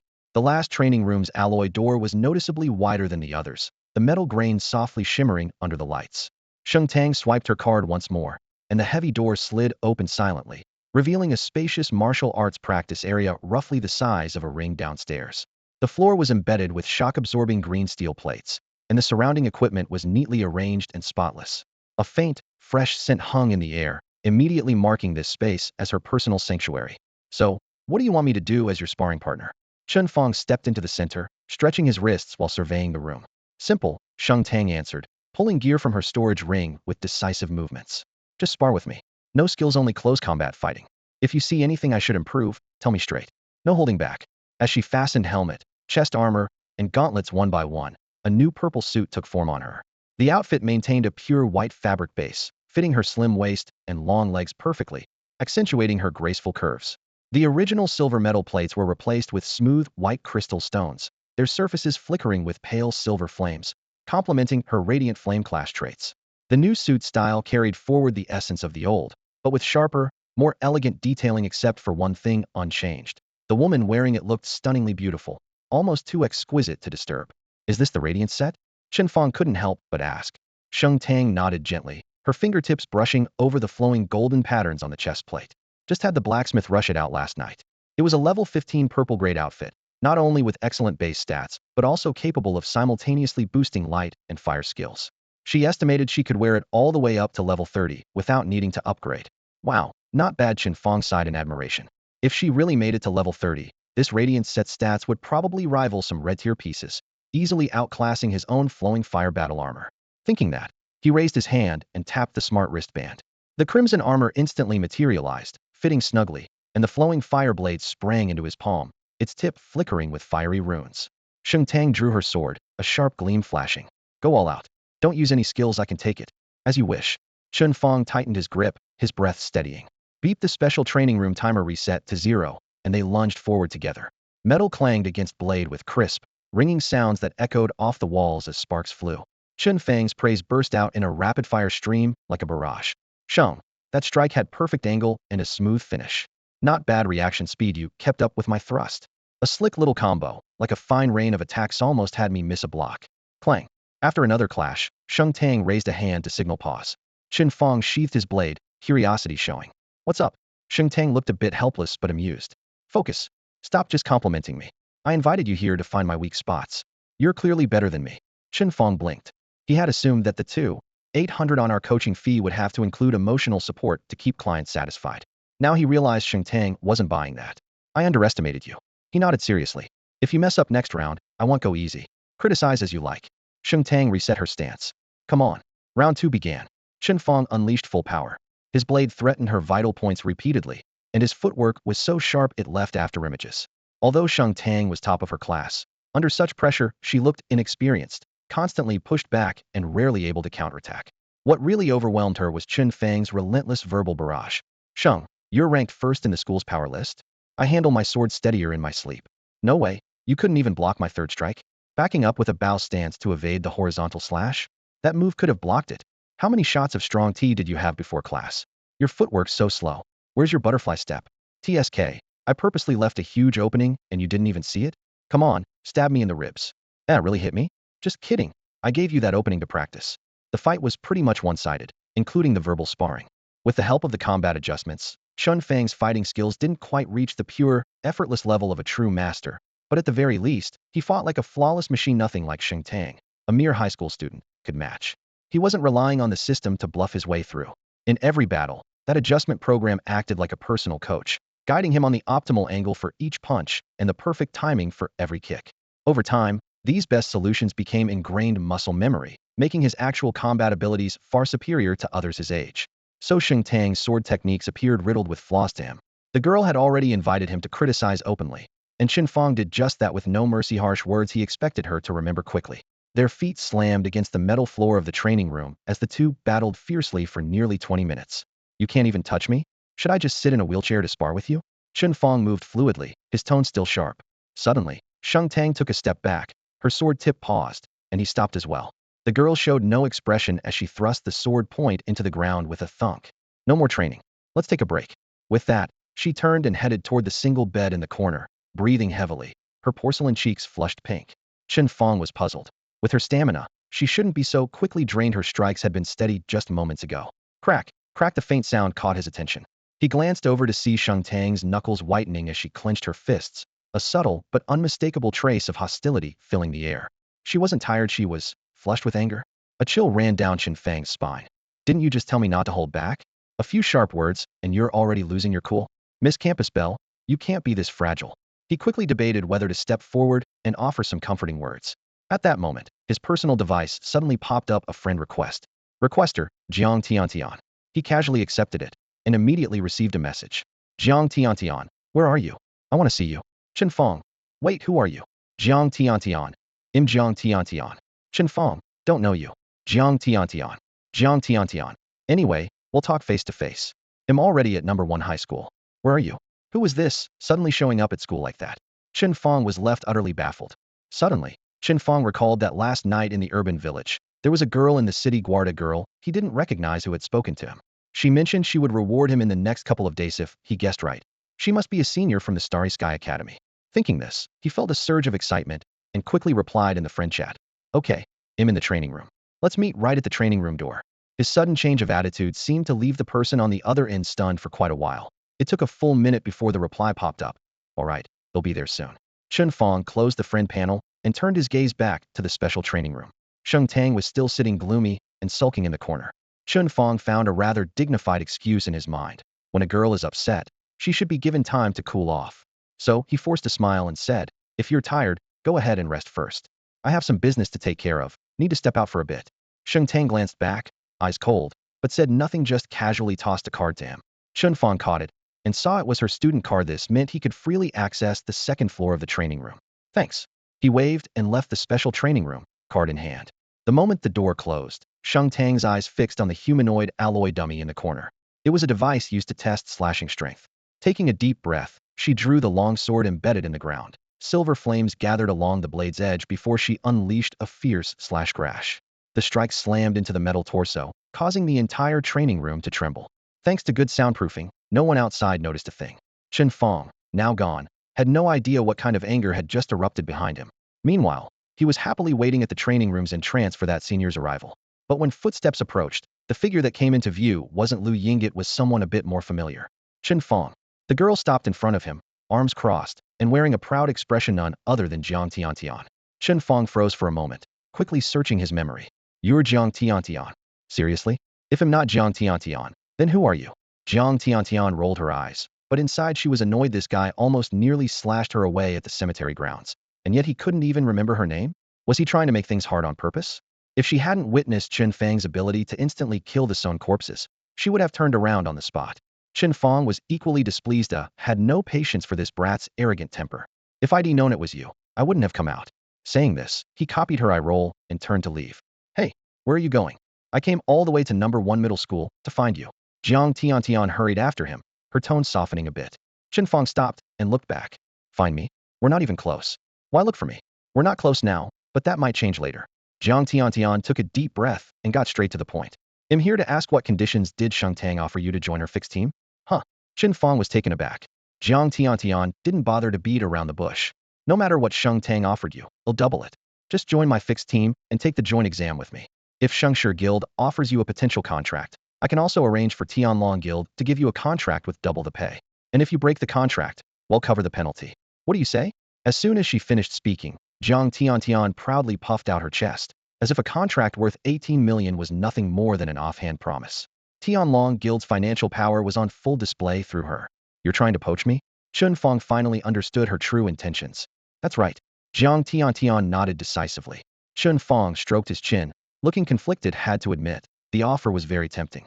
Suddenly, he raised his head, a half-smile playing on his lips as he asked, then, can you have 2 children for me? What? Jiang Tiantian was stunned on the spot. Chen Fang's tone was calm, but every word rang clear. I'm asking if you can have 2 children for me.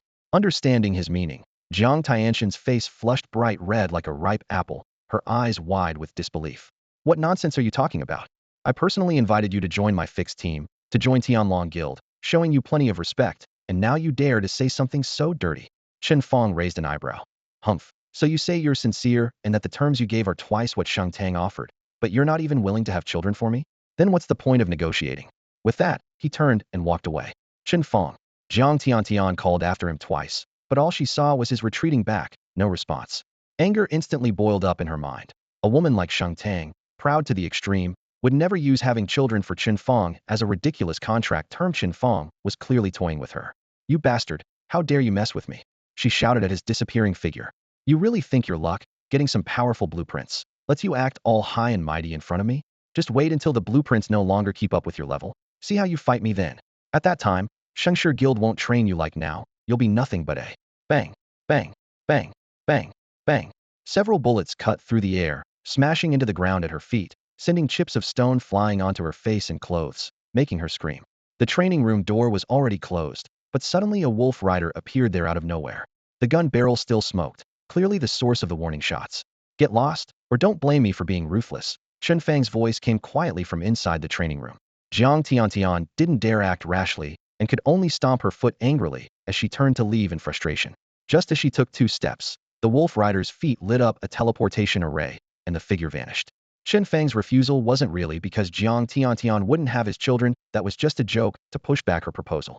First, he had fought alongside Shang Tang's team many times and had formed bonds. He couldn't just abandon his teammates to join a strange new group. Second, Shang Tang promised to help him find a cure for his mother's piercing heart poison curse. If that favor was truly fulfilled, he would never be able to repay it in his lifetime. Whether for personal loyalty or gratitude, he had no reason to leave the Shengshe Qingshan team. Not to mention Jiang Tianxian's offer was double the original terms. If it were 10 times, he still wouldn't leave this fixed team. When Chen Fang returned to the second floor of the training room and was about to swipe Shang Tang's student card to enter the gate, his friend request page suddenly popped up again. What's going on today? He muttered to himself, but his hand instinctively clicked open the request interface. Sure enough, someone else wanted to add him as a friend. Usually it was quiet, but today friend requests seemed to swarm in as if on cue. Chen Fang guessed it was probably still Jiang Tiantian, stubborn as ever, borrowing other people's accounts to persuade him to switch over to the Tianlong Guild. So he casually accepted. The first message from the stranger confirmed his suspicion. The wording was exactly the same as Jiang Tianxian's. Lu Ying, where are you? I want to see you. Chen Fang. Seriously, sis? Can't even change up what you say? Lu Ying. Chen Fang. Still pretending? If you want me to come with you, you'll need to promise 2 kids in 3 years before I'll even consider it. Standing outside the gate of number 1 middle school, Lu Ying stared at the phrase 2 kids in 3 years with a furrowed brow. What on earth was this guy talking about? Lu Ying, are you misunderstanding something? I'm Lu Ying of the Silver Dragon Knights. We met last night at the scene of the Abomination Church incident. Chen Fang. Chen Fang, look at my badge. Lu Ying, sends picture. Chen Fang. Chen Fang. Sorry, my mistake. Senior, where are you? He'll come right away. Lu Ying, I'm at your school gate. Or should we meet directly in the number 1 middle school conference room? There are things we need to discuss in person. Chen Fang. No problem. He'll be there soon. 10 minutes later, inside the school conference room. Chen Fang sat in the same chair he had taken a month ago when signing the heavy incentive for kids contract, his smile dry and tight. Across from him was no longer Shang Tang, but the senior he had fought alongside last night, Lu Ying. Lu Ying's expression was just as cold, but without Shang Tang's distant aloofness. She sat up straight, her gaze sharp and professional, exuding the aura of a soldier. Thinking back to the nonsense he had just sent, Chen Fang felt a chill run down his spine. Luckily, Lu Ying didn't mention it, and simply extended her hand. Hello, Junior. Let me introduce myself more formally, she said clearly and decisively. My name is Lu Ying, a sophomore in the combat department at Starry Sky Academy, a 9th-term member of the Silver Dragon Knights, and the chief coordinator of the recent Abomination Church incident in Luoqing. First, thank you for your help last night. Without you, the situation could have spiraled out of control, and I would have faced disciplinary action. Both the civilians you saved and I personally are grateful. They shook hands, and the awkwardness lifted significantly. Chen Fang cleared his throat. Well, it was nothing. I just did my part. After some small talk, they each took their seats. Lu Ying smiled faintly and shifted topics. Like I said earlier, due to your courageous performance, you're sure to receive commendations from the higher-ups. The main point had finally arrived. Chen Fang secretly rubbed his hands together, his eyes lighting up. The Luoqing government reward I've already discussed with Deputy Captain Qian. We need to wait for the city defense commander to return before finalizing. Lu Ying paused briefly. However, beyond the official recognition, I also have a personal reward for you to consider. A personal reward? Chen Fang blinked in surprise. Luing nodded. Yes, this is an extra reward I'm offering you based on my personal judgment. It has nothing to do with the commendation from the Luoqing government. She paused briefly, a faint smile appearing at the corner of her mouth, then added seriously, actually, it's not really a reward. To be precise, it's more like mutual benefit for both sides. Chen Fang furrowed his brows, growing even more puzzled by her meaning. Seeing his confused expression, Luing stopped teasing, composed herself, and said solemnly, I want to invite you to join the Silver Dragon Knights. Join the Silver Dragon Knights. Chen Fang's eyes widened instantly. He certainly knew the weight of that position. The Silver Dragon Knights were one of the military's 3 elite units, holding status far above a standard military district. It wasn't too hard to enter the military itself, score well enough on the joint exam, and pass political review, and you could become a city defense soldier or a garrison troop. But the Silver Dragon Knights were a completely different matter. They represented an almost insurmountable barrier. Outsiders only heard rumors. Even someone like the captain of the Luoqing City Defense Troops, a level 69 seasoned veteran just one step from third transformation, was not qualified to apply, let alone rejected after competition. That showed just how stringent the standards were. Now, he wasn't even a military member, but was being directly invited to join the Silver Dragon Knights. How could he not be suspicious? If he hadn't seen with his own eyes how the city defense troops obeyed Luing without question the night before, he would almost think she was a fraud.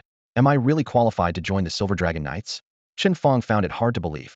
Originally, you weren't, Luing answered frankly, but an opportunity just came up.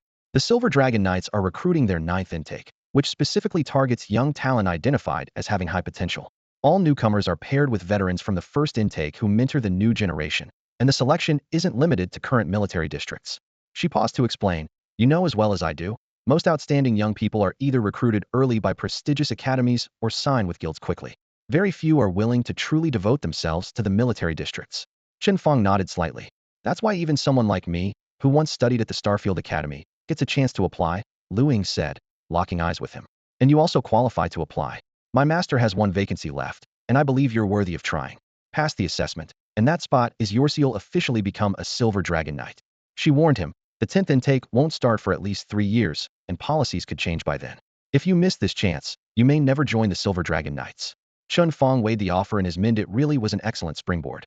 Yet he had more practical concerns. After a moment's thought, he looked up and asked, so what are the benefits if I join the Silver Dragon Knights? There are plenty of benefits, Luing said honestly. She raised her hand and made a gesture indicating a lot, her tone steady and matter-of-fact. First of all, Silver Dragon Knights receive a fixed monthly salary and subsidies, but I won't go into details on that. The real value comes from the military merits earned after completing official missions. These merits can be exchanged within the internal merit system for materials, equipment, and skill books, many of which you simply can't buy from outside merchants. Secondly, you should know the status of the Silver Dragon Knights. In the Dragon Kingdom, the Silver Dragon Knights, Fengdu Yamahal, and the Holy Shield Guard are the 3 elite military forces, with power that even surpasses the military political hierarchy. Even as a rookie in the 9th cohort like me, once I receive orders to carry out a mission in Luo City, I can directly mobilize the entire city's garrison troops. She paused for a moment and shifted to a lighter topic. Another important point, joining the Silver Dragon Knights won't interfere with your personal plans. You can still apply to any university you want through the joint college entrance exam. Even if you skip the exam, just having the Silver Dragon Knights affiliation will attract countless schools reaching out with offers. None of the top 10 universities are exceptions. Take my own school, the Starry Sky Academy, for example. I just need to submit a recommendation letter from my mentor, and the academy will immediately provide you with an admission guarantee contract. At this, Chen Fang's eyes brightened. So as long as he becomes a Silver Dragon Knight, he can walk straight through the gates of Starry Sky Academy? That means the only thing standing between him and completing the Sheng Tang contract is passing through the Sheng family's private secret realm. Of course, he was also confident that even if he took the entrance exam, he could easily reach Starry Sky Academy's scoreline. But with a guaranteed admission opportunity, who would say no? Hearing all this, joining the Silver Dragon Knights sounded like an entirely positive choice. But Chen Fang held back and steadied himself, asking, Senior, now that you've told me the benefits, what about the downsides?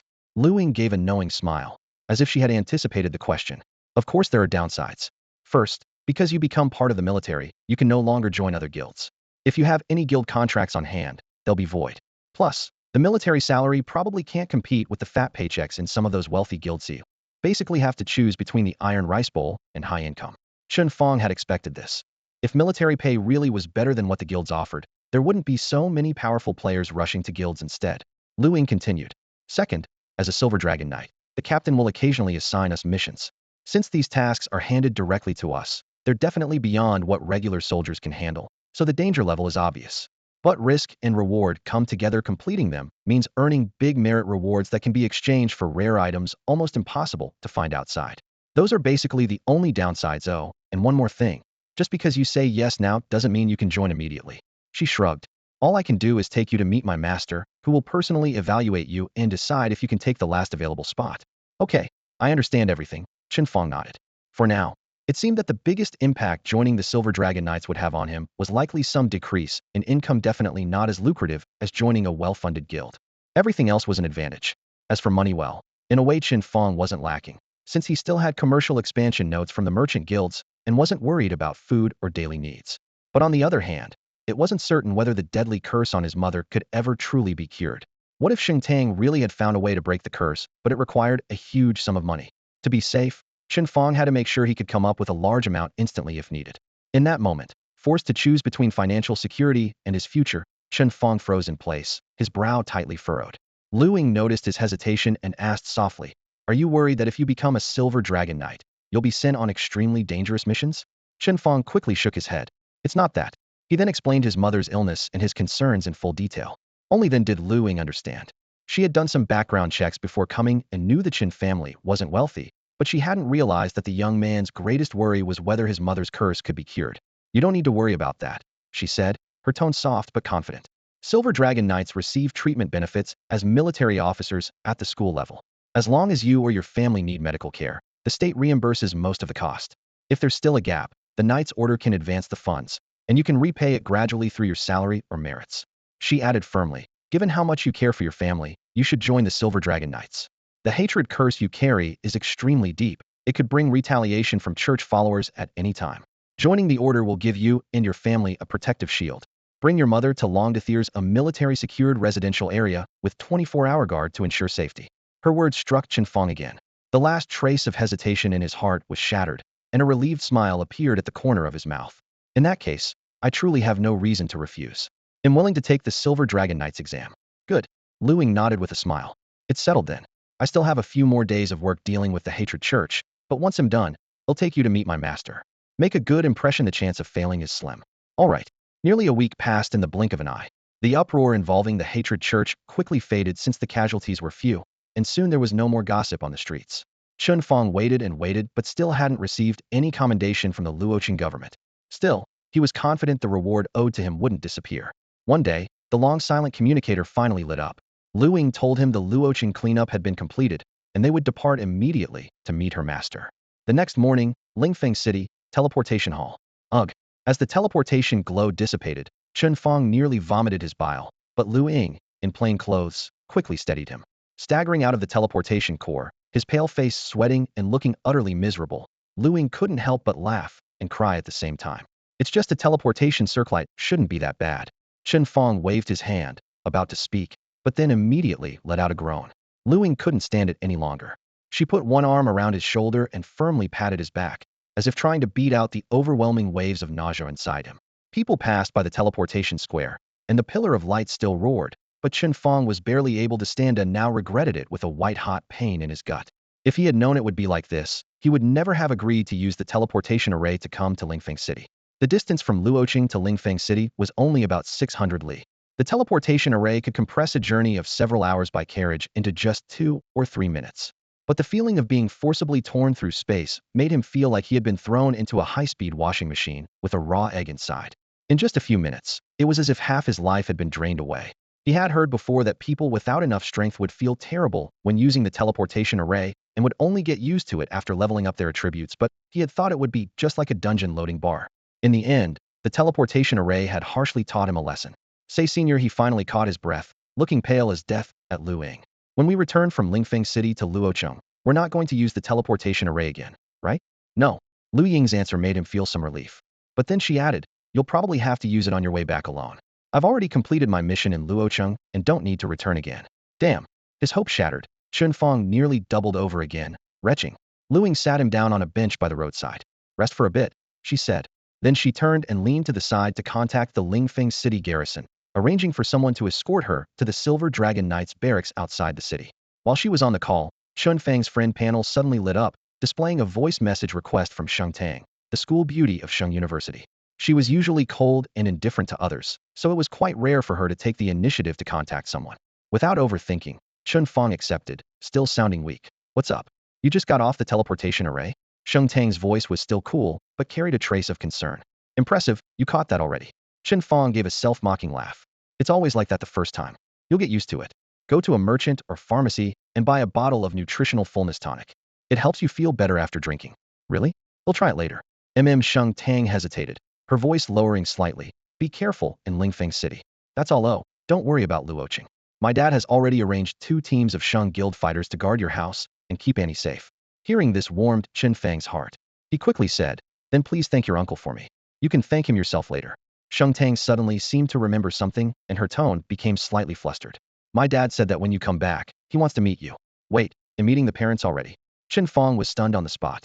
The girl on the other end seemed startled by what she said, quickly adding, anyway, be careful in Lingfeng City. About meeting my dad, that's for after you return. Then she hung up abruptly, leaving Chen Fang standing alone, disoriented in the wind. He had known this day would come eventually, but hadn't expected it so soon. Well, thinking about it, if he could join the Silver Dragon Knights, it was basically a guaranteed spot at the Starry Sky Academy.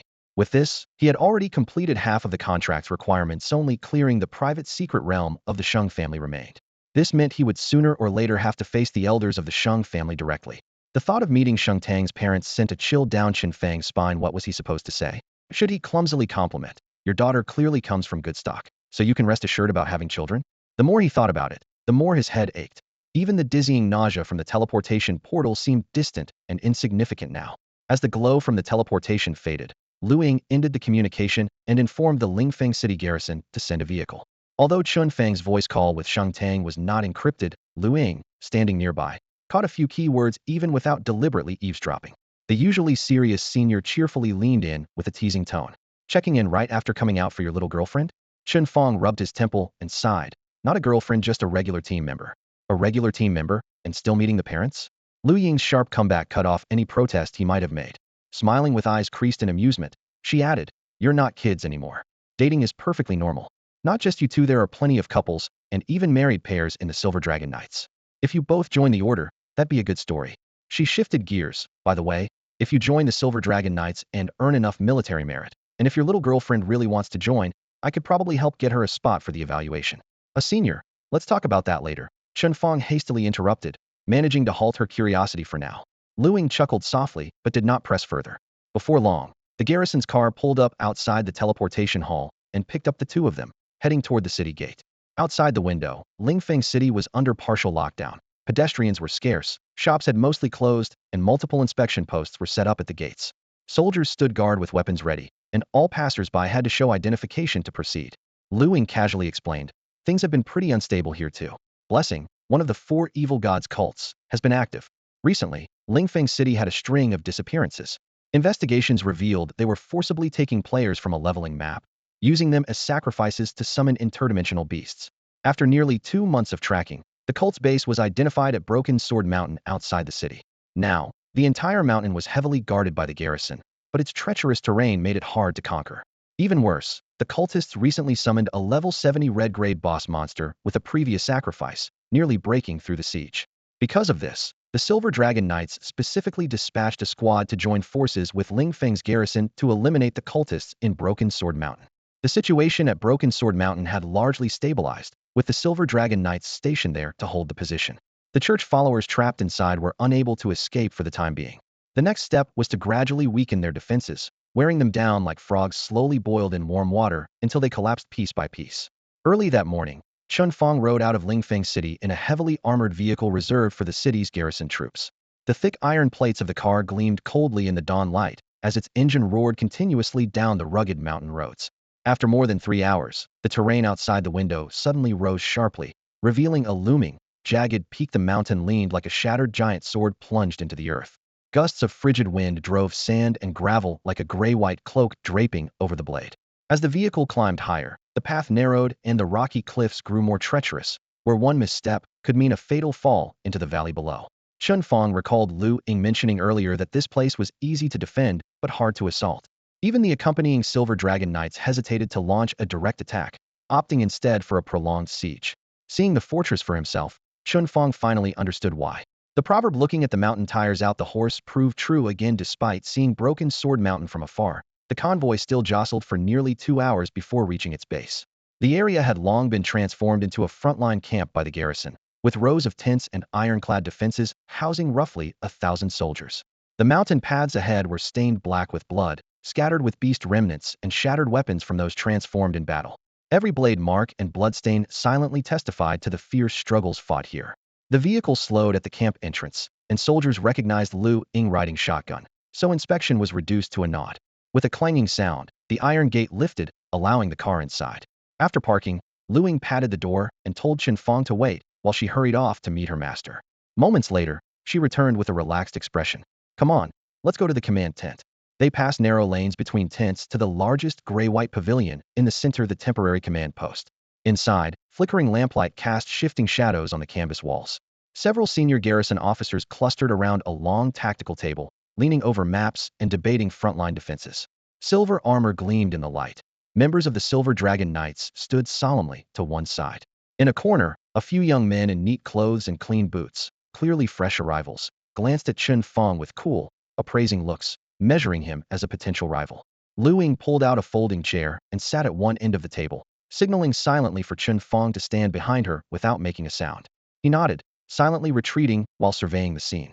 The most striking figure was an elderly man with graying short hair, sitting in the place of honor.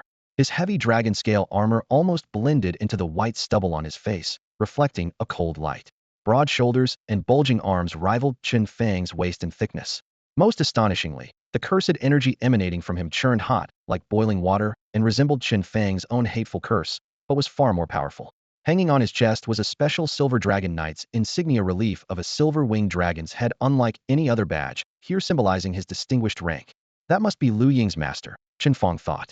Before departure, Lu Ying mentioned that each ninth cohort rookie was personally led by a veteran from the first generation, and this man was a founding member of the Silver Dragon Knights. No wonder everyone here revolved around him. Voices rose and fell inside the tent as the officers discussed strategies. The tactical board marked multiple passes, ambush points, and supply routes around Broken Sword Mountain. They carefully rehearsed firepower crossfires and troop rotations in a tense but orderly atmosphere. Standing quietly in a corner, Chen Fang listened attentively, mentally calculating the shifts between offense and defense to come. So that covers the current state of the defenses around Broken Sword Mountain for now. After the squad leaders departed, each headed to their respective camps to relay the mission orders. The church followers on the mountain won't hold out more than another month. When that time comes, we launch the final assault. The old man's voice still echoed in the tent. The fortress defenders stood up one by one, gave him a solemn salute, and then filed out in order. The sound of boots faded down the path, leaving only members of the Silver Dragon Knights and a few invited young candidates inside. The charcoal in the brazier crackled, casting an orange glow over their faces. The elder scanned the group and finally fixed his gaze on the knights clad in silver armor, asking in a low voice, "Have all the candidates for evaluation arrived?" "All present," answered several young knights simultaneously, including Lu Ying. "Good." The old man rose slowly, as imposing as a mountain. "Let's skip the pleasantries. I'll introduce myself, Zhao Xuanwu, first-generation member of the Silver Dragon Knights, and current mentor of the 9th generation." He gestured forward to Chen Fang and the others. "Whether you volunteered or were recommended, your goal is singular: to compete for the only remaining spot in the Silver Dragon Knights under my command." He pulled out a stack of applications from the table and lightly tapped them. "I've reviewed your files. You've all passed the basic background checks. But your final placement depends on the tests ahead." Zhao Xuanwu paused, his voice growing grave. "The Silver Dragon Knights are not ordinary soldiers. Whether in teamwork or individual combat, you must be strong enough to handle any unforeseeable situation. Conveniently, the church followers on Broken Sword Mountain will serve as an excellent testing ground." The atmosphere tightened instantly, and several young people straightened their backs. At noon tomorrow, the evaluation begins. The mission is simple: ascend the mountain and deal with those church followers. Zhao Xuanwu narrowed his eyes. "You shouldn't be carrying any blessings or curses, right? Good. I'm giving you 1 day to cause chaos on the mountain. The more blessings or curses you carry when you return alive, the higher your score. Understood?" "Yes," came the chorus. "Then go back and prepare thoroughly. The fortress army will arrange your quarters. The living conditions meet military standards, maybe not as comfortable as home, but if you want to become Silver Dragon Knights, you must start adapting now." With that, Chen Fang and the others saluted and withdrew, escorted by soldiers to the camp.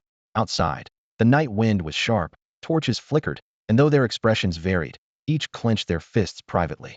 After the young men left, only Zhao Xuanwu and Lu Ying remained inside the tent. She glanced at the hourglass, and her expression darkened. Master, you're sending them up the mountain tomorrow? But the blessing rift from the other world opens tomorrow noon, and then I want them there when the rift opens. Zhao Xuanwu cut her off, his tone absolute. He spread the dossiers on the table. By candlelight, row after row of impressive records were clearly visible resumes impressive enough to catch the attention of any elite unit. The very reason these young warriors qualified for the Silver Dragon Knight's evaluation. Yang Tianjiang, second son of the Yang family in Lingfeng City, level 19, profession. Qi Master, multiple first-place finishes in Lingfeng's simulation tests, champion of the Shu Regional Individual League. Wang Shu, son of the guild leader of the Heavenly King Guild in Pingding City, level 18, profession. Necromancer, holds clearing records for pingdings for major dungeons. Winner of the Shu Dungeon Speedrun Competition, solo category. Chen Fang of Luoqing No. 1 High School, level 16, profession. Mechanic, single-handedly slain 22 hostile church followers. The histories continued down the line, each a testament to the exceptional promise gathered here under Zhao Xuanwu's watchful eye. There were 7 of them in total, each boasting an impressive resume, often marked by first or second place finishes in highly competitive tournaments. Moreover, nearly everyone held the title of dungeon clearance record holder, as long as they didn't choke during the joint entrance exam. Gaining admission to any top-tier university or even one of the country's prestigious 10 famous academies would be a sure thing. Yet, among the 7, Chen Fang's honors were the fewest and his rank the lowest, clearly at the bottom of the list. Still, Zhao Xuanwu lingered longest on Chen Fang's file while reviewing their profiles. For a soldier, trophies and medals mattered less than real kills. Chen Fang was only level 16, but had single-handedly eliminated more than 20 Faith of Hatred cultists and even captured their white-robed high priest alive. This achievement already made him stand out among the Silver Dragon Knight's candidates in the 9th round. Zhao Xuanwu closed the dossier with a bright but tired sigh. They're all promising, but I only have one opening. If the test isn't tough enough, how can I tell who really stands out? After a moment's thought, he tapped the table lightly. The dimensional rift opens tomorrow. Let them take a look at what's behind it. If they're going to become Silver Dragon Knights, they'll face these kinds of scenes often enough. It's better to get used to it early. Anyone who's scared stiff and soils themselves is out. Nearby, a handsome Silver Dragon Knight spoke hesitantly. Master, are you seriously leaving them on Broken Sword Mountain? They're barely level 20 on average, and even we don't know if we can all get out alive when the rift flares up. Before he finished, a stern female knight interrupted. Only low-level beasts come out from the outer rift. As long as they don't go deep into the mountain, they'll be fine.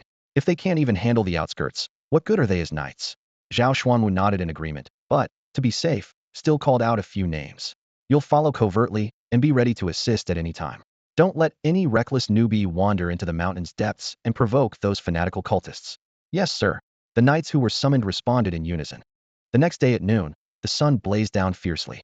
Chen Fang and the other 6 candidates were led to the camp gate by their respective sponsors.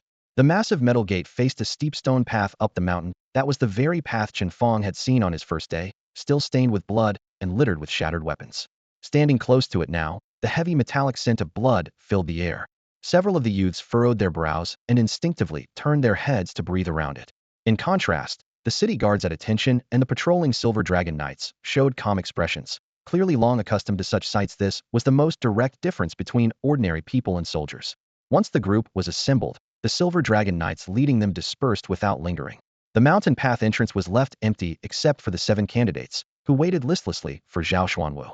During this time, 3 or 4 of them greeted each other casually, mentioning having crossed paths in various competitions before, sparring and trading victories. It made sense everyone here was a top talent among the youth of their respective cities. Back on their home turf, they were like Sheng Tang, practically household names. Moving in the same circles, it was only natural they'd cross paths. Their brief small talk was filled with polite jabs, like go easy on me during the assessment later, or I lost to you last time. The Silver Dragon Knight spot will probably slip through my fingers again. Yet their tone carried no humility, only the confident swagger of rulers surveying their domain. They all treated the Silver Dragon Knight position as if it were theirs for the taking. Chen Fang was long since immune to such talk. Liu Yang's posturing had been far more practiced than these guys ever were. So he stood with his hands in his pockets, expression indifferent, uninterested in joining the chatter. Amid the noise, a burly man wearing brown leather armor with a black headband kept his arms crossed and eyes shut. Listening to their self-praise, he suddenly snorted coldly like a pin popping a bubble which instantly drew every eye to him. Do you rotten fish seriously think the Silver Dragon Knight spot is like your backyard cabbage patch? He snapped, lacing his words with unmistakable venom. As expected, this provoked displeasure. A youth wielding a bone-white staff, clearly a necromancer, had been grinning broadly, but his smile immediately froze. Who are you calling rotten fish? Are we bothering you? Looking for a fight? The burly man slowly opened his eyes, a fierce gleam cutting through them, lips curled in mockery. You're a bunch of people who have never even seen, let alone slain, monsters from other realms or church zealots. Yet you dare predict whole, make the Silver Dragon Knights? Let me tell you, not a single one of you will get in. The necromancer's anger soared, the skull atop his staff cracking open as black mist churned. A spell was brewing. At that moment, a robed young woman quickly grabbed his arm, whispering urgently, Wang Shu, don't lose your head. That's Yang Tianjiang, second son of the Yang family from Lingfeng City. Yang Tianjiang. Wang Shu faltered, his anger instantly replaced by caution.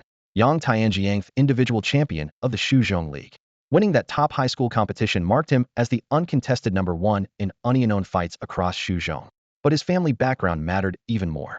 The Yang family of Lingfeng City had produced a twin stars generation. Yang Tianjiang was just one of them. His seldom-seen older sister, Yang Xinghe, was regarded as the true prodigy, more powerful, but far less eager to show herself, so people knew the name, but scarcely the person. Yang Tianjiang's reputation was terrifying enough in Shuzhong, let alone here in Lingfeng City itself. As a native of Pingding City, Wang Shu knew better than to pick a direct fight with him. But Wang Shu was the son of the president of the Tianwang Guild in Pingding City, so there was no way he would back down quietly. After a few seconds of silence, he forced himself to find an excuse. I admit I haven't killed any otherworldly beasts or cultists, but have you? We're all just high schoolers who earned the qualification to take this exam. No one is any better than the other. Before he could finish, it felt as if something was choking his throat, and his words abruptly stopped. Yang Tianjiang raised his hand, and no longer hid the otherworldly curse inside him. A low hum filled the air. A dazzling golden light exploded above his head, quickly condensing into a glowing orb the size of a millstone. Flames flickered over its surface as a fierce aura of the otherworld surged out. The oppressive feeling that seeped into everyone's bones caused all the candidates present to visibly change color. Yang Tianjiang hadn't just killed one or two otherworldly beasts or cultists. He had taken down many. Even the nearby city guards were startled by the eerie presence, casting him looks of respect. I'm different from the rest of you. He let the orb hang above his head like a medal of honor and said calmly, a month ago, I fought alongside the guards of Lingfeng City to purge the otherworldly cult there. I personally slew 9 cultists, 9 in total. Yang Tianjiang's voice was quiet, but each word struck like a hammer. I've faced the otherworld heathen and carry this curse because of it. What about you? Pampered plants in a greenhouse who think you're special just because you cleared some dungeons or hunted a few wild beasts. He looked around, his gaze passing over Wang Shu before settling on Chen Fang, a sneer curling his lips. You think you have any right to challenge me for the only spot in the Silver Dragon Knights? His words offended nearly everyone, but he didn't care. The golden orb burned steadily, silencing the crowd completely. Everyone except Chen Fang. Chen Fang had thought Wang Shu's group were the best at pretending, but Yang Tianjiang was operating on a whole different level. The cursed orb shut everyone up, yet it seemed Yang Tianjiang had insulted even him. Quietly grinding his teeth, Chen Fang instinctively reached for the ring on his middle finger. If he really wanted to unleash a big move against Yang Tianjiang, the city guards wouldn't stand for it. I never expected one of you to be cursed by the otherworld. A strong, confident voice came from the campsite. The tense atmosphere instantly eased as everyone heard who it was. Zhao Xuanwu. Zhao Xuanwu walked out alone in heavy black armor that gleamed coldly, looking ready for battle at any moment. He stopped in front of the group, his gaze first settling on the golden orb above Yang Tianjiang's head. He nodded in approval. Not bad. To fight at this age takes not just skill but guts. You must be that Yang family kid, right? The Yang clan has certainly lent a hand in suppressing the cult in Lingfeng City this time. Yang Tianjiang naturally dared not be as casual with Zhao Xuanwu as he was with others. He immediately bowed and said, this is simply what our family ought to do. His expression was respectful, and just as he finished speaking, he lifted his head with a hint of ingratiation in his eyes. I will personally come by later to express my thanks. Zhao Xuanwu smiled slightly, then shifted his tone. However, this assessment depends on who among you accumulates the most otherworldly curses on this trip up the mountain. If someone already carries such curses beforehand, it would undoubtedly affect the results and be unfair to the others. Therefore, I need to check for otherworldly curses on each of you first. With that, he reached into his bag and pulled out a fist-sized, brilliantly colored crystal. The gemstone refracted a spectrum of cold light under the sun. Clenching his fingers, he crushed it with a sharp crack. At that moment, the scattering rays surged forth like a tide, enveloping Chen Fang and the others entirely. When the shimmering light touched the luminous orb above Yang Tianjiang's head, the previously smooth and stable orb began to shake violently. Its edges started to disintegrate and distort, though its volume barely shrank. Yang recognized the crystallet was a revealing stone, specifically designed to detect otherworldly curses. Even someone as powerful as Zhao Xuanwu, a third-level expert, had to rely on it to see the presence and strength of curses, except for church disciples. Yang had already anticipated Zhao's inspection before departure to guard against cheating, so he had voluntarily admitted to carrying a blessing curse before setting out. This not only showed his openness, but also blatantly signaled to everyone else. Those who had never hunted otherworldly beasts or church disciples had no right to compete with him for a position in the Silver Dragon Knights. If not me, then who else could carry an otherworldly curse? They're nothing but a bunch of, he sneered inwardly, pride flashing in his eyes. Before the thought fully formed, a sudden, overwhelming surge of otherworldly energy exploded nearby. A wild wind whipped up from nowhere, roaring like a beast in all directions. All eyes turned simultaneously toward it. In midair, light and shadow intertwined. Dark, thick clouds billowed up above Chen Fang's head, shooting skyward in an instant. The turbulent blackness surged and roiled like a yawning abyss, swirling into a monstrous vortex blotting out the sun, folding layer upon layer without end. The revealing stone's power amplified the dark mist infinitely, making it as savage as a tempest at sea.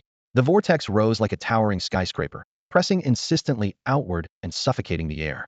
At the same time, the dim, fading light orb above Yang Tianjiang was drawn into the black cloud, swallowed completely in an instant with no light left. The scale and density difference between the two was like night and day. They were simply incomparable. The air suddenly froze. Everyone fell silent, as if gripped by fear. Even Zhao Xuanwu, who had long known Chen Fang bore a curse of hatred, was stunned, a faint frown appearing. He had never imagined Chen Fang's curse could be so profound and potent. It was well known that otherworldly beasts and church disciples cast curses on targets below their own level, and the greater the level difference, the more terrifying the curse. Clearly, those whom Chen Fang had slain were far more powerful than him. Otherwise, the curses of just a few dozen church disciples could never have formed such a majestic supernatural phenomenon. As Yang Tianjiang's cursed vision was completely swallowed by the black mist, the fog swirled like a living creature above Chen Fang's head, chilling to the bone. Chen Fang's lips curled into a slight smile as he looked at Yang Tianjiang and said softly, "Sorry, brother, did I block your spotlight?" Yang Tianjiang remained silent. Just minutes ago, he had mocked everyone as stinky fish and rotten shrimp, boasting of having killed church believers.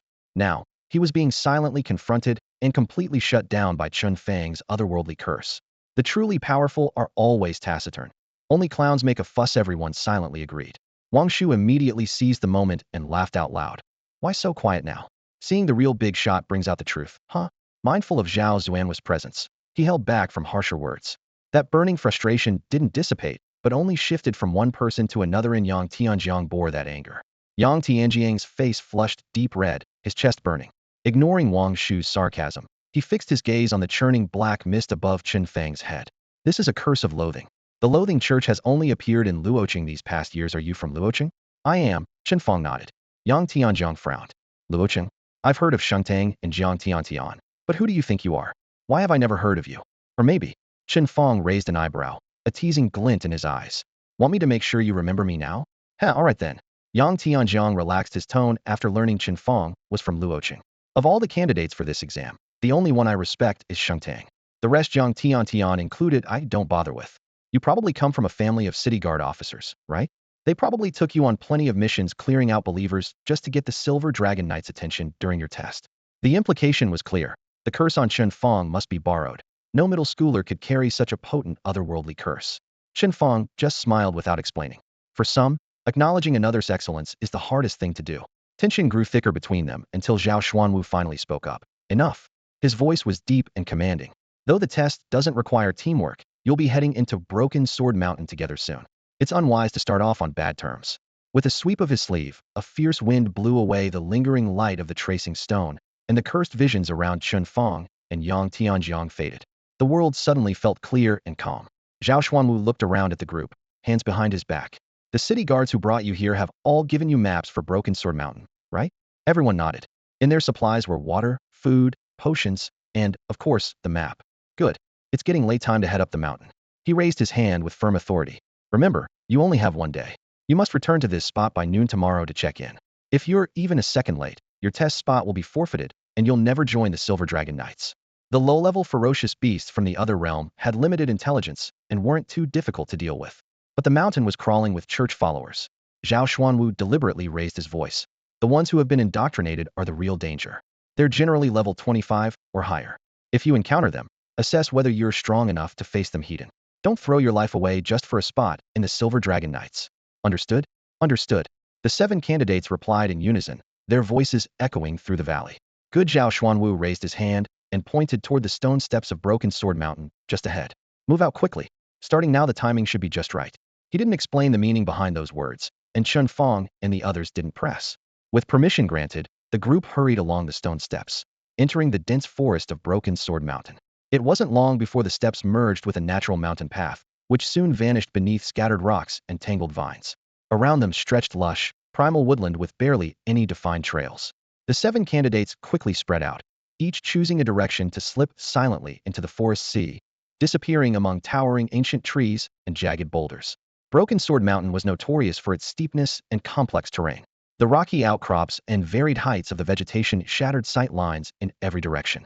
For safety, Chen Fang immediately summoned his Azure Dragon armor, a ghostly blue metal flowing like water over his body, and transformed into an armored humanoid Tyrannosaurus. His goggles flickered with data as he activated eagle vision and long-range detection modules, taking in every movement in the forest around him. Just as his armor sealed, he caught a faint heat signature far behind someone trailing him. The thermal image sharpened on his retinas, revealing a clear silhouette. It was Lu Ying. Chen Fang's mind raced, instantly understanding the Silver Dragon Knight's strategy in the surface, sending them alone into the territory of blessed otherworld followers, but secretly deploying escorts just in case. To avoid disrupting the others' focus in battle, this protection was deliberately kept hidden. Neither Lu Ying nor Zhao Xuanwu anticipated that with his long-range infrared sensors, Chen Fang could pinpoint her position so easily. A small smile tugged at the corner of his mouth. He said nothing, letting Lu Ying maintain that safe distance. Using the advantage of an unobstructed view, he swiftly detected movement ahead and accelerated deeper into the forest shadows. 5 minutes later, whoosh! The Azure Dragon spear sliced through the air, its blue glow exploding outward. Crash! Shards of metal flew as a weathered gray armor etched with gold accents shattered into numerous fragments. Chen Fang half-crouched to retrieve a scrap of the same material. Its dark gold gleamed coldly under his visor. He scanned the area. A few piles of similar armor fragments lay toppled nearby. These were the remains of temple wanderers, disciples of the blessed otherworld. They were only level 20, but significantly stronger than beasts of the same level. Yet they still fell before Chen Fang with ease. Predictably, their drop rates were abysmal, yielding almost no blessings or curses. Currently, above his head hovered a tiny orb of faint light, barely noticeable and laughably weaker than Yang Tianjiang's cursed phenomena. It seemed that wandering around the outskirts of Broken Sword Mountain would yield little gain. To gather more curses from the other world, Chen Fang knew he had to venture deeper into the mountain and hunt down the bosses or those church followers lurking inside. With this thought, he pulled out the sheepskin map that the city guard had given him earlier. The rough texture rubbed against his fingers as he scanned it, noticing that all the passable, rugged trails in the mountain range were marked with ink lines. Several spots were also flagged with glaring vermilion skulls, clear danger warnings. A biting mountain wind swept through, swirling fallen leaves. Chen Fang matched the terrain around him and quickly pinpointed his location, only 4 or 5 miles from the nearest danger marker. There, he muttered, folding the map away. He clenched the Azure Dragon spear tightly and strode toward the target. Barely 2 steps in, a cold chill surged. Chen Fang bent at the waist as his body jerked backward, a flash of icy blades sweeping close across his throat. Almost instantly, his spear surged like a poisonous dragon bursting from the depths, slicing through the air with a sharp crack and thrust fiercely forward. A woman's silhouette suddenly materialized, pierced through the chest by the spear tip, blood spraying. How is this possible? She spasmed in pain, her form gradually solidifying on the spear's edge. She looked barely over 20, unremarkable in appearance, clad mainly in blue gear that lacked confidence despite a level 26 aura. Chen Fang eyed her coldly. Sister, you've been following me since I entered the mountain. Did you really think I wouldn't see? He said, voice low and mocking. On infrared, her lurking heat signature was unmistakable, a follower of the Blessing Church. With a flick of the spear, the female assassin was heavily slammed to the ground, embedding herself in the damp earth with a thud. Chen Fang didn't strike again immediately but tapped the ground with the spear tip. Here, I'll give you a chance to summon your otherworldly beast. Stunned, the assassin clutched her wounded abdomen, clearly bewildered why he would spare her the finishing blow. But survival instinct quickly took over as she slammed the ground, dark red energy erupting from her fingertips. A swirling summoning array appeared beneath her feet. Seizing the moment, she retreated and vanished into the air again, attempting escape. Chen Fang had expected a feast from another world, but only 3 temple soldiers emerged from the summoning circle. Their crude armor and hollow metal masks revealed their mediocre strength at a glance. Raising an eyebrow, he dashed forward in an instant. "Is this the best you have to fool me?" he said coldly. The assassin suddenly looked back and saw the 3 temple soldiers already overturned on the ground, each with a neat hole in their chest. The next moment, the azure dragon's spear sliced through the wind again, pinning her to the muddy ground against the rock face. Blood seeped out as her hatred and resentment twisted into a dark mist-like curse swirling around Chen Fang, causing the golden orb at his side to pulse and expand. So weak, yet still dared to assassinate Chen Fang, withdrew his spear, judging that she was just a scout of the church followers inside Broken Sword Mountain, tasked with reconnaissance and harassment. Her attempt to block him now only proved that the danger mark on the map was no exaggeration. The more they try to stop me, the more I know I'm on the right track. Chen Fang relaxed as clarity dawned on him and planned to speed toward the danger zones marked on the map. Suddenly, a system alert sounded in his ear. New challenge task released. Objective: kill 300 elite level or higher otherworldly beasts within 1 hour. Time remaining: 59 minutes, 54 seconds. Reward: mechanical weapon jumping spider furnace, blueprint red quality. He immediately checked the reward details. Class requirement: mechanic, level requirement: 15. Blueprint effect: allows crafting of the jumping spider furnace. Equipment traits bound: wearer's movement speed reduced by 90. Additional abilities: 1. Jumping spider bomb. The furnace automatically produces 10 level users level spider bombs every second. These bombs relentlessly track enemies and deal explosive damage. Bomb duration lasts 1 minute before self-destructing. 2. Dormant ambush. Unexploded spider bombs enter a hidden dormant state where they cannot move but remain indefinitely until triggered by enemy contact. 3. Frenzied production consumes double materials to boost production speed to 3 times normal. In frenzy mode, bomb duration is halved and damage doubles. Quantity limit: users level 4 rounded down. Crafting materials: core fire 10, titanium alloy 60, dragon pattern steel blocks 210, small green crystals 50. Spider bomb components: iron 2, red copper 2, firestone 3. Chen Fang studied the details intently. One furnace produces 10 spider bombs per second. At his current level 16, he could set up 4 furnaces simultaneously. That's 40 bombs per second. With frenzied production activated, that spikes to 120 bombs per second. These aren't just bullets, but highly explosive strikes. Such overwhelming firepower would dwarf even the Viper machine gun. The idea of a swarm-based assault strategy took shape clearly in his mind. He would never miss such a rare red-tier blueprint. However, to claim it, he first had to complete a daunting challenge, killing 300 elite or higher monsters in 1 hour. But the temple scouts nearby were only normal level, so they didn't count toward the target. That meant he needed to find much stronger prey in a limited time. Looks like I have to pin my hopes on that danger zone, he thought, nerves taut as a bowstring. To save time, he stowed his heavy azure dragon armor and switched into a lighter flowing fire set, the fiery patterns flickering to boost his speed to full sprint. Activating long-range reconnaissance, the terrain ahead was fully revealed.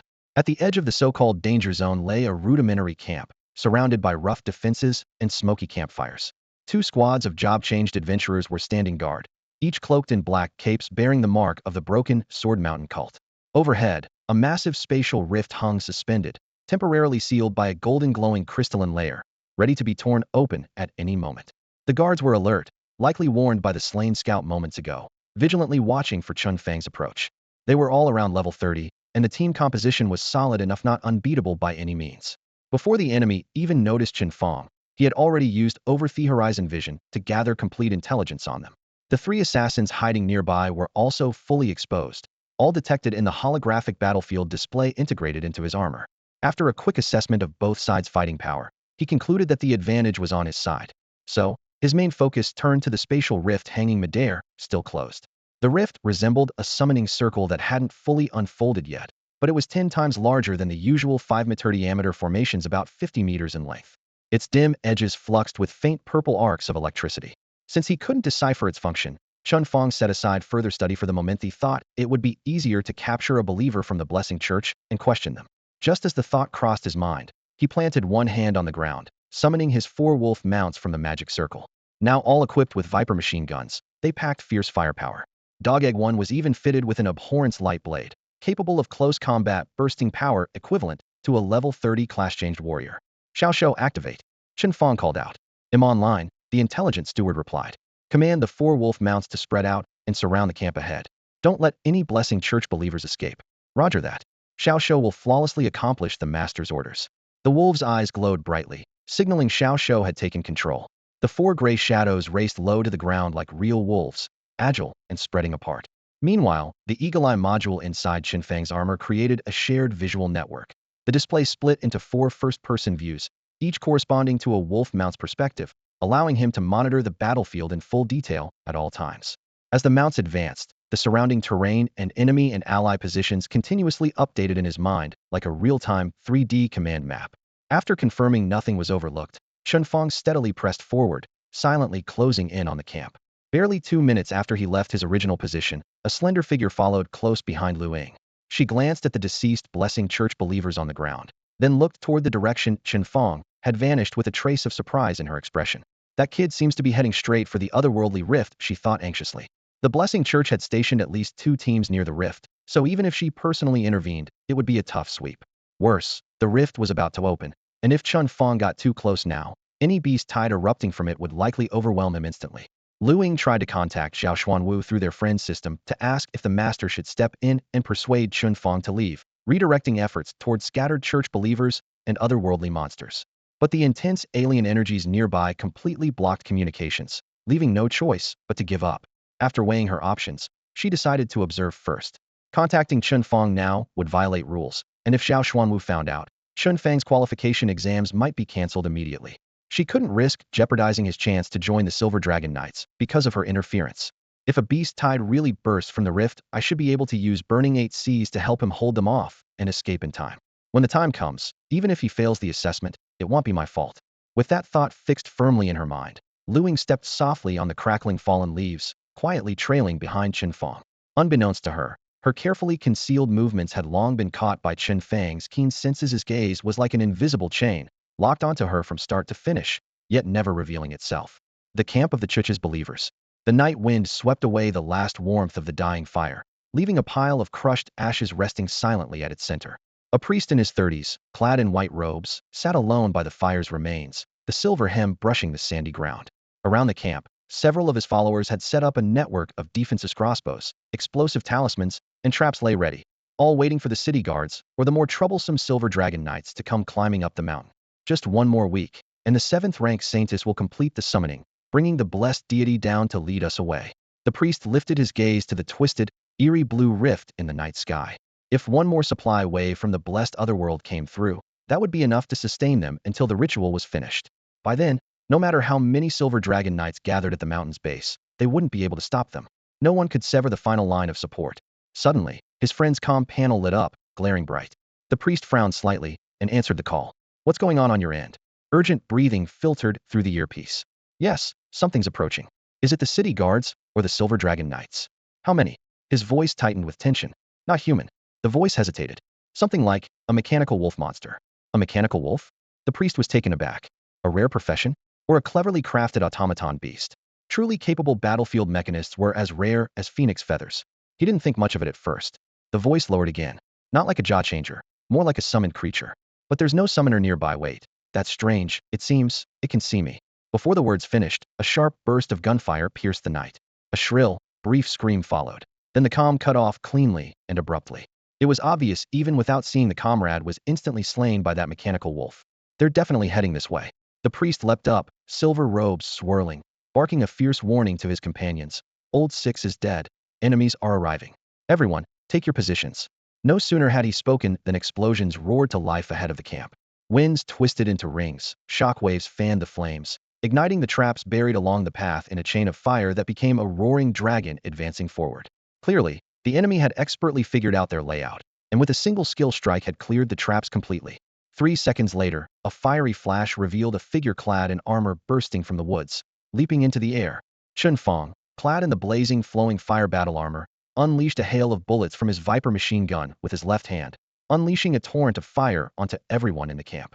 The first burst tore through the chest of an unsuspecting mage follower, blood splattering out and instantly alerting the remaining church believers, who quickly fell back behind the heavily armored frontline shields.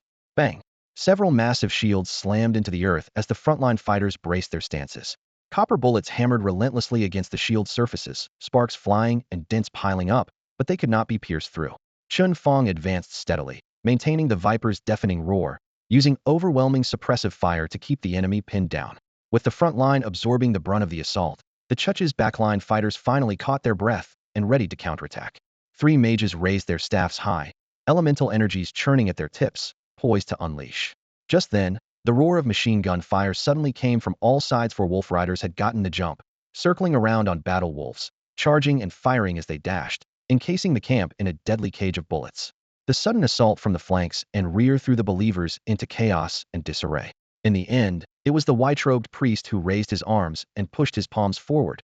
A golden barrier exploded into existence, blocking all incoming bullets.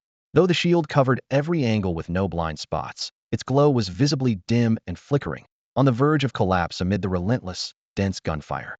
Kill this job changer. Those next to him are his summons, the white-robed priest snarled, rapidly weaving hand seals. With a shout, the signs flared for the golden tide, surged over all the church followers, instantly boosting their attributes and raising their combat power dramatically. Under his command, the believers ignored the disrupting wolf riders and surged forward with shields braced, aiming straight at Chen Fang. At the same time, elemental blasts from the mages and volley after volley of arrows from the archers rained down in overwhelming waves. Faced with this counterattack, Chen Fang did not switch to the azure dragon armor to tank the blows. Instead, the shaped light on his chest flared to life, overload sparks ignited. The sudden surge in power dramatically increased his speed, and the Viper machine gun's firepower tripled instantly. Dashing at breakneck speed and guided by Xiaoshuo's combat adjustments, Chen Fang moved like a swimming dragon, weaving seamlessly through the dense skill attacks without a single hit. Meanwhile, his amplified bullets twisted the metal of multiple heavy shields, denting them so deeply they were nearly breaking point. What kind of monster is this person? The white-robed priest stared in horror at Chen Fang, who dodged skill after skill like a cold, flawless machine. Even the slightest gap would be enough for Chen Fang to strike through, yet their side had only 4 damage dealers, completely unable to use skills to seal off every escape route for him. As a result, the skills unleashed by the others were basically rendered useless, unable to pose any threat to Chen Fang. The white-robed priest stared grimly at Chen Fang's relentless advance, a chill running through him. He clenched his teeth and dared not hold back any longer. Hurry! Combine your efforts to summon the otherworldly deity to aid us, he ordered sharply. In the next moment, he clasped his hands together, and a sharp, eerie tone burst from his throat. The pitch was extremely high yet melodious and flowing, clearly beyond the limits of a mortal voice. The other believers quickly caught on, chanting in sync. Layer upon layer of sound waves erupted, and a milky white halo exploded in the priest's palm, rapidly expanding and rising. The crowd's chanting merged as the halo shot into the air, condensing into a dazzling summoning circle more than 4 meters wide. Golden light surged through the intricate patterns, tearing open what seemed like a rift into another world. Then, nearly synchronized with the priest's voice, chanting sounded from within the circle, sharper, holier, yet more terrifying. Without a divine connection inside, ordinary people couldn't even bear to listen. Chen Fang raised an eyebrow. The pressure brewing deep within that summoning circle grew heavier by the second, signaling the arrival of a powerful entity. Sure enough, amid thunderous rumbling, a massive shadow fell from the golden light. It was an ancient, broken yet imposing set of armor. Only the torso remained, but heavier and thicker than the standard heavy armor worn by temple guards. The armor's surface was covered in golden divine patterns, glowing and flickering like flowing fire. In its grasp was a huge battle axe, the dried dark red bloodstains on the blade bearing witness to countless souls lost beneath it. An attribute panel appeared. Temple Heavy Axeman, level 25, red rank, high offense and defense. From Chen Fang's experience, such a boss would be enough to trouble a level 30 trans-class team. No wonder the 2 church squads were willing to make a desperate stand. Here, just this summoned heavy axeman alone could strike fear into the city's defending forces. In the distance, Lu Ying hovered in midair, watching the golden light soaring above the camp. The otherworldly fluctuations told her the believers had used their most dangerous trump card. Seeing the arrival of the temple heavy axeman, her heart pounded fiercely. Only when pushed to the brink would they summon a boss-level monster, and only Chen Fang could force 2 squads of believers to that point. But Chen Fang was only level 16. Facing both the temple heavy axeman and 2 squads of zealots was nearly a death sentence. Lu Ying thought back to her own level 16 self. She too would have struggled to survive in such a situation, and, without hesitation, she acted. Flames burst from her palm, forming a glowing orange-eared cocoon that enveloped her. In the next moment, she transformed into a flaming arrow, racing straight toward the battlefield. At the center of the battlefield, only one boss. Chen Fang's eye twitched slightly, his feelings mixed. The good, a level 25 red rank otherworldly boss would drop valuable loot once slain. The bad, what he really needed were elite level otherworldly beasts to complete the great challenge quest. If these believers summoned more elite monsters, his progress would be smoother than facing a high-rank boss alone. Whatever, can't force it. As long as there's loot to be gained, he sighed inwardly, quietly letting go of his obsession with the quest map. After all, in a great challenge, failure is just part of the game. The duration of the overload sparks had come to an end. The fiery patterns on the Liuhua battle armor quickly dimmed, and with Chen Fang having already forced the enemy to summon a hellish beast from another realm, this lightweight armor had fulfilled its purpose and was ready to withdraw. At the same time, from a nearly collapsing spatial rift, the temple's heavy axe warrior stepped through the void. Towering over 3 meters tall, clad in dark golden heavy armor, it hovered midair, its eyes glowing with a cold, incandescent white light. The massive axe trembled slightly before slashing through the air with a thunderous roar, sending out a vicious gale that exploded outward in a circle centered on it. Rat-a-tat-as the dense hail of Viper machine gun bullets approached, they were blasted away by this wall of wind. Even the sparks from shell casings were forcibly extinguished. Its power rivaled the great shock technique. Any damage flying toward it was utterly nullified. With their firepower sharply reduced, the white-robed priest and his subordinates, long suppressed, suddenly felt a weight lift from their bodies. The priest shouted urgently, "Counterattack!" He knew well that the city's defenders below would never send just one person to sneak attack. This disturbance had to be ended quickly. Yet he was unaware that the moment he called forth the otherworldly beast, Chen Fang's value to him had already been lost. The mechanical gears hummed softly, and the Liuhua battle armor rapidly retracted from Chen Fang, like molten gold retreating with the tide, finally condensing into a dark red metal ring clasped on his wrist. The fiery glow faded, revealing Chen Fang's youthful face to all. The white-robed priest and his followers were stunned. They hadn't expected their relentless assault to be blocked by a mere young man. The next moment, a thicker, blue-green metallic flow spread from another finger of Chen Fang's hand, locking and clicking like bones interlocking instantly forming the Qinglong battle armor. Just as the brief silence fell, the temple's heavy axe warrior broke through the air on a sudden charge. Although massive in size, it moved with the speed of an arrow loosed from a bow, closing in on Chen Fang in an instant. "Are you in such a hurry to die?" Chen Fang sidestepped with a mocking tone. Reaching behind him, the Qinglong spear appeared in his hand, as if summoned out of thin air. The shaft opened, and a razor-sharp blade of hateful light snapped out with a click, its cold gleam piercing the eyes. A roar. A dragon's cry thundered as blue-green airflow surged from the gaps in the armor, coalescing into a giant soaring dragon encircling Chen Fang. At the same time, the spear's phantom image merged with its body, the hateful light blade at its tip shining so brightly it was nearly blinding. The triple amplification of dragon form, giant warrior technique, and hateful light activated simultaneously. His aura surged like a collapsing mountain, instantly reaching its apex. The terrifying pressure crashed down. The church followers preparing to charge all halted in unison, nailed by the same thought deep in their hearts. One more step forward, death was certain. This was no mere scare tactic, but an undeniable reality. Skyfire ablaze. Chen Fang gripped the spear with both hands, swinging it across heaven and earth. Boom. Crimson gold waves of fire shot skyward, accompanied by emerald green flashes. The violent air tore apart as the cutting sound from the blades within the firestorm shredded the air like thousands of saw teeth biting through steel. Lu Ying, rushing in as a fireball, suddenly paused midair. The blazing flames reddened her face. She looked up at the fire sweeping across the sky with shock. Even she doubted she could unleash such terrifying power. Could this really be the work of a level 16 advanced class? After a brief hesitation, she vaguely realized that perhaps it was no longer her turn to step in and help. At the heart of the blaze, the temple's heavy axe warrior took the brunt of the firestorm, its armor shattered and broken apart. The remaining half of the armor was twisted and cracked all over, and even its heavy axe had broken off at the handle, with the blade nowhere to be seen. As a level 25 red quality boss known for high defense, the temple heavy axeman still showed fierce vitality. He took Chen Fang's most brutal strike heat-in, but didn't fall instantly.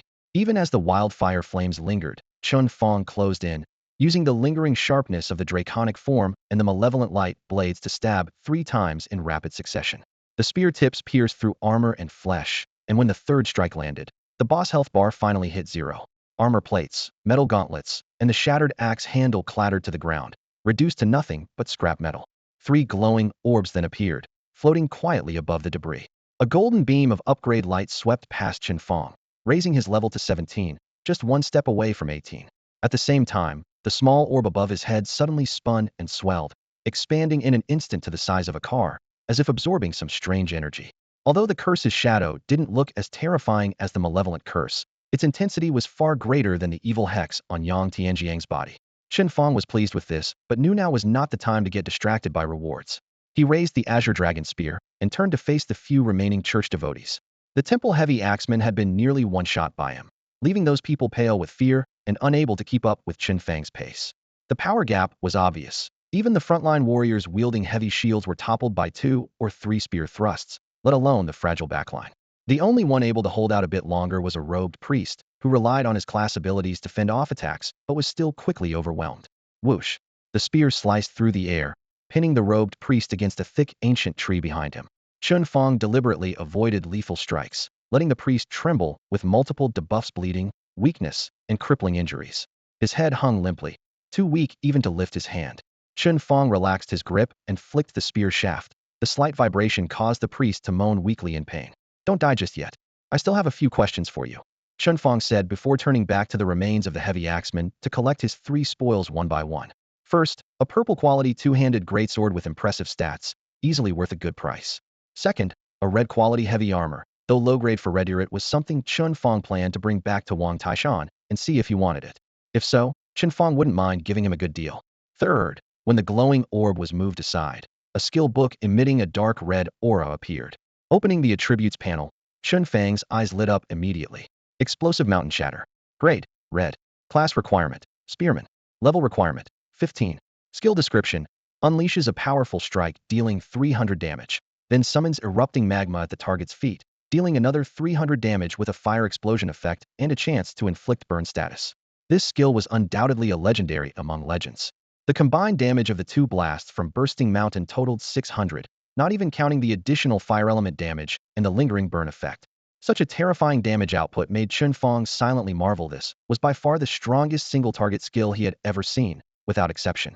He clearly understood that the gun warrior class actually branched into several completely different playstyles. One was the tank build that absorbs damage up front. Another was the balanced hybrid build capable of soloing. And the third was the damage build that sacrificed defense for extreme burst output. Thanks to highly customizable attribute growth, if a gun warrior equipped with top-tier gear focused on strength and agility and paired it with pure damage skills, their output could rival that of mages, archers, or even assassins. Bursting Mountain was the core skill of a damage-oriented gun warrior. If it were posted on the trade market, it would fetch a sky-high price. Sadly, this gem had already been snatched up by Chen Fang. Faced with such a divine skill, he didn't hesitate to keep it for himself, making it the 4th skill selectable for his Azure Dragon battle armor. In fact, what Chen Fang had been lacking all along was a top-tier single-target burst. The Skyfire Scorch skill was powerful but area-based, making it weaker for pinpoint kills. If he had Bursting Mountain when fighting the Heavy Axe warrior at the God's Temple earlier, that brute would probably have been shattered by the first cannon shot, not even giving him a chance to finish him off. Thinking this, he tapped the skill book firmly, and a blazing fire rune instantly sank into his mindscape. Bursting Mountain was mastered. Now he possessed 4 major combat skills: crowd control, armor break, area clear, and single target burst, each complementing the others to cover almost every battle scenario without gaps. After looting all the boss drops, Chen Fang finally felt satisfied and returned to the white-robed priest. The priest was bloodstained from head to toe, slumped against the wall with no will to struggle, silently awaiting his end. Even when Chen Fang approached step by step, he barely lifted his eyelids. A truly worthy silver dragon knight of the 9th generation, each one a prodigy of the heavens, the hoarse voice mixed with dark red blood spat out, as if announcing life's imminent end. He had mistaken Chen Fang for a member of the Silver Dragon Knights, clearly intimidated by his recent display of power. Chen Fang said nothing would be one of them sooner or later anyway. Gripping the Azure Dragon Spear, he spoke calmly. "I'm going to ask you a few questions. Answer honestly." The white-robed priest sneered, blood bubbling in his throat. "If I tell the truth, will you spare my life?" "No." Chen Fang nodded frankly. "At most, it'll make your death quick." The priest's cold laugh deepened, as if he expected this. Chen Fang wasted no more breath and asked straight away, "Where around here do the most interdimensional beasts appear?" The priest eyed him weakly, voice fragmented. "So you Silver Dragon Knights have come up the mountain just to wait for gods from another world? Trading their lives so you can level up? You could say that." Chen Fang's answer was straightforward. Surprise flickered across the priest's face. "Strange. You've been stationed below the mountain for days. Don't you know when the interdimensional rift at the summit opens? If you really want to fight those gods, you only need to wait at the foot of the mountain." "What do you mean?" Chen Fang frowned slightly. The priest in the white robe froze for a moment, then suddenly seemed to realize something and exclaimed in surprise, "You're not a Silver Dragon Knight." Shai's words cut off abruptly by a sharp, agonized scream. Chen Fang twisted his wrist lightly, and the inky black blade of hatred etched along the spear's shaft tore open a wider wound. Blood flowed down the priest's white robe onto the stone slabs below. The excruciating pain made his scalp tingle, and cold sweat poured down his face. Chen Fang's expression remained cold as he stopped moving. Just answer my question. That thing floating above your camp, is it called the Otherworld Rift? What exactly is its purpose? The white-robed priest gasped heavily for breath. At this point, it no longer mattered who Chen Fang really was. He obediently confessed, the Otherworld Rift is a passage created by the Saintists to connect to other worlds. When the rift opens, blessed gods and their armies continuously descend to help us defend Broken Sword Mountain, hold back the Silver Dragon Knights and the city's garrison, and even assist us in breaking through. Continuously? Chen Fang's eyes brightened slightly. If that were true, wouldn't the rift keep spawning otherworldly beasts nonstop? But right now, the rift was closed tight, with no sign of any arrivals. He voiced his doubts. The priest didn't hold back as these details were already known to the city defenders and Silver Dragon Knights, hardly secrets. The Otherworld Rift opens only once every week. Gods can only descend when it is open. When will it open next? Today, in about half an hour. How many would come through? About 1,000 from each rift. So that's how it is. Chen Fang suddenly understood. No wonder there were so few otherworldly beasts along the way. The main force hadn't arrived yet. The true test of the Silver Dragon Knights would come after the rift opened. He took out the map supplied by the city guards and unfolded it in his palm. Dangerous zones were scattered all across Broken Sword Mountain, including its outskirts. Once all the rifts opened, waves of otherworldly beasts would flood out, filling the entire mountain with monsters.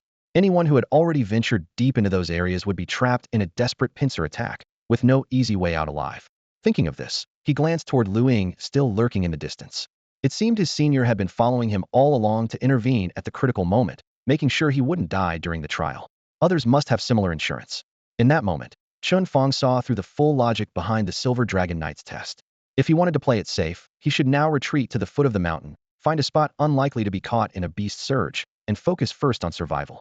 Then he could think about hunting monsters and competing for first place. But looking down at the challenge timer on his terminal, still over 40 minutes remaining, decided to take a risk. If he could block the rift's entrance before it opened, perhaps he could complete the challenge within the next crucial minutes. After making up his mind, Chen Fang gave a slight smile to the white-robed priest and said, "All right, I understand everything now. Thank you. Will keep my promise and make sure you leave without regret." The white-robed priest exhaled deeply. "Kill me if you must. This world will belong to blessings sooner or later." Before he finished speaking, Chen Fang flexed his grip. With a vertical sweep of the Azure Dragon Spear, he split the white-robed priest in two. He had already heard from Lu Ying that anyone above the rank of white-robed priest in the church didn't bother with capturing live prisoners. For example, Wu Bei, whom he had caught alive before, had been executed outright by the city guard on the third day. Because these people were the church's most loyal followers, they would never reveal any information harmful to the church. Capturing them was basically like capturing a corpse, completely worthless. The priest had honestly shared what he knew simply because these details were no secret. The city guards and the Silver Dragon Knights all knew about them. So Chen Fang wasn't expecting to extract any deeper secrets and ended things swiftly. After killing the white-robed priest, Chen Fang summoned all the wolf riders back, ordering them to guard the Suntupan dimensional rift. Chen Fang himself stood ready with sword drawn, calmly waiting for the rift to open. Lu Ying witnessed everything. She had originally planned to support Chen Fang, but after he instantly killed the temple's heavy axe warrior, she quickly put away her skills and stealthily vanished again. Seeing Chen Fang interrogate the priest, she was relieved had found the optimal approach for this challenge. Learning that the otherworldly rift would soon open allowed Chen Fang to act accordingly, preparing for the coming upheaval on Broken Sword Mountain. Lu Ying had assumed Chen Fang would use the map info to find a safe place to settle during the beast tide, then hunt the outworldly beasts. But to her surprise, Chen Fang stood guard right by the rift's entrance. How could that be? Did he not realize the rift would open any moment, unleashing thousands of savage beasts, including purple and even red-rank bosses? Or after this thought struck her, was Chen Fang really planning to block the gate and fight the outworldly beasts hidden? Certainly, the rift was the channel through which outworld bosses came. Nowhere else would beasts gather in such density. But with thousands of beasts pouring out all at once, could a level 17 career changer like Chen Fang hold them back? Not to mention Hershey herself would prefer to avoid them for now. Otherwise, why were the city guards and Silver Dragon Knights still stuck down at the mountain's base, never advancing higher? This guy really had guts. His decisions kept getting more and more reckless. Lu Ying wondered who had given him the courage for this. Silently, she pulled out her staff, ready to intervene immediately if danger. Pareto saved Chen Fang and take him off Broken Sword Mountain. Time passed second by second. With eyes closed, resting, Chen Fang suddenly heard a reminder from his little companion. "Master, get ready to fight." Chen Fang opened his eyes silently, gazing at the otherworldly rift hovering in midair. Just as the white-robed priest had said, The once motionless tear in space was now undergoing subtle, yet deadly changes. Crack, crack. The golden crystals adorning the rift's surface shattered as if crushed by an invisible giant hand, their edges cracking inch by inch before exploding into countless tiny fragments. The fragments dissolved into a faint golden mist that vanished instantly. As the crystals broke apart, the nearly sealed fissure was forcibly pried open, and dazzling golden light seeped from its edges, cascading down like a waterfall. A sharp, high-pitched chant pierced Chen Fang's eardrums, drifting from afar to near, rising in tone with a jarring and chaotic frequency that made the air hum. The pitch was even more piercing and grating than when the white-robed priest had summoned the temple's heavy-axe soldiers. Even shielded within the azure dragon battle armor, Chen Fang felt his head spin in waves.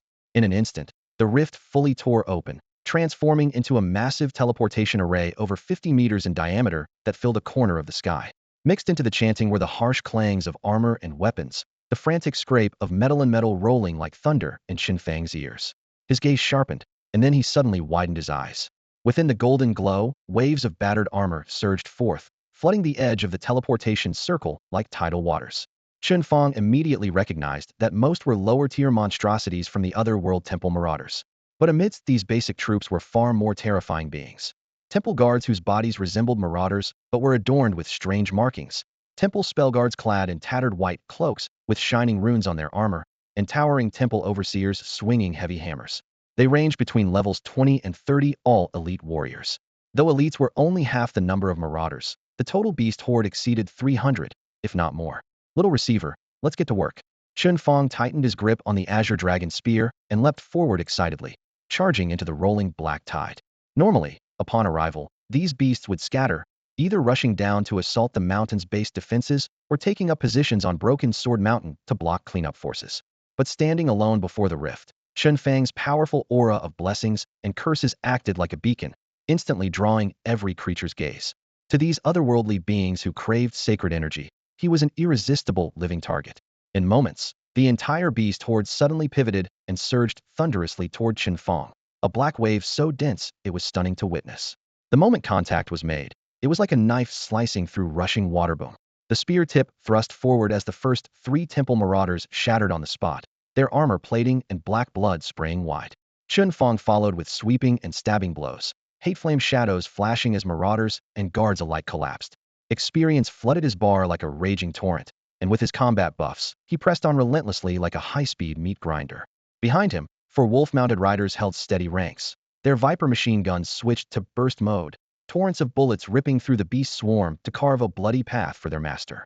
Their firepower rivaled that of any level 20 damage dealer, greatly easing the pressure Chen Fang faced up front. On the challenge mission panel, the number of beasts continued to soar, rapidly approaching the milestone of 300. The battle was far tougher than Chen Fang had anticipated.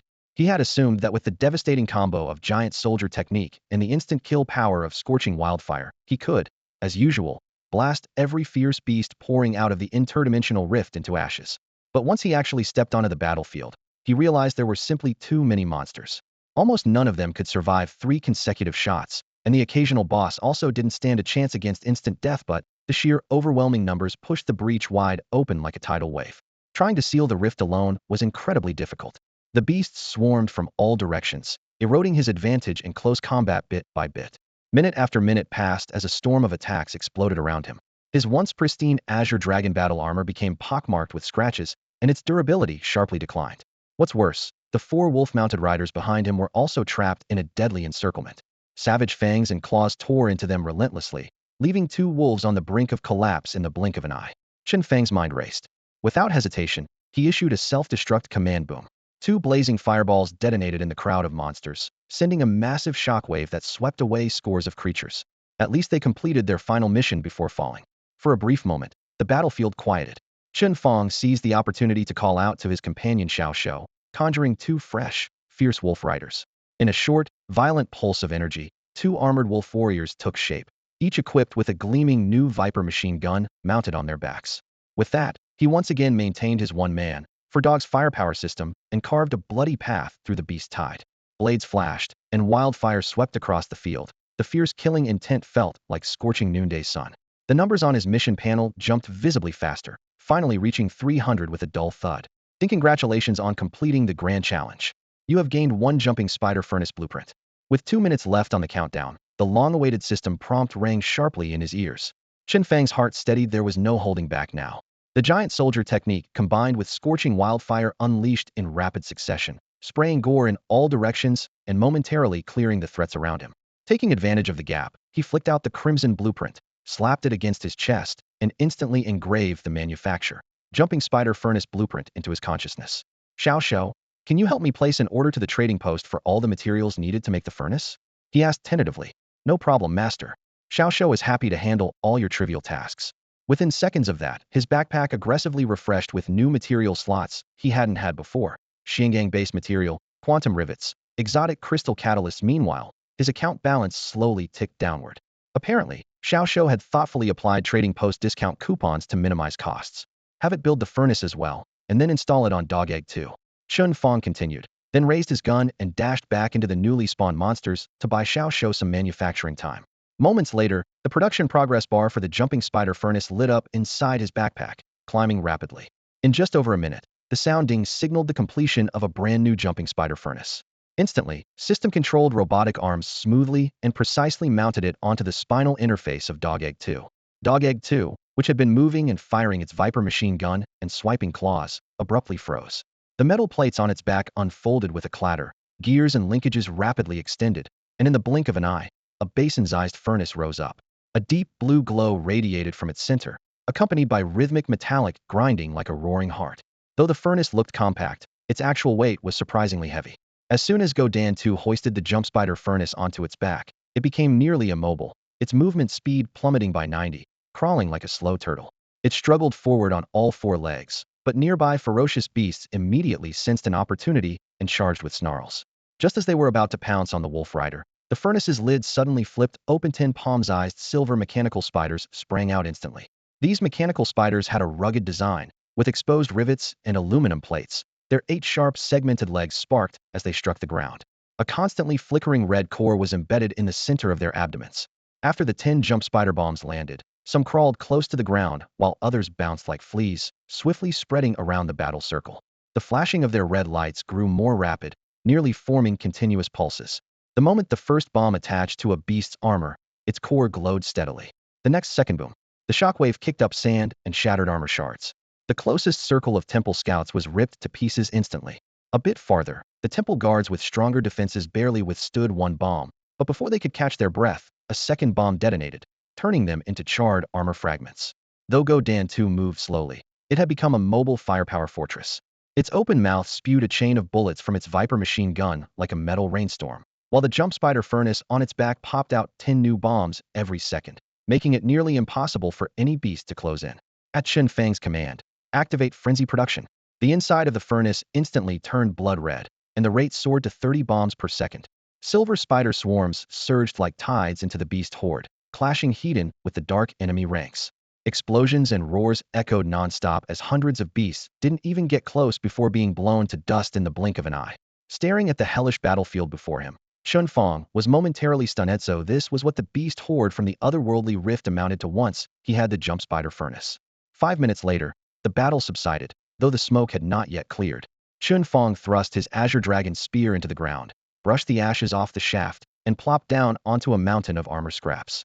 At this moment, except for Godan 1 who held the glare blade and kept watch, all 3 other wolf riders were equipped with jump spider furnaces, forming a steel barricade blocking the rift's entrance. Any beast that dared show itself was met with a swarm of jump spider bombs, far outnumbering them. Even purple tire bosses simply had their heads blown off by hundreds or thousands of bombs the moment they peeked from the rift. With 3 furnaces guarding the area, Chen Fang could almost afford to nap on the spot unless a red tier or higher boss appeared. Then he'd have to raise a hand to unleash explosive mountain collapse. This idle monster grinding method sent his experience skyrocketing. A flash of golden light signaled he leapt straight to level 19, like being propelled by a rocket. Meanwhile, the beasts inside the rift clearly dwindled, almost cleared out. From now on, I might not even get a chance to strike. Chen Fang mused happily as he casually opened his backpack. But the next moment, a twitch appeared at the corner of his mouth because nearly 6,000 gold pieces had vanished from his bag. In just 5 minutes, Chen Fang had already spent a staggering 60 million. The sheer size of that number made his temples throb painfully. He raised a hand to rub his slightly stiff jaw, his eyes quickly scanning the panel. The metal plates, energy crystals, and precision gears needed for the jumping spider furnace weren't rare, but combined they cost an absurd amount. As for the jumping spider bombs, each one cost nearly 1,000. That meant maintaining a single jumping spider furnace was like burning 10,000 cash every second. If he activated frenzied production mode, which doubled material consumption but tripled output, the expenses would instantly shoot up to 60,000 per second. The thought tightened his chest sharply. At that rate of burning money, not to mention ordinary mechanics, even with support items like the Commerce expansion voucher in his hands, he wouldn't last long. Fortunately, the damage of the jumping spider bombs was tied to his own level, so it wouldn't become useless as he leveled up. Unlike the Liohua battle armor and could still serve as a life-saving skill in the late game. No wonder the major guilds don't bother training these cash-burning mech specialists. Burning money faster than lighting a fire, he muttered bitterly. Without hesitation, he commanded all 3 furnaces to exit frenzied mode and return to normal production to avoid going bankrupt. Although the efficiency instantly dropped by 2/3, there weren't many ferocious beasts left in the rift. The current bomb supply was enough to clear them all. Taking advantage of the break in the fight, Chen Fang stepped forward and began sweeping the scattered materials and equipment across the ground into his backpack one by one. The kills were mostly otherworldly beasts, mixed with blue and purple-tired bosses, so the drop rates were naturally generous. In no time, his backpack was stuffed full of various materials and gear, all roughly valued conservatively at over 1 million when listed in the shop. That eased the pain twisting in his chest somewhat. Suddenly, beneath a pile of broken armor, he caught sight of a faint purple glow. A purple tire item too? Clearing away the shards, he revealed a short dagger. On its attribute panel, an additional 5 critical chance and 5 armor penetration stood out brilliantly. It was a top-notch dagger, easily worth at least 150,000. Just as Chen Fang was about to stash this unexpected treasure, an indescribable pressure swept over from the rift ahead. His heart jolted, and when he looked up, the nearly closed otherworldly rift suddenly erupted with blazing golden light. Before he could analyze what was happening, a massive figure burst through the radiance. This was a boss utterly different from the previous beasts. It wore holy armor shaped like a human's body, cold golden veins flickering across its surface, holding a 2-handed sword thinner and longer than typical longswords. The entire blade was forged from pure golden radiance, a lightsaber-style weapon like the glowing cleaver of hatred, its edge seeming sharp enough to tear through the air itself. Chen Fang narrowed his eyes, immediately pulling up his detection panel. Sanctuary Holy Swordsman, level 30 red tier boss, blessing, otherworldly attack. Defense, skills because Chen Fang's level just surpassed 10, besides seeing the opponent's name, level, and rank, all other information was completely blank. Clearly, the fierce beasts emerging from the otherworldly rift also followed dungeon rules. There had to be a final boss, and this Sacred Sword Knight before him was that ultimate threat. The moment the Sacred Sword Knight landed, his presence was worlds apart from the other beasts before. The heavy pressure in the air almost seemed to freeze everything. To Chen Fang, this was undoubtedly the strongest boss he had faced so far. But being a mechanical creation, he knew no fear. Without waiting for orders, the dozens of jumping spider bombs scattered on the ground swarmed toward the Sacred Sword Knight like a tide. Buzz! The Sacred Sword Knight drew his glowing blade, swiping it sharply. A fierce sword light burst forth, slicing a dozen spider bombs into sparks that exploded prematurely. The flames blazed fiercely but didn't harm him at all. However, these spider bombs relied on sheer numbers.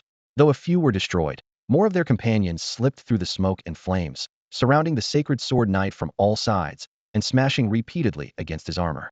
Boom, boom, boom. The continuous explosions were deafening. The Sacred Sword Knight was forced backward several steps, his once shining armor now covered with blackened cracks. Chen Fang's eyes lit up no matter how strong. He was only 5 levels above the Temple Heavy Axeman, and both shared the same red rank. The difference was limited. With his Azure Dragon battle armor plus the endless assault of spider bombs, the odds were definitely in his favor. Determined, he charged forward with his spear, colliding head-on with the Sacred Sword Knight. In close combat, Chen Fang's agility surprised even himself, matching the knight blow for blow. Meanwhile, the spider bombs kept landing on the boss, repeatedly disrupting his attacks. Occasional counterattacks landed on Chen Fang, but were absorbed by the Azure Dragon armor's toughness. Within moments, multiple cracks appeared on the Sacred Sword Knight's armor, and his condition clearly worsened. Clang! Their weapons collided once more, pushing both back. Before Chen Fang could regain his footing, over 100 freshly deployed spider bombs sprung up at his side, swarming black like a wave toward the Sacred Sword Knight. One coordinated explosion was enough to severely injure the boss. Just as Chen Fang planned to follow up after the blast, the Sacred Sword Knight's armor suddenly flashed with dazzling golden light. In the next instant, he vanished into thin air and reappeared dozens of meters away in a clearing. The 100 spider bombs missed their target, collapsing together and detonating, sending shockwaves that uprooted stones and trees like a small bombardment. No way he can teleport. Chen Fang cursed silently, frustrated he couldn't see the boss' full stats. Normally, teleportation skills were common among lightning or light mages, but a melee boss wielding such a godlike ability? He quickly adjusted his stance, but secretly felt relieved. At least he wore the Azure Dragon battle armor and was a melee fighter himself, so sudden close-range attacks didn't terrify him. Otherwise, if had witnessed the boss' instant blink, his heart might have stopped for a moment. After narrowly dodging the barrage of the spider's bombs with a blink skill, the Temple Paladin didn't, as Chen Fang had expected, rush back to his side. Instead, it spun on its heel and fled, the dark golden armor flashing coldly among the trees. In the blink of an eye, it had surged forward over a dozen meters with such decisiveness that even Chen Fang was momentarily stunned. Here was a mighty boss, and it just ran away without hesitation. No way. Chen Fang stood frozen for a full 2 seconds before snapping back to chase after it with renewed resolve. He had faced countless boss monsters, in dungeons and in the wild alike. His foes either fought to the bitter end or used skills to survive. They never fled mid-battle. Yet this Temple Paladin showed no boss dignity. It was like a wild cat with its tail stepped on. Chen Fang's thoughts raced as he quickly figured it out. The higher the level, the smarter the ferocious beast. Beasts from other worlds were even more cunning. This one, at level 30 and of red quality, had been summoned as a mercenary with no territory to defend. Seeing itself losing, turning tail and running made perfect sense. Chen Fang wasn't about to let prime prey slip away. He immediately recalled the slower Dog Egg 2, 3, and 4, leaving only Dog Egg 1, equipped with the Blade of Loathing light skill, to give chase at full speed. In terms of base movement speed, the Temple Paladin wasn't agile enough to outrun Chen Fang, but its annoying blink skill kept interrupting the fight. Whenever Chen Fang closed in, the cold flash of light appeared, and the boss warped dozens of meters away, fleeing again. To make matters worse, the entire Broken Sword Mountain was riddled with rifts to another world, opening in several places at once. Beasts poured out in waves like a dark tide. Although the outer monsters posed no real threat to Chen Fang, they repeatedly blocked his path, forcing him to waste time clearing the way and slowing his pursuit. So it went one fleeing, one chasing, their figures weaving through the dense forest and cliffs of Broken Sword Mountain, sending startled mountain birds into flight and tossing dry leaves around like confetti. At the foot of Broken Sword Mountain, the once silent mountain road roared with the sounds of battle. The ferocious beasts pouring out from the rifts surged down the slope like a black tide, crashing into the city defenders' lines. Trapped on the narrow mountain path, they were slaughtered again and again. Blood streamed through the cracks in the stone, and the flickering torchlight cast a red glow on the armored soldiers. Casualties mounted continuously, but the battle-hardened warriors were numb to it, relying on pure instinct to hold this natural choke point. Screech. A giant eagle, its body seemingly cast from metal, suddenly dove down, wings beating heavily as it passed through the front line's firelight and landed noisily behind the troops. Zhao Xuanwu, who had been observing the battlefield while standing with arms crossed, finally turned his gaze away from the chaos. Whoosh! A young silver dragon knight descended right after the eagle, his armor etched with silver patterns shimmering coldly in the moonlight. He roughly threw a bloodied man from his arms onto the ground, then landed lightly himself. The injured man was Wang Shu, his wounds shocking. 2 pieces of equipment were so shattered they hung from his waist in tatters, and multiple deep cuts bled visibly down his back. Medic, treat this junior brother. The silver dragon knight called out, whistling to attract attention. But he quickly noticed the medics were already busy bandaging 3 other examinees, stretched too thin to help. Resigned, he shrugged and stopped pressing the matter. Although Wang Shu's injuries were severe, they were not life-threatening. A little sooner or later with treatment wouldn't make much difference. Zhao Xuanwu glanced down at Wang Shu, who was covered in blood and looking dazed, then shook his head reluctantly. The young silver dragon knight standing nearby caught the disappointed look on his master's face, cleared his throat awkwardly, and teased, "Master, it seems you're not very happy with the results of this assessment." "Of course I'm not." Zhao Xuanwu didn't bother to consider Wang Shu or the eliminated candidates being treated nearby. His voice was cold.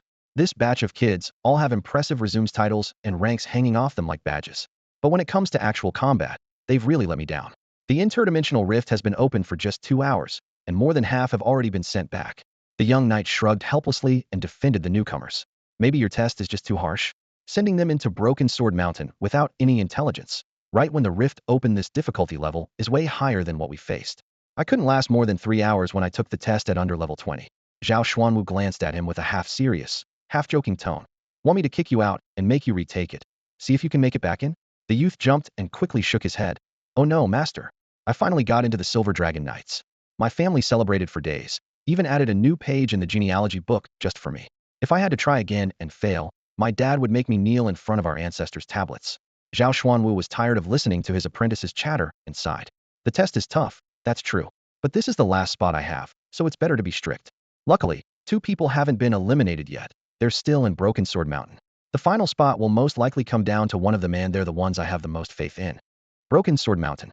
In front of a naturally formed cave split open in the rock, the dark red ground was strewn with armor forged from the corpses of vicious beasts from another world, scattered unevenly and shimmering with an eerie cold light. Remnants of materials and equipment lay buried beneath torn limbs, scraps of flesh, and dust, with no one pausing to pick them up.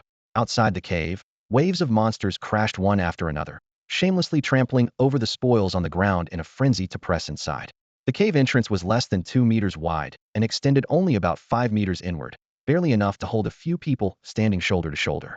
Yet this narrow passage formed a natural bottleneck for monster Wava so long as the front line held firm.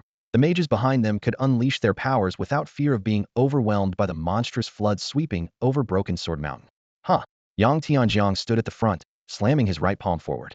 A dark blue chi blast exploded toward the cave mouth, striking a cluster of temple guards pressed tightly together.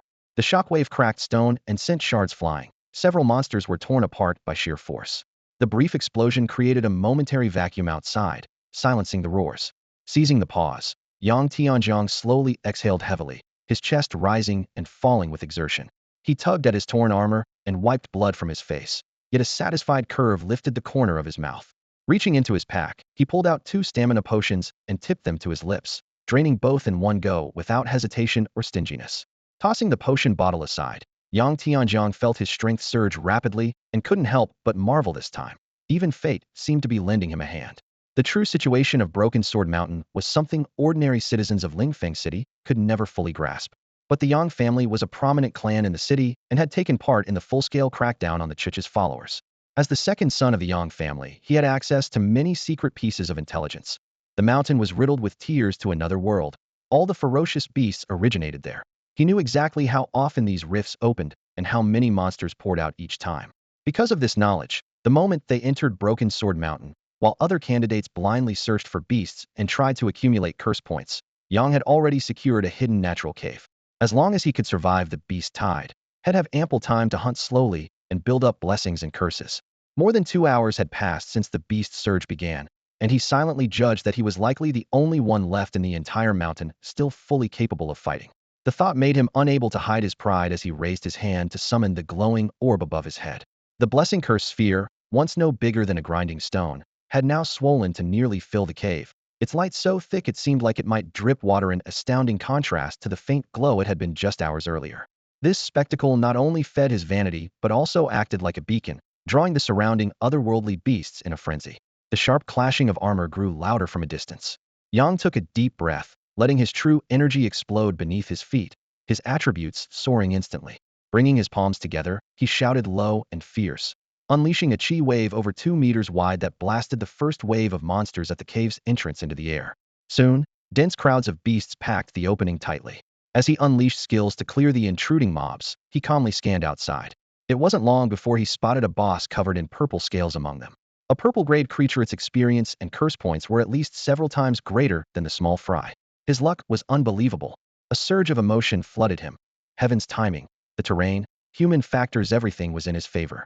The Silver Dragon Knight spot was undoubtedly his. When that time came, his sister would surely look at him with new respect.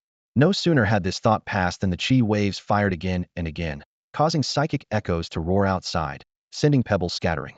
Just as he planned to clear out the frontline grunts to make room for dealing with the boss, another sudden uproar broke out nearby. The sound of fierce fighting was rapidly approaching, a clash of blades and metal ringing through the night, tearing through the silence. Suddenly, something changed. The beasts, which had been relentlessly surging into the cave, were distracted by the burst of conflict. Howling, they stopped their desperate charge and turned away, shifting direction toward where the battle noises came from. Yang Tianjiang was momentarily stunned. Could it be there was someone else on Broken Sword Mountain besides himself? Just as this thought crossed his mind, a strange yet somewhat familiar voice echoed from outside the cave. Run all you want. Let's see how far you can get today. The tone was furious, clearly blinded by rage. Before Yang Tianjiang could react, several scarlet, oddly shaped jumping spiders suddenly bounded into view. These spiders crawled and leapt with agile, flickering movements like flashes of red shadows, disappearing in the blink of an eye into the mass of ferocious beasts gathered at the cave entrance. Then, Their glowing red abdomens flared bright, signaling an alarm. Not good. Alarm bells rang in Yang Tianjiang's mind just as a series of explosions tore through the air. Boom boom. Rocks scattered everywhere, and a shockwave carrying dust slammed into his face so hard he couldn't even utter a curse. Only a muffled grunt escaped his throat. The impact from the spider bombs caused the narrow cave to collapse into a chaotic pile of rubble, forcing him into an awkward retreat. All this was the doing of Chen Fang. Chen Fang swore to the heavens that he had no personal grudge. From Broken Sword Mountain all the way to chasing down the temple holy swordsman, his focus was entirely on that slippery target, completely unaware Yang Tianjiang was hidden inside the cave. As for summoning dog egg number 2, 3, and 4 the jumping spider bombs, that was just a casual grab. With so many vicious beasts clustered at the cave mouth, he couldn't resist reaping the experience points, blessings, and curses they offered. To him, those minor monsters were meaningless. His patience had already been worn thin chasing the holy swordsman. The tight terrain pressed against the mountain cliff perfectly blocked the opponent's escape, so Chen Fang decided to settle the slippery eel here and now. He deactivated the Azure Dragon battle armor and switched to the flowing flame armor. Sparks exploded in overload, flickering through cracks in the armor and boosting his speed, allowing him to crush the temple holy swordsman in a single charge. Even as the swordsman repeatedly used blink skills to open distance, Chen Fang relentlessly closed the gap in a flash. When they were less than 50 meters apart, Chen Fang paused, switched armor again. The flowing flame faded, replaced by the Azure Dragon scales enveloping his body. The Azure Dragon battle armor was restored. Come on, let's have a 1v1, real man to real man. Raising his arm and gun, the Azure Dragon spear's tip pointed sharply at the temple holy swordsman. The ultimate skill never before used, true dragon domain activated in an instant with a sharp hum. Energy surged through the armor, and a verdant light dome exploded into existence, quickly forming a cube-shaped shield about 100 meters in each dimension. Dragon patterns writhed faintly across its surface, as if a living beast coiled within. As the dome descended, the holy swordsman was forcibly drawn inside. Surrounded on all sides, his escape routes were completely severed. Defiantly, he roared and charged, his light sword blazing holy light as it struck the barrier, scattering sparks but leaving the turquoise shield unscathed. He blinked and activated his teleport again, bursting outward in a flash of white light, yet the barrier bounced him right back to the same spot, trapping him inside the true dragon domain. Still trying to run, a fierce shout erupted behind him. Chen Fang gripped the Azure Dragon's spear tightly, and with a crisp click, the spear's shadow turned into blue lightning, piercing through the holy swordsman's body at the speed of light. With another sharp snap, the Azure Dragon spear burrowed through the temple holy swordsman, pinning him mercilessly against the barrier. With a single strike, a massive hole was blown open in the temple paladin's abdomen. Pain surged through him, and the paladin let out a muffled grunt. Realizing there was no way back, he stopped wasting effort on defense and swung his sword fiercely at Chen Fang. The combat adjustment snapped into effect instantly. The blade grazed past Chen Fang's side, and he immediately retracted his green dragon spear, its icy gleam swirling as he thrust forward again with lightning speed. Spear met sword, sparks flew, and the clash of metal echoed non-stop, the battlefield heating to a suffocating intensity. Not far from the fight, the cave entrance had been buried under fallen debris. 3 muffled thuds came from the darkness. At the third, stones of various sizes exploded outward, dust rolling up as the entrance reappeared. Cough, cough. Amid the dust, Yang Tianjiang staggered out, covered in grime, coughing violently while surveying the surroundings. What caught his eye was a semi-transparent barrier enclosing the fierce battle wasant that the troublemaker Chen Fang, with whom he had a grudge back in Luo City. How is he still not eliminated? Yang Tianjiang froze in place. Even worse, the enemy opposite Chen Fang was a level 30, red-tiered, otherworldly boss, the Temple Paladin.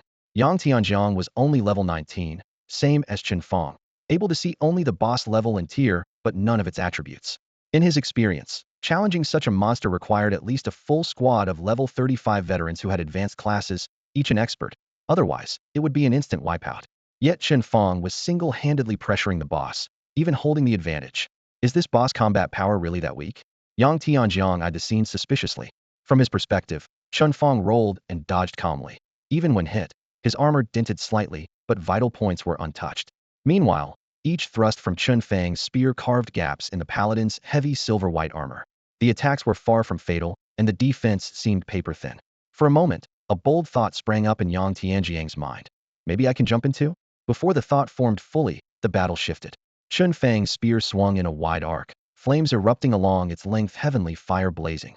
The scorching blaze slammed like a crimson lightning bolt into the paladin's lower abdomen. His armor exploded. The massive boss was blasted more than 10 meters away, crashing against the barrier of the true dragon domain, just half a foot from Yang Tianjiang's side. Boom! The deafening roar sent Yang Tianjiang staggering back, his heart pounding wildly. Inside the barrier, Chen Fang caught sight of Yang Tianjiang, but had no time for greetings. True dragon domain was about to collapse. If the temple paladin escaped, pursuit would be even more difficult. He raised the green dragon spear with one hand, spiritual energy surging fiercely. A spectral image of the spear, several dozen feet long, materialized by his side. Then, the spear's tip seemed seared by the blazing fire, slowly glowing a striking scarlet red. Scorching heat rose from the blade, warping the air around it. Chen Fang strained his arms, unleashing both the giant soldier technique and the exploding mountain smash in a thunderous roar. He was certain that as soon as this strike landed, the nearly defeated sacred sword warrior before him would be finished. But halfway through his charge, the half-bodied boss steadied its floating form, suddenly spun around, and plunged its glowing sword fiercely into the ground. Clang! A low, resonant shock exploded, and 12 solid-looking sword energies suddenly burst up from the ground around Chen Fang. They intertwined swiftly, forming a shining silver cage in the blink of an eye. Sparks flew as the blades clashed, so close they barely left a fingertip's distance to Chen Fang's armor plates, yet completely locking down all his movements. A control skill? Chen Fang's heart tightened. His first instinct was to raise his gun and unleash a powerful shockwave. But inside the cramped cage, even lifting his hand was severely limited, let alone charging an attack. Not only was movement restricted, but any offensive commands were totally sealed off. The boss high intelligence showed again right before Chen Fang's eyes. It had been hiding its trump card, waiting to flip the situation at the crucial moment. Worse still, the golden barrier formed by the true dragon domain began to crack, fragments of light peeling away continuously. The couple's spatial bubble was about to expire, and Chen Fang had no way to renew it. Yet the cage could hold for another 3 to 5 seconds, enough time for the sacred sword warrior to retreat 100 meters to safety. The sacred sword warrior seemed to notice Chen Fang's confinement. Its half-form swayed midair, then without hesitation, it activated a blink, and its afterimage flickered out of Chen Fang's attack range. But that leap brought it right in front of Yang Tianjiang, closing the distance to just over 10 meters directly within Yang Tianjiang's skill reach. Yang Tianjiang's breath hitched, his heart raced wildly. A level 30 red quality boss voluntarily charging into his grasp. If Chen Fang could suppress the enemy, why couldn't he? Especially since the boss was already badly wounded. He could easily land a finishing blow. Thinking back on the humiliation of being publicly outshined by Chen Fang, the burning frustration in his chest finally found an outlet. Huh, he sneered, his gaze dripping with provocation at Chen Fang. Bringing his palms together, he suddenly sucked the air. Invisible wisps of white mist swirled and thickened rapidly in his hands. Chen Fang immediately understood what was coming, his voice low but urgent. Don't make a move. You. Before he could finish, Yang Tianjiang lost patience and ignored him, finishing his charge up and thrusting his palms forward. Boom! A massive wave of energy tore through the air, transforming into a spiraling white pillar racing forward, kicking up rubble and dust along its path. Compared to an ordinary energy wave, this move's power was doubled, though it required a long 15-second cooldown. Yang Tianjiang had once eliminated shrine runners and elite guards with it in a single strike. Now facing the sacred sword warrior in battered armor and with life almost depleted, he was confident this blow would seal the kill. He could almost see Chen Fang's expression the moment the cage broke. Staring in frustration at the empty air where the boss corpse once was. The moment would be spectacular, wiping away all of Yang Tianjiang's previous humiliation at once. Yang Tianjiang's reinforced chi wave spun forward, continuously absorbing the surrounding air and rapidly expanding in size. In an instant, it had swollen into a blue-white energy sphere as large as the paladin standing before him, charging ahead with overwhelming force. Boom! The deafening explosion rocked the air, wind waves surging violently. Yet the paladin only trembled slightly, his armor unscathed and not a step retreating. Yang Tianjiang froze in place, his face a mixture of shock and disbelief. How could this boss defense be so terrifying? Before he could recover, the struck paladin had fully focused his attention on him. The lingering rage from being chased by Chen Fang had not yet faded, and now even randoms dared to provoke him. The boss fury surged like a tidal wave. Raising his glowing sword high, golden brilliance exploded around him, sending a crushing wave of pressure crashing down like a giant tide. Cold sweat broke out on Yang Tianjiang's forehead, his legs weak beneath him. Only now did he truly feel the horror of a level 30 Red Deer boss. It was on a completely different scale from the purple mini-bosses had fought before. No panic gripped him as he tried to retreat, but barely half a step back, a flash of golden light revealed the paladin had already teleported to his front. Though Yang Tianjiang was a ranged attacker, his chi master talents gave him solid defense, usually enough to solo dungeons safely. But facing a high-tier boss like this, once it closed the distance, death was the only option. His breath caught. He could only helplessly watch as the glowing sword came crashing down. Inwardly, he cursed himself for provoking such a monster. In his panic, his battle instincts flared, stamping the ground forcefully. His internal energy erupted, forming a massive bronze bell-shaped shield around him. The Chi Master's defensive skill, Golden Bell Shield, his secret survival move. Against bosses of the same level or lower purple ranks, this could hold firm. But now, crack! The sword strike shattered the Golden Bell Shield in an instant. The residual force of the weakened blow was still tremendous. With a sickening sound, Yang Tianjiang was blasted away, a line of blood trailing from his right arm as he crashed down 10 meters away.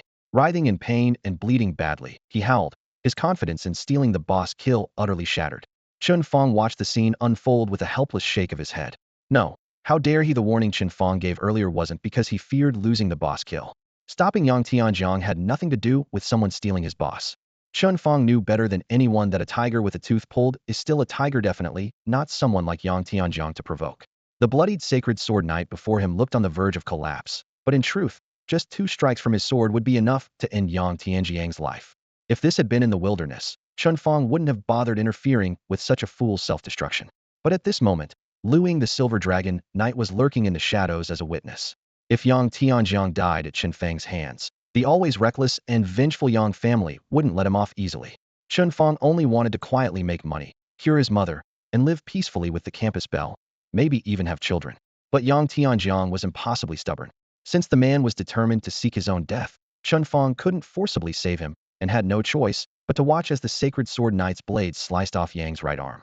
Immediately after, the boss teleported and lunged, sending another flash of deadly cold light. Whoosh! A bronze arrow draped in white mist tore through the dense forest and struck the sacred sword knight's backplate. The arrow quivered slightly, seeming harmless until the white mist wrapped around its tip suddenly exploded, distorting the airwaves and forcefully pinning the boss to the ground. Following swiftly was the agile figure of a long-haired man, the same Silver Dragon Knight, who had appeared earlier at the command tent and was specifically assigned to protect Yang Tianjiang. His left hand moved fluidly. His massive bow arced like a full moon, each arrow cloaked in the same shaking white vapor, repeatedly driving the sacred sword knight back and halting his advance. Seeing the familiar face appear instantly relaxed Yang Tianjiang's taut nerves, and under the strain of his bleeding debuff, he slumped unconscious. The Silver Dragon Knight fired several more arrows to repel the enemy, then bent down and hoisted the severed arm Yang Tianjiang without a word, retreating quickly with a presence so quiet it was almost NPC-like. Chen Fang's mind lit up. If not for Yang Tianjiang's blunder, this knight would never have shown himself here.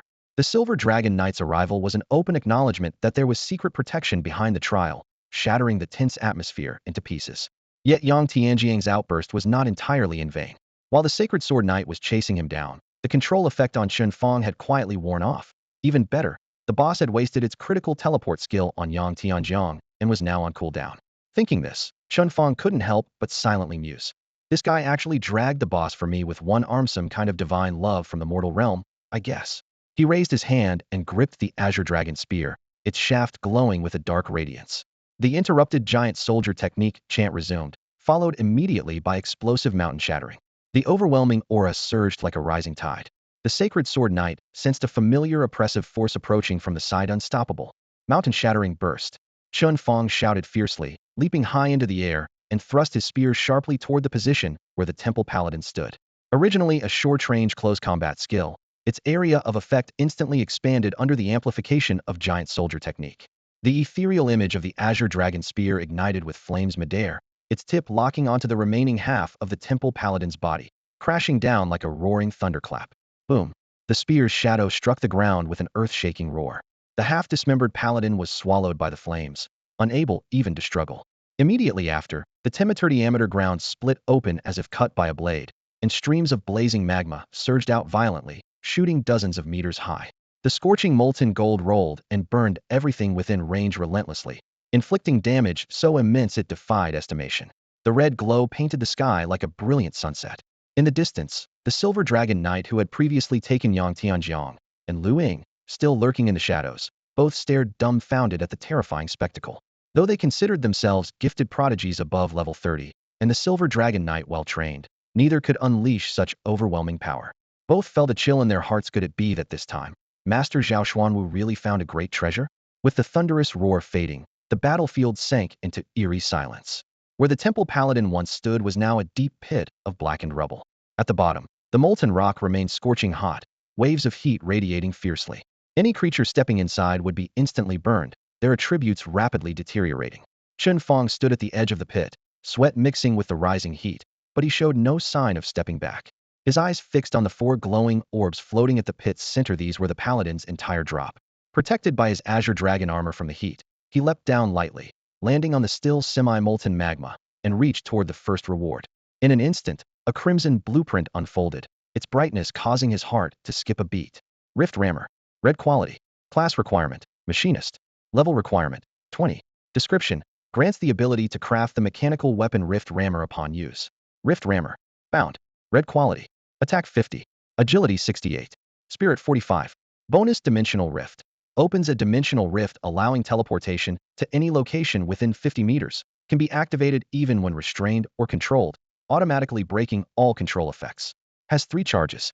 Recharge time, 30 seconds per charge. Reading through the stats line by line, Chen Fang gasped sharply. This was pure red quality gear. Though it only had one special skill, that alone justified its value. The Dimensional Rift was exactly the blink skill the Temple Paladin had used repeatedly before. He had just personally experienced how insanely powerful melee attacks combined with blink could be. Recalling how he once lamented that the Paladin's skills were too strong and needed nerfing, he couldn't help but press a hand to his forehead. Turns out the one being unreasonable was me all along. Chen Fang could hardly imagine how stunning it would look in battle if he wore the Azure Dragon armor paired with the Rift Piercer. In any PvP match, every opponent who faced him would probably end up crying on the spot. That thought flashed through his mind, and without hesitation, he slammed the deep blue blueprint against his chest. A flash of light, and the crafting process of the Rift Piercer was instantly imprinted into his mind. Conveniently, the massive experience he gained from defeating the Temple Holy Swordsman had just pushed his level from 19 to 20, exactly meeting the requirement to learn the skill. After mastering it, he immediately called upon his logistics assistant, Xiao. Calculate the cost to craft 1 Rift Piercer, he ordered. Yes, master, Xiao's crisp voice responded like a devoted butler always on call. Considering current material prices in our inventory, the total cost is 754,820 coins. Since you already picked up some materials during combat in sufficient quantities, the actual expenditure will be 511,342 coins. Over 500,000 for one. Well, definitely still cheaper than bullets, Chen Fang muttered to himself. Then he issued rapid-fire commands. Xiao, use expansion vouchers to buy all materials from the trade guild. Don't touch the ones in our inventory for now. Craft 7 Rift Piercers first. Remembering he had just reached level 20 and earned another summon slot, he added, also, summon another Wolf Rider and name it Godan number 5.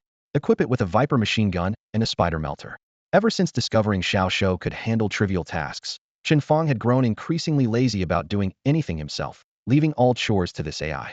The AI bore no complaints and responded enthusiastically as if motivated by an imaginary feast. Yes, master, Xiao will execute immediately. With preparations for the mechanical creation and weapon production arranged, Chen Fang excitedly continued opening the loot to reveal the remaining 3 drops. The second and third items were purple quality, a pair of heavy armor boots and a heavy armor helmet. Both had excellent stats among purple items, enough to fetch a good price. He put them aside for now, planning to ask Wang Taishan if he needed them.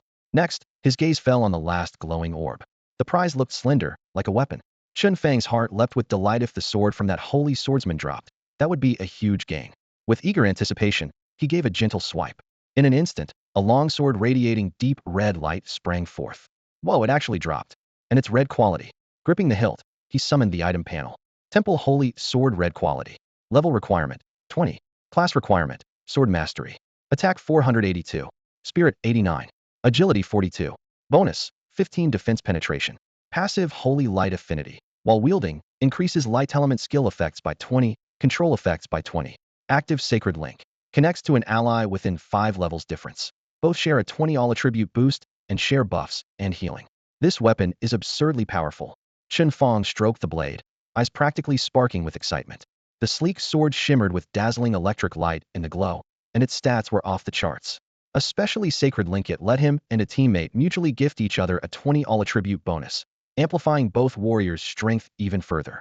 The perfect wielder for this exquisite red longsword was undoubtedly Chen Fang. She was skilled with the longsword and specialized in both fire and light attributes, making this sword feel as if it had been tailor-made for her.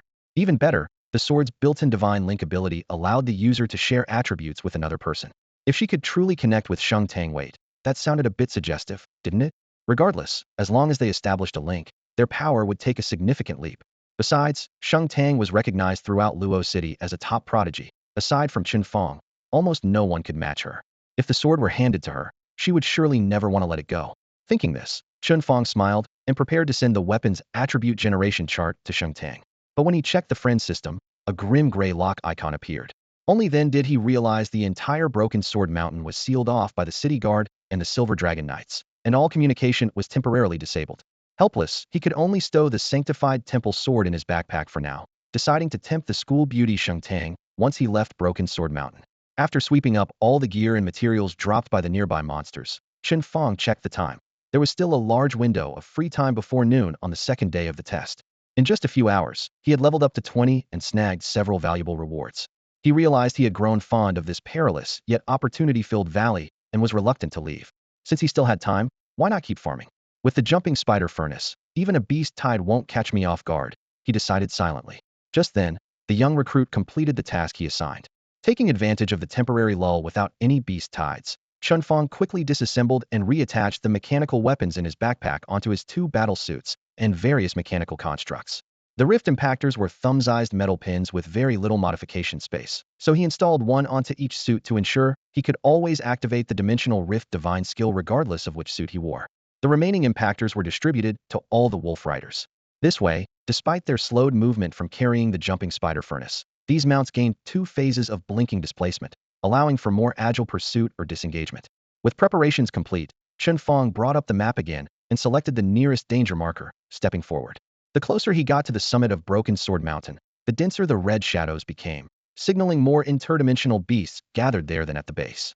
So he ascended the winding mountain path against the current, cutting through wave after wave of attacking monsters. Amid flashes of blades and swords, flying fragments, blood, and flames intertwined in the forest, 2 hours passed in the blink of an eye. Reaching the mountainside halfway up, Chen Fang looked up and noticed the trees grew sparse as he climbed higher, revealing gray-white exposed rock faces as if carved by a giant sword. At the summit, resembling a blade's edge, stood a golden temple, radiant light bursting from its peak. The sacred glow carried a hint of eeriness, like a portal to another realm. "What is that?" he murmured, lowering his over-distance scanner and opening the map once again. On the summit of Broken Sword Mountain, the map showed only a patch of golden mist and a symbol marking a building. Next to that symbol was a simple sketch of a woman's head wearing a white cloak, drawn in minimal lines, yet revealing only half her face, leaving her expression inscrutable. Scanning the entire map, every city was boldly labeled as a danger zone, except for the area beside this golden temple, which was left blank. Chen Fang knew well this did not mean the temple was safe.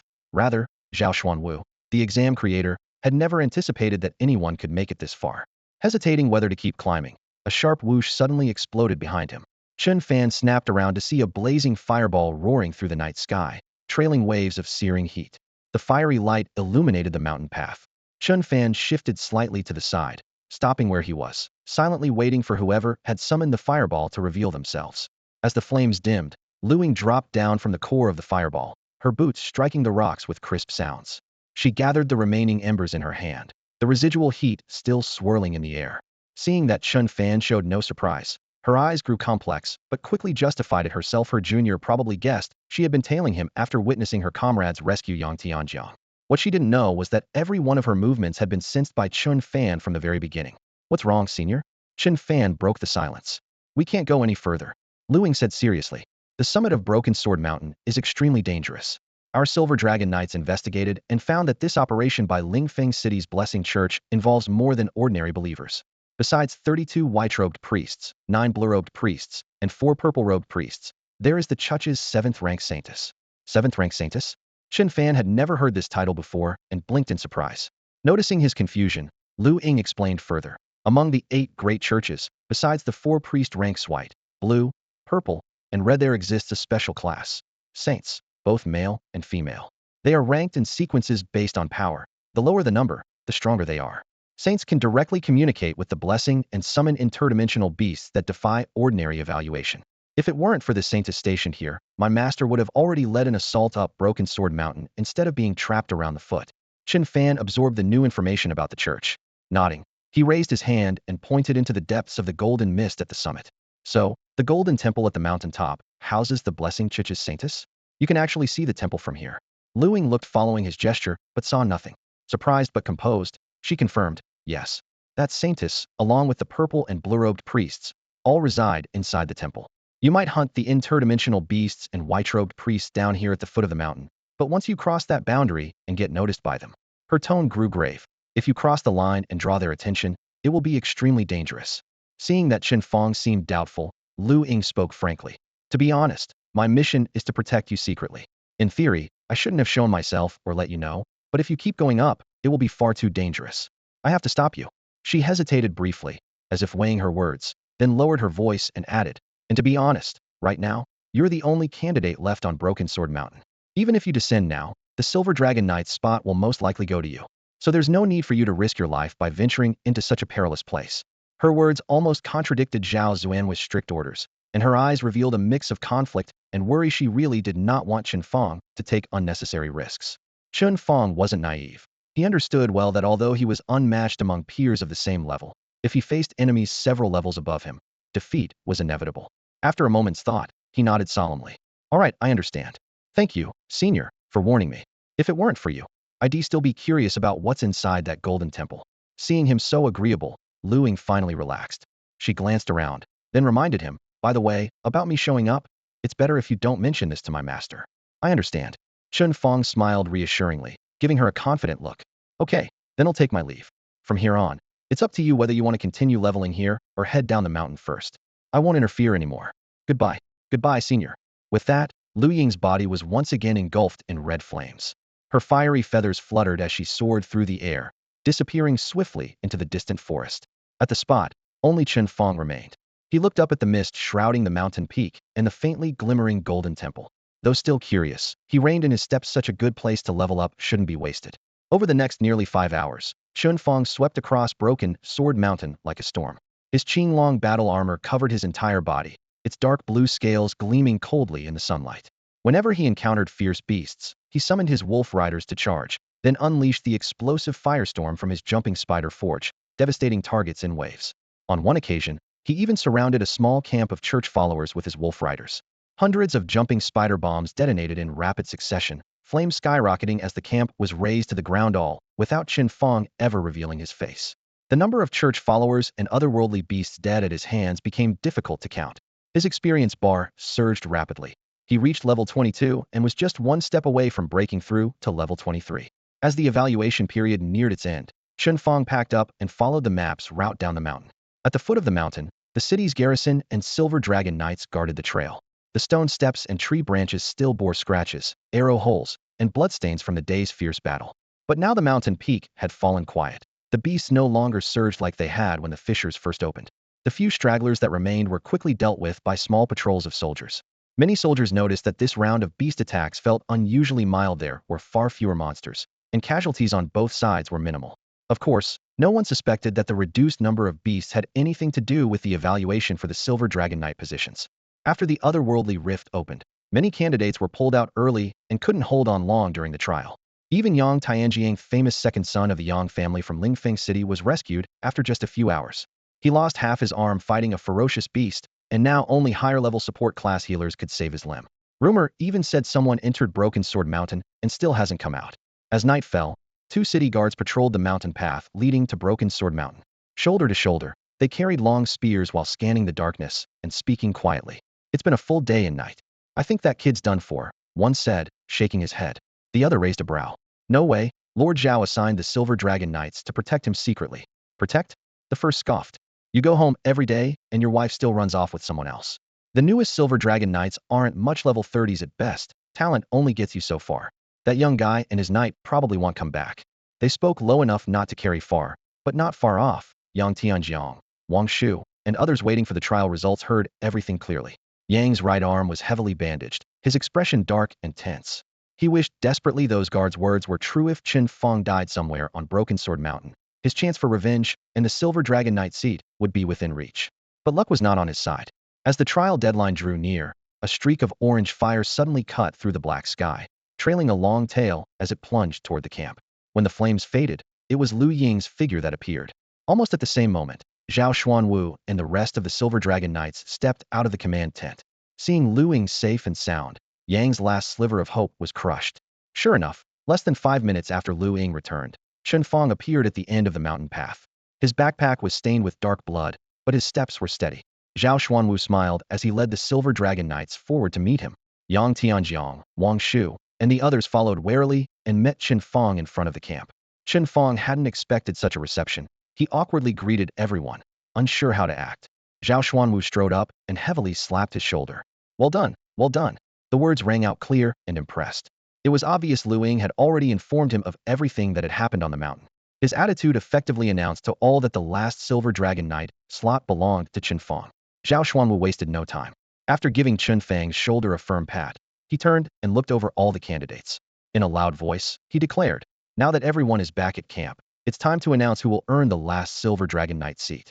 To ensure fairness, I will once again use the reflection stone so that everyone can see the blessings and curses on each of you.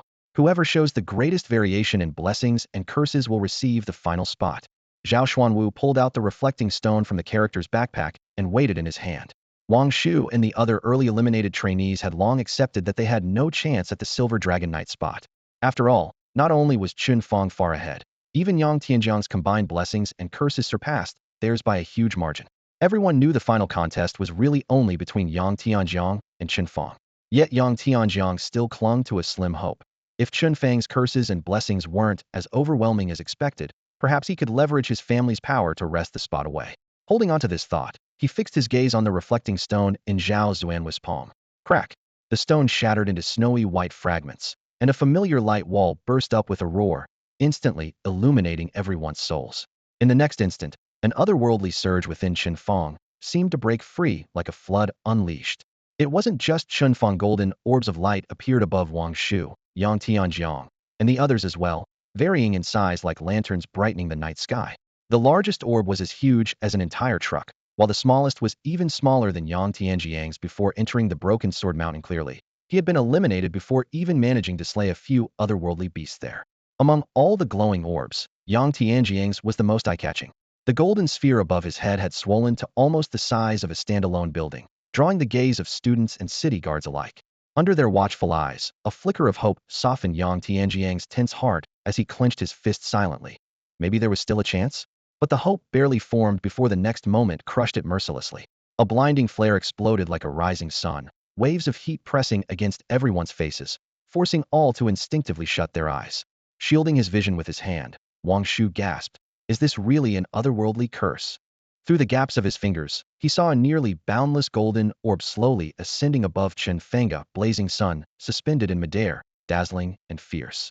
Then, from Chen Fang's body poured a black mist that swallowed all the light. The hate curse. It churned into a violent whirlwind, fiercely wrapping around the radiant sun, barely suppressing some of the brilliance. Only then could everyone open their eyes to take in the incredible sight. Even partially veiled by the black mist, that golden orb still shone too brightly to look at directly. Wang Shu, a middle schooler who had never truly hunted an otherworldly beast before, stared wide-eyed in amazement. Even the composed, confident Silver Dragon Knights and city guards stood humbled compared to Chen Fang. Their own curses and blessings seemed worlds away. Among those present, only Zhao Xuanwu's otherworldly curse could remotely rival his. Yang Tianjiang, once admired by many, now looked utterly insignificant next to Chen Fang. The building-sized orb above his head suddenly seemed like a child's toy in comparison. Staring at this overwhelming display of curses and powers crashing down like a mountain, Yang Tianjiang's face drained of color, his eyes losing all their former light. Zhao Xuanwu acted as if he didn't notice the dazzling golden light at all. He looked straight up at the sky, nodding repeatedly in approval. "Chen Fang, huh? You really are the unexpected highlight of this assessment." Chen Fang smiled slightly and nodded modestly. "You flatter me." "Not at all." Zhao Xuanwu waved his large hand and said loudly, "Come with me to the command tent in a moment and fill out a membership application. Within 15 days to 2 months at most, you'll receive your Silver Dragon Knight appointment letter. Congratulations." Without hesitation, he extended his hand. Chen Fang immediately understood and shook it. As soon as their palms met, Chen Fang drew in a sharp breath. Should have expected it. But this straightforward old mentor was still far from gentle. He wished now that he were wearing armor.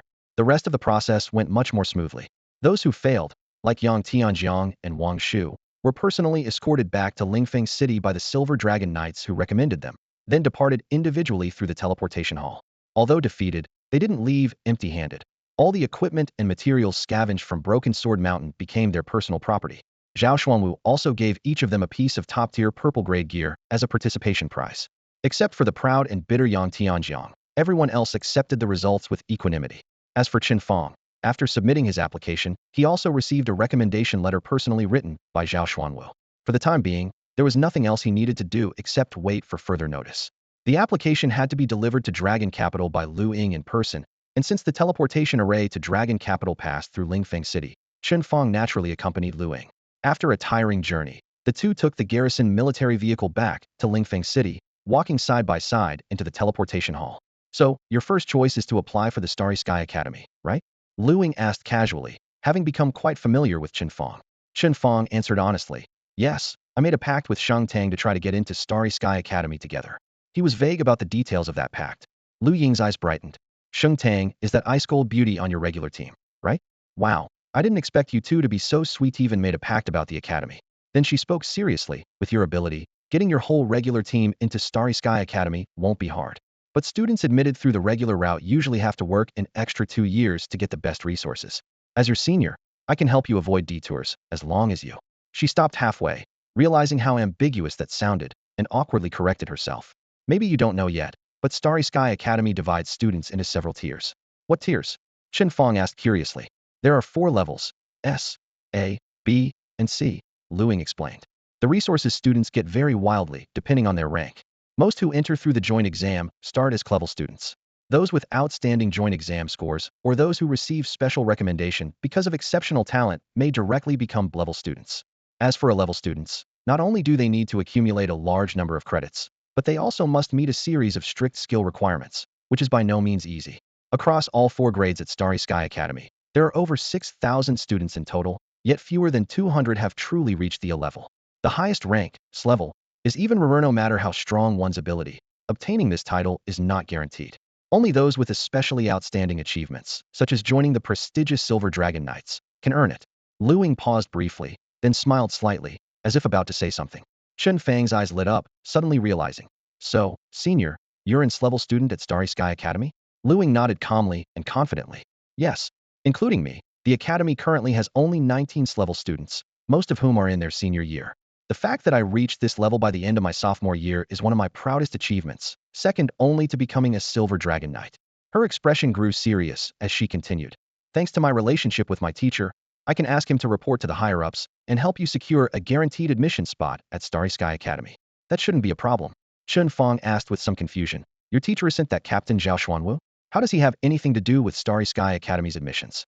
Lu Ying glanced at him and explained, Zhao Xuanwu is my master, as the Silver Dragon Knights emphasize mentorship. All of us in the 9th generation respectfully call him master. But the teacher I mentioned who can help with the academy is a different Onian instructor within Starry Sky Academy itself. Chen Fang awkwardly smiled, understanding the distinction. Lu Ying went on, after I submit your application to join the Knights, they'll also visit Starry Sky Academy to assist with your guaranteed admission. Given your Silver Dragon Knight status, you'll very likely enter as at least a level student, and might even have a shot at a level. But don't get your hopes up too high. Only one student has ever been admitted directly as a level in the past decade. They'll help you apply, but I can't promise anything. Then Lu Ying explained in detail the resources and benefits available at the academy for students at each level. The higher the rank, the stronger the privileges, and the greater the advantages. There's a huge gap between levels. If Chen Fang manages to enter as a level student, it would already be a huge help. Chen Fang said gratefully, I see. Thank you so much, senior. First you helped me take the Silver Dragon Knights exam, and now you are helping me with admission to the academy. Lu Ying smiled lightly. With your strength, these things are really what you deserve. Once you officially join Starry Sky Academy, we'll be senior and junior, teammates of the 9th generation Silver Dragon Knights. We'll be even closer. When carrying out missions in the future, we'll support each other, becoming comrades who watch each other's backs and trust each other completely. Chen Fang laughed heartily in response. Absolutely. As they spoke, the two arrived at the depths of the teleportation hall. Lu Ying was heading to Dragon City, while Chen Fang was bound for Luo City, opposite directions requiring different teleportation arrays. So they parted ways here, agreeing to keep in touch through the friends system whenever needed. Afterwards, Chen Fang swallowed hard and joined the queue to board his nightmare, the teleportation array. The sun sank to the horizon, its last golden rays shredded by the encroaching dusk as twilight rapidly blanketed the sky. Ugh! By the roadside in the village, he gripped the utility pole tightly, feeling his stomach churn violently. A few passers-by noticed, frowned, and stepped away. Damn, when I get back, I'm definitely buying a blueprint for some mechanical flying device from the trade guild. I'd rather fly back myself than ever use that thing again. He wiped the residue from the corner of his mouth, his legs weakening. Earlier, he had deliberately worn the Azure Dragon battle armor, hoping to reduce his discomfort, but to no avail. The side effects from the teleportation array clearly depended solely on the attributes of the user.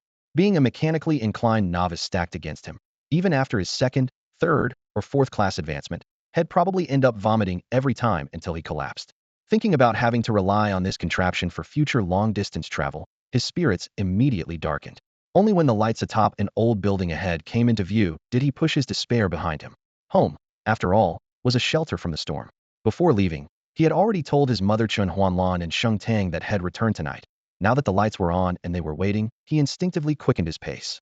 The courtyard gate was closed but unlocked. He gently pushed it open, the hinges letting out a faint creak. Suddenly, laughter and chatter rose from inside. Ha ha ha. Chen Fang used to run around the courtyard naked as a kid. It was because his elementary school deskmate fooled him, saying running naked meant less resistance and faster speed. The neighbors thought he'd gone crazy, and his dad finally had to drag him home for a serious talking to. A deep, somewhat goofy voice interjected. Auntie, hold on, don't turn the page. Let me screenshot this and send it to the group chat first. Huh, Chen Fang. Chen Fang froze at the door. The three people gathered around the old photo album in the living room were equally stunned. Chen Huanlan, Su Qingya, and Wang Taishan were engrossed in the pictures, laughing heartily. Wang Taishan held a glowing screenshot from the photo system, and the image on his fingertip was unmistakably one of his long-buried embarrassing histories from his past incarnation. A year back? Wang Taishan looked flustered, unsure whether to hide or show the photo in his hand. Chen Fang didn't mind these past blunders after all. They belonged to his previous life and had nothing to do with him. What puzzled him was how Su Qingya and Wang Taishan ended up in his home, and why they seemed extremely familiar with his mother. You guys, he looked them over. How come you're at my house? Su Qingya was about to explain when the kitchen door creaked open. Sheng Tang appeared, wearing Chen Wanlin's floral apron and carrying a steaming plate of braised Crucian carp.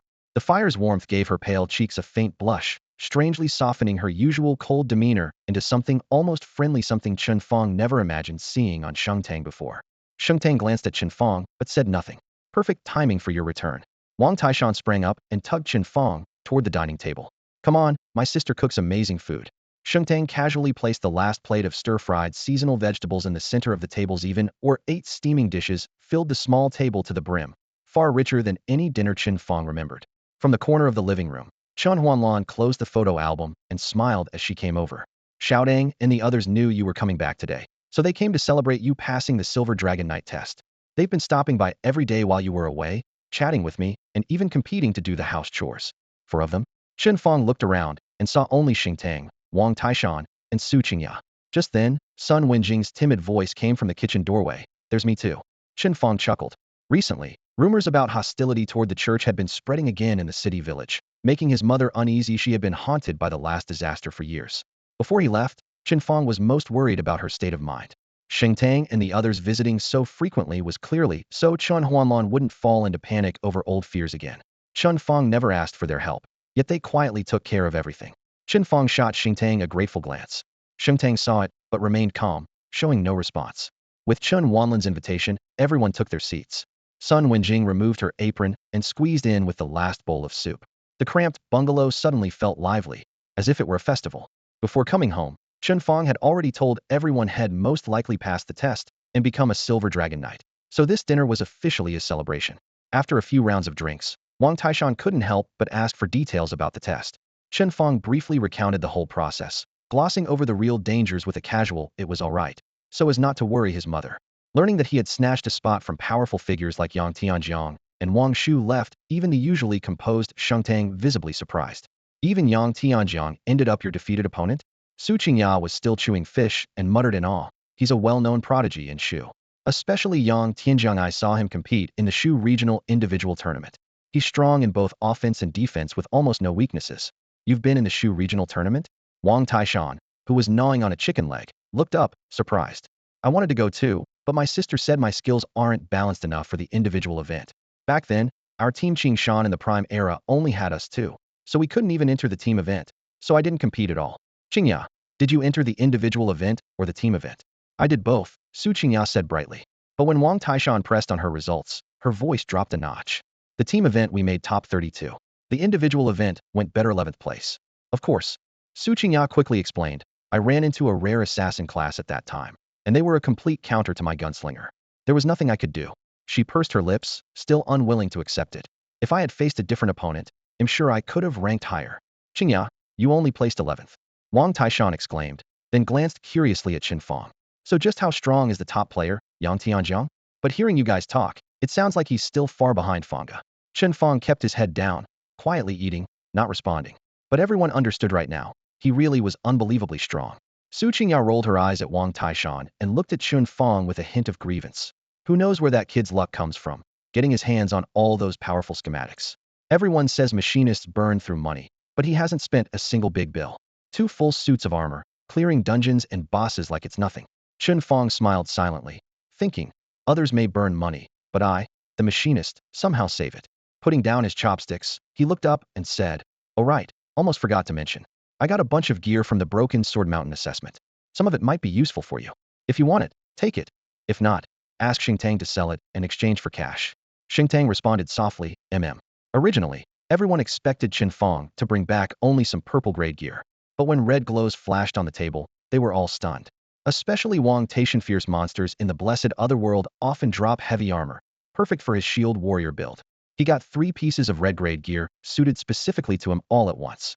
The stats weren't top tier, but just the grade alone made them far superior to the purple-level gear of the same rank.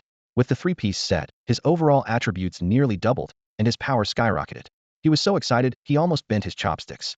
Su Qingya also scored Baiga skill book, plus a pair of red-grade leather boots. For a gunslinger, these 2 items instantly boosted mobility and firepower.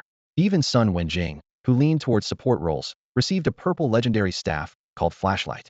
The staff had a flash skill that could temporarily blind nearby enemies, great both for survival and crowd control. Holding the staff, Sun Wenjing's eyes literally lit up with excitement.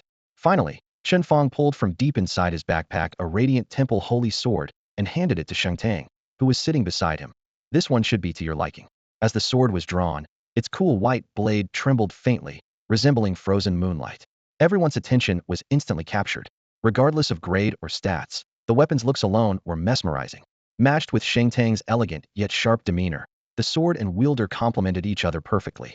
When Chen Fang revealed the attribute panel of the sacred sword in the temple, everyone was literally breathless. This thing was insanely powerful. A blue and white glowing screen hovered before them.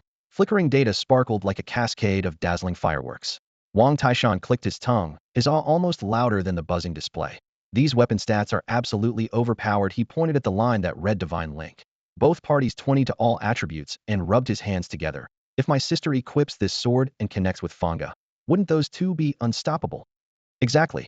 Su Qingya, holding her chin, clicked her tongue in admiration. Just that 20 boost to each other's stats alone would be worthy, even on an epic grade item. Then suddenly she looked up, lowering her voice but barely hiding her excitement. Tang Tang. Imagine if you wielded the sacred sword during the unified exam and formed the divine link with Chen Fang. Plus your radiant set equipped, wouldn't that guarantee you 2 a solid chance to take the top spot in the Sichuan province? Xingtang nodded instinctively, then furrowed her brows. Me and Chen Fang? What do you mean by that? Literal meaning. Su Qingya shrugged. You formed the Shengshi Qingshan team, specifically aiming for the top scores, right?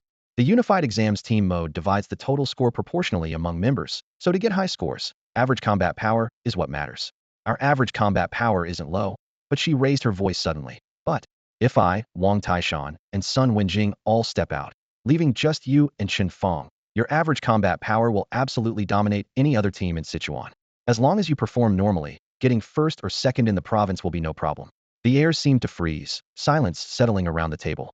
Wang Taishan was the first to recover, slapping the table with bright eyes. Kinji is right. The divine link will double the attributes of sister and Fanga.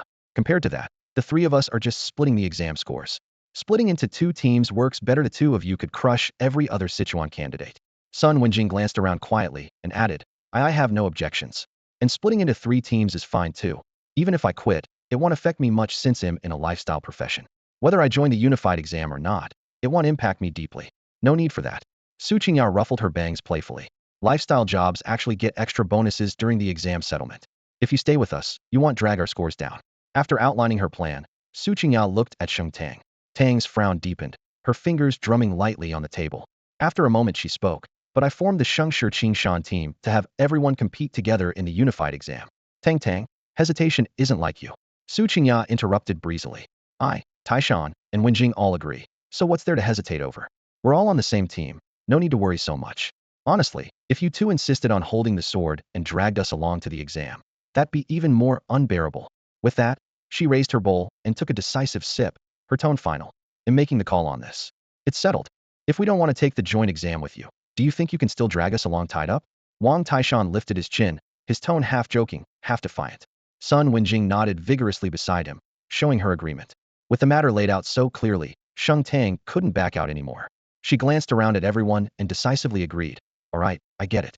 At the joint exam, we'll split into teams. I'll pair up with Chen Fang, and you three will be on the other team.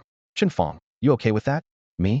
Yeah, of course, Chen Fang said, leaning back in his chair casually. He knew in his heart that, barring any surprises, he'd be directly admitted to Shinkong Academy. The joint exam was mostly just to help Sheng Tang out. Then it's settled. Su Qingya clapped her hands playfully, her eyes sparkling. You two are definitely going to apply to Shinkong Academy, right? Taishan, Wenjing, and I will work extra hard to beat their admission cutoff. Yeah. Wang Taishan clenched his chopsticks, his face alight with ambition. Watching the three of them, Chen Fang's mind raced with calculations. Once he and Sheng Tang stepped back, only they were left to form a team. The lineup had an obvious gap without enough sustained damage and healing. They might waste time on tough bosses. If that happened, their chance to get into Shinkong Academy would be slim, and they'd have to settle for an ordinary 985 or 211 university instead. In a flash, an idea struck him. He paused a moment, then waved at Sun Wenjing. Hey, didn't you say before that clearing dungeons counts as valuable bonus points when applying to universities? Yeah, Sun Wenjing chimed in immediately. Clearing records are like hard currency, whether it's for a guild or for university applications, but then she suddenly stopped mid-sentence, her eyes shining brightly. Ah, I get it now. Not just her, the others around the table caught on instantly. If they were short on confidence for Shinkong Academy, then before the joint exam, they just needed to max out their bonus points by racking up high-scoring dungeon clears. It paved the way for their future. Chen Fang smiled a little. There's still a month before the joint exam. From now on, we clear as many dungeons as we can. The Goal no, the must-achieve Goalis for all 5 of us to get into Shinkong Academy. As he finished speaking, the tense atmosphere vanished. The table buzzed with excitement as everyone started discussing major dungeons, difficulty levels, and team roles. Even Chun Huanlan, who had been quietly sitting in the main seat, was drawn into the lively energy, a smile tugging at the corner of her eyes. Naturally, the task of organizing dungeon runs fell to Sheng Tang. With her connections in Shengshi Guild, finding some suitable high-level dungeons for farming records wasn't difficult. The group chatted and ate. The steaming hot pot quickly reduced to broth. When they finally looked up, the clock on the wall pointed to 9 o'clock, and everyone got up to say their goodbyes. Under the watchful gaze of Mother Chen Huanlan, Chen Fang escorted them out of the courtyard and all the way to the city village entrance. The night breeze was cool, and the Shengshi Guild's business van stood quietly by the roadside, its headlights casting a soft glow. One by one they got into the car, but didn't start the engine right away. Finally, Sheng Tang, sitting by the window, rolled down her window, tapped a few times on the holographic screen, then sent Chen Fang a trade request. What's this about? Chen Fang asked. Sheng Tang replied simply and directly. We just took so much equipment from you a moment ago. Of course we're going to pay you for it. Chen Fang was momentarily taken aback, then chuckled softly and waved his hand dismissively. Forget it, no need to pay. Sheng Tang raised an eyebrow. Why not? You're a mechanic, and Auntie Chun has that piercing heart poison. You should really need the money. These supplies. Chen Fang pushed the trade panel back toward her. Speaking seriously, consider it my thanks for you taking turns over the past few days to look after my mother. Hearing this, Sheng Tang fell silent for a few seconds before the corner of her mouth twitched slightly. She didn't press the issue, and with a tap of her finger, the trade request closed. She didn't leave immediately though. Leaning closer to the car door, she lowered her voice and dropped news that made Chen Fang's heart race. By the way, we've got a lead on the career changer who can cure the piercing heart poison. My dad is currently in contact with him and wants to bring him over to treat Auntie Chun. Really? Chen Fang's eyes went wide. If it weren't for the car door between them, he would have instinctively reached out to grab her hand. Sheng Tang nodded. Yeah, but that career changer is dealing with some trouble right now, and my dad's helping him sort it out. Once that's done, he'll owe my dad a favor, so he probably won't refuse to treat your mom. My dad even said he wanted to meet you as soon as you returned, but looks like that'll have to wait. Use this time to prepare yourself and make a good impression. Chen Fang recalled how Sheng Tang mentioned her father once wanted to meet him when he first arrived in Lingfeng City. That had made him nervous for a long time. Now that the meeting was postponed, he felt relief instead. He nodded gently. Okay, please thank Uncle Sheng for me. I didn't expect he'd go out of his way just for my mom. No trouble at all. He's willing. Sheng Tang tucked a loose strand of hair behind her ear. I told him about you. He really admires you, so he's willing to help. Don't be too nervous when you meet him. I told him nothing but good things about you. With that, she turned aside, and the car window slowly rolled up. It's getting late. Get some rest early. Okay. Chen Fang watched the car start, and its taillights fade into the night. Lingfeng City, the Yang family residence. Known as the city's top noble household, they had torn down their ancestral mansion and rebuilt it. The traditional green-tiled eaves were long gone, replaced by a steel fortress blending Dragon Kingdom style with modern lines. At the dimly lit corridor's end, Yang Tianjiang knelt with both knees before the heavy wooden door, trembling slightly from exhaustion and fear. The family's top support specialist had just given him a new arm to replace one lost, but the freshly grown limb still bore bloodstains. His body was covered with bruises of varying shades. Obviously, he had been beaten again. Dad, it's really not my fault. His forehead was pressed to the floor, voice breaking with sobs. It was that mechanic from Luo City. He sabotaged me on purpose during the evaluation. That's why I lost the Silver Dragon Knight spot. I've tried my best. Shut up. The voice from behind the heavy door was low and commanding. Failing is failing. Why make excuses? Do you realize how much effort I put in to get you accepted into the Silver Dragon Knights?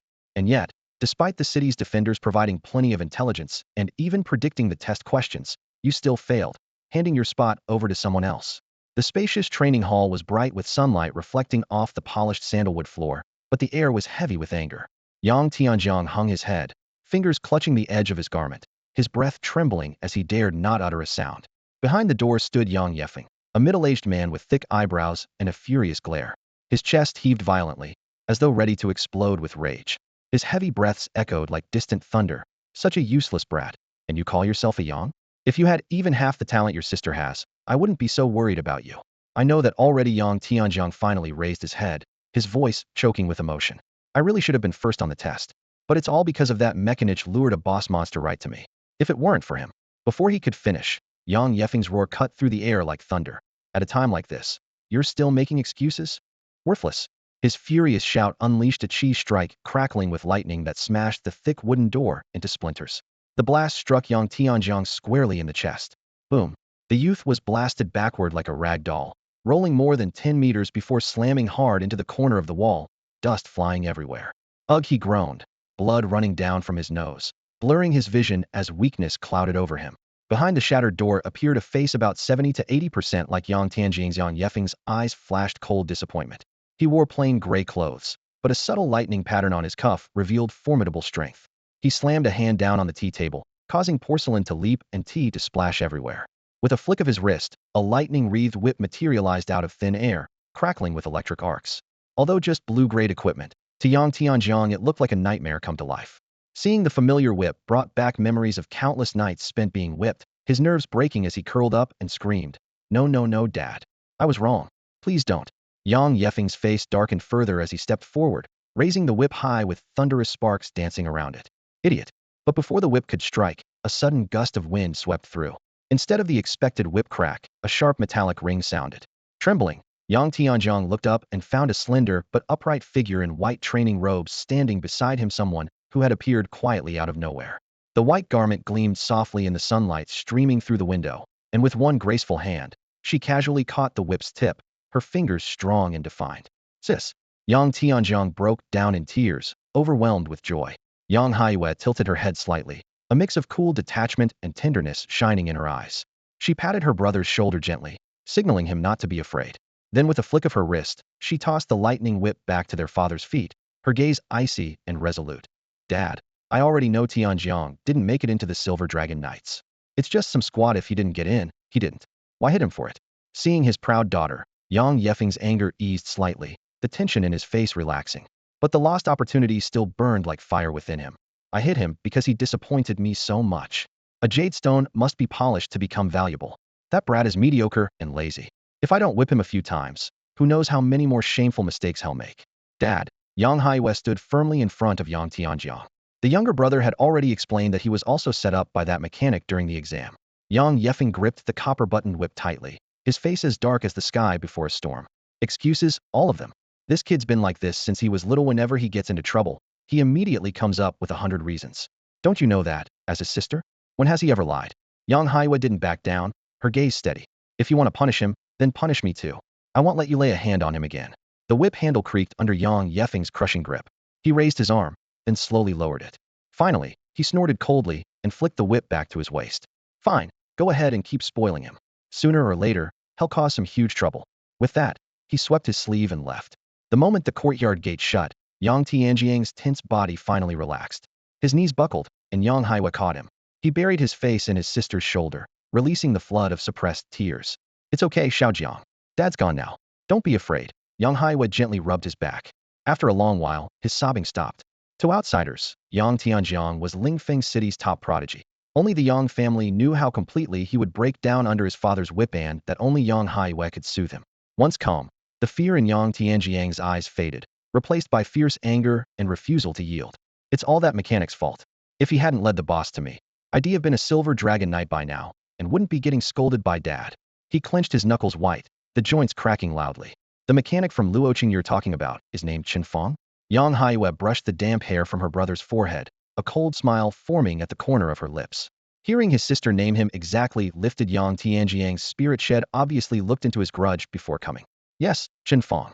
I've done some digging. Yang Haiwa released his head, eyes filled with disdain. A nobody from Luocheng with no backing, barely making a name for himself by clinging to the Shengshi Guild. Since he dared to bring the boss to you and cause you to lose the Silver Dragon Knight spot, they'll make him pay you back. No matter how many times Dad hit you, they'll make him repay it twice over. Yang Tianjiang's face brightened, but he quickly put on a serious expression. Sis, are you going to Luocheng to find him? That's Shengshi Guild territory, and I heard that guy is friends with the guild leader's daughter. Do you think I need to travel all the way to Luocheng to deal with some nobody? Yang Haiwa waved her hand, her gaze sharp. He's a candidate for this year's joint exam, just like you. They'll confront him during the exams. He cost you the Silver Dragon Knight title, so I'm going to make sure he fails miserable. That's fair play. Just imagining Chen Fang being targeted by his sister during the joint exam made Yang Tianjiang feel much better inside. However, recalling the scene where Chen Fang effortlessly overwhelmed the holy sword warriors of the temple, Yang Tianjiang couldn't help but feel worried for his sister. At that moment, memories of Duanjian Mountain flashed through his mind. How he had been defeated miserably but lied, claiming he didn't secure a promotion spot because Chen Fang had secretly sabotaged him, not due to his own lack of ability. If their father found out the truth, it would surely mean another severe beating. Losing was considered shameful in the Yang family. Yet, he hadn't told his sister about Chen Fang's true power, fearing Yang Haiwa would still think that boy was on the same level as Wang Shu and the others. From a young age, Yang Haiwa had been the pride of the Yang family. Unlike Yang Tianjiang's flamboyance, she was always low-key but was Luzhou City's undeniable top genius, known outside as the glittering gem among the Yang family twin stars. To Yang Tianjiang, his sister was unbeatable among their peers, and a mere mechanical engineer from Luocheng was not even close to her level. Thinking of this, he forcefully suppressed his worries deep inside and swallowed all his warnings, flashing his sister a grin. Thanks, sis. What are you talking about? There's no need for thanks between us. Yang Haiwa rolled her eyes at him and reached out to steady him. Let's go. First, we'll find the family doctor to get your injury properly healed. The joint exam is less than a month away. You have to push yourself to level 20 soon. Yeah, he murmured softly as his sister half supported, half dragged him away. More than half a month passed in the blink of an eye. During this time, Chen Fang and his group hardly showed up at school. Whenever the Shengshi Guild found a suitable dungeon, Xingtang would lead the team out to continuously smash speedrun records. The 20-level dungeon records in Luocheng and surrounding cities were thoroughly swept up by the Shengshi Qingshan team. The reason was simple. Chen Fang's Wolf Rider, combined with the Viper machine gun and the jumping spider furnace, was a nightmare for low-level dungeons. The jumping spider bombs rained down in waves, and 20-level fierce beasts couldn't even block the attacks, letting the team bulldoze through everything. In just half a month, they smashed 13 speedrun records, shaking the entire region.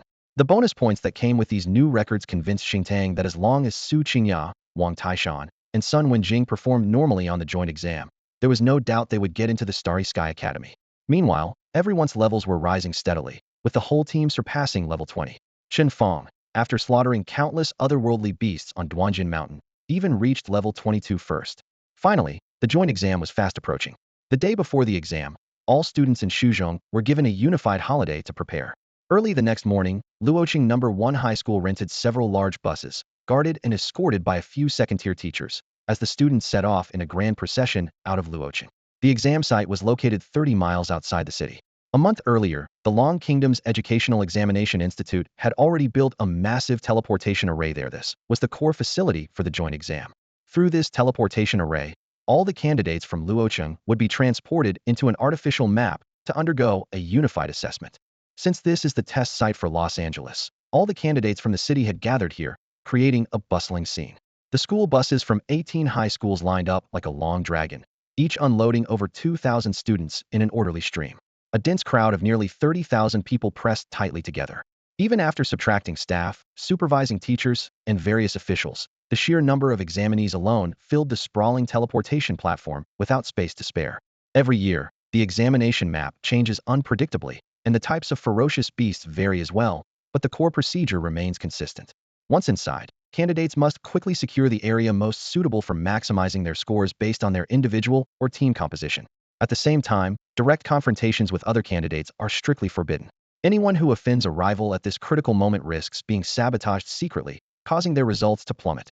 After all, this is the only unified exam in a lifetime. Poor scores not only shut the door to prestigious academies, but also make joining guilds afterward exponentially more difficult.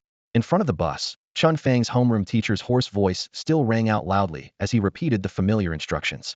Though he had said them countless times, seeing the students about to enter this battlefield made him tirelessly remind them once more. As the exam drew near, he raised his hand and finished firmly. All right, remember everything I just said. Now, those in fixed teams, go find your teammates and prepare to enter the testing grounds. As soon as his words fell, the students shook hands with their teacher and dispersed to their assigned squads. Chen Fang escorted Sun Wenjing to the Honghu class to meet with Sheng Tang and others, and soon they organized two fully assembled teams. Not long after, an invigilator from the Dragon Kingdom Examination Institute stepped onto the platform. His physique was imposing, and the moment he stood still, his presence dominated the space. When he spoke, his voice thundered like a bell. All candidates, please pay attention. The unified exam will officially begin in 3 minutes. Please board the test platform immediately and prepare to teleport into the examination hall. The crowd erupted instantly. Tens of thousands surged toward the platform until it was densely packed. As the 3-minute countdown ended, the patterns on the ground shimmered like rippling water, and a deep blue light swallowed everyone. The sudden tug of teleportation hit, vision blurred, and Chen Fang found himself inside an entirely new examination arena. Beneath his feet stretched a flat and open grassland, the lush green waves of grass rippling in the wind up to the horizon. Looking around, besides Sheng Tang fully armored nearby, about 500 meters away was a full 5-member team. Their strength was average, with levels just over 10, mostly wearing beginner gear, and only a handful carrying a few blue-tier items, a typical baseline level candidate, the most common type. Sheng Tang clearly knew the exam process well. The moment they landed, she pulled up the map panel and shared it with Chen Fang. On the display appeared a vast circular map. It was clear that the map was pieced together from various terrains, resembling an inverted spinning top rising higher toward the center. Hills and canyons layered upon each other like steps converging inward, with at least 100 meters of elevation difference between each level. Without flying tools or mounts, advancing was nearly impossible. Sheng Tang roughly counted 5 layers in total, one more than in previous years. She had heard that this year the average level of candidates had risen overall, so the examination board raised the difficulty ceiling accordingly. Relying on memories from his previous life, Chen Fang quickly recalled the rules for the Boundary Mountain type test questions in the joint examination. The so-called Boundary Mountain divided the entire trial map into several tiers. Wherever participants randomly landed marked the first tier. This level featured the weakest beasts, a sparse number of leaders bosses, and naturally low points. To enter the next tier, candidates needed to earn enough points on their current level until the system dropped a teleportation scroll, which allowed them to ascend to the next stage. This progression continued layer by layer. In past years, such tests typically only had 4 tiers. The 4th tier was filled with level 20 elite beasts. Rarely could anyone in all of Shu region hunt them down steadily. But surprisingly, this year the unprecedented 5th tier was unlocked. Given the reports of level 20 prodigy candidates emerging from various cities, whereas the strongest in past years only reached level 16 or 17, it was clear what the examination board intended: to let top contenders differentiate themselves on the higher level maps. As Chen Fang was thinking this, a group of candidates ahead had already clashed with beasts. 3 or 4 giant locusts, half a meter long with jade green shells, suddenly sprang from the grass and lunged at them. 2 night-class warriors immediately raised their shields to block the swarm. Behind them, an ice mage waved her staff to conjure frost, while archers drew their bows, raining arrows that mixed with ice shards into a cold, luminous barrage. A petite priestess lifted her staff, emitting a sacred light that continuously healed the front line. These emerald grass locusts, level 10 ordinary beasts, were the lowest tier opponents, numerous, but still whittled down by the team's coordination. With their strength, advancing beyond the 2nd tier was nearly impossible. Steady point grinding on the current level was the wiser strategy. Seeing others already accumulating points, Chen Fang tapped his wristband. His body was instantly coated with the fiery red, flowing fire armor. He murmured, "Let's start grinding points too." The joint exam lasts only 10 hours, so I have to reach the 5th tier fast and fight for the top score spot. Okay, Chen Fang replied, flipping out the Sanctum Holy Sword. Its snow-white blade reflected the sunlight before emitting a golden beam, about as thick as a finger, which struck Chen Fang's chest. As the sacred light linked them, a holy connection formed, and Chen Fang felt his attributes rising sharply. Chen Tang, already impressive thanks to her radiant set gear and the Sanctum Holy Sword, boosted his strength significantly even with just 20 shared bonuses. Of course, the attribute boost from Chen Fang also benefited Chen Tang even more in return. After the golden thread connected Chen Fang and Chen Tang, it vanished into the void, disappearing completely. Yet the attribute boost continued to pulse within them, as if channeling power directly into their flesh and blood. Chen Tang stepped forward lightly. Suddenly, silver flames blossomed wildly, first forming a delicate, sheer membrane of light around her, then concentrating entirely on her long sword. Without a word, she flicked her wrist, and the blade sliced horizontally through the air. The silver flames stretched instantly into a blazing, scorching slash that surged straight ahead. The slash swept by, cutting down several grasshoppers hidden in the grass before they could even scream. Their blackened, charred limbs and splattered green fluids scattered in the air. A fierce heat wave roared outwards, turning into a strong wind that rustled the surrounding grass. Startled, more than a dozen grasshoppers leapt up and scattered chaotically in green flashes. Chen Fang gave them no chance to land. The venomous Viper machine gun on his left arm emerged, its black muzzle spitting copper bullets in a relentless storm. The muzzle flashes formed a streak, and each gunshot exploded a plume of glowing green blood in midair. Within seconds, nearly 30 grasshoppers were wiped out, and Chen Fang's scoring panel jumped from 0 to 168 points. Memories from the joint exam flickered in his mind. Level 10 Common Ferocious Beasts 10 points, distributed according to team size and output healing. Level 10 Elite Ferocious Beasts 15 points. Y-Tier Boss 50 points. Blue Tier Boss 200 points. To enter the second level map, they needed 2,000 points. This threshold wasn't too high. It was just a matter of who got there faster. With the first wave of ferocious beasts cleared, Chen Fang and Chen Tang exchanged a glance. No words were needed, they each took different positions and continued hunting for the lurking grasshoppers in the undergrowth. Not far away, a 6-person candidate squad was carefully encircling 3 to 5 grasshoppers. Seeing the two effortlessly crushing and wiping out large groups of ferocious beasts, the others were speechless. While their team struggled to maintain formation, it was like a raging storm had passed through the other pair's path. Several candidates showed a mix of envy and frustration, silently moving away together. If they stayed near these two, they probably wouldn't catch a single locust. Time passed bit by bit. Chen Fang and Chen Tang pushed forward through the grasshoppers, steadily closing in on the center of the map. About 20 minutes later, Chen Fang's score panel surged past 1,800 points, just shy of the 2,000 point mark. At that moment, the long-dormant Grand Challenge system dinged with a new alert. Ding! A new challenge task is available. Please check. Current challenge. Reach 1 million points in the joint exam. Time remaining. 9 hours, 34 minutes, 25 seconds. Successfully completing the challenge rewards. Mechanical Creation Branch Red-tailed Falcon Blueprint. Red-tailed Falcon Blueprint. Red quality. Required profession. Mechanic. Required level. 20. Description. Used to learn the Mechanical Creation Branch skill Create Red-tailed Falcon. The Red Falcon is bound with a red quality. Level 20. Boasting 394 attack power, 164 defense, and additional stats. Its special ability, Red Falcon Airstrike, unleashes 8 wind blades midair, dealing damage and reducing the enemy's defense by 10 for 3 seconds. This effect does not stack. The red quality Instant Assault skill boosts flight speed by 600 instantly, grants a 50 dodge chance when attacked, lasts 20 seconds, and has a 1-minute cooldown. Silent Flight allows the Falcon to enter stealth mode by silencing all emitted sounds. Attacking enemies or receiving damage immediately cancels the skill's effect. The maximum number of red falcons you can summon simultaneously is calculated as level divided by 10 plus 5. Materials required for crafting: 50 pieces of refined steel, 100 units of organic plastic, 30 wind elemental crystals, 100 golden cotton fragments. Displayed across the light screen hovered a full page detailing the red falcon's attributes and crafting list. Chen Fang stared at the striking red quality label, feeling a rush of adrenaline flood his head. His heart tightened, then raced finally. Beyond the Wolf Riders, he could command an entirely new mechanical creation, one capable of soaring through the skies. On paper, the Red Falcon outperformed the Wolf Riders in damage output and had a summon cap 2 higher. If he could mount the Viper machine gun on it later, combining the Red Falcon airstrike with Instant Assault's dual bursts, the firepower suppression on enemies would be exhilarating. What are you smiling at? Not far off, Chen Tang noticed Chen Fang suddenly pause, then break into an odd, foolish grin that gave him goosebumps. Chen Fang waved a hand to indicate he was fine, but kept his gaze fixed on the light screen. Suddenly, as if recalling something, he turned and asked, "By the way, what was the highest score in our Shu region's joint exam in past years?" Chen Tang blinked, confused by his thought process, but answered anyway. The top score was around 570,000 points. The resource pool was rich that year 3 years ago, allowing the champion to reach that mark. Usually, the top scorers score below 500,000 hard to get much higher than that. Only 570,000. Chen Fang raised his eyebrows and cursed the system under his breath. Previous champions barely broke 500,000, yet the system insisted on 1,000,000 points just to redeem the Red Falcon blueprint? This system was really pushing people to the limit. Realizing how tough the 1,000,000 point challenge was, Chen Fang immediately shelved his relaxed attitude and refused to waste a single second.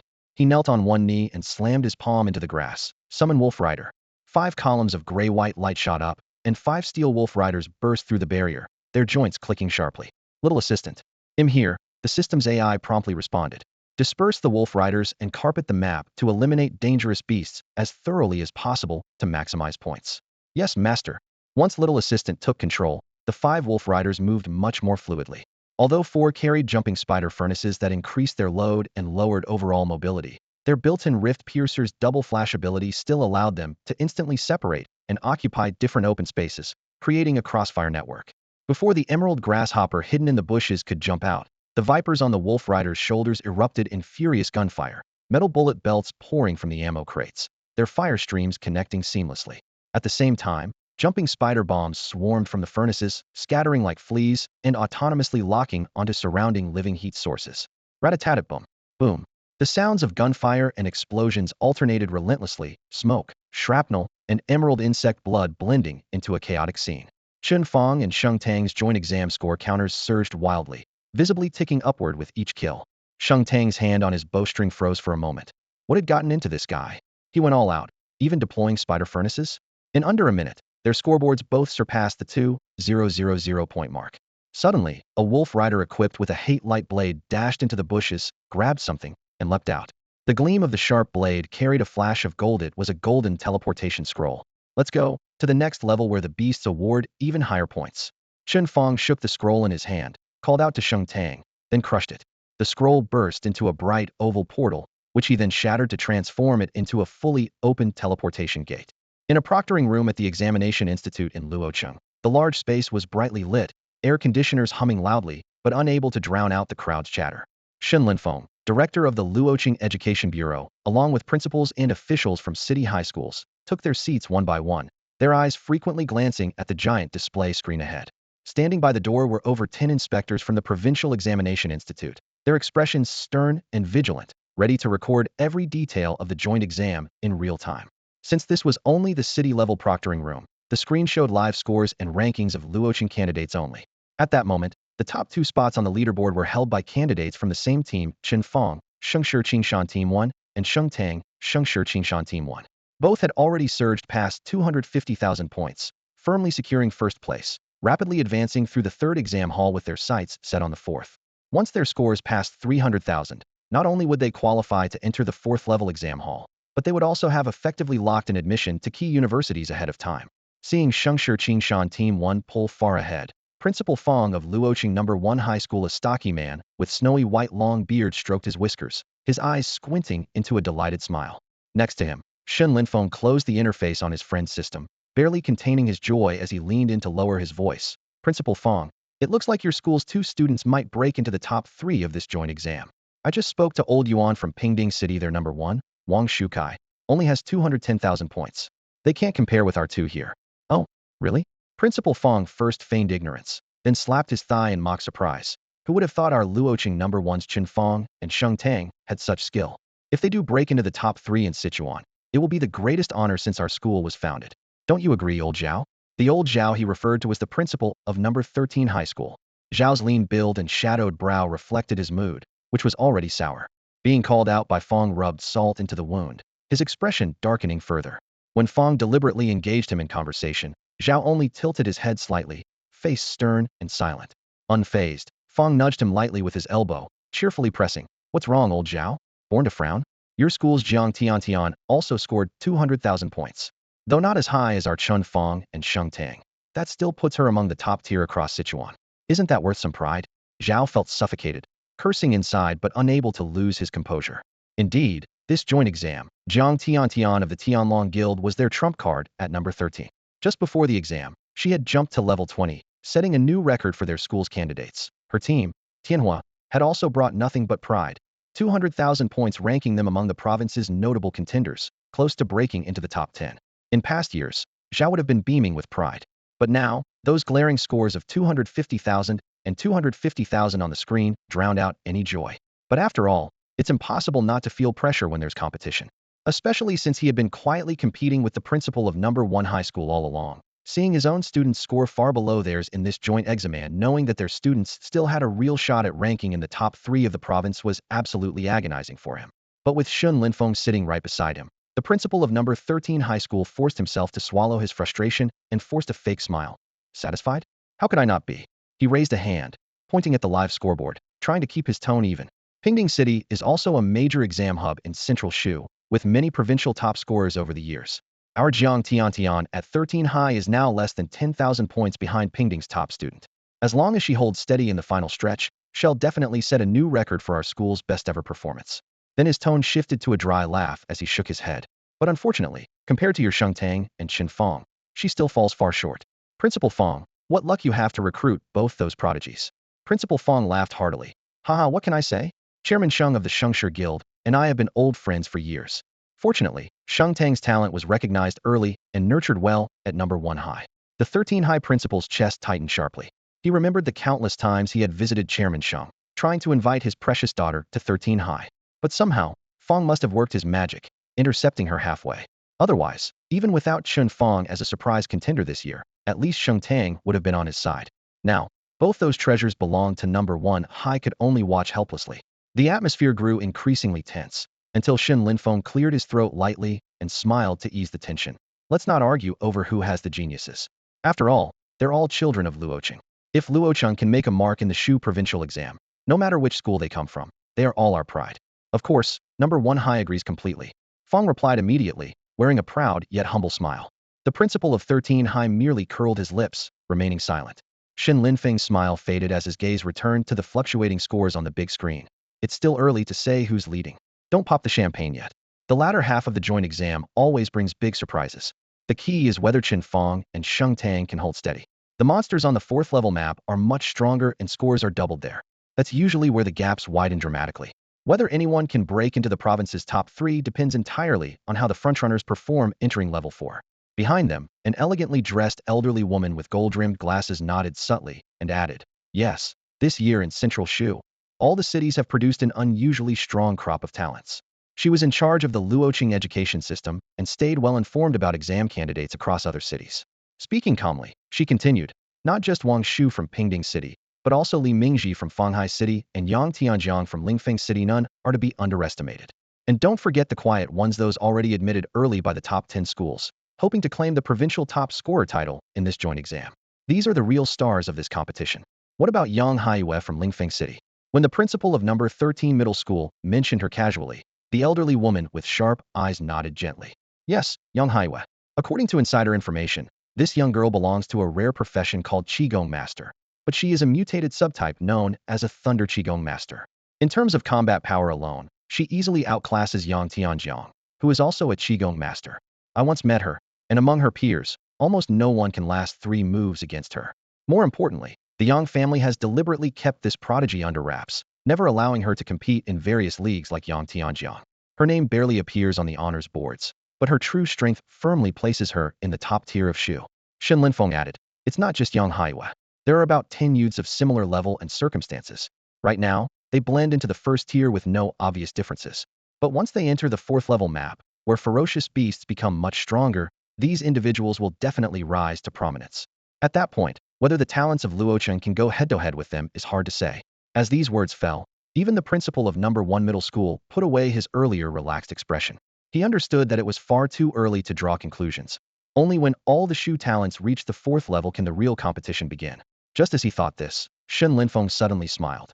Chen Fang and Chen Tang have already accumulated 300,000 points and teleported into the 4th level map ahead of others. At this pace, the top contenders from other cities will be arriving soon.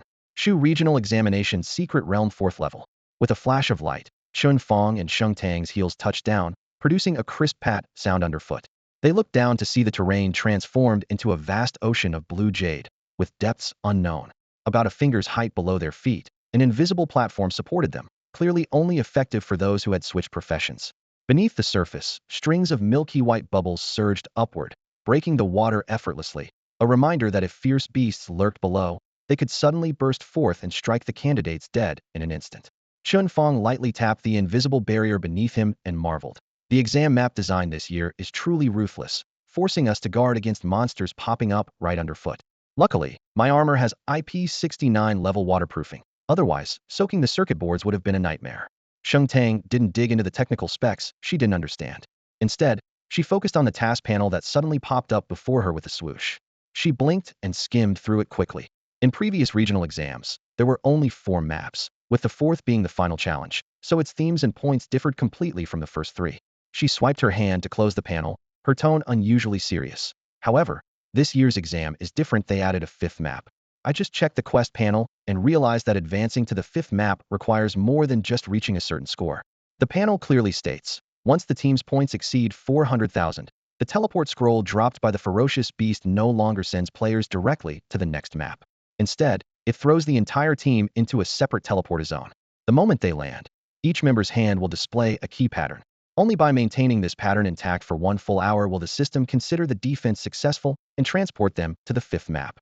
After hearing Sheng Tang's explanation, Chen Fang furrowed his brows even more tightly and immediately pulled up his own quest panel to verify no discrepancies at all. The whole rule felt exactly like a hold the fort battle. The first team to reach 400,000 points becomes the defender, while those arriving afterwards become attackers. If no challenger manages to hit 400,000 points and gets teleported within an hour, the defender secures exclusive access to the final map. Even more ruthless, once someone steps into the 5th map, the 4th map closes immediately, meaning only one team can claim the endgame. Chen Fang quickly calculated. Stopping at the 4th map makes pushing the total to 1 million almost impossible, but if they break into the 5th map and take one last gamble, there's a chance to obtain the coveted Red Falcon blueprint. The optimal plan was simple. He had to unleash his full firepower to be the first to hit 400,000 points, then defend the platform without letting anyone surpass them during that critical hour. No sooner had the thought settled than both Xiao Shou and Sheng Tang shouted almost simultaneously, "Master, danger! Chen Fang, watch out!" Thanks to his instincts and combat enhancements, Chen Fang was already clad in the Azure Dragon battle armor. He pushed off with his toes, sliding about 5 meters as if propelled by the wind. The next moment, the previously calm water surface violently exploded as 2 fist-thick water columns shot upwards, powerful enough to rip through steel plates. When the water fell back, it sprayed massive mist, revealing a dark shadow emerging right after. It was a shark man covered in blue-green scales, face twisted ferociously, eyes cold and glowing like fish lanterns. He wielded a spear formed entirely of condensed water, his fishtail spinning vortices to hover midair. Chen Fang glanced at the data panel, which immediately flashed. Name, Deep Sea Sharkman. Level, 25 sub-boss. Description, weaker than the main boss, but far stronger than elite ferocious beasts. This is definitely 4th tier difficulty, Chen Fang thought grimly. Even one of these could wipe out half the Shu contestant teams. Grinding points here required elite geniuses. Ugh, a guttural roar burst from the Sharkman's throat. It didn't bother posing, but simply hurled its water spear. Before the spear arrived, the cleaving pressure already tore the air apart. But as soon as the attack began, several silver flames intertwined from a distance, wrapping the Sharkman's limbs like chains and forcibly freezing it in midair. Sheng Tang's Wrathbind had hit perfectly. Their silent coordination was forged through countless battles side by side. Chen Fang moved almost simultaneously with her. With 2 steps striding into one, he raised his spear, the Azure Dragon spear, howling sharply as it pierced through the mist, its tip shrouded in holy light, an armor-penetrating wrath blade, instantly stabbing through the Sharkman's chest. The sub-boss had no chance to struggle and fell in one strike, dissolving into fragmented data. Unfortunately, the ferocious beasts in the joint exam were all virtual and didn't drop loot or experience. Otherwise, grinding for a few hours in such a rich map would have easily leveled Chen Fang up to 23 or 24. After one shot killed the deep-sea water shark, the battle here showed no sign of stopping. Underwater, several cold water spears suddenly surged forward through the waves. If Chen Fang and Sheng Tang hadn't been on high alert, they would have been hit immediately. The two swiftly dodged, and just as they regained their footing, new deep-sea water sharks lunged up with fierce fangs, forcing them to fight again. The vicious beasts on the fourth-level map were not only individually powerful, but also alarmingly numerous. Whenever Chen Fang and Sheng Tang took a few steps forward, the water surface churned wildly. Besides the packs of deep-sea water sharks, there were deep-sea mermaids whose songs weakened the attributes of the career changers, and massive black whales as large as buildings. One of them erupted suddenly from the water to ram toward them before diving deep and lurking for the next attack. Different types of ferocious beasts cooperated closely, making this primarily aquatic map even more challenging. What complicated matters further was that this place almost cut off Chen Fang's usual scoring strategy of jumping spider furnace viper machine gun. On the previous 3 maps, the beasts spawned everywhere, allowing Wolf Rider summons to clear a path with firepower. But now, all the monsters stayed submerged, surfacing only when a career changer entered their territory, so the Wolf Rider summons couldn't draw targets. Chen Fang and Sheng Tang had no choice but to cautiously probe the area, forcing the lurking monsters out step by step, which drastically reduced their score efficiency. Based on their previous lead, Chen Fang had believed he and Sheng Tang firmly held the top tier. However, after this epic nerf, competitors could likely close the gap on the 4th level, meaning Chen Fang would probably have to fight several arena matches before moving on to the 5th level. Time ticked by slowly. Each monster on the 4th level was worth a high score, causing their total points to climb faster. Meanwhile, more and more teams were transported into this area by the system. Those who made it here were the top students from various cities in Shu. Although they accounted for only about 1% of all examinees, the map's concentric ring shape shrunk toward the center. The 4th level's area was only a fraction of the first levels. As examinees crowded into this smaller space, Chen Fang and Sheng Tang encountered other teams more frequently. When they met, a brief nod was exchanged before everyone quickly parted ways. No one wanted to waste time on socializing instead of scoring. Going deeper, the two finally met a familiar face from the same city, Jiangtiantian. From a distance, the terrain suddenly opened up. 8 thick water pillars, each as wide as 4 people hugging, spiraled into the sky with tremendous force. At the center of the pillars, 2 teams had already occupied key positions, one of which was Jiang Tianshan's Skyfire team. Since Chen Fang hadn't been recruited, the Skyfire team still maintained its original for Protect 1 formation, with Jiang Tiantian as the core damage dealer. The other team was a trio 2 men and 1 woman. It was clear that the average strength of these 3 was somewhat greater than that of Jiang Tiantian's Tianhua team, yet they chose to cooperate with Jiang Tiantian and the others. The key to their collaboration was the man wearing black light armor. His profession featured an extremely rare skill. He could create 9 clones exactly indistinguishable from his true self. Even when Chen Fang activated his Hawkeye module, it was impossible to tell who the real one was. All 9 figures appeared equally likely to be the original. Thanks to this bizarre ability, his clones were sent directly above the dragon siphon, luring the fierce beasts known as swordfin merfolk to the surface. Then, they quickly blinked back to the defensive circle set up by the Tianhua team. Jiang Tiantian seized the moment and killed all 8 swordfin merfolk in one go. Although the points earned had to be split evenly between the Black Eagle team and the Tianhua team, the overall efficiency far exceeded what either team would have achieved alone. However, Chen Fang had never had a good opinion of this arrogant, headstrong young lady who famously declared she would never have children, and Sheng Tang always looked down on her as well. After casting a distant glance at this point-grinding tactic, the two silently prepared to turn and leave.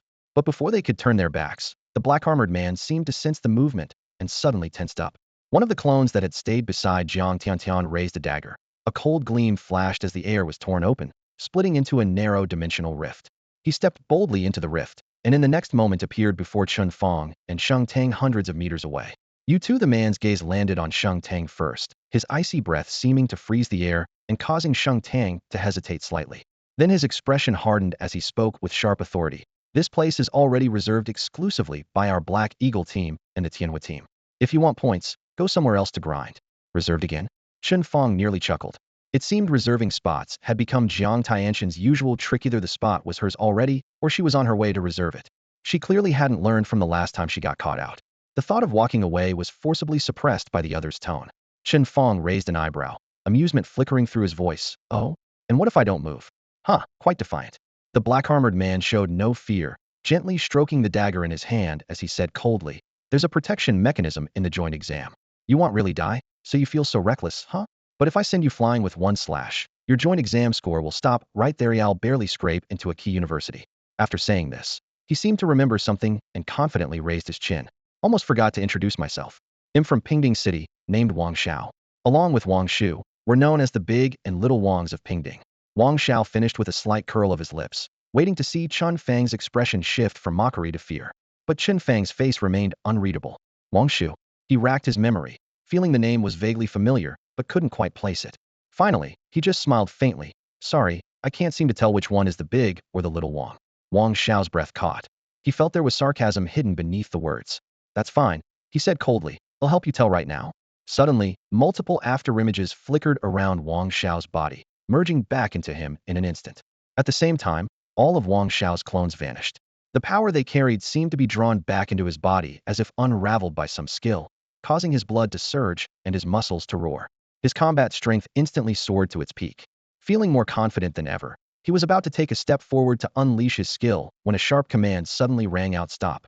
Wang Xiao froze abruptly in place. Turning around, he saw Jiang Tianxin's young lady who had just wiped out a group of vicious beasts pale and gasping for breath, stumbling toward him with a panicked expression as if something disastrous was about to happen any second.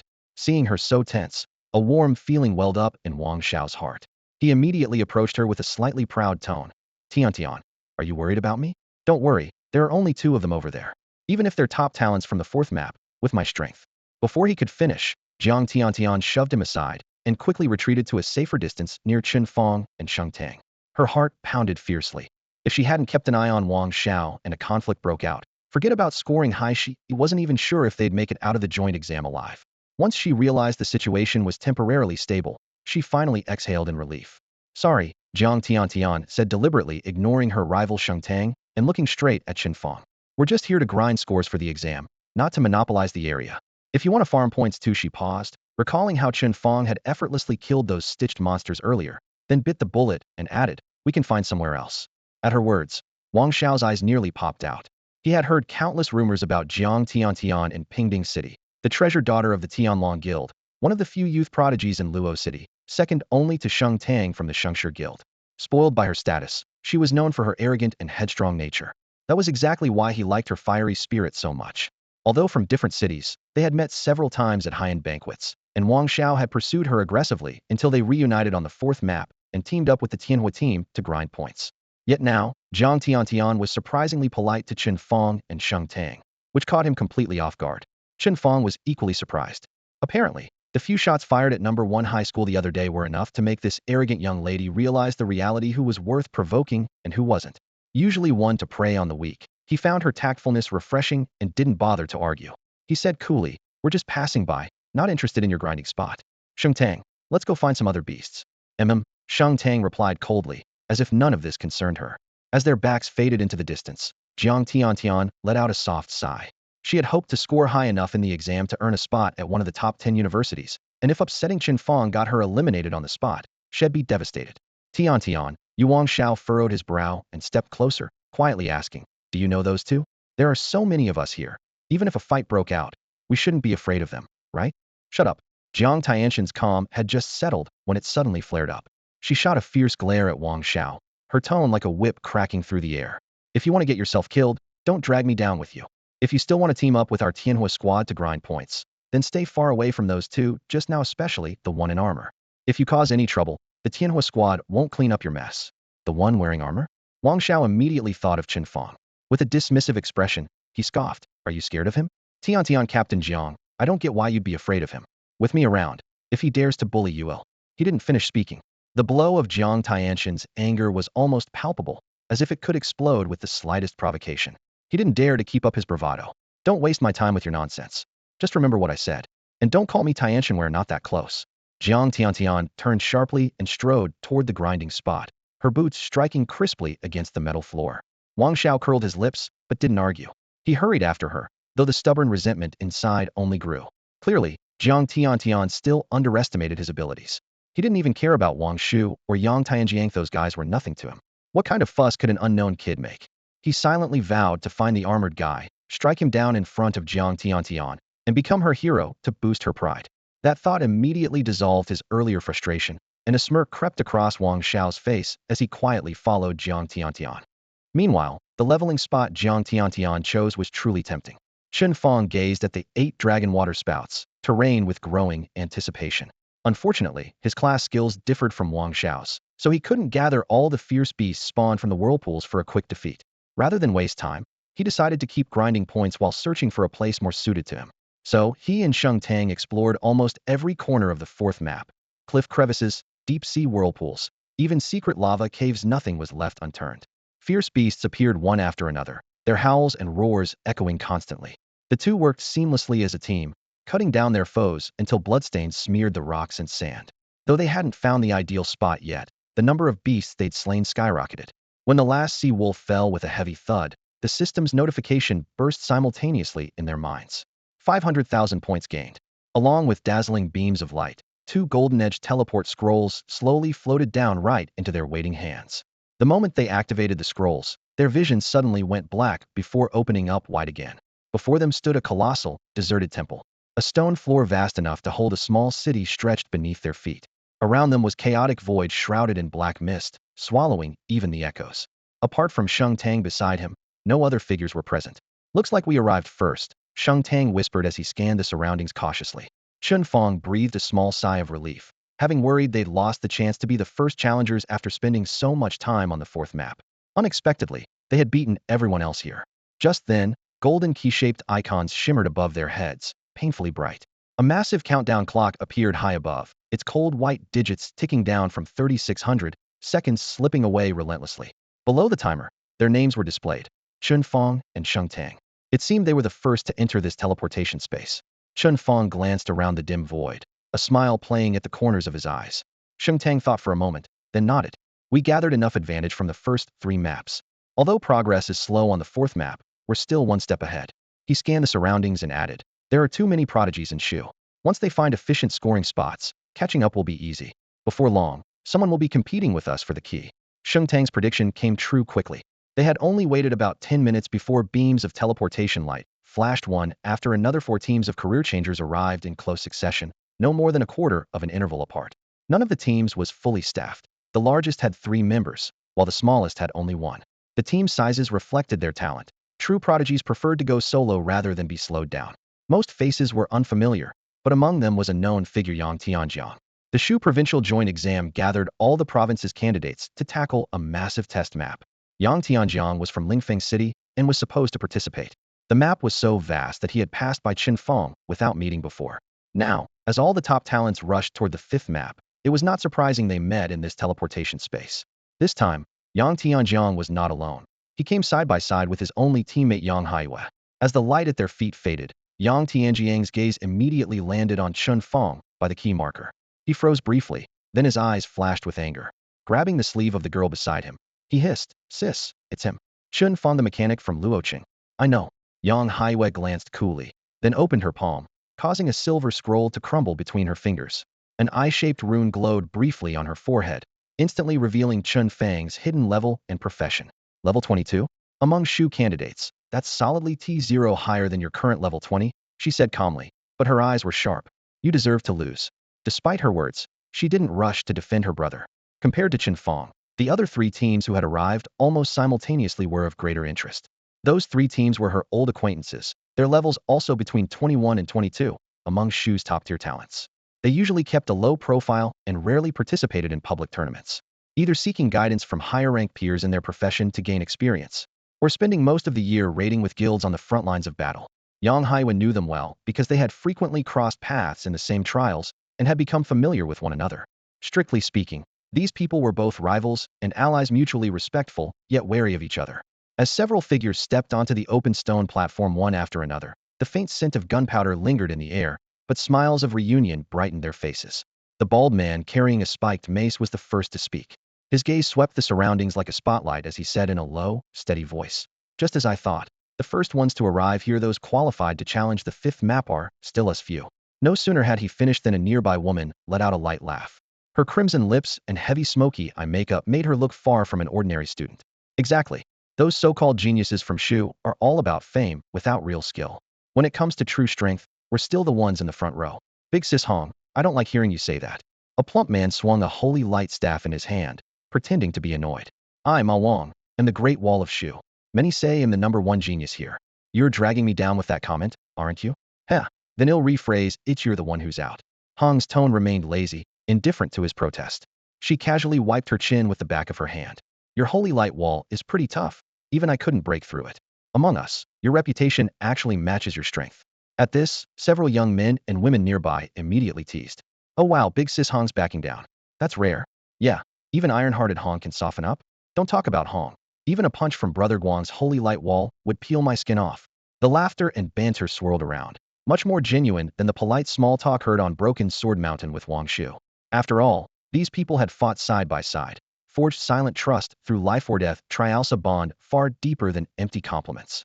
Chen Fang and Chen Tang, standing off to the side, were unfamiliar with most of these people. Seeing them joke and chat naturally left them unnoticed. After some casual talk, the conversation quickly turned back to the matter at hand. Ma Wang sighed heavily, shrugged with exhaustion, and said helplessly, most of you have already secured guaranteed admission to the top 10 academies, yet you still come here to fight us for spots on the joint exam. Isn't this bullying? I knew we might clash, but not this many at once. It's really giving me a headache. Your headache? We're the ones with headaches. The bald man laughed loudly and heartily. If you hadn't missed snagging the first key, when you finally open your holy light wall, would all be stunned. Big Sis Hong glanced at Chen Fang and Sheng Tang some distance away, her smile fading with a hint of sharpness in her tone. Enough nonsense. The exam time is precious. Catch up later out in the wild. After we get the key, we still have to wait an hour before entering the 5th map. Let's focus on getting that key first. Everyone nodded in agreement. Then their gazes collectively fixed on Chen Fang and Sheng Tang. After exchanging a few polite words with the group, Yang Haiwei gently patted Yang Tianjiang's clenched fist. Her eyes were calm, but her voice was clear and firm enough to make everyone stop in their tracks. Everyone, there's something I want to discuss with you. Among the group, Yang Haiwei was regarded as one of the strongest and held considerable prestige. She was usually reserved and spoke little. Just now, she only responded briefly when directly addressed. Suddenly, she spoke up, and the candidates who had been discussing immediately turned their attention to her. Sister Hongjia placed a hand on her hip and smiled lightly. Haiwei, why so formal with us? You don't have to consult when talking to us. Ma Tianwang waved his large hand. Just say what's on your mind. We've cleared 2 dungeons side by side, and with that kind of rapport, I'm happy to help however I can. Then, half joking but half serious, he added, but as for the 5th map, my team is determined to claim it too. Won't just hand it over. The 2 powerful veteran players next to him nodded firmly, making their stance clear. Yang Haiwei smiled faintly. Of course. There's only one spot on the 5th map. It's not something I can just give up easily. I have only one request: let my team be the first to attack the arena. How about that? You want to go first? Everyone exchanged glances, puzzled by her willingness to take a disadvantage.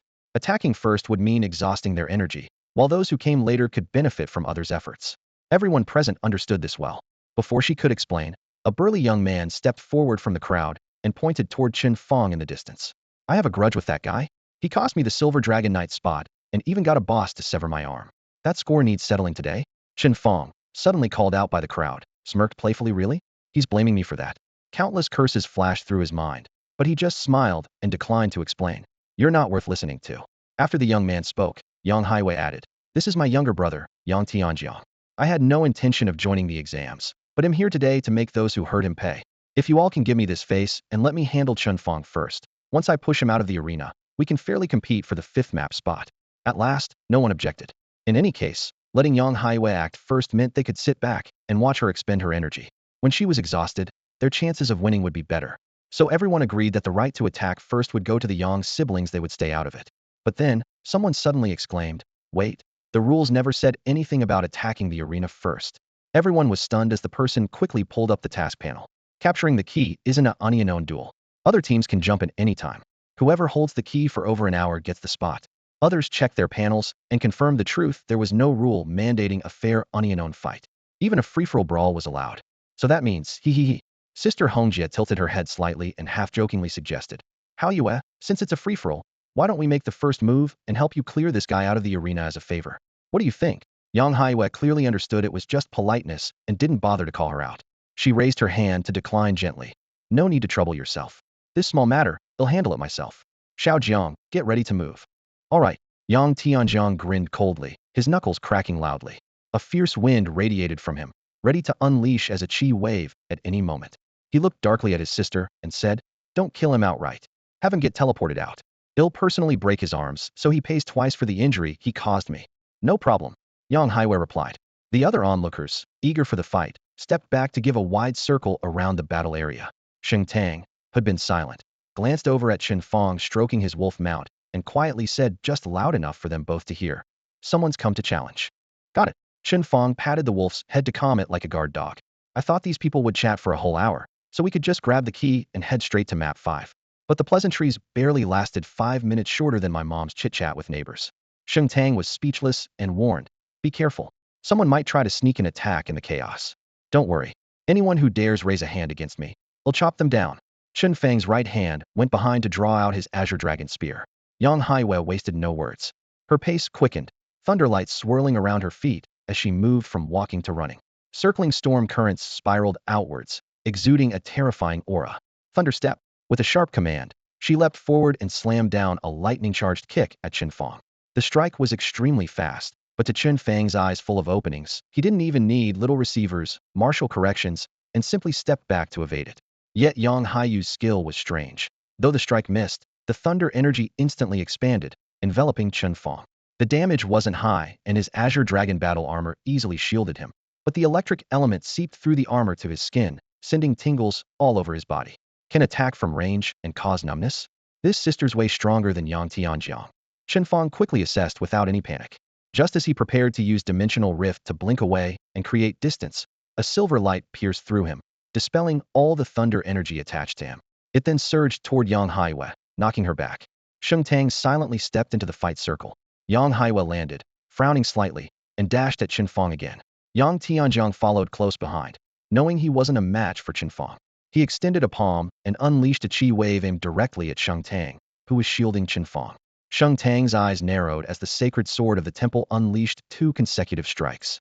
The first slash cut through Yang Tianjiang's qigong wave, while the second forced him to explode the qi within his body, transforming it into a fierce wind that acted as a defensive barrier, barely holding back the silver fire sword qi. Yang Tianjiang's heart jolted. Sheng Tang was actually this strong? As a rising star in Luo City, he had heard of Sheng Tang's reputation and assumed his own strength was on par. But their true confrontation revealed it was a completely different story. The overwhelming pressure didn't just come from skill counters. It felt like he was being utterly crushed by sheer attribute disparity. During their brief eye contact, Yang Tianjiang noticed Sheng Tang's full purple-grade armor set and her sword, glowing with a deep red aura that suggested red-grade quality. With purple gear paired with red weapons, the equipment gap was clear. In an unknown fight, his chances of winning were negligible. "Don't worry," Yang Haiwei said coldly from nearby, seeing through his predicament. "They'll cripple that brat first, then you finish him off. Afterwards, they'll deal with that reckless little girl. Just hold her off." "Got it," Yang Tianjiang replied, warmth rising in his chest. If his father, Yang Yefeng, caught him now, he'd likely get scolded or even whipped. Compared to that, his cousin's words felt almost kind. Roaring, he exploded the qi in his body and launched a flurry of qigong waves like his life depended on it. Sheng Tang frowned slightly, forced to stack defensive shields and dodge skillfully just to avoid the brunt of the attack, unable to break away to assist Chen Fang. But she wasn't worried knowing Chen Fang's temperament. He didn't need her interference. Meanwhile, Yang Haiwei was surrounded by crackling electric serpents as thunderbolts erupted from her skin, encasing her in a glowing armor of lightning. Every move condensed the thunder into qi, forging higher-level skills. The thunder god descends. Someone in the crowd gasped at the rare red-grade qigong master skill perfectly matching her profession. Even Hong Jie lost interest, glancing down at her nails and shaking her head with a sigh. "I thought this would be exciting, but she's so stingy trying to kill instantly right from the start." The onlookers all agreed. Besides Ma Wang, no one could withstand this move without paying a heavy price. Using such a massive skill on an obscure transferee was like firing a cannon at a mosquito. In everyone's eyes, Chen Fang's fate seemed sealed. Surrounded by swirling thunderlight, Yang Haiwei charged at Chen Fang, her hands tracing circles as lightning spiraled violently. The electric vortex gathered before her, roiling endlessly, then surged forward with unstoppable force. A flash of lightning roared forward in an instant, coalescing into a lifelike flood dragon the thickness of a water bucket, lunging fiercely toward Chen Fang. Thunder exploded, the flood dragon howled, and the 2 deafening roars intertwined in the air, creating a terrifying spectacle. Beneath the immense thunderous shadow, Chen Fang's figure seemed insignificant. Yet no one noticed the faint smile on his lips inside the azure dragon battle armor. Facing the thunder flood dragon, he didn't retreat. Instead, he charged forward with his spear flashing cold light. Seeing this, Yang Hai raised an eyebrow. "This brat actually wants to tank my thunder flood dragon emerges hidden?" She prided this attack could crush defenses of equal rank easily, yet Chen Fang showed no fear. The thunder flood dragon lunged in a flash, but Chen Fang slammed his spear hard into the ground. Great shockwave. A powerful gale exploded outward, centered on him like a bronze wall, crashing headlong into the thunder flood dragon.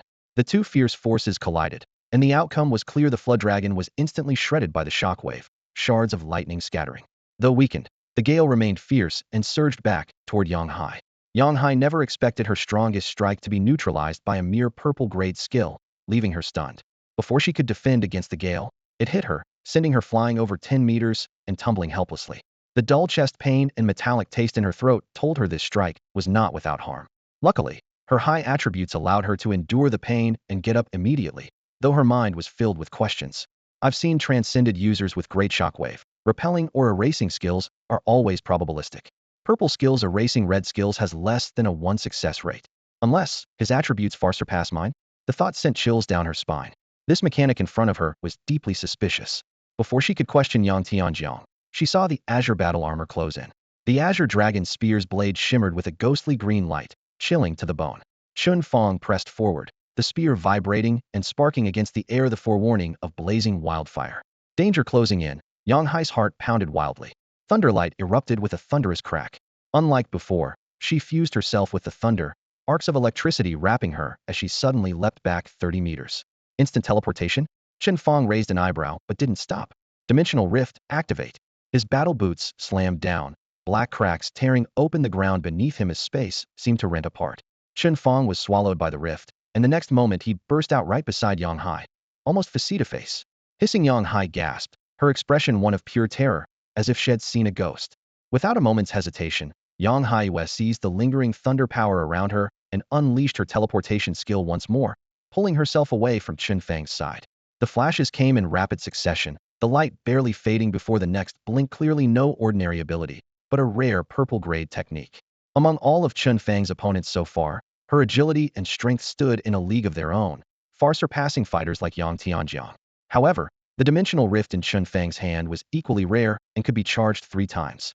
Seeing Yang Hai vanish again, he raised his hand to trigger the rift's latch. A black tear in the air suddenly sliced open, instantly pulling him back before Yang Hai, nearly chest to chest. Chen Fang still had 1 teleport left, but Yang Hai's thunder power was nearly spent. Like sparks scattered by a gale, the electricity around her flickered and died little by little. Not running anymore. Chen Fang's voice rang with mockery beneath the mask of his azure dragon battle armor.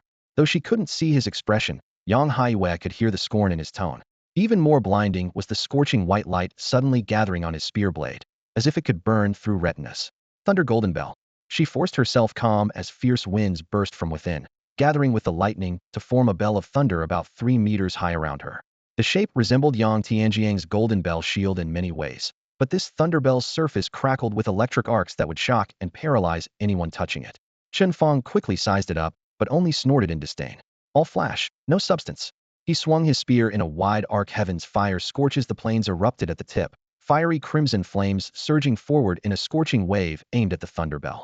Lightning and fire clashed, creating a molten inferno that dazzled the eye with the power of heavenly thunder hooking earth fire. The 2 elements battled less than 2 seconds before the flames burst through like a breaking dam, wave after wave crashing through the thunder golden bell, devouring its remaining electricity. With a thunderous roar, Chen Fang's spear blade viciously grazed Yang Hai's lower abdomen. She had no time to dodge and was sent flying, rolling dozens of meters away. Unlike the earlier attack that only shattered her winds, this strike's true damage pierced through her defenses. Although her protective skills absorbed most of the force, the residual impact churned her internal organs. When she landed, she lay twisted on the ground, unable to rise, blood gushing from her mouth, her body bent at unnatural angles. According to the exam arena's protection protocol, any mortal wound should trigger an immediate teleportation off the field. Since she wasn't removed, this hit was not fatal, but close to cutting her in half. Surviving a direct hit from Chen Fang was enough to brag about in the future. Yet right now, her pride and confidence lay shattered along with her broken thunderbell. In agonizing pain, she shakily pulled out a red-grade healing potion from her backpack and tried to shove it into her mouth to stay alive. But just as her fingers exposed the bottle, the black rift yawned open again. Chen Fang pressed down with a strong step on her wrist. The potion spilled to the ground. He caught it silently and slipped it into his pocket. Since when did I tell you to drink? He looked down, pressing harder with his toe. Bones cracked and Yang Hai cried out in pain, her queenly demeanor gone. At the same moment, not far away, a series of explosions echoed as the golden bell shield shattered piece by piece. Chen Fang turned his head and saw Sheng Tang, sword-piercing chest, driving a blade through Yang Tianjiang. Yang Tianjiang's face was full of fear as he looked toward Yang Hai, opening his mouth as if to say something, but no words came out before he was abruptly teleported away. Wow, that top school beauty really doesn't hold back, just sends people straight out of the exam? Chen Fang couldn't help but chuckle. But Sheng Tang remained calm, sheathed her sword, yet the silver flames curling around her fingertips still flickered fiercely. Anyone who dared make a move again would see that sword reappear in an instant. In just a few exchanges, her strength was undeniable. No one present would confidently claim they could beat her. Anyone wanting to snatch the key from her, and Chen Fang, had to seriously weigh their own worth. After Yang Tianjiang was sent away, Chen Fang, not wanting to waste time with Yang Haiwei, raised his spear and pointed it coldly at her chest, sneering, "Is this all you've got? Daring to stand up for someone else? Go home and train for a few more years before coming out to embarrass yourself again." He tightened his grip on the Azure Dragon spear and slammed the tip downward aggressively. Clang! The sharp clang of metal echoed as a golden light screen descended from above, locking Yang Haiwei firmly inside. The spear tip stopped just outside the shield, sparks flying but completely unable to penetrate it. Chen Fang narrowed his eyes and traced the source of the light shield. Ahead, Ma Wang gripped his staff tightly, golden radiance climbing along its carved surface. The young man's brow was tense but unyielding. He stepped forward, coughing lightly before speaking loudly and earnestly. "Classmate, leave some room for mercy. You never know when you might need it. If you kill her here, her joint exam results will be sealed. This exam is a turning point in life. Why ruin someone's future over personal grudges?" Ruin someone's future? Chen Fang almost laughed aloud. Just now, Yang Haiwei had been yelling about how she would deal with him, while this guy casually chatted with everyone. Now that his side lost, he suddenly stands up to preach morality. It's blatantly biased. He replied indifferently, "None of your damn business." Such a crude retort instantly darkened Ma Wang's face. Suppressing his anger, he kept his tone as calm as possible. "Yang Haiwei is my friend, sometimes adversary, sometimes ally. We respect each other. She was supposed to face me at the peak of the Luoqing joint exam, not fall here. Show me some respect, and let her go. What do you say?" Chen Fang spat out a single word: "Leave." Finally losing patience, Ma Wang's voice took on a threatening edge. "You really think that just because you beat Yang Haiwei, you can act like a tyrant? I admit you're a genius, but so is everyone else here. If you insist on knocking her out of the exam, have you thought about the consequences?" At that moment, his intentions were clear as day. If Chen Fang agreed, Yang Haiwei would owe him a favor. If not, this would become the excuse everyone needed to gang up on Chen Fang. His strength was formidable, but to eliminate him, they'd need the combined power of everyone present. This kid's got some brains after all. After Ma Wang finished speaking, Chen Fang clearly looked deep in thought. In an instant, Chen Fang bent down and grabbed Yang Haiwei, who had fallen to the ground. With a swift motion, he threw her to Ma Wang's feet. Ma Wang hadn't expected such decisiveness and momentarily thought he had gained the upper hand. Yang Haiwei was safe, and he had done a favor. Although he couldn't use this to rally others against Chen Fang, it was still a net gain. Being a light attribute support class himself, he immediately raised his staff, preparing to heal Yang Haiwei. At the same time, he grinned widely at Chen Fang, baring a row of white teeth. "That's more like it. We geniuses should recognize one another. If some act arrogantly because of their talents, as for the others." Before he could finish, Chen Fang cut him off coldly. "I know I'm a genius. But those other so-called geniuses you mentioned," the first part still echoed in the air, but the second seemed to explode right by Ma Wang's ear. "I haven't seen a single one of them." Suddenly, a rift tore open. Chen Fang vanished in a flash, spear in hand, radiating murderous intent. Ma Wang's hair stood on end, and two words flashed through his mind: "Oh no, danger."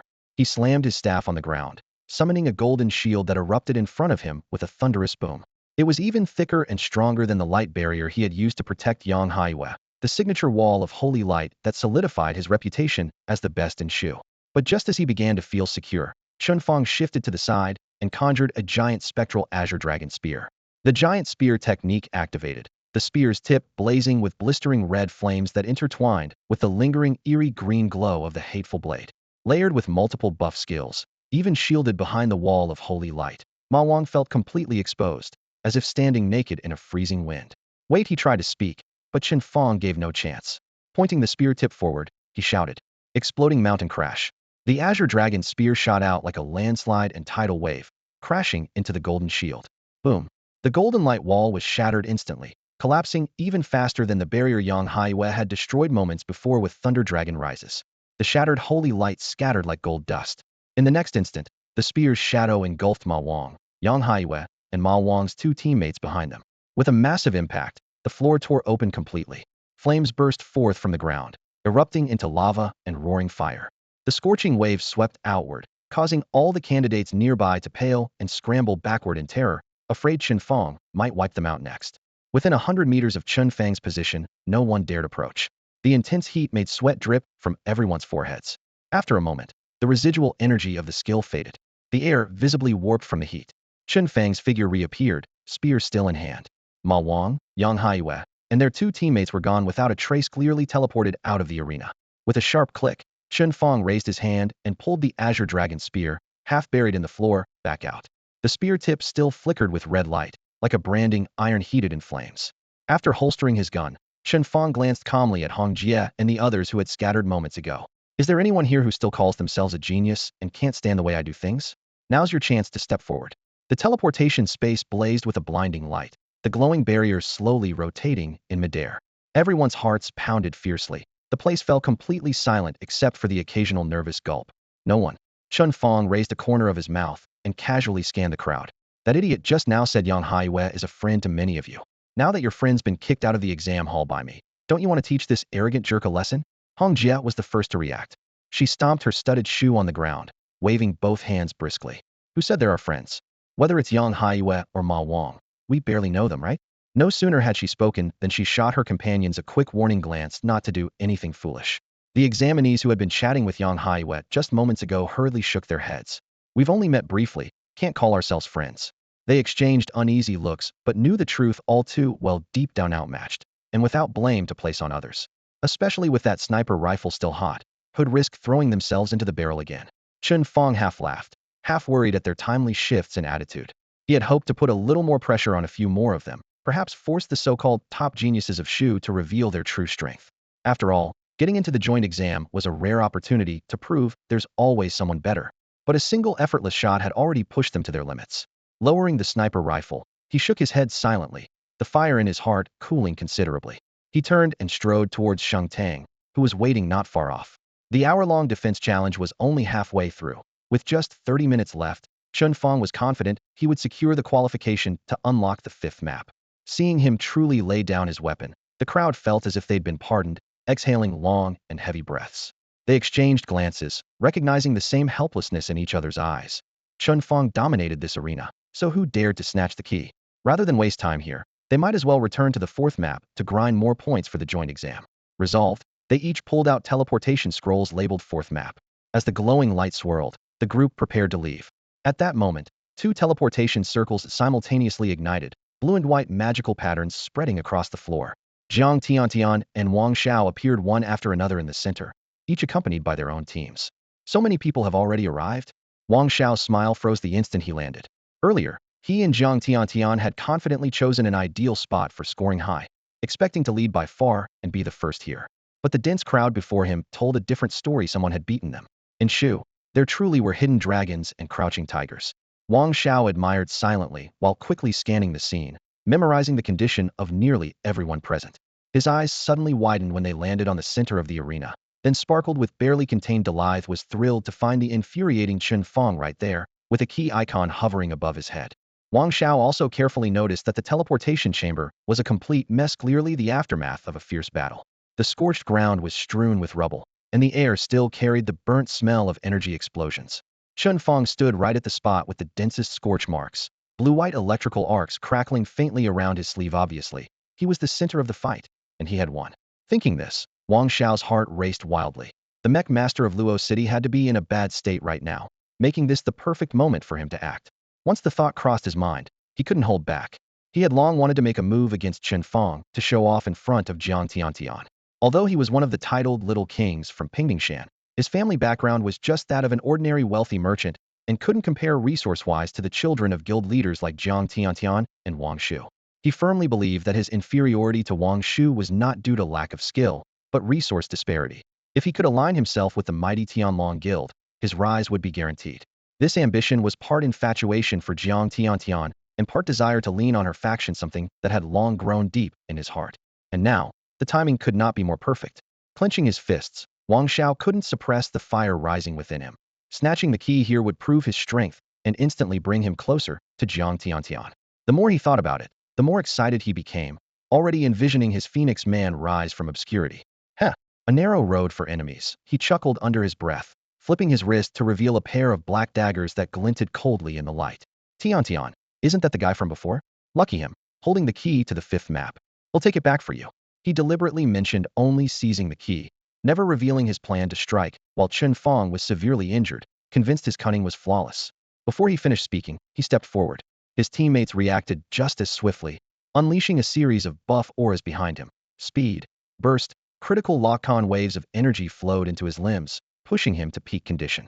"Hey!" Yu Jiang Tiantian started to call out anxiously, but Wang Xiao was already a blur, rushing forward. Around the teleportation array, many talented players watched as he stepped into the most dangerous center spot, their expressions mixed. "No way.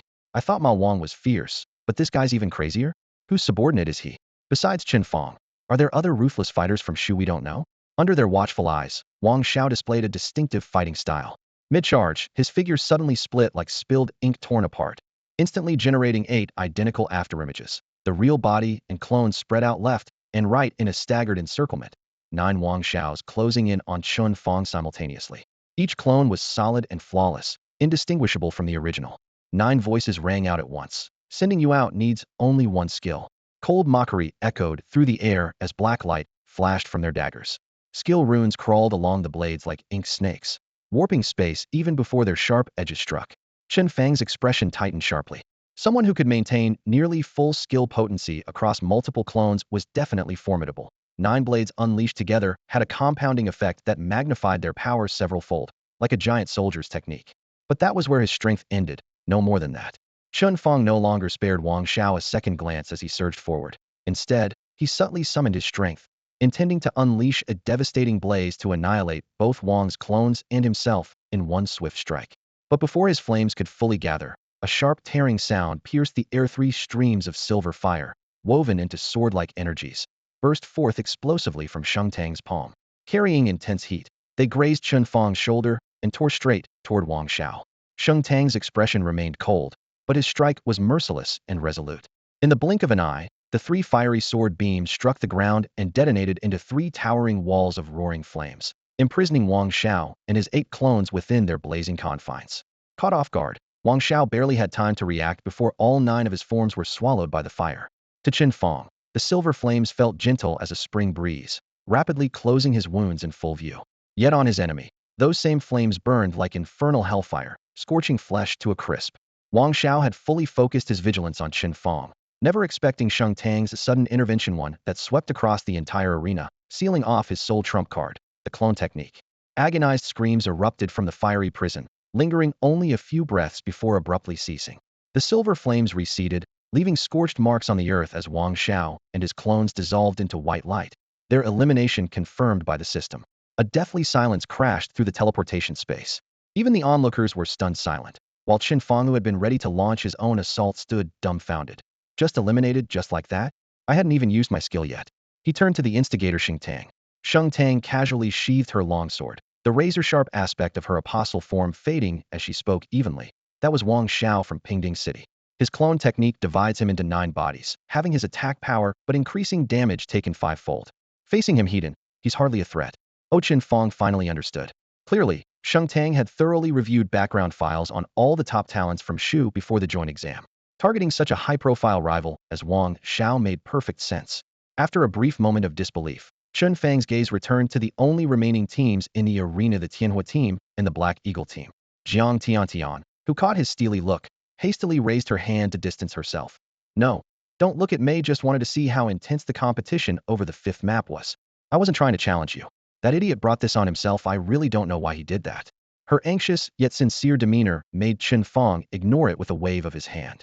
Relieved, Jiang Tiantian nodded repeatedly. Okay, I'm leaving right now." She then cast a teleport scroll, vanishing with Tianhua team in a flash of light. The Black Eagle team, already flustered, quickly followed suit to avoid collateral damage. Top Shu talents like Hong Jie were even more tactfully activating their scrolls to retreat. Rather than risk instant defeat here and have their scores frozen, they preferred to return to the 4th map and fight for points once more. In the blink of an eye, the spacious teleport chamber was left with only the 2 duelists, Chen Fang and Sheng Tang. They faced each other silently, waiting for the next foolhardy challenger to appear. Time passed, and more player challengers were teleported in, some confident, some lucky. None hesitated to launch assaults against the 2. As expected, Chen Fang barely moved while Sheng Tang single-handedly repelled them all with thunderous efficiency. She spared them complete elimination, choosing instead to leave them and exit back to the fourth map. Thus, those defeated displayed complicated but grateful expressions, repeatedly thanking her as they left at the moment of teleportation's light. An hour passed in the blink of an eye. At the moment the countdown hit 0, the key symbols floating above Chen Fang and Sheng Tang's heads flared with a piercing light. Two beams of light intertwined in midair, coalescing into a silver-white portal about half a person's height. The metallic doorframe vibrated with a hum as swirling ripples of space pushed outward. "Let's go?" Chen Fang exhaled softly and met Sheng Tang's gaze. In that instant, their eyes locked, sealing their resolve.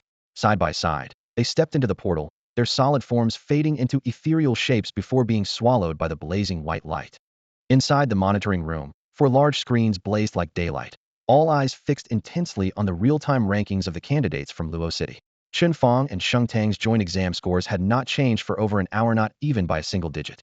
Everyone understood clearly. The two had already entered the teleportation space and were fiercely competing for the precious slots leading to the 5th map.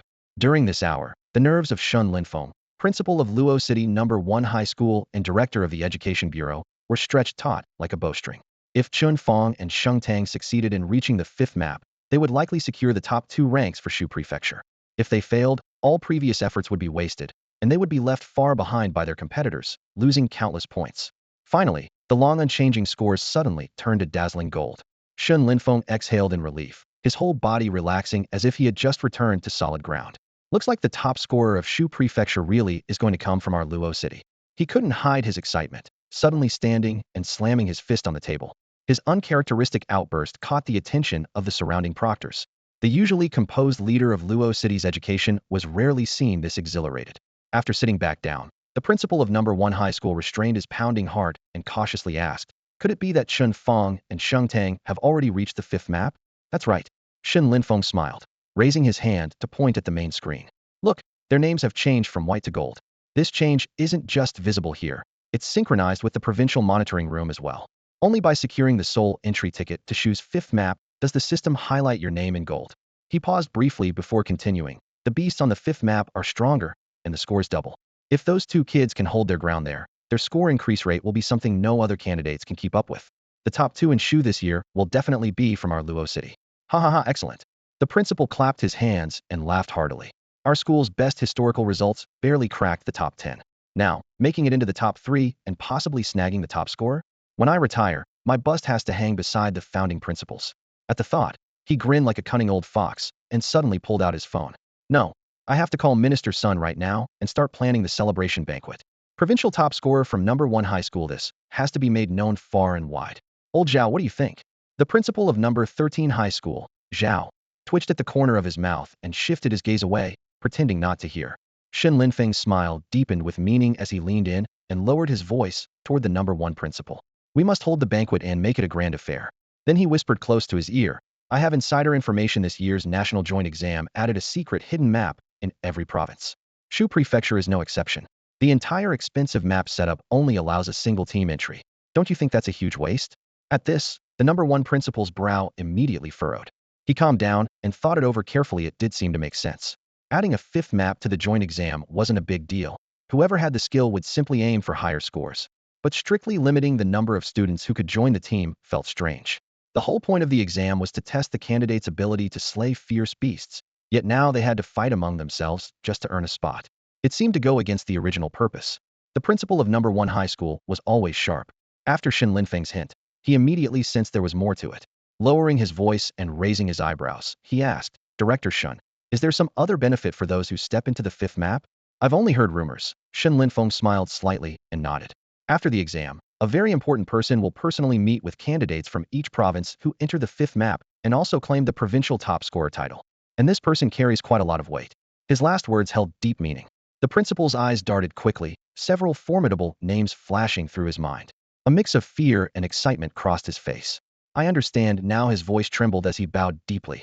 "Thank you for the reminder, Director Shun. He'll arrange everything immediately." Shen Linfeng waved his hand and gestured toward the screen. "Let's save the small talk. The exam is already halfway done this year. Let's look at the scores." The 5th map jumps sharply in difficulty compared to the 4th. We need to see if Chen Fang and Sheng Tang can adapt. Without clinching the provincial top scorer in Shu, everything else is just empty talk. "Absolutely, absolutely." The principal gathered his focus and turned his full attention back to the live scores.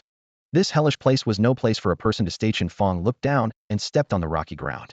The dark brown, dough-like surface cracked instantly, fiery red magma surging through the fissures. Blasts of scorching heat hit his face. The entire view was dominated by black and red hues. The fifth map resembled the crater of a dormant volcano, much smaller in area than the previous maps. Thanks to his enhanced vision, Chen Fang could almost see every edge, but there was no vegetation or shelter anywhere, just layers of rock baked black by intense heat and rivers of flowing magma. Unlike the fourth map with beasts lurking nearby, the fierce monsters here waited for prey to come close on their own. At such temperatures, ordinary candidates would have long since given up. Chen Fang relied on the Azure Dragon battle armor to insulate against the heat, so he remained relatively composed, but Sheng Tang was suffering badly. As soon as she set foot on this scorched earth, her hair at the forehead was soaked with sweat. Wearing heavy armor, which was already stifling, now felt like being inside a steaming oven. Fortunately, she had come prepared. Wiping the sweat from her brow, Sheng Tang took out a blue orb about the size of a fist from her backpack and crushed it with a crack. The orb's shell burst open and a refreshing stream of cool water flowed out like it had a life of its own, swiftly encircling her body and moving continuously along her skin. Chen Fang was deeply curious because he clearly felt the temperature around them dropping rapidly as the water flowed across Sheng Tang's body. Sheng Tang's complexion improved noticeably. Sensing Chen Fang's curious gaze, she raised her hand to explain, "This is the Qinglu pill. It boosts resistance to fire attributes and provides ongoing treatment for burn debuffs." Seriously? Just one pill can counter most fire element specialists and ferocious beasts? Chen Fang clicked his tongue in admiration. Not that dramatic. Sheng Tang shook her head. Only those who specialize in fire elemental mastery can take it. But after taking it, fire skill damage decreases. Since I'm dual fire and light element, the pill naturally weakens my combat power. But if I don't take it, I'll lose my status too quickly and this mappy won't last at all. I see, Chen Fang nodded. After a moment of hesitation, Sheng Tang asked with concern, "How do you feel?" "You can't use the Qinglu pill, and I don't have any extra medicine on me. If it gets too tough, we can retreat to the fourth map to level up. There's no need to force it." Chen Fang smiled and patted the breastplate of his Azure Dragon battle armor. "Don't worry. This armor grants resistance to heat and cold. It's hot here, but I can handle it." Having received his reply, Sheng Tang acknowledged him and continued forward, stepping on the scorching rock surface. After only a few steps, the ground suddenly trembled lightly. In the next moment, the dark stone shell ahead ruptured, and a giant serpent-like creature burst forth from the earth. It was a level 25 white-grade boss, the molten fire spirit. Its slender body resembled a snake, but along its belly were 2 rows of segmented legs, like some kind of giant insect. Its entire form was molten magma, with thick red lava constantly dripping. Although only 2 to 3 meters long, its presence radiated undeniable pressure. No wonder this is the 5th map, immediately spawning a boss. Chen Fang glanced at the status panel and clicked his tongue in surprise. Could all the monsters here be bosses? Before the thought finished forming, the molten fire spirit struck first. Its legs whipped fiercely, and a ball of lava fire instantly formed in front of its mouthparts. Whoosh! The fireball blasted through the air, heading straight for Chen Fang. Chen Fang never took a hit without striking back. Drawing out his Azure Dragon spear, he charged forward to meet the attack. Simultaneously, Sheng Tang raised her sword, sending a blade of light sweeping past Chen Fang's side, aimed straight at the molten fire spirit. Due to the Qinglu pill's effect limiting her power by about 20, this strike only made the boss sway, without serious damage. With Sheng Tang's firepower restricted, Chen Fang naturally had to take point. When the fireball reached him, he slashed horizontally with his spear, shattering it. Blazing flames scattered, and the shattered magma rained down like red droplets. Though it caused significant damage, it was all absorbed by the Azure Dragon armor. The fireball exploded, spreading molten rock everywhere. It hit Chen Fang, inflicting some damage, but Chen Fang completely ignored it. The lava fire spirit took root in the ground like a plant. Even when Chen Fang charged straight at it, it couldn't move an inch. This immobilization became Chen Fang's best advantage, didn't even need to pause to catch his breath. Spear thrust after spear hit hard and fast. The lava fire spirit blasted forth scorching fire pillars and molten bombs, but Chen Fang and Sheng Tang dodged them in turn. Amidst roaring explosions, cold steel met blazing flames, and the spear's blade pierced into the core. The glowing red shell suddenly cracked open. In the next moment, the boss convulsed violently, exploding midair as searing magma burst out like dazzling fireworks, spreading red all over the ground. The system notification followed immediately. Chen Fang's exam score surged by nearly 400 points. He blinked in disbelief, thinking he must be seeing things. After double-checking, he realized the lava fire spirit truly awarded a full 400 points. "Sheng Tang, how many points did that beast give you?" he asked, glancing back. Sheng Tang checked her screen, equally surprised. 127 points. How could it be so much? No wonder. Chen Fang laughed heartily. I got 373 points. No wonder the fifth map is so generous with points. Normally, a level 25 white quality boss would be worth only 125 points.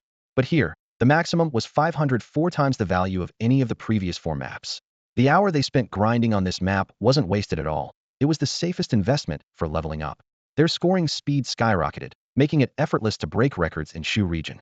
More importantly, with this insane multiplier, Chen Fang truly had a shot at hitting 1 million points and earning the coveted Red Falcon blueprint. Even Sheng Tang smiled. Though she had missed the top spot with Chen Fang around, landing the runner-up was still respectable. My skills were weakened by the clear stream pill, so you'll have to take more hits from now on. Don't worry, let's kill. Chen Fang knelt down and slammed the ground. Rows of wolf riders howled as they charged forward, restarting their push mode. The fifth map's point values were unrealistically high. Over the next several hours, the two encountered bosses of all shapes and sizes, lava stone frogs, fire giants, flame-swallowing crocodiles, levels ranging from 25 to 30, qualities spanning white to red. Even top prodigies like Yang Haiyue would retreat at the strongest boss appearances. But before Chen Fang, it was just a combo of dragon form, giant soldier technique, abhorrence light, and explosive mountain smash. No matter how thick their health bars were, they fell in a few rounds. Any stragglers were finished off with spider mines. Thus, every single boss was wiped out, turning into sizzling wreckage and massive exam points, pocketed by the duo. Chen Fang's score visibly soared at an incredible speed. With just over 20 minutes left until the exam ended, he finally watched the numbers jump to 1,000,000. Ding, congratulations on completing the Grand Challenge task. Reward granted, Red Falcon Blueprint. The system alert sounded, and Chen Fang finally relaxed his tense shoulders, a grin of uncontrollable excitement on his face. The precious blueprint was finally his. Xiaoshou classmate. He whispered. Here, master. The intelligent assistant responded instantly. Would you like me to study the blueprint and craft the Red Falcon for you? Wow, now I can even predict moves in advance. Chen Fang smiled wryly, a hint of amusement in his tone. Exactly. First, produce the maximum number of Red Falcons. By the way, do we have any suitable upgrade plans for them? Yes. Xiaoshou responded immediately. As he brought up the manufacturing panel and began the build sequence for the Red Falcons, he reported rapidly. The Red Falcon is an agility-type mechanical construct, naturally gifted with exceptional mobility and high-altitude flight capabilities. I recommend first installing the Eagle Eye module to enhance reconnaissance and intelligence gathering, then adding the Rift Impact Needle to improve durability and survivability. Finally, equipping 2 Viper machine guns to significantly boost firepower. With these upgrades, the Red Falcons can maximize their combat support from the skies and clear enemies for their owner at a moment's notice. 2 Viper machine guns. Chen Fang raised an eyebrow, surprised. In fact, this upgrade plan was almost identical to his original idea. The Red Falcon is naturally the perfect platform for both scouting and firepower. Except for the toxic light blades and the jumper spider furnace, all other mechanical weapons can integrate seamlessly. What he hadn't expected was that while his Wolf Rider mounts could hold only 1 Viper machine gun at most, the Red Falcons could carry 2. Coupled with their innate advantages over the Wolf Riders, this upgrade would make a single Red Falcon's offensive output far surpass that of any Wolf Rider without the jumper spider furnace. Xiaoshou's tone grew even more upbeat. Exactly. The Red Falcon is a height-year blueprint of the Red Great. Although compact, it offers astonishing upgrade potential. Once you acquire additional mechanical weapon blueprints later, you can continue adding modules. More expansions? Chen Fang wiped a smirk from his mouth, unable to hide his amusement. If that's really possible, 1 Red Falcon's firepower might well equal that of a ranged DPS class. Alright then, Xiaoshou, follow your plan and upgrade all the Red Falcons. I'll inspect them later. Once we get new blueprints, we'll see what else you can do with them. No problem, leave it all to me. Chen Fang threw all the build sequences onto Xiaoshou's plate and took on a hands-off role, continuing to navigate the final map alongside Sheng Tang. Together, they kept drawing out fierce beasts and swiftly wiping them out, maximizing their bonus points from the joint exam. They had both already surpassed 1 million points each, securing the top 2 ranks almost assuredly, but a cautious Sheng Tang insisted on pushing their scores even higher. Chen Fang was happy to cooperate, so neither of them stopped. Their scores kept climbing steadily. After another 20 minutes or so, the joint exam entered its final countdown. Boom. The entire map shook violently as a blazing earth dragon tore through the surface, erupting skyward from deep within the rocky layers. Scorching lava rolled down its scaled armor like a mobile volcanic mountain. Sheng Tang pursed his lips and frowned, while Chen Fang showed obvious disgust. That damn thing again. The blazing earth dragon, a level 30 red-grade fierce beast, was also the only level 30 red-grade boss in the region. Its skill damage wasn't exceptionally high, but its magma-hard armor made it incredibly tough and tricky to deal with. They had encountered one before, and even with Chen Fang and Chen Tang unleashing every possible skill, it took a full 5 or 6 minutes to finally wear it down. That painful experience was still fresh in their minds. They both knew well that although the Inferno Earth Dragon scored high, it wasn't exactly cost-effective. Spending precious time battling such a stubborn beast wasn't worth it. It was better to look for other targets. Especially since once the Inferno Earth Dragon was awakened, it would lock onto its enemy with relentless hatred and never let go, making escape impossible. Sheng Tang glanced at her watch. Only 2 or 3 minutes remained in the joint exam. Time was running out. She quickly stepped beside Chen Fang and lowered her voice. Stop fighting this, boss. We won't finish before the exam ends.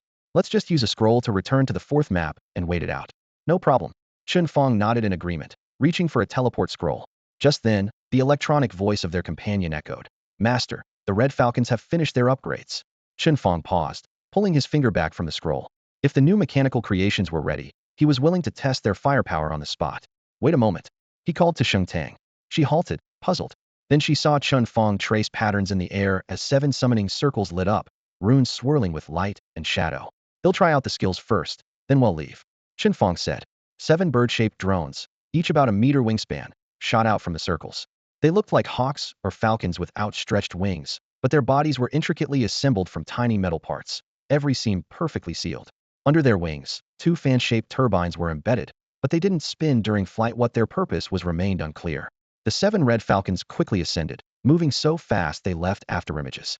Such high-speed mechanical creations would be a nightmare to pilot manually, but thankfully their companion had already taken over the core system, so Chen Fang didn't need to focus on control. What is that? Even the ever-calm Sheng Tang showed rare surprise, following the falcon's swift movements high above. A new mechanical creation, the Red Falcons, Chen Fang said as he looked up alongside her. They're mainly for reconnaissance and can enter stealth mode like assassins. He paused, then added, I modified them, so their attack power should be pretty good too.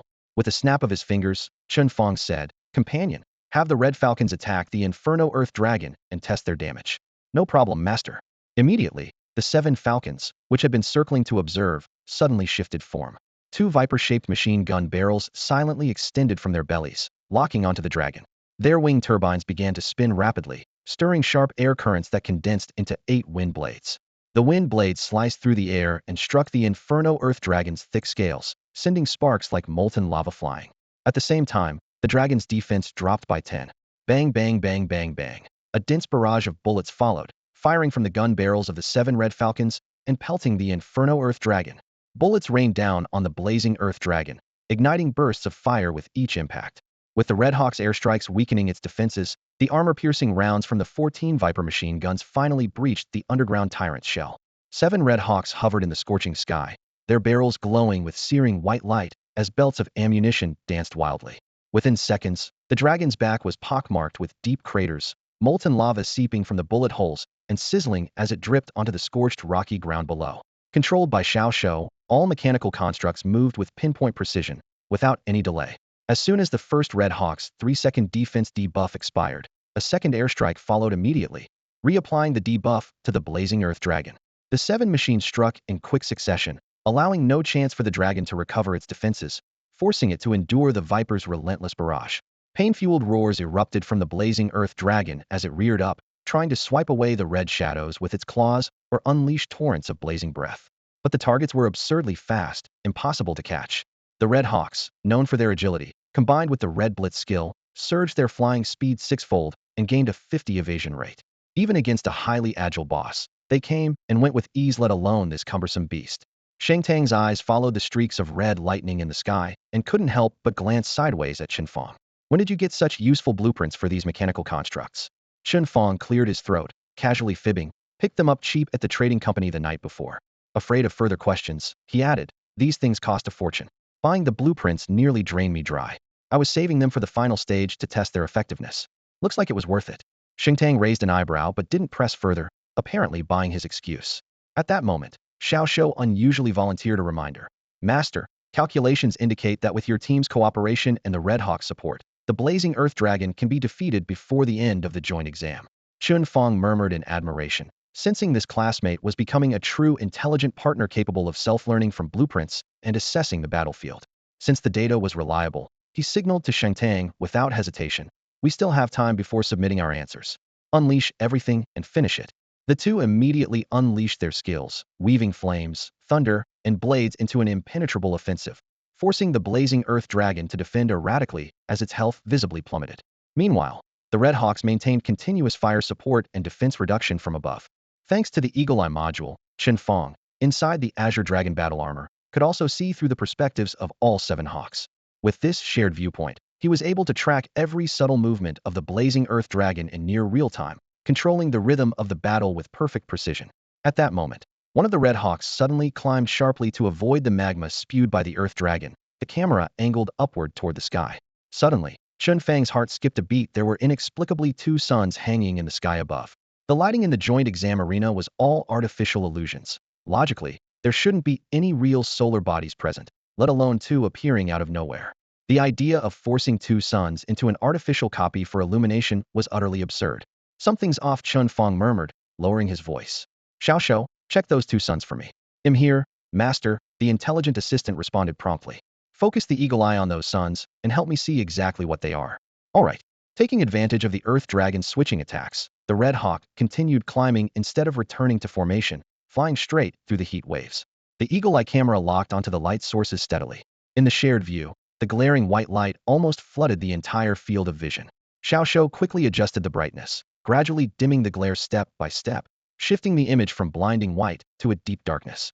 In the center of the darkness hung 2 round bright spots, isolated in space.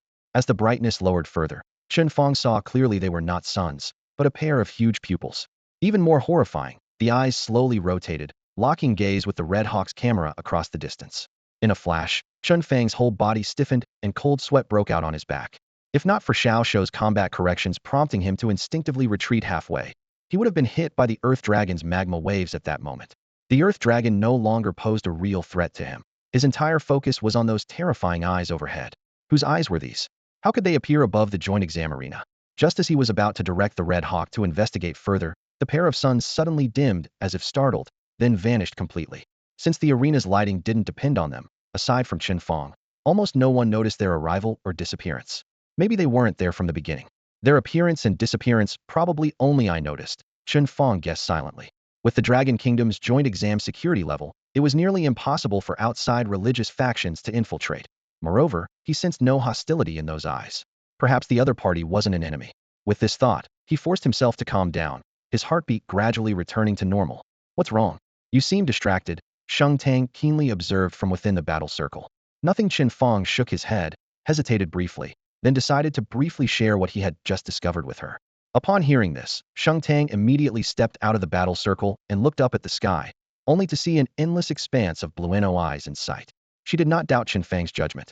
After a moment's thought, she said, "The eyes you saw might be some kind of high-dimensional monitoring device used by the exam authorities to observe the inside of the test arena. But it's definitely a bit strange." Chen Fang asked, "What's so strange about that?" Sheng Tang replied, "Normally, no one can just casually check the exam halls for the Dragon Kingdom's joint examination. Even the exam authorities and the local education bureau can only see score changes. To actually observe what's happening inside the exam hall, that would require officials at the national level." National level? Chen Fang was taken aback. By that logic, the person who was scrutinizing the exam hall just now must hold a position far above the Lord of Luo City. No wonder just a moment of eye contact sent a crushing pressure tight to his chest. Chen Fang silently estimated that the other party was probably a 4th-rank warrior above level 100. No doubt about it, Silver Dragon Knight Zhao Xuanwu was only 3rd rank, but that person was clearly on another level. At least, old Zhao's gaze through the Azure Dragon war armor could never exert this kind of soul-stirring intimidation. Since the other party wasn't an enemy, merely a high-ranking exam official casually observing, Chen Fang didn't bother to dwell on it. Instead, he set aside his doubts and focused with Sheng Tang on suppressing the blazing earth dragon before them. If it were just the 2 of them, killing this boss in the remaining time would be extremely difficult. But once Chi Sun joined, their damage output skyrocketed, and the airstrikes also lowered the enemy's defense. In the end, with 43 seconds left before the exam ended, the blazing earth dragon roared and collapsed with a crash, turning into scorching rock and magma.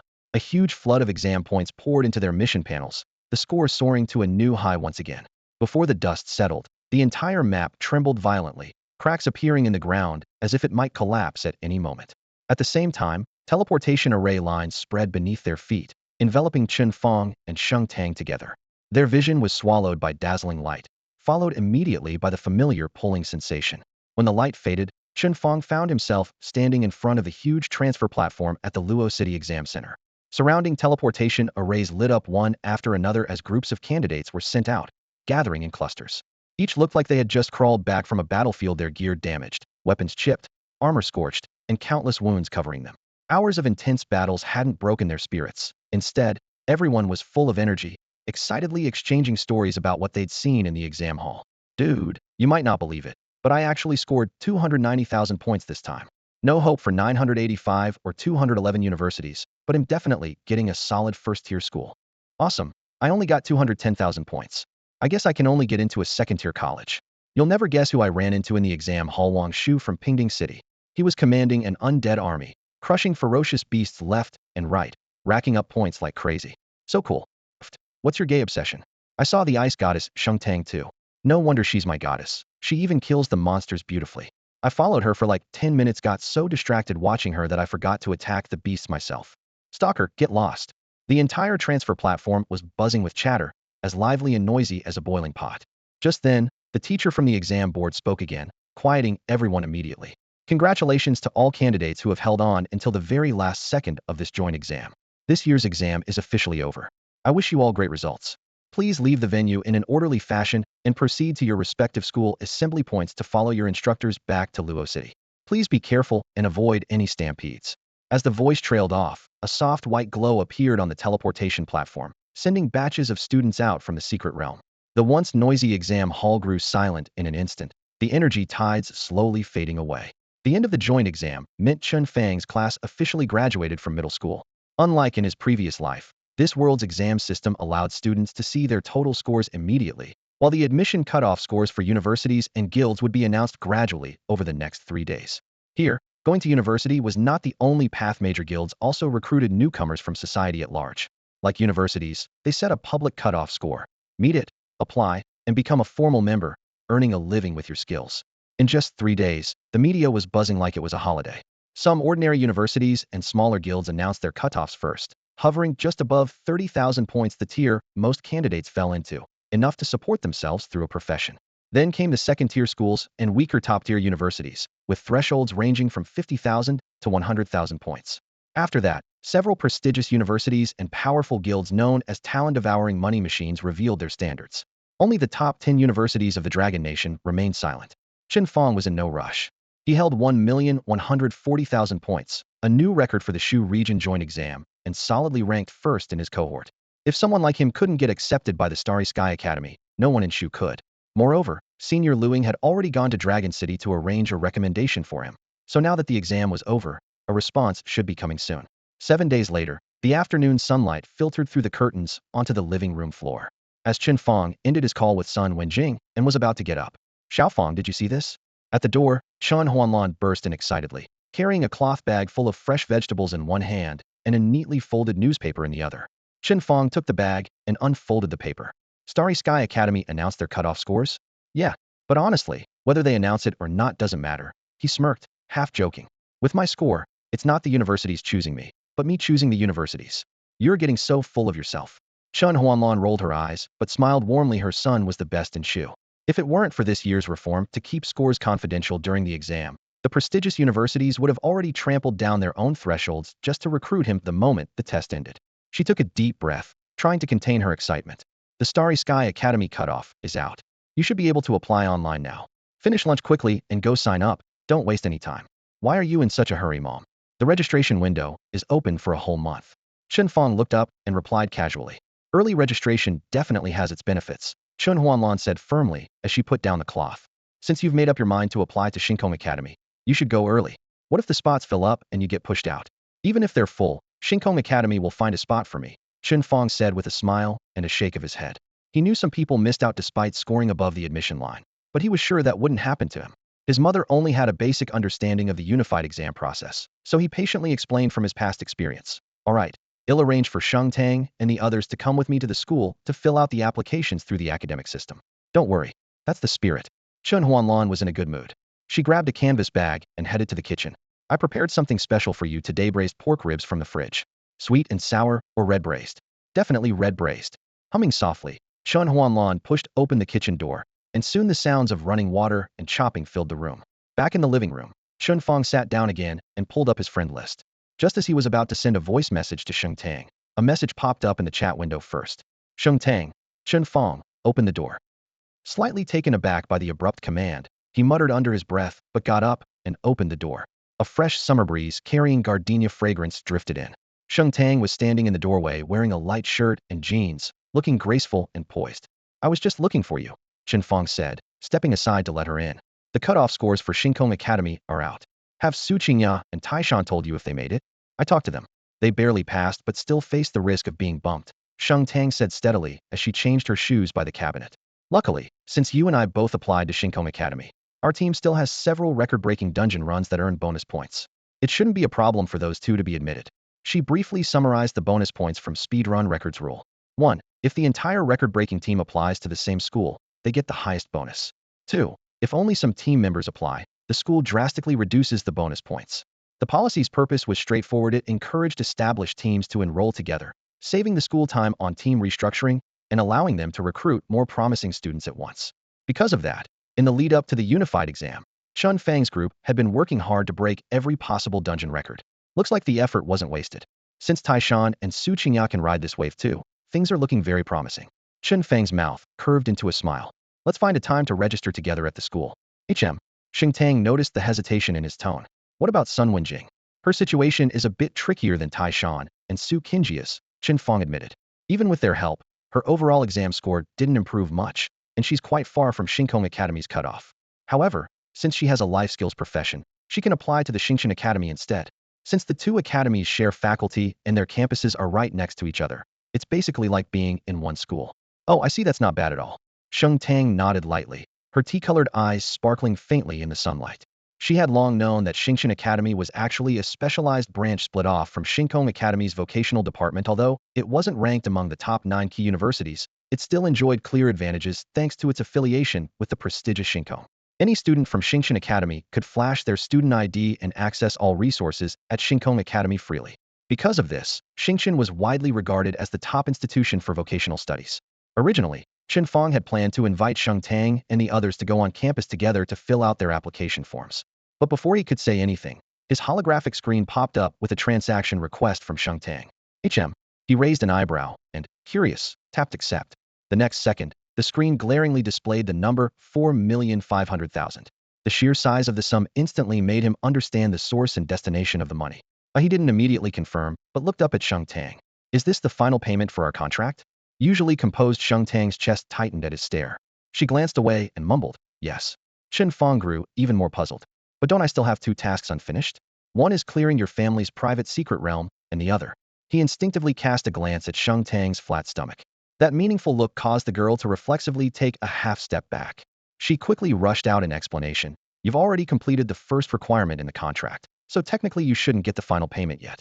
But I think with your ability, getting through our secret realm won't be hard. Also, we're friends and planning to go to Xingkong Academy together. I'm giving you the money now so you can buy materials and blueprints. That place gathers prodigies from all over Longhua, so without startup funds, you won't be able to compete for academy resources. Seeing her clearly flustered, Chen Fang chuckled and dropped his teasing. He immediately confirmed, accepting the 4.5 million yuan into his account. The money came just in time. He was about to leave Luoqing soon, and he couldn't settle unless he left his mother enough living expenses in advance. After closing the transaction page, Sheng Tang's expression returned to normal.